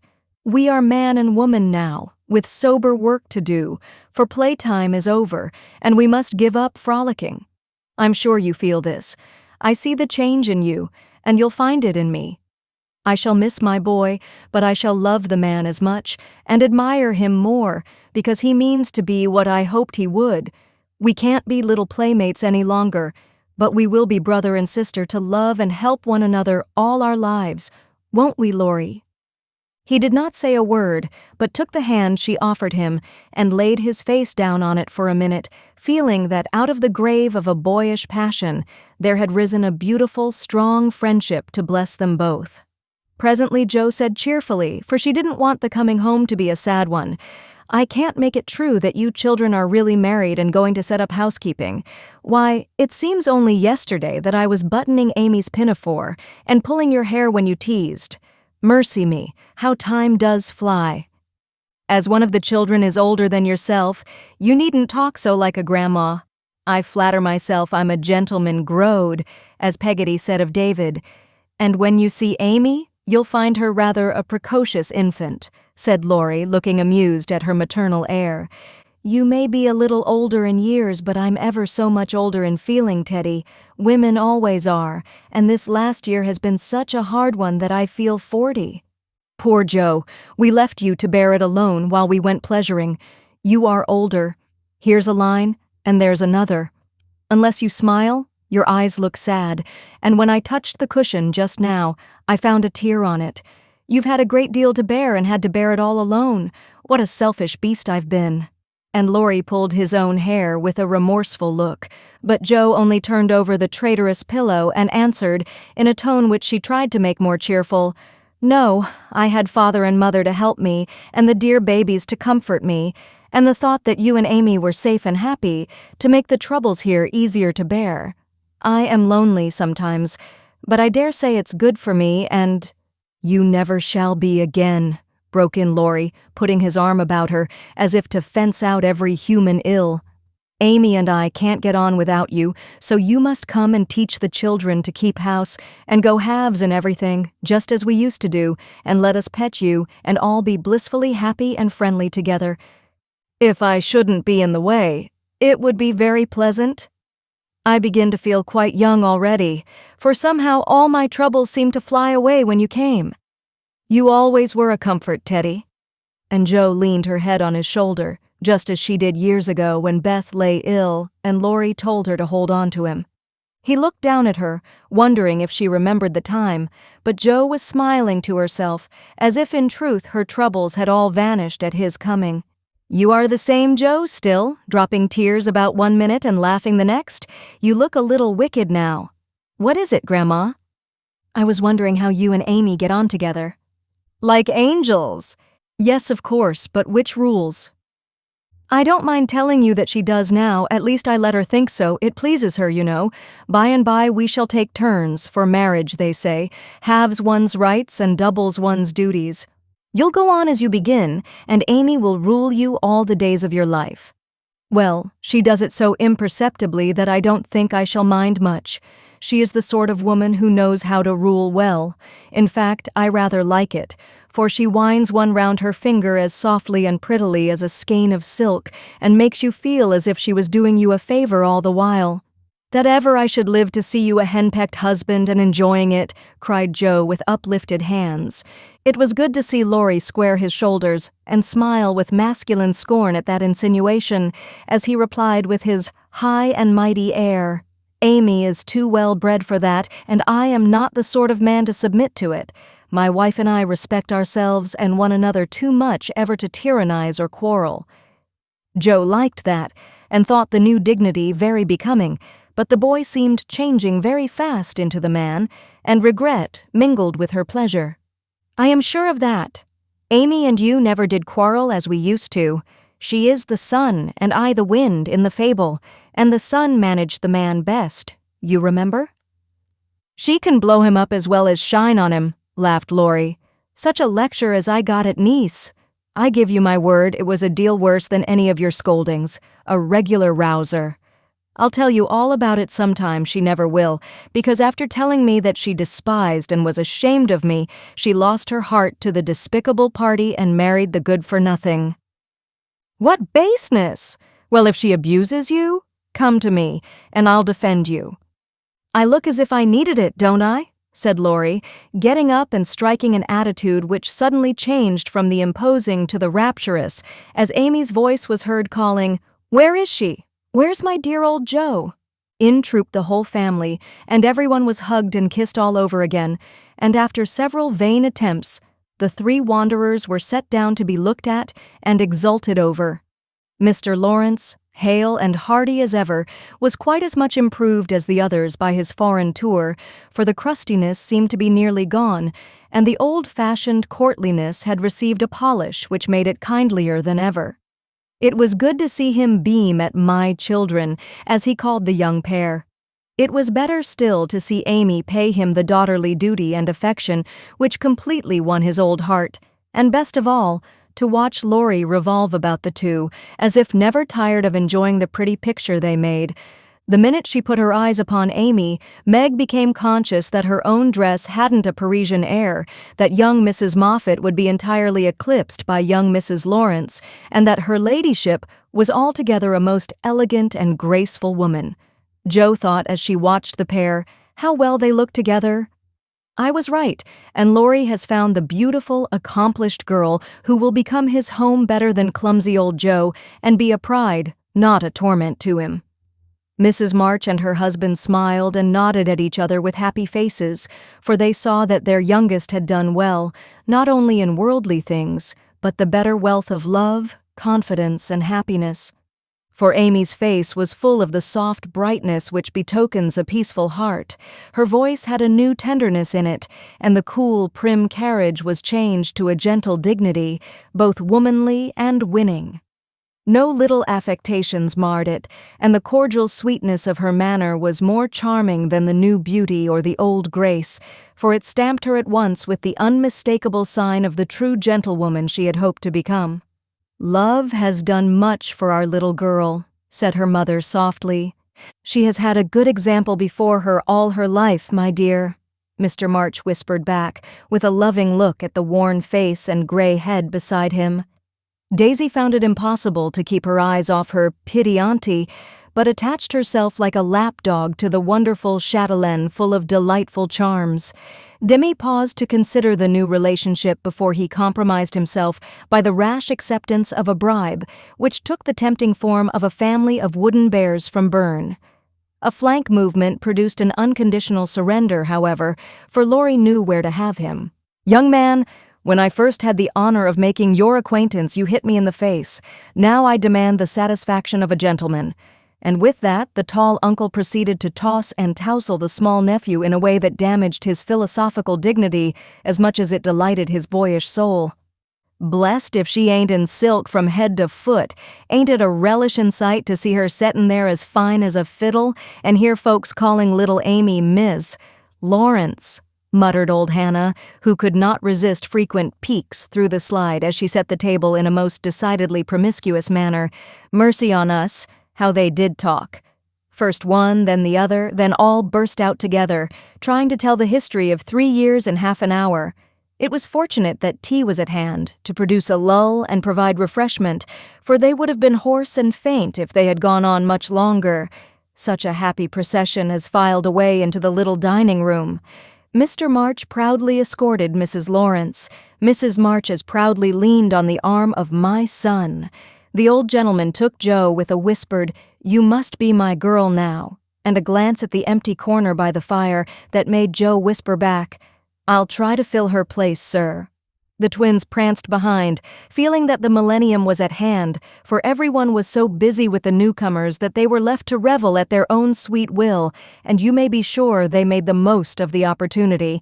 Didn't they steal sips of tea, stuff gingerbread ad libitum, get a hot biscuit apiece, and as a crowning trespass, didn't they each whisk a captivating little tart into their tiny pockets, there to stick and crumble treacherously, teaching them that both human nature and a pastry are frail? burdened with the guilty consciousness of the sequestered tarts, and fearing that Dodo's sharp eyes would pierce the thin disguise of cambric and merino which hid their booty, the little sinners attached themselves to Dranpa, who hadn't his spectacles on. Amy, who was handed about like refreshments, returned to the parlor on Father Lawrence's arm. The others paired off as before, and this arrangement left Jo companionless. She did not mind it at the minute, for she lingered to answer Hannah's eager inquiry. "Will Miss Amy ride in her coupe, and use all them lovely silver dishes that's stored away over yander? Shouldn't wonder if she drove 6 white horses, ate off gold plate, and wore diamonds and point lace every day. Teddy thinks nothing too good for her," returned Jo with infinite satisfaction. "No more there is. Will you have hash or fish balls for breakfast?" asked Hannah, who wisely mingled poetry and prose. "I don't care." And Jo shut the door, feeling that food was an uncongenial topic just then. She stood a minute looking at the party vanishing above, and as Demi's short plaid legs toiled up the last stair, a sudden sense of loneliness came over her so strongly that she looked about her with dim eyes, as if to find something to lean upon, for even Teddy had deserted her. If she had known what birthday gift was coming every minute nearer and nearer, she would not have said to herself, "I'll weep a little weep when I go to bed. It won't do to be dismal now." Then she drew her hand over her eyes, for one of her boyish habits was never to know where her handkerchief was, and had just managed to call up a smile when there came a knock at the porch door. She opened with hospitable haste and started as if another ghost had come to surprise her, for there stood a tall bearded gentleman, beaming on her from the darkness like a midnight sun. "Oh, Mr. Bear, I am so glad to see you," cried Jo, with a clutch, as if she feared the night would swallow him up before she could get him in. "And I to see Miss Marsh, but no, you have a party." And the professor paused as the sound of voices and the tap of dancing feet came down to them. "No, we haven't, only the family. My sister and friends have just come home, and we are all very happy. Come in and make one of us." Though a very social man, I think Mr. Bear would have gone decorously away and come again another day. But how could he when Jo shut the door behind him and bereft him of his hat? Perhaps her face had something to do with it, for she forgot to hide her joy at seeing him, and showed it with a frankness that proved irresistible to the solitary man, whose welcome far exceeded his boldest hopes. "If I shall not be Monsieur de Trop, I will so gladly see them all. You have been ill, my friend?" He put the question abruptly, for as Jo hung up his coat, the light fell on her face, and he saw a change in it. "Not ill, but tired and sorrowful. We have had trouble since I saw you last." "Ah, yes, I know. My heart was sore for you when I heard that." And he shook hands again, with such a sympathetic face that Jo felt as if no comfort could equal the look of the kind eyes, the grasp of the big, warm hand. "Father, Mother, this is my friend, Professor Bear," she said, with a face and tone of such irrepressible pride and pleasure that she might as well have blown a trumpet and opened the door with a flourish. If the stranger had any doubts about his reception, they were set at rest in a minute by the cordial welcome he received. Everyone greeted him kindly, for Jo's sake at first, but very soon they liked him for his own. They could not help it, for he carried the talisman that opens all hearts, and these simple people warmed to him at once, feeling even the more friendly because he was poor. For poverty enriches those who live above it, and is a sure passport to truly hospitable spirits. Mr. Bear sat looking about him with the air of a traveler who knocks at a strange door, and when it opens, finds himself at home. The children went to him like bees to a honey pot, and establishing themselves on each knee, proceeded to captivate him by rifling his pockets, pulling his beard, and investigating his watch with juvenile audacity.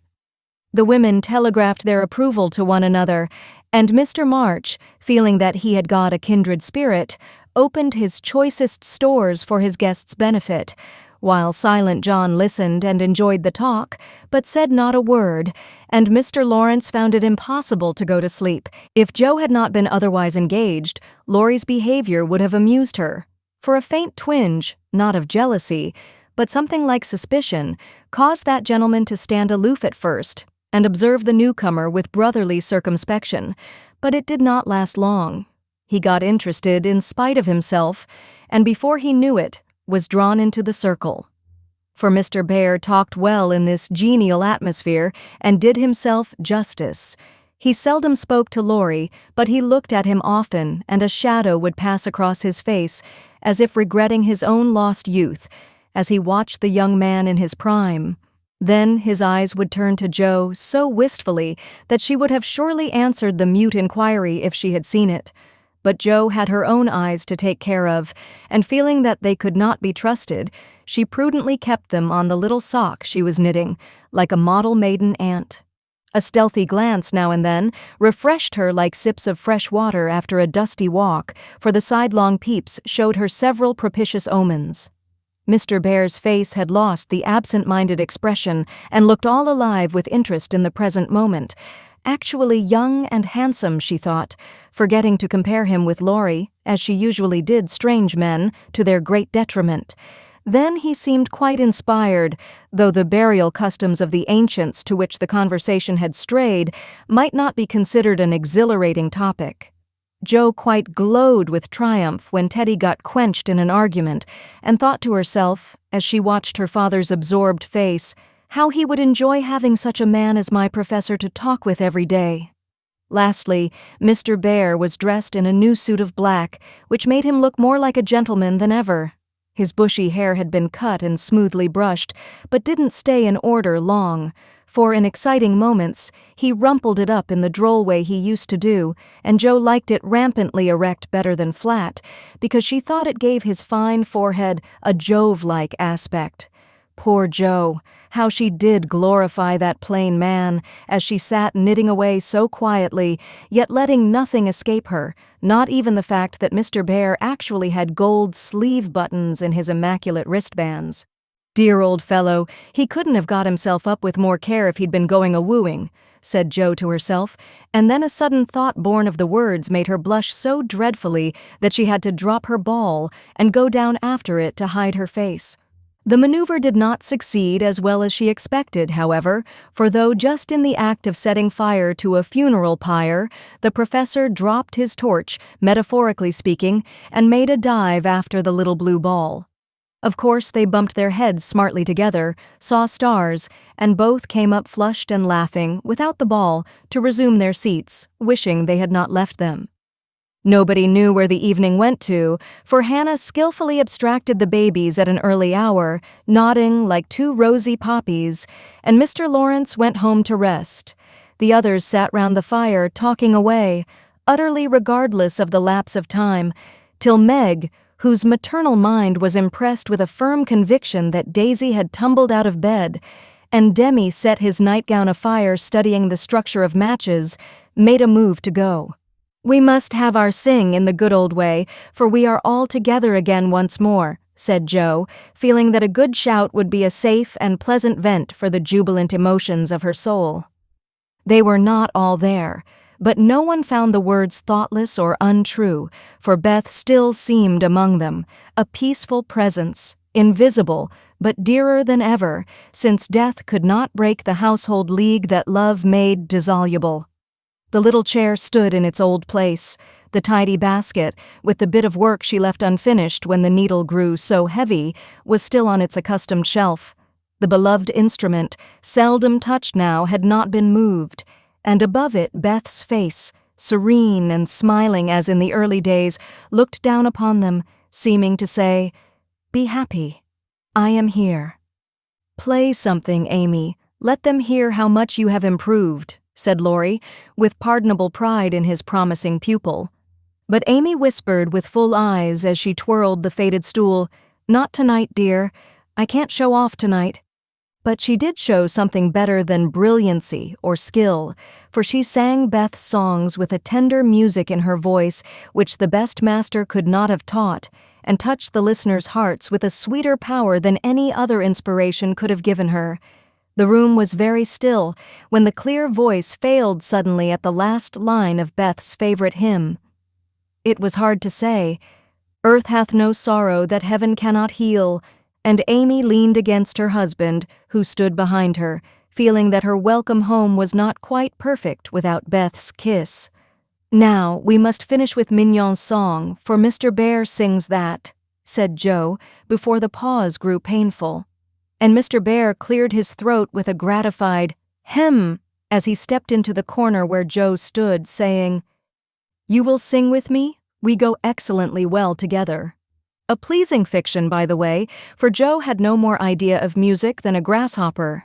But she would have consented if he had proposed to sing a whole opera and warbled away, blissfully regardless of time and tune. It didn't much matter, for Mr. Bear sang like a true German, heartily and well, and Joe soon subsided into a subdued hum that she might listen to the mellow voice that seemed to sing for her alone. "Knowst thou the land where the citron blooms?" used to be the professor's favorite line, for Das Land meant Germany to him, but now he seemed to dwell with peculiar warmth and melody upon the words, "There, oh there, might I with thee, O my beloved, go," and one listener was so thrilled by the tender invitation that she longed to say she did know the land and would joyfully depart thither whenever he liked. The song was considered a great success, and the singer retired covered with laurels. But a few minutes afterward, he forgot his manners entirely, and stared at Amy putting on her bonnet, for she had been introduced simply as my sister, and no one had called her by her new name since he came. He forgot himself still further when Laurie said, in his most gracious manner, at parting, "My wife and I are very glad to meet you, sir. Please remember that there is always a welcome waiting for you over the way." Then the professor thanked him so heartily and looked so suddenly illuminated with satisfaction that Laurie thought him the most delightfully demonstrative old fellow he ever met. "I too shall go, but I shall gladly come again. If you will give me leave, dear madame, for a little business in the city will keep me here some days." He spoke to Mrs. March, but he looked at Joe, and the mother's voice gave as cordial an assent as did the daughter's eyes, for Mrs. March was not so blind to her children's interest as Mrs. Moffat supposed. "I suspect that is a wise man," remarked Mr. March with placid satisfaction from the hearthrug after the last guest had gone. "I know he is a good one," added Mrs. March with decided approval as she wound up the clock. "I thought you'd like him," was all Joe said, as she slipped away to her bed.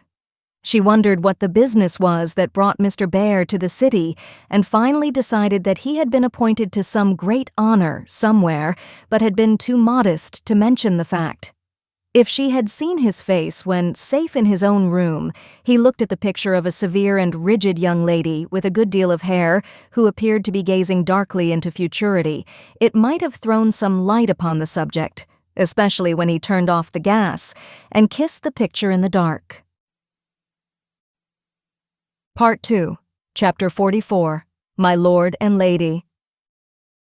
"Please, Madam Mother, could you lend me my wife for half an hour? The luggage has come, and I've been making hay of Amy's Paris finery, trying to find some things I want," said Laurie, coming in the next day to find Mrs. Laurence sitting in her mother's lap, as if being made the baby again. "Certainly. Go, dear. I forgot that you have any home but this." And Mrs. March pressed the white hand that wore the wedding ring, as if asking pardon for her maternal covetousness. "I shouldn't have come over if I could have helped it, but I can't get on without my little woman any more than a weathercock can without the wind," suggested Joe as he paused for a simile. Joe had grown quite her own saucy self again since Teddy came home. "Exactly, for Amy keeps me pointing due west most of the time, with only an occasional whiffle round to the south, and I haven't had an easterly spell since I was married. Don't know anything about the north, but am altogether salubrious and balmy, hey, my lady? Lovely weather so far. I don't know how long it will last, but I'm not afraid of storms, for I'm learning how to sail my ship. Come home, dear, and I'll find your bootjack. I suppose that's what you are rummaging after among my things." "Men are so helpless, Mother," said Amy, with a matronly air, which delighted her husband. "What are you going to do with yourselves after you get settled?" asked Joe, buttoning Amy's cloak as she used to button her pinafores. "We have our plans. We don't mean to say much about them yet, because we are such very new brooms, but we don't intend to be idle. I'm going into business with a devotion that shall delight grandfather and prove to him that I'm not spoiled. I need something of the sort to keep me steady. I'm tired of dawdling and mean to work like a man." "And Amy, what is she going to do?" asked Mrs. March, well pleased at Laurie's decision and the energy with which he spoke. "After doing the civil all round and airing our best bonnet, we shall astonish you by the elegant hospitalities of our mansion, the brilliant society we shall draw about us, and the beneficial influence we shall exert over the world at large. That's about it, isn't it, Madame Recamier?" asked Laurie with a quizzical look at Amy. "Time will show. Come away, impertinence, and don't shock my family by calling me names before their faces," answered Amy, resolving that there should be a home with a good wife in it before she set up a salon as a queen of society. "How happy those children seem together," observed Mr. March, finding it difficult to become absorbed in his Aristotle after the young couple had gone. "Yes, and I think it will last," added Mrs. March, with the restful expression of a pilot who has brought a ship safely into port. "I know it will. Happy Amy." And Joe sighed, then smiled brightly as Professor Bear opened the gate with an impatient push. Later in the evening, when his mind had been set at rest about the bootjack, Laurie said suddenly to his wife, "Mrs. Laurence." "My lord." "That man intends to marry our Joe." "I hope so, don't you, dear?" "Well, my love, I consider him a trump in the fullest sense of that expressive word, but I do wish he was a little younger and a good deal richer." "Now, Laurie, don't be too fastidious and worldly-minded. If they love one another, it doesn't matter a particle how old they are nor how poor. Women never should marry for money." Amy caught herself up short as the words escaped her, and looked at her husband, who replied with malicious gravity, "Certainly not, though you do hear charming girls say that they intend to do it sometimes. If my memory serves me, you once thought it your duty to make a rich match. That accounts, perhaps, for your marrying a good-for-nothing like me." "Oh, my dearest boy, don't say that. I forgot you were rich when I said yes. I'd have married you if you hadn't a penny, and I sometimes wish you were poor that I might show how much I love you."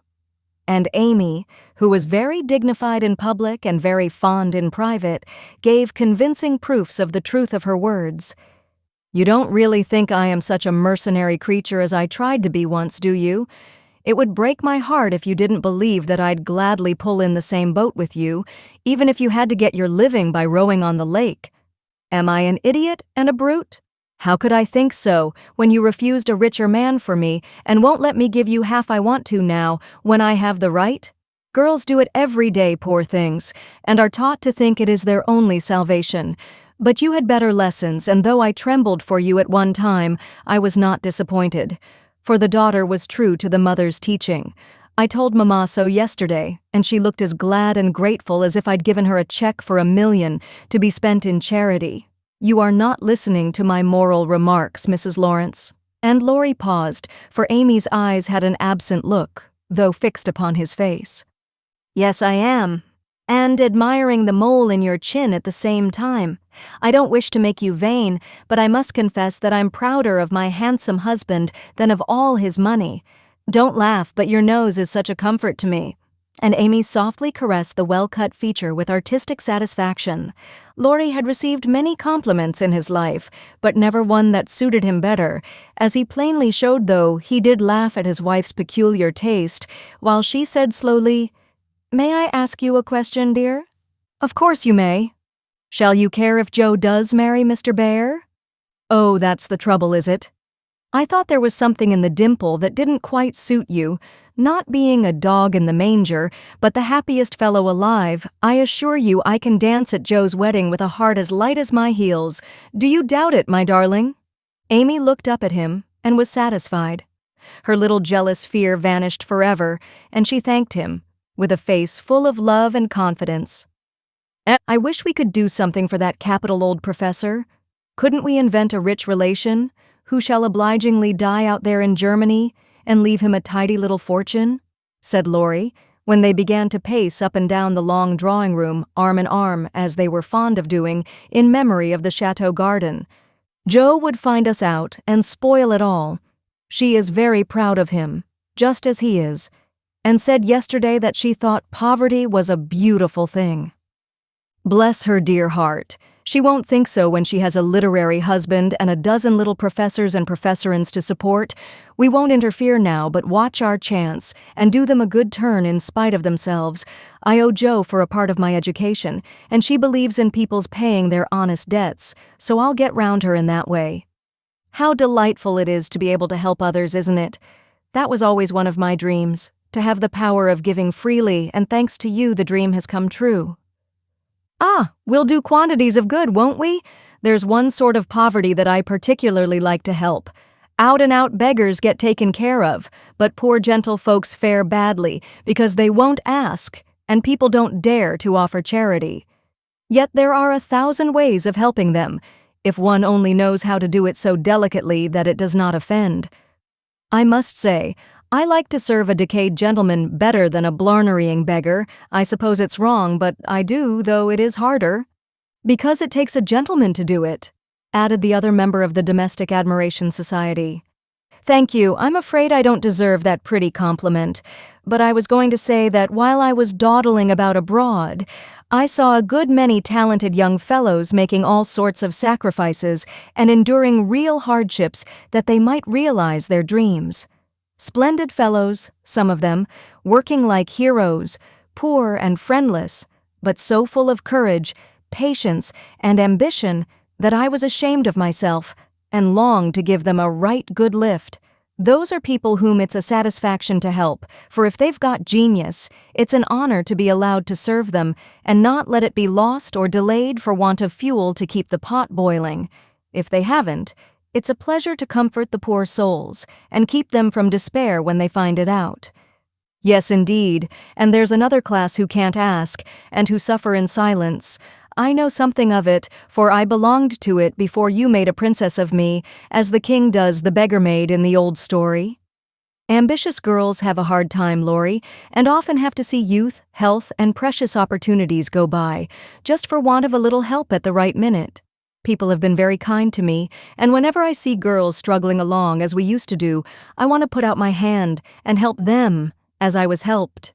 And so you shall, like an angel as you are, cried Laurie, resolving, with a glow of philanthropic zeal, to found and endow an institution for the express benefit of young women with artistic tendencies.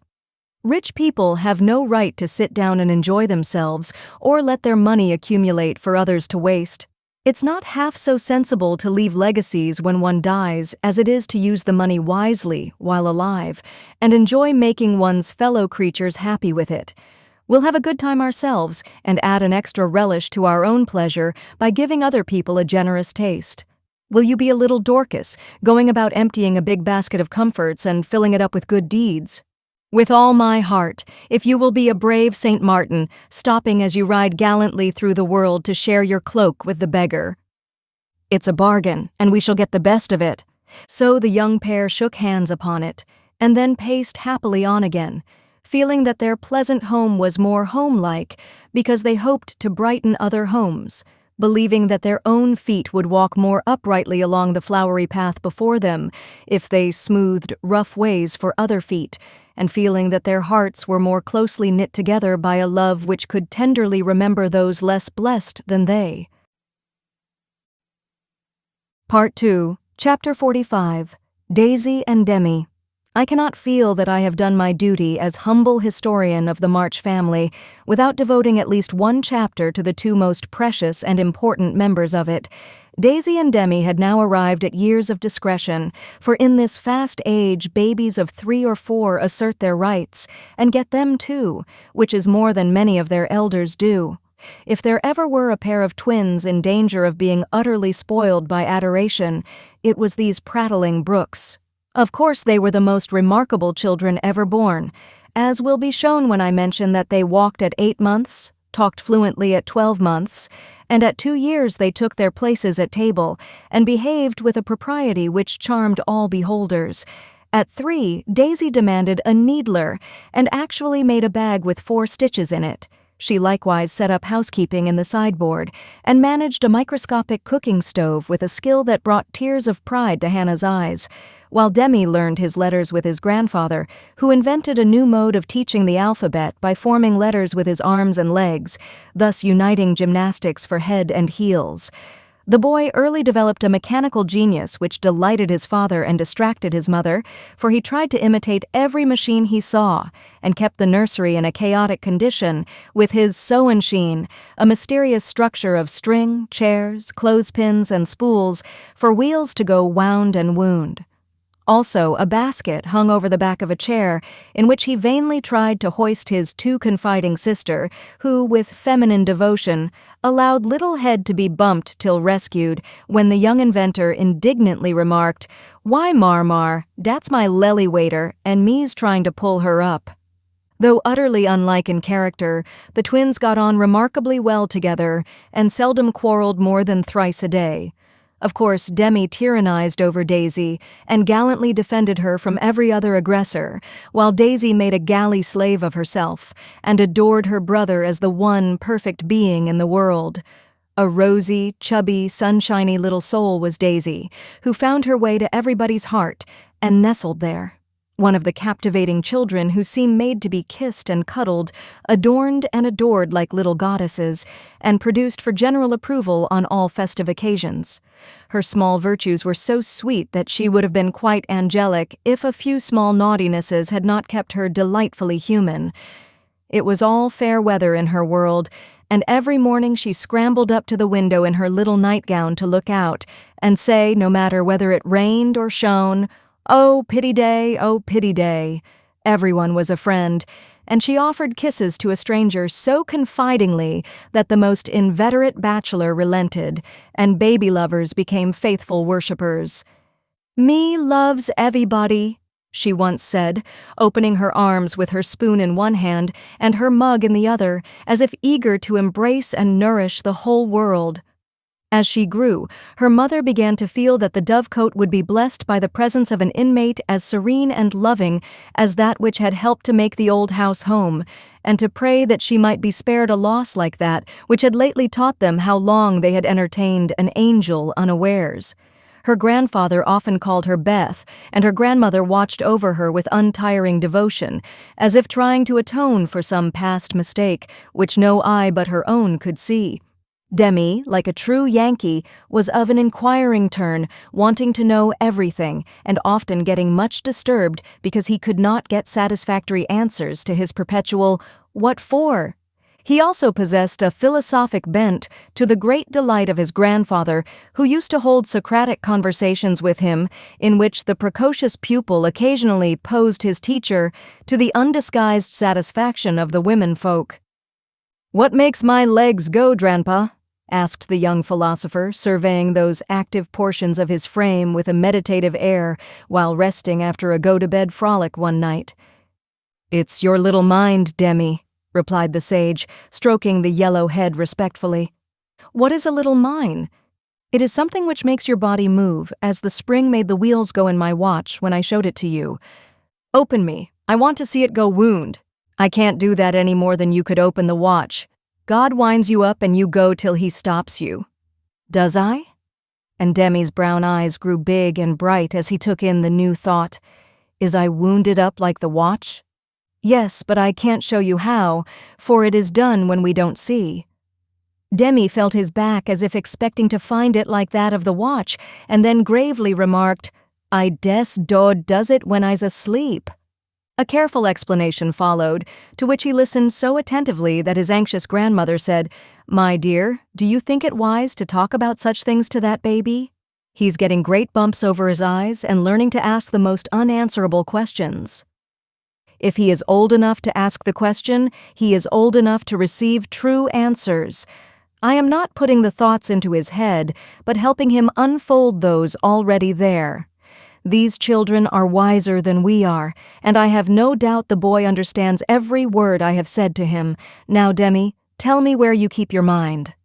If the boy had replied like Alcibiades, "By the gods, Socrates, I cannot tell," his grandfather would not have been surprised, but when, after standing a moment on one leg, like a meditative young stork, he answered in a tone of calm conviction, "In my little belly, The old gentleman could only join in Grandma's laugh and dismiss the class in metaphysics.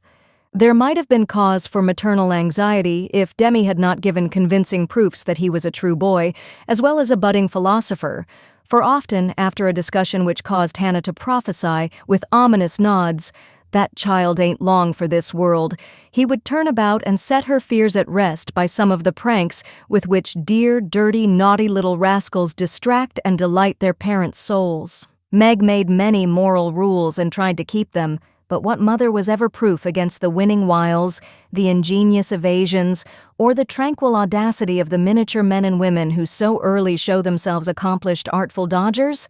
"No more raisins, Demi. They'll make you sick," says Mama to the young person who offers his services in the kitchen with unfailing regularity on plum pudding day. "Me likes to be sick. I don't want to have you, so run away and help Daisy make patty cakes." He reluctantly departs, but his wrongs weigh upon his spirit, and by, when an opportunity comes to redress them, he outwits Mama by a shrewd bargain. "Now you have been good children, and I'll play anything you like," says Meg as she leads her assistant cooks upstairs, when the pudding is safely bouncing in the pot. "Truly, Marmar?" asks Demi, with a brilliant idea in his well-powdered head. "Yes, truly. Anything you say," replies the short-sighted parent, preparing herself to sing "The Three Little Kittens" half a dozen times over, or to take her family to buy a penny bun, regardless of wind or limb. But Demi corners her by the cool reply, "Then we'll go and eat up all the raisins." Aunt Dodo was chief playmate and confidant of both children, and the trio turned the little house topsy-turvy. Aunt Amy was as yet only a name to them. Aunt Beth soon faded into a pleasantly vague memory. But Aunt Dodo was a living reality, and they made the most of her, for which compliment she was deeply grateful. But when Mr. Bear came, Jo neglected her playfellows, and dismay and desolation fell upon their little souls. Daisy, who was fond of going about peddling kisses, lost her best customer and became bankrupt. Demi, with infantile penetration, soon discovered that Dodo liked to play with the bear man better than she did him, but though hurt, he concealed his anguish, for he hadn't the heart to insult a rival who kept a mine of chocolate drops in his waistcoat pocket and a watch that could be taken out of its case and freely shaken by ardent admirers. Some persons might have considered these pleasing liberties as bribes, but Demi didn't see it in that light, and continued to patronize the bear man with pensive affability, while Daisy bestowed her small affections upon him at the third call, and considered his shoulder her throne, his arm her refuge, his gifts treasures surpassing worth. Gentlemen are sometimes seized with sudden fits of admiration for the young relatives of ladies whom they honor with their regard, but this counterfeit philoprogenitiveness sits uneasily upon them, and does not deceive anybody a particle. Mr. Bear's devotion was sincere, however, likewise effective, for honesty is the best policy in love as in law. He was one of the men who are at home with children, and looked particularly well when little faces made a pleasant contrast with his manly one. His business, whatever it was, detained him from day to day, but evening seldom failed to bring him out to see. Well, he always asked for Mr. March, so I suppose he was the attraction. The excellent papa labored under the delusion that he was, and reveled in long discussions with the kindred spirit, till a chance remark of his more observing grandson suddenly enlightened him. Mr. Bear came in one evening to pause on the threshold of the study, astonished by the spectacle that met his eye.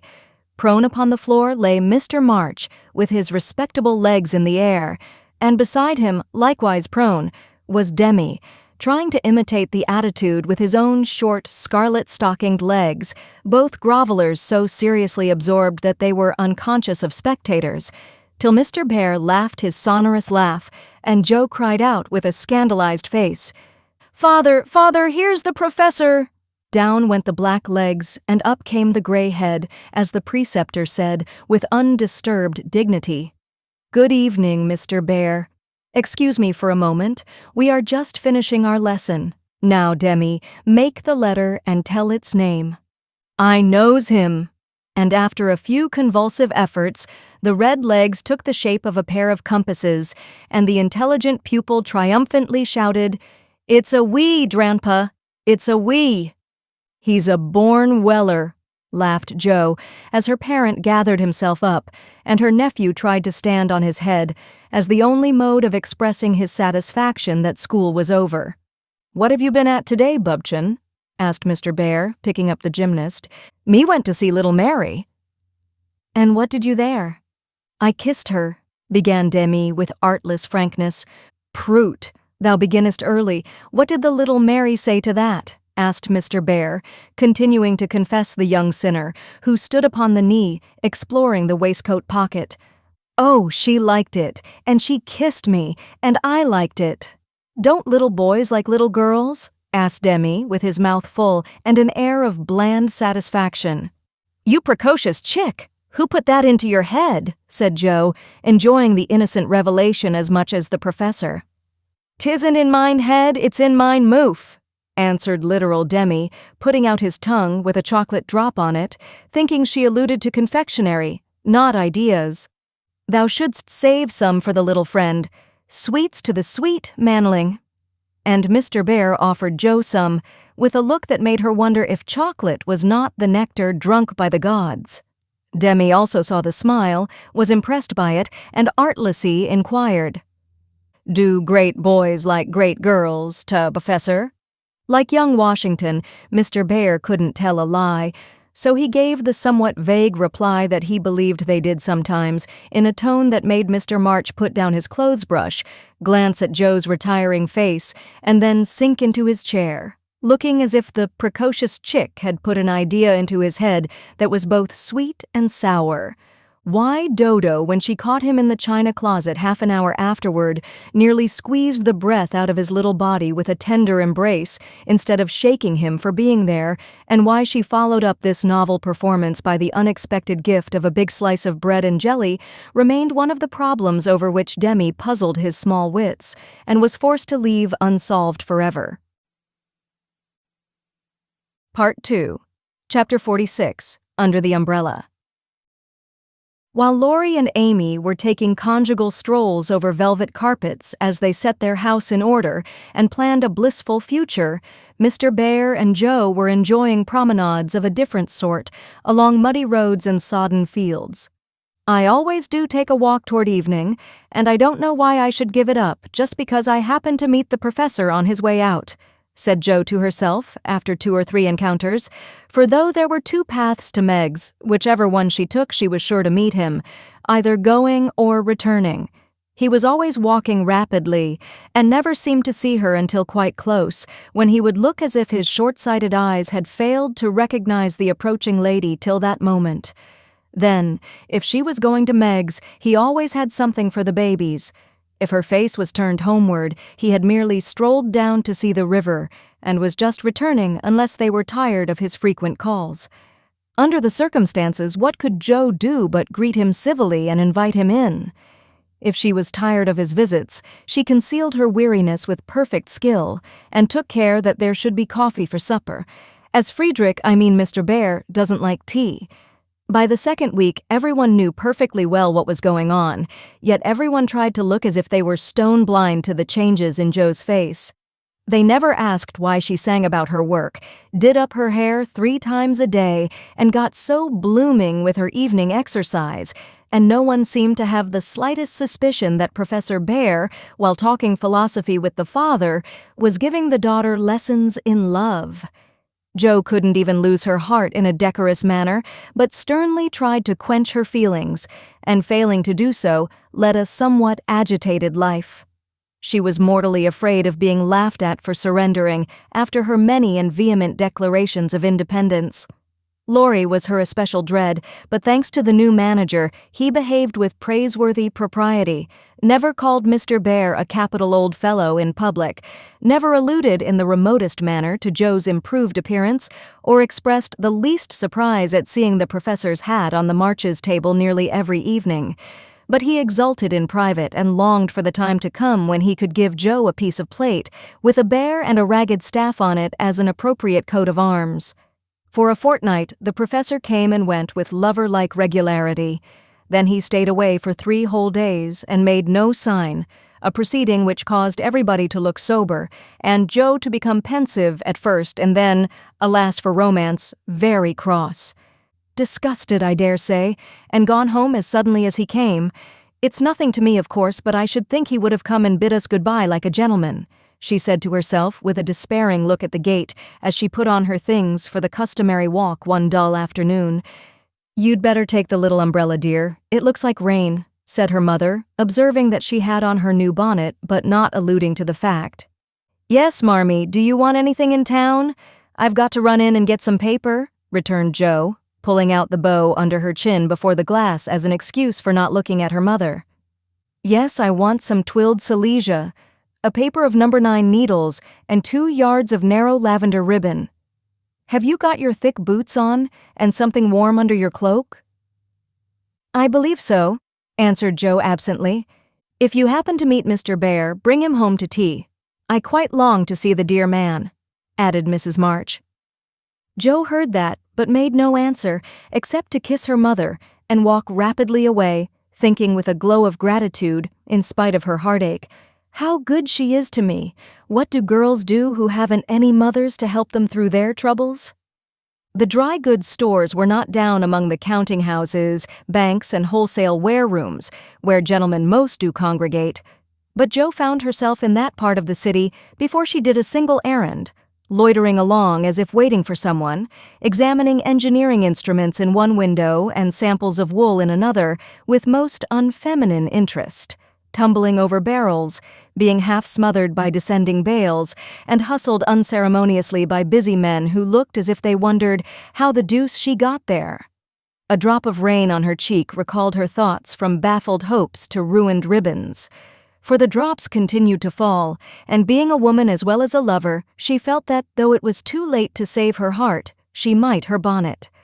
Now she remembered the little umbrella, which she had forgotten to take in her hurry to be off, but regret was unavailing, and nothing could be done but borrow one or submit to a drenching. She looked up at the lowering sky, down at the crimson bow already flecked with black, forward along the muddy street, then one long, lingering look behind at a certain grimy warehouse with Hoffman, Swartz & Coder over the door, and said to herself with a sternly reproachful air, "It serves me right. What business had I to put on all my best things and come philandering down here hoping to see the professor? Joe, I'm ashamed of you. No, you shall not go there to borrow an umbrella or find out where he is from his friends. You shall trudge away and do your errands in the rain, and if you catch your death and ruin your bonnet, it's no more than you deserve. Now then." With that, she rushed across the street so impetuously that she narrowly escaped annihilation from a passing truck and precipitated herself into the arms of a stately old gentleman who said, "I beg pardon, ma'am," and looked mortally offended.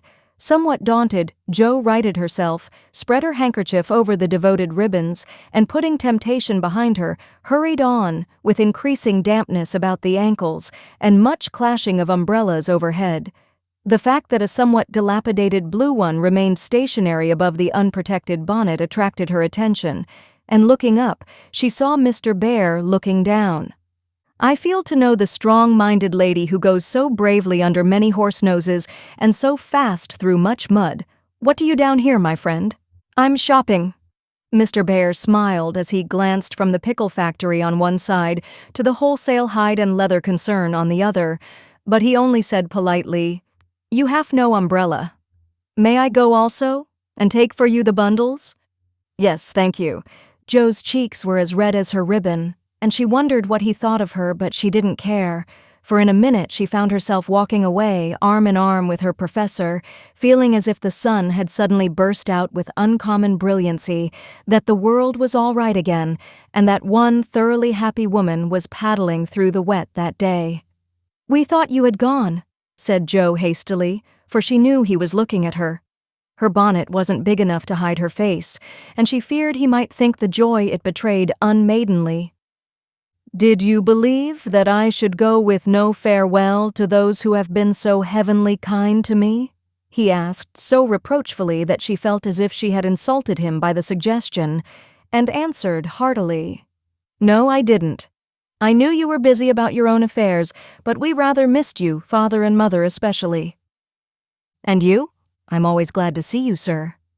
In her anxiety to keep her voice quite calm, Jo made it rather cool, and the frosty little monosyllable at the end seemed to chill the professor, for his smile vanished as he said gravely, "I thank you, and come one more time before I go." "You are going, then?" "I have no longer any business here. It is done." "Successfully, I hope?" said Jo, for the bitterness of disappointment was in that short reply of his. "I ought to think so, for I have a way open to me by which I can make my bread and give my junglings much help." "Tell me, please. I like to know all about the boys," said Jo eagerly. "That is so kind, I gladly tell you. My friends find for me a place in a college, where I teach as at home and earn enough to make the way smooth for Franz and Emile. For this I should be grateful, should I not?" "Indeed you should. How splendid it will be to have you doing what you like, and be able to see you often, and the boys," cried Jo, clinging to the lads as an excuse for the satisfaction she could not help betraying. "Ah, but we shall not meet often, I fear. This place is at the west. So far away." And Jo left her skirts to their fate, as if it didn't matter now what became of her clothes or herself. Mr. Bear could read several languages, but he had not learned to read women yet. He flattered himself that he knew Jo pretty well, and was therefore much amazed by the contradictions of voice, face, and manner, which she showed him in rapid succession that day, for she was in half a dozen different moods in the course of half an hour. When she met him, she looked surprised, though it was impossible to help suspecting that she had come for that express purpose. When he offered her his arm, she took it with a look that filled him with delight, but when he asked if she missed him, she gave such a chilly, formal reply that despair fell upon him. On learning his good fortune, she almost clapped her hands. Was the joy all for the boys? Then on hearing his destination, she said, "So far away," in a tone of despair that lifted him onto a pinnacle of hope, but the next minute she tumbled him down again by observing, like one entirely absorbed in the matter, "Here's the place for my errands. Will you come in? It won't take long." Jo rather prided herself upon her shopping capabilities, and particularly wished to impress her escort with the neatness and dispatch with which she would accomplish the business. But owing to the flutter she was in, everything went amiss. She upset the tray of needles, forgot the silesia was to be twilled till it was cut off, gave the wrong change, and covered herself with confusion by asking for lavender ribbon at the calico counter. Mr. Bear stood by, watching her blush and blunder, and as he watched, his own bewilderment seemed to subside, for he was beginning to see that on some occasions women, like dreams, go by contraries. When they came out, he put the parcel under his arm with a more cheerful aspect and splashed through the puddles as if he rather enjoyed it on the whole. "Should we no do a little what you call shopping for the babies and have a farewell feast tonight if I go for my last call at your so pleasant home?" he asked, stopping before a window full of fruit and flowers. "What will we buy?" asked Jo, ignoring the latter part of his speech and sniffing the mingled odors with an affectation of delight as they went in. "May they have oranges and figs?" asked Mr. Bear with a paternal air. "They eat them when they can get them." "Do you care for nuts? Like a squirrel?" "Hamburg grapes? Yes, we shall drink to the fatherland in those." Jo frowned upon that piece of extravagance and asked why he didn't buy a frail of dates, a cask of raisins, and a bag of almonds, and be done with it. Whereat Mr. Bear confiscated her purse, produced his own, and finished the marketing by buying several pounds of grapes, a pot of rosy daisies, and a pretty jar of honey, to be regarded in the light of a demijohn. Then, distorting his pockets with knobby bundles and giving her the flowers to hold, he put up the old umbrella and they traveled on again. "Miss Marsh, I have a great favor to ask of you," began the professor, after a moist promenade of half a block. "Yes, sir?" And Jo's heart began to beat so hard she was afraid he would hear it. "I am bold to say it in spite of the rain, because so short a time remains to me." "Yes, sir," and Jo nearly crushed the small flower pot with the sudden squeeze she gave it. I wish to get a little dress for my Tina, and I am too stupid to go alone. Will you kindly give me a word of taste and help?" "Yes, sir." And Jo felt as calm and cool all of a sudden as if she had stepped into a refrigerator. Perhaps also a shawl for Tina's mother. She is so poor and sick, and the husband is such a care. Yes, a thick, warm shawl would be a friendly thing to take the little mother. "I'll do it with pleasure, Mr. Bear. I'm going very fast, and he's getting dearer every minute," added Jo to herself. Then, with a mental shake, she entered into the business with an energy that was pleasant to behold. Mr. Bear left it all to her, so she chose a pretty gown for Tina, and then ordered out the shawls. The clerk, being a married man, condescended to take an interest in the couple, who appeared to be shopping for their family. "Your lady may prefer this. It's a superior article, a most desirable color, quite chaste and genteel," he said, shaking out a comfortable gray shawl and throwing it over Jo's shoulders. "Does this suit you, Mr. Bear?" she asked, turning her back to him, and feeling deeply grateful for the chance of hiding her face. "Excellently well, we will have it," answered the professor, smiling to himself as he paid for it, while Jo continued to rummage the counters like a confirmed bargain hunter. "Now, shall we go home?" he asked, as if the words were very pleasant to him. "Yes, it's late, and I'm so tired." Jo's voice was more pathetic than she knew. For now the sun seemed to have gone in as suddenly as it came out, and the world grew muddy and miserable again. And for the first time she discovered that her feet were cold, her head ached, and that her heart was colder than the former, fuller of pain than the latter. Mr. Bear was going away. He only cared for her as a friend. It was all a mistake, and the sooner it was over, the better. With this idea in her head, she hailed an approaching omnibus with such a hasty gesture that the daisies flew out of the pot and were badly damaged. "This is not our omnibus," said the professor, waving the loaded vehicle away and stopping to pick up the poor little flowers. "I beg your pardon. I didn't see the name distinctly. Never mind, I can walk. I'm used to plodding in the mud," returned Jo, winking hard, because she would have died rather than openly wipe her eyes. Mr. Bear saw the drops on her cheeks. Though she turned her head away, the sight seemed to touch him very much, for suddenly stooping down, he asked in a tone that meant a great deal, "Heart's dearest, why do you cry?" Now, if Jo had not been new to this sort of thing, she would have said she wasn't crying, had a cold in her head, or told any other feminine fib proper to the occasion. Instead of which, that undignified creature answered with an irrepressible sob, "Because you are going away." "Ach, mein Gott, that is so good," cried Mr. Bear, managing to clasp his hands in spite of the umbrella and the bundles. "Jo, I have nothing but much love to give you. I came to see if you could care for it, and I waited to be sure that I was something more than a friend." "Am I? Can you make a little place in your heart for old Fritz?" he added, all in one breath. "Oh, yes," said Jo. And he was quite satisfied, for she folded both hands over his arm and looked up at him with an expression that plainly showed how happy she would be to walk through life beside him, even though she had no better shelter than the old umbrella if he carried it.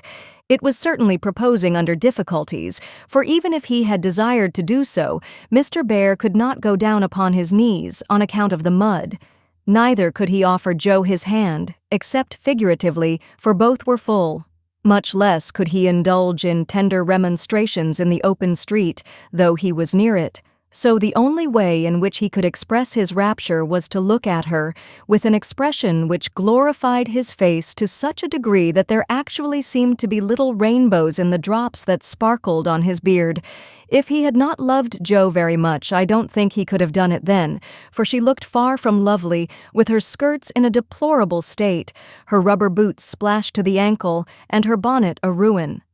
Fortunately, Mr. Bear considered her the most beautiful woman living, and she found him more Jove-like than ever, though his hat brim was quite limp with the little rills trickling thence upon his shoulders, for he held the umbrella all over Jo, and every finger of his gloves needed mending. Passers-by probably thought them a pair of harmless lunatics, for they entirely forgot to hail a bus, and strolled leisurely along, oblivious of deepening dusk and fog. Little they cared what anybody thought, for they were enjoying the happy hour that seldom comes but once in any life, the magical moment which bestows youth on the old, beauty on the plain, wealth on the poor, and gives human hearts a foretaste of heaven. The professor looked as if he had conquered a kingdom, and the world had nothing more to offer him in the way of bliss. While Jo trudged beside him, feeling as if her place had always been there, and wondering how she ever could have chosen any other lot. Of course, she was the first to speak, intelligibly I mean, for the emotional remarks which followed her impetuous, "Oh yes," were not of a coherent or reportable character.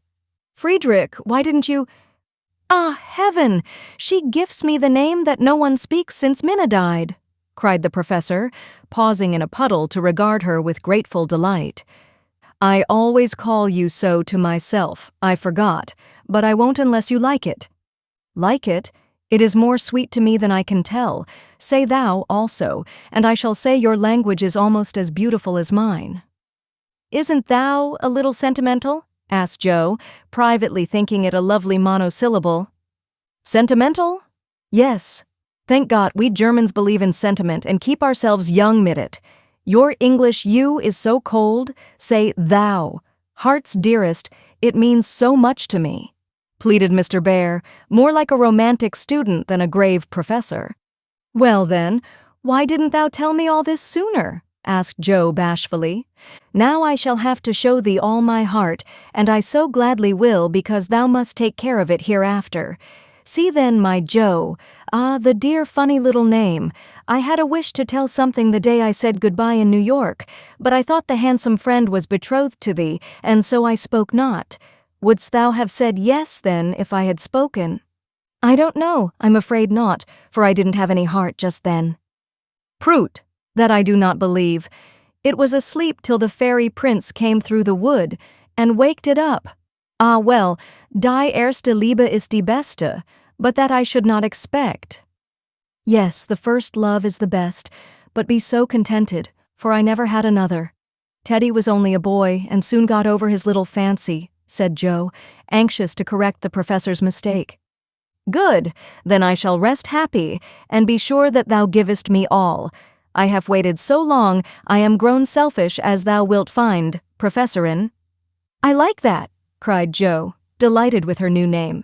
"Now tell me what brought you at last just when I wanted you." "This." And Mr. Bear took a little worn paper out of his waistcoat pocket. Jo unfolded it and looked much abashed, for it was one of her own contributions to a paper that paid for poetry, which accounted for her sending it an occasional attempt. "How could that bring you?" she asked, wondering what he meant. "I found it by chance.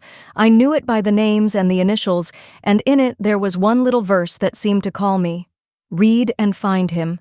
I will see that you go not in the wet.' In the garret, 4 little chests all in a row, dim with dust and worn by time, all fashioned and filled, long ago, by children now in their prime. 4 little keys hung side by side, with faded ribbons brave and gay, when fastened there with childish pride, long ago, on a rainy day. 4 little names, one on each lid, carved out by a boyish hand, and underneath there lieth hid histories of the happy band, once playing here and pausing oft, to hear the sweet refrain that came and went on the roof aloft in the falling summer rain. Meg on the first lid smooth and fair, I look in with loving eyes, for folded here with well-known care, a goodly gathering lies, the record of a peaceful life. Gifts to gentle child and girl, a bridal gown, lines to a wife, a tiny shoe, a baby curl. No toys in this first chest remain, for all are carried away, in their old age, to join again, in another small Meg's play. Ah, happy mother, well I know, you hear like a sweet refrain, lullabies ever soft and low, in the falling summer rain. Jo on the next lid, scratched and worn, and within a motley store, of headless dolls, of schoolbooks torn, birds and beasts that speak no more, spoils brought home from the fairy ground, only trod by youthful feet, dreams of a future never found, memories of a past still sweet, half-writ poems, stories wild, April letters, warm and cold, diaries of a willful child, hints of a woman early old, a woman in a lonely home, hearing like a sad refrain. Be worthy, love, and love will come. In the falling summer rain. My Beth, the dust is always swept from the lid that bears your name, as if by loving eyes that wept, by careful hands that often came. Death canonized for us one saint, ever less human than divine, and still we lay with tender plaint, relics in this household shrine. The silver bell so seldom rung, the little cap which last she wore, the fair dead Catherine that hung by angels born above her door. The songs she sang without lament in her prison house of pain, forever are they sweetly blent with the falling summer rain upon the last lid's polished field, legend now both fair and true. A gallant knight bears on his shield, Amy, in letters gold and blue. Within lie snoods that bound her hair, slippers that have danced their last, faded flowers laid by with care, fans whose airy toils are past, gay valentines, all ardent flames, trifles that have borne their part, in girlish hopes and fears and shames, the record of a maiden heart, now learning fairer, truer spells, hearing, like a blithe refrain, the silver sound of bridal bells, in the falling summer rain, 4 little chests all in a row, dim with dust and worn by time, 4 women, taught by weal and woe, to love and labor in their prime. 4 sisters parted for an hour, none lost, one only gone before, made by love's immortal power, nearest and dearest evermore. Oh, when these hidden stores of ours lie open to the Father's sight, may they be rich in golden hours, deeds that show fairer for the light, lives whose brave music long shall ring, like a spirit-stirring strain, souls that shall gladly soar and sing in the long sunshine after rain. It's very bad poetry, but I felt it when I wrote it, one day when I was very lonely and had a good cry on a rag bag. I never thought it would go where it could tell tales, said Joe, tearing up the verses the professor had treasured so long. Let it go. It has done its duty, and I will have a fresh one when I read all the brown book in which she keeps her little secrets, said Mr. Bear with a smile as he watched the fragments fly away on the wind. Yes, he added earnestly, I read that, and I think to myself, she has a sorrow, she is lonely, she would find comfort in true love. I have a heart full for her. Shall I not go and say, if this is not too poor a thing to give for what I shall hope to receive, take it in God's name? And so you came to find that it was not too poor, but the one precious thing I needed, whispered Joe. I had no courage to think that at first, heavenly kind as was your welcome to me, but soon I began to hope, and then I said, I will have her if I die for it, and so I will, cried Mr. Bear, with a defiant nod, as if the walls of mist closing round them were barriers which he was to surmount or valiantly knock down. Joe thought that was splendid, and resolved to be worthy of her knight, though he did not come prancing on a charger in gorgeous array. What made you stay away so long? She asked presently, finding it so pleasant to ask confidential questions and get delightful answers that she could not keep silent. It was not easy, but I could not find the heart to take you from that so happy home until I could have a prospect of one to give you, after much time perhaps and hard work. How could I ask you to give up so much for a poor old fellow who has no fortune but a little learning? I'm glad you are poor. I couldn't bear a rich husband, said Joe decidedly, adding in a softer tone, don't fear poverty. I've known it long enough to lose my dread and be happy working for those I love, and don't call yourself old. 40 is the prime of life. I couldn't help loving you if you were 70. The professor found that so touching that he would have been glad of his handkerchief if he could have got at it. As he couldn't, Joe wiped his eyes for him and said, laughing as she took away a bundle or two, I may be strong-minded, but no one can say I'm out of my sphere now, for woman's special mission is supposed to be drying tears and bearing burdens. I'm to carry my share, Friedrich, and help to earn the home. Make up your mind to that, or I'll never go, she added resolutely, as he tried to reclaim his load. We shall see. Have you patience to wait a long time, Joe? I must go away and do my work alone.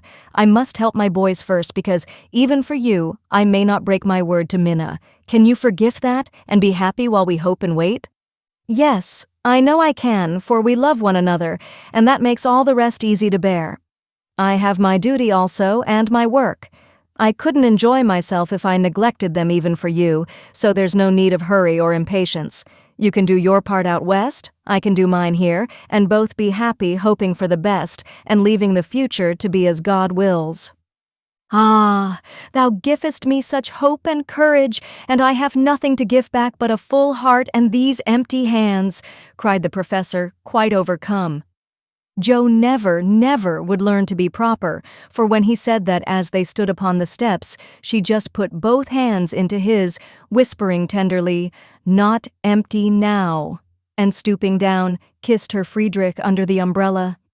It was dreadful, but she would have done it if the flock of draggle-tailed sparrows on the hedge had been human beings, for she was very far gone indeed, and quite regardless of everything but her own happiness. Though it came in such a very simple guise, that was the crowning moment of both their lives when, turning from the night and storm and loneliness to the household light and warmth and peace waiting to receive them with a glad welcome home, Joe led her lover in and shut the door. Part 2, Chapter 47, Harvest Time. For a year, Joe and her professor worked and waited, hoped and loved, met occasionally, and wrote such voluminous letters that the rise in the price of paper was accounted for, Laurie said. The second year began rather soberly, for their prospects did not brighten, and Aunt March died suddenly. But when their first sorrow was over, for they loved the old lady in spite of her sharp tongue, they found they had cause for rejoicing, for she had left Plumfield to Joe, which made all sorts of joyful things possible. "It's a fine old place, and will bring a handsome sum, for of course you intend to sell it," said Laurie as they were all talking the matter over some weeks later. "No, I don't," was Joe's decided answer as she petted the fat poodle whom she had adopted out of respect to his former mistress. "You don't mean to live there?" "Yes, I do. But, my dear girl, it's an immense house, and will take a power of money to keep it in order. The garden and orchard alone need 2 or 3 men, and farming isn't in Bear's line. I take it. He'll try his hand at it there, if I propose it. And you expect to live on the produce of the place? Well, that sounds paradisiacal, but you'll find it desperate hard work. The crop we are going to raise is a profitable one." And Joe laughed. "Of what is this fine crop to consist, ma'am?" "Boys, I want to open a school for little lads, a good, happy, home-like school, with me to take care of them and Fritz to teach them." "That's a truly joyin' plan for you. Isn't that just like her?" cried Laurie, appealing to the family, who looked as much surprised as he. "I like it," said Mrs. March decidedly. "So do I," added her husband, who welcomed the thought of a chance for trying the Socratic method of education on modern youth. "It will be an immense care for Joe," said Meg, stroking the head of her one all-absorbing son. "Joe can do it and be happy in it. It's a splendid idea.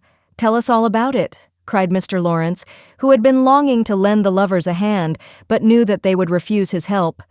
"I knew you'd stand by me, sir. Amy does too. I see it in her eyes, though she prudently waits to turn it over in her mind before she speaks. Now, my dear people," continued Joe earnestly, "just understand that this isn't a new idea of mine, but a long-cherished plan. Before my Fritz came, I used to think how, when I'd made my fortune and no one needed me at home, I'd hire a big house and pick up some poor, forlorn little lads who hadn't any mothers, and take care of them, and make life jolly for them before it was too late. I see so many going to ruin for want of help at the right minute. I love so to do anything for them. I seem to feel their wants, and sympathize with their troubles, and oh, I should so like to be a mother to them." Mrs. March held out her hand to Joe, who took it, smiling with tears in her eyes, and went on in the old enthusiastic way, which they had not seen for a long while. "I told my plan to Fritz once, and he said it was just what he would like, and agreed to try it when we got rich. Bless his dear heart, he's been doing it all his life. Helping poor boys, not getting rich, that he'll never be. Money doesn't stay in his pocket long enough to lay up any, but now, thanks to my good old aunt, who loved me better than I ever deserved, I'm rich, at least I feel so, and we can live at Plumfield perfectly well if we have a flourishing school. It's just the place for boys. The house is big, and the furniture strong and plain. There's plenty of room for dozens inside, and splendid grounds outside. They could help in the garden and orchard. Such work is healthy, isn't it, sir? Then Fritz could train and teach in his own way, and father will help him. I can feed and nurse and pet and scold them, and mother will be my standby. I've always longed for lots of boys and never had enough. Now I can fill the house full and revel in the little dears to my heart's content. Think what luxury, Plumfield my own, and a wilderness of boys to enjoy it with me. As Jo waved her hands and gave a sigh of rapture, the family went off into a gale of merriment, and Mr. Laurence laughed till they thought he'd have an apoplectic fit. "I don't see anything funny," she said gravely, when she could be heard.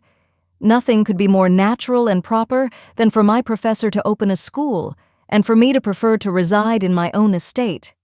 "She is putting on airs already," said Laurie, who regarded the idea in the light of a capital joke. "But may I inquire how you intend to support the establishment?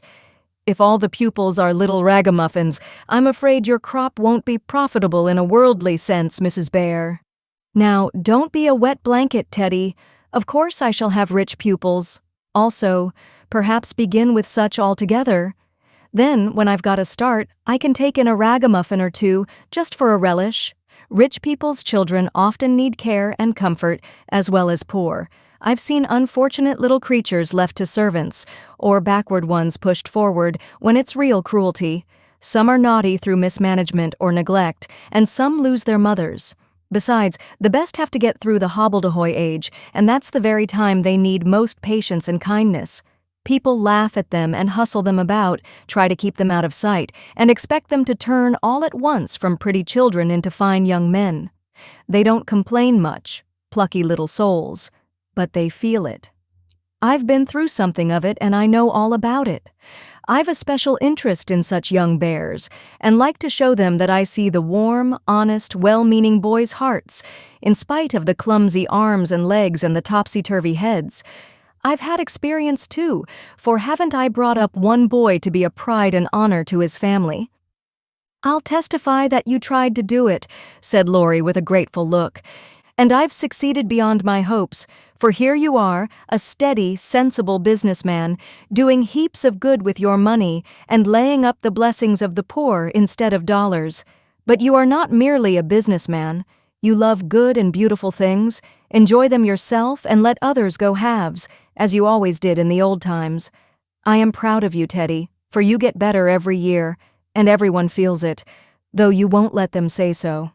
Yes, and when I have my flock, I'll just point to you and say, 'There's your model, my lads.'" Poor Laurie didn't know where to look, for man though he was, something of the old bashfulness came over him as this burst of praise made all faces turn approvingly upon him. "I say, Jo, that's rather too much," he began, just in his old boyish way. "You have all done more for me than I can ever thank you for, except by doing my best not to disappoint you. You have rather cast me off lately, Jo, but I've had the best of help nevertheless. So if I've got on at all, you may thank these two for it." And he laid one hand gently on his grandfather's head and the other on Amy's golden one, for the three were never far apart. "I do think that families are the most beautiful things in all the world," burst out Jo, who was in an unusually uplifted frame of mind just then. "When I have one of my own, I hope it will be as happy as the three I know and love the best. If John and my Fritz were only here, it would be quite a little heaven on earth," she added more quietly. And that night when she went to her room after a blissful evening of family councils, hopes, and plans, her heart was so full of happiness that she could only calm it by kneeling beside the empty bed always near her own and thinking tender thoughts of Beth. It was a very astonishing year altogether, for things seemed to happen in an unusually rapid and delightful manner. Almost before she knew where she was, Jo found herself married and settled at Plumfield. Then a family of 6 or 7 boys sprung up like mushrooms and flourished surprisingly, poor boys as well as rich, for Mr. Laurence was continually finding some touching case of destitution and begging the Bears to take pity on the child, and he would gladly pay a trifle for its support. In this way, the sly old gentleman got round proud Jo and furnished her with the style of boy in which she most delighted. Of course it was uphill work at first, and Jo made queer mistakes, but the wise professor steered her safely into calmer waters, and the most rampant ragamuffin was conquered in the end. How Jo did enjoy her wilderness of boys, and how poor, dear Aunt March would have lamented had she been there to see the sacred precincts of prim, well-ordered Plumfield overrun with Toms, Dicks, and Harrys. There was a sort of poetic justice about it after all, for the old lady had been the terror of the boys for miles around, and now the exiles feasted freely on forbidden plums, kicked up the gravel with profane boots unreproved, and played cricket in the big field where the irritable cow with a crumpled horn used to invite rash youths to come and be tossed. It became a sort of boys' paradise, and Laurie suggested that it should be called the Bear Garden, as a compliment to its master and appropriate to its inhabitants. It never was a fashionable school, and the professor did not lay up a fortune, but it was just what Jo intended it to be. A happy, home-like place for boys who needed teaching, care, and kindness. Every room in the big house was soon full. Every little plot in the garden soon had its owner. A regular menagerie appeared in barn and shed, for pet animals were allowed, and 3 times a day Jo smiled at her Fritz from the head of a long table lined on either side with rows of happy young faces, which all turned to her with affectionate eyes, confiding words, and grateful hearts, full of love for Mother Bear.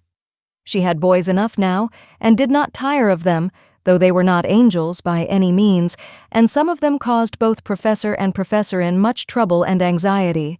But her faith in the good spot which exists in the heart of the naughtiest, sauciest, most tantalizing little ragamuffin gave her patience, skill, and in time success, for no mortal boy could hold out long with Father Bear shining on him as benevolently as the sun, and Mother Bear forgiving him 70 times 7.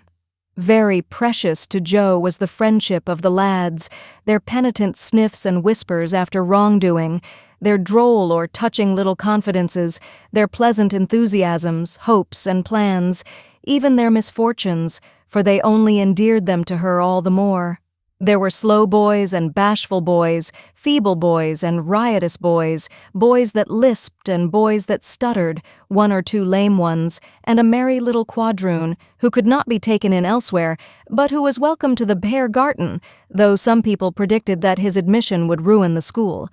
Yes, Jo was a very happy woman there, in spite of hard work, much anxiety, and a perpetual racket. She enjoyed it heartily, and found the applause of her boys more satisfying than any praise of the world, for now she told no stories except to her flock of enthusiastic believers and admirers.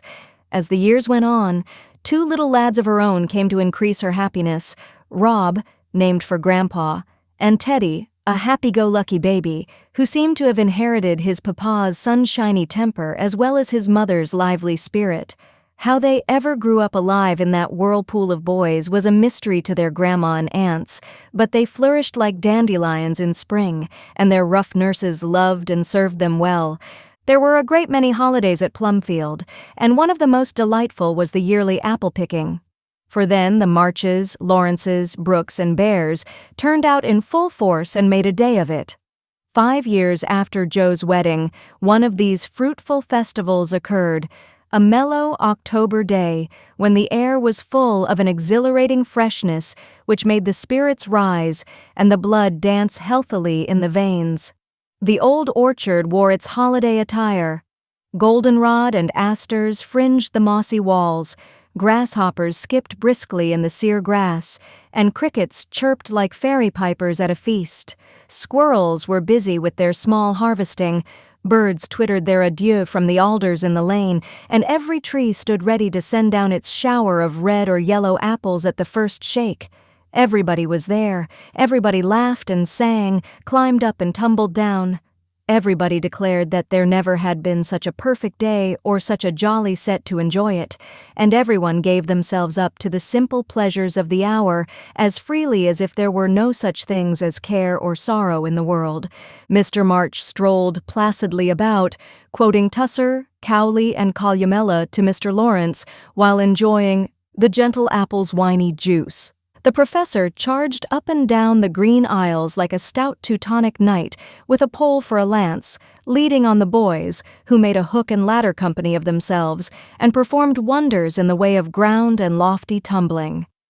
Laurie devoted himself to the little ones, rode his small daughter in a bushel basket, took Daisy up among the birds' nests, and kept adventurous Rob from breaking his neck. Mrs. March and Meg sat among the apple piles like a pair of pomonas, sorting the contributions that kept pouring in, while Amy, with a beautiful motherly expression in her face, sketched the various groups and watched over one pale lad who sat adoring her with his little crutch beside him. Jo was in her element that day and rushed about with her gown pinned up and her hat anywhere but on her head and her baby tucked under her arm, ready for any lively adventure which might turn up. Little Teddy bore a charmed life, for nothing ever happened to him, and Jo never felt any anxiety when he was whisked up into a tree by one lad, galloped off on the back of another, or supplied with sour russets by his indulgent papa, who labored under the Germanic delusion that babies could digest anything, from pickled cabbage to buttons, nails, and their own small shoes. She knew that little Ted would turn up again in time, safe and rosy, dirty and serene, and she always received him back with a hearty welcome, for Jo loved her babies tenderly. At 4 o'clock a lull took place, and baskets remained empty, while the apple pickers rested and compared rents and bruises. Then Jo and Meg, with a detachment of the bigger boys, set forth the supper on the grass, for an out-of-door tea was always the crowning joy of the day. The land literally flowed with milk and honey on such occasions, for the lads were not required to sit at table, but allowed to partake of refreshment as they liked, freedom being the sauce best beloved by the boyish soul. They availed themselves of the rare privilege to the fullest extent, for some tried the pleasing experiment of drinking milk while standing on their heads, others lent a charm to leapfrog by eating pie in the pauses of the game. Cookies were sown broadcast over the field, and apple turnovers roosted in the trees like a new style of bird. The little girls had a private tea party, and Ted roved among the edibles at his own sweet will. When no one could eat any more, the professor proposed the first regular toast, which was always drunk at such times. Aunt March, God bless her. A toast heartily given by the good man who never forgot how much he owed her, and quietly drunk by the boys, who had been taught to keep her memory green.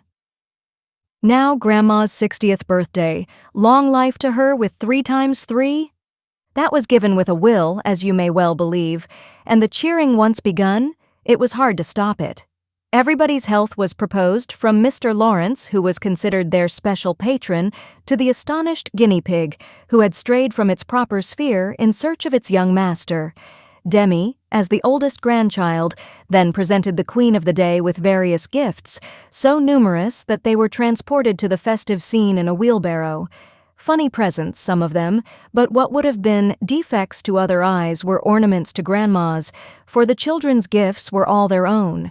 Every stitch Daisy's patient little fingers had put into the handkerchiefs she hemmed was better than embroidery to Mrs. March. Demi's miracle of mechanical skill, though the cover wouldn't shut, Rob's footstool had a wiggle in its uneven legs that she declared was soothing, and no page of the costly book Amy's child gave her was so fair as that on which appeared in tipsy capitals the words, "To dear Grandma, from her little Beth."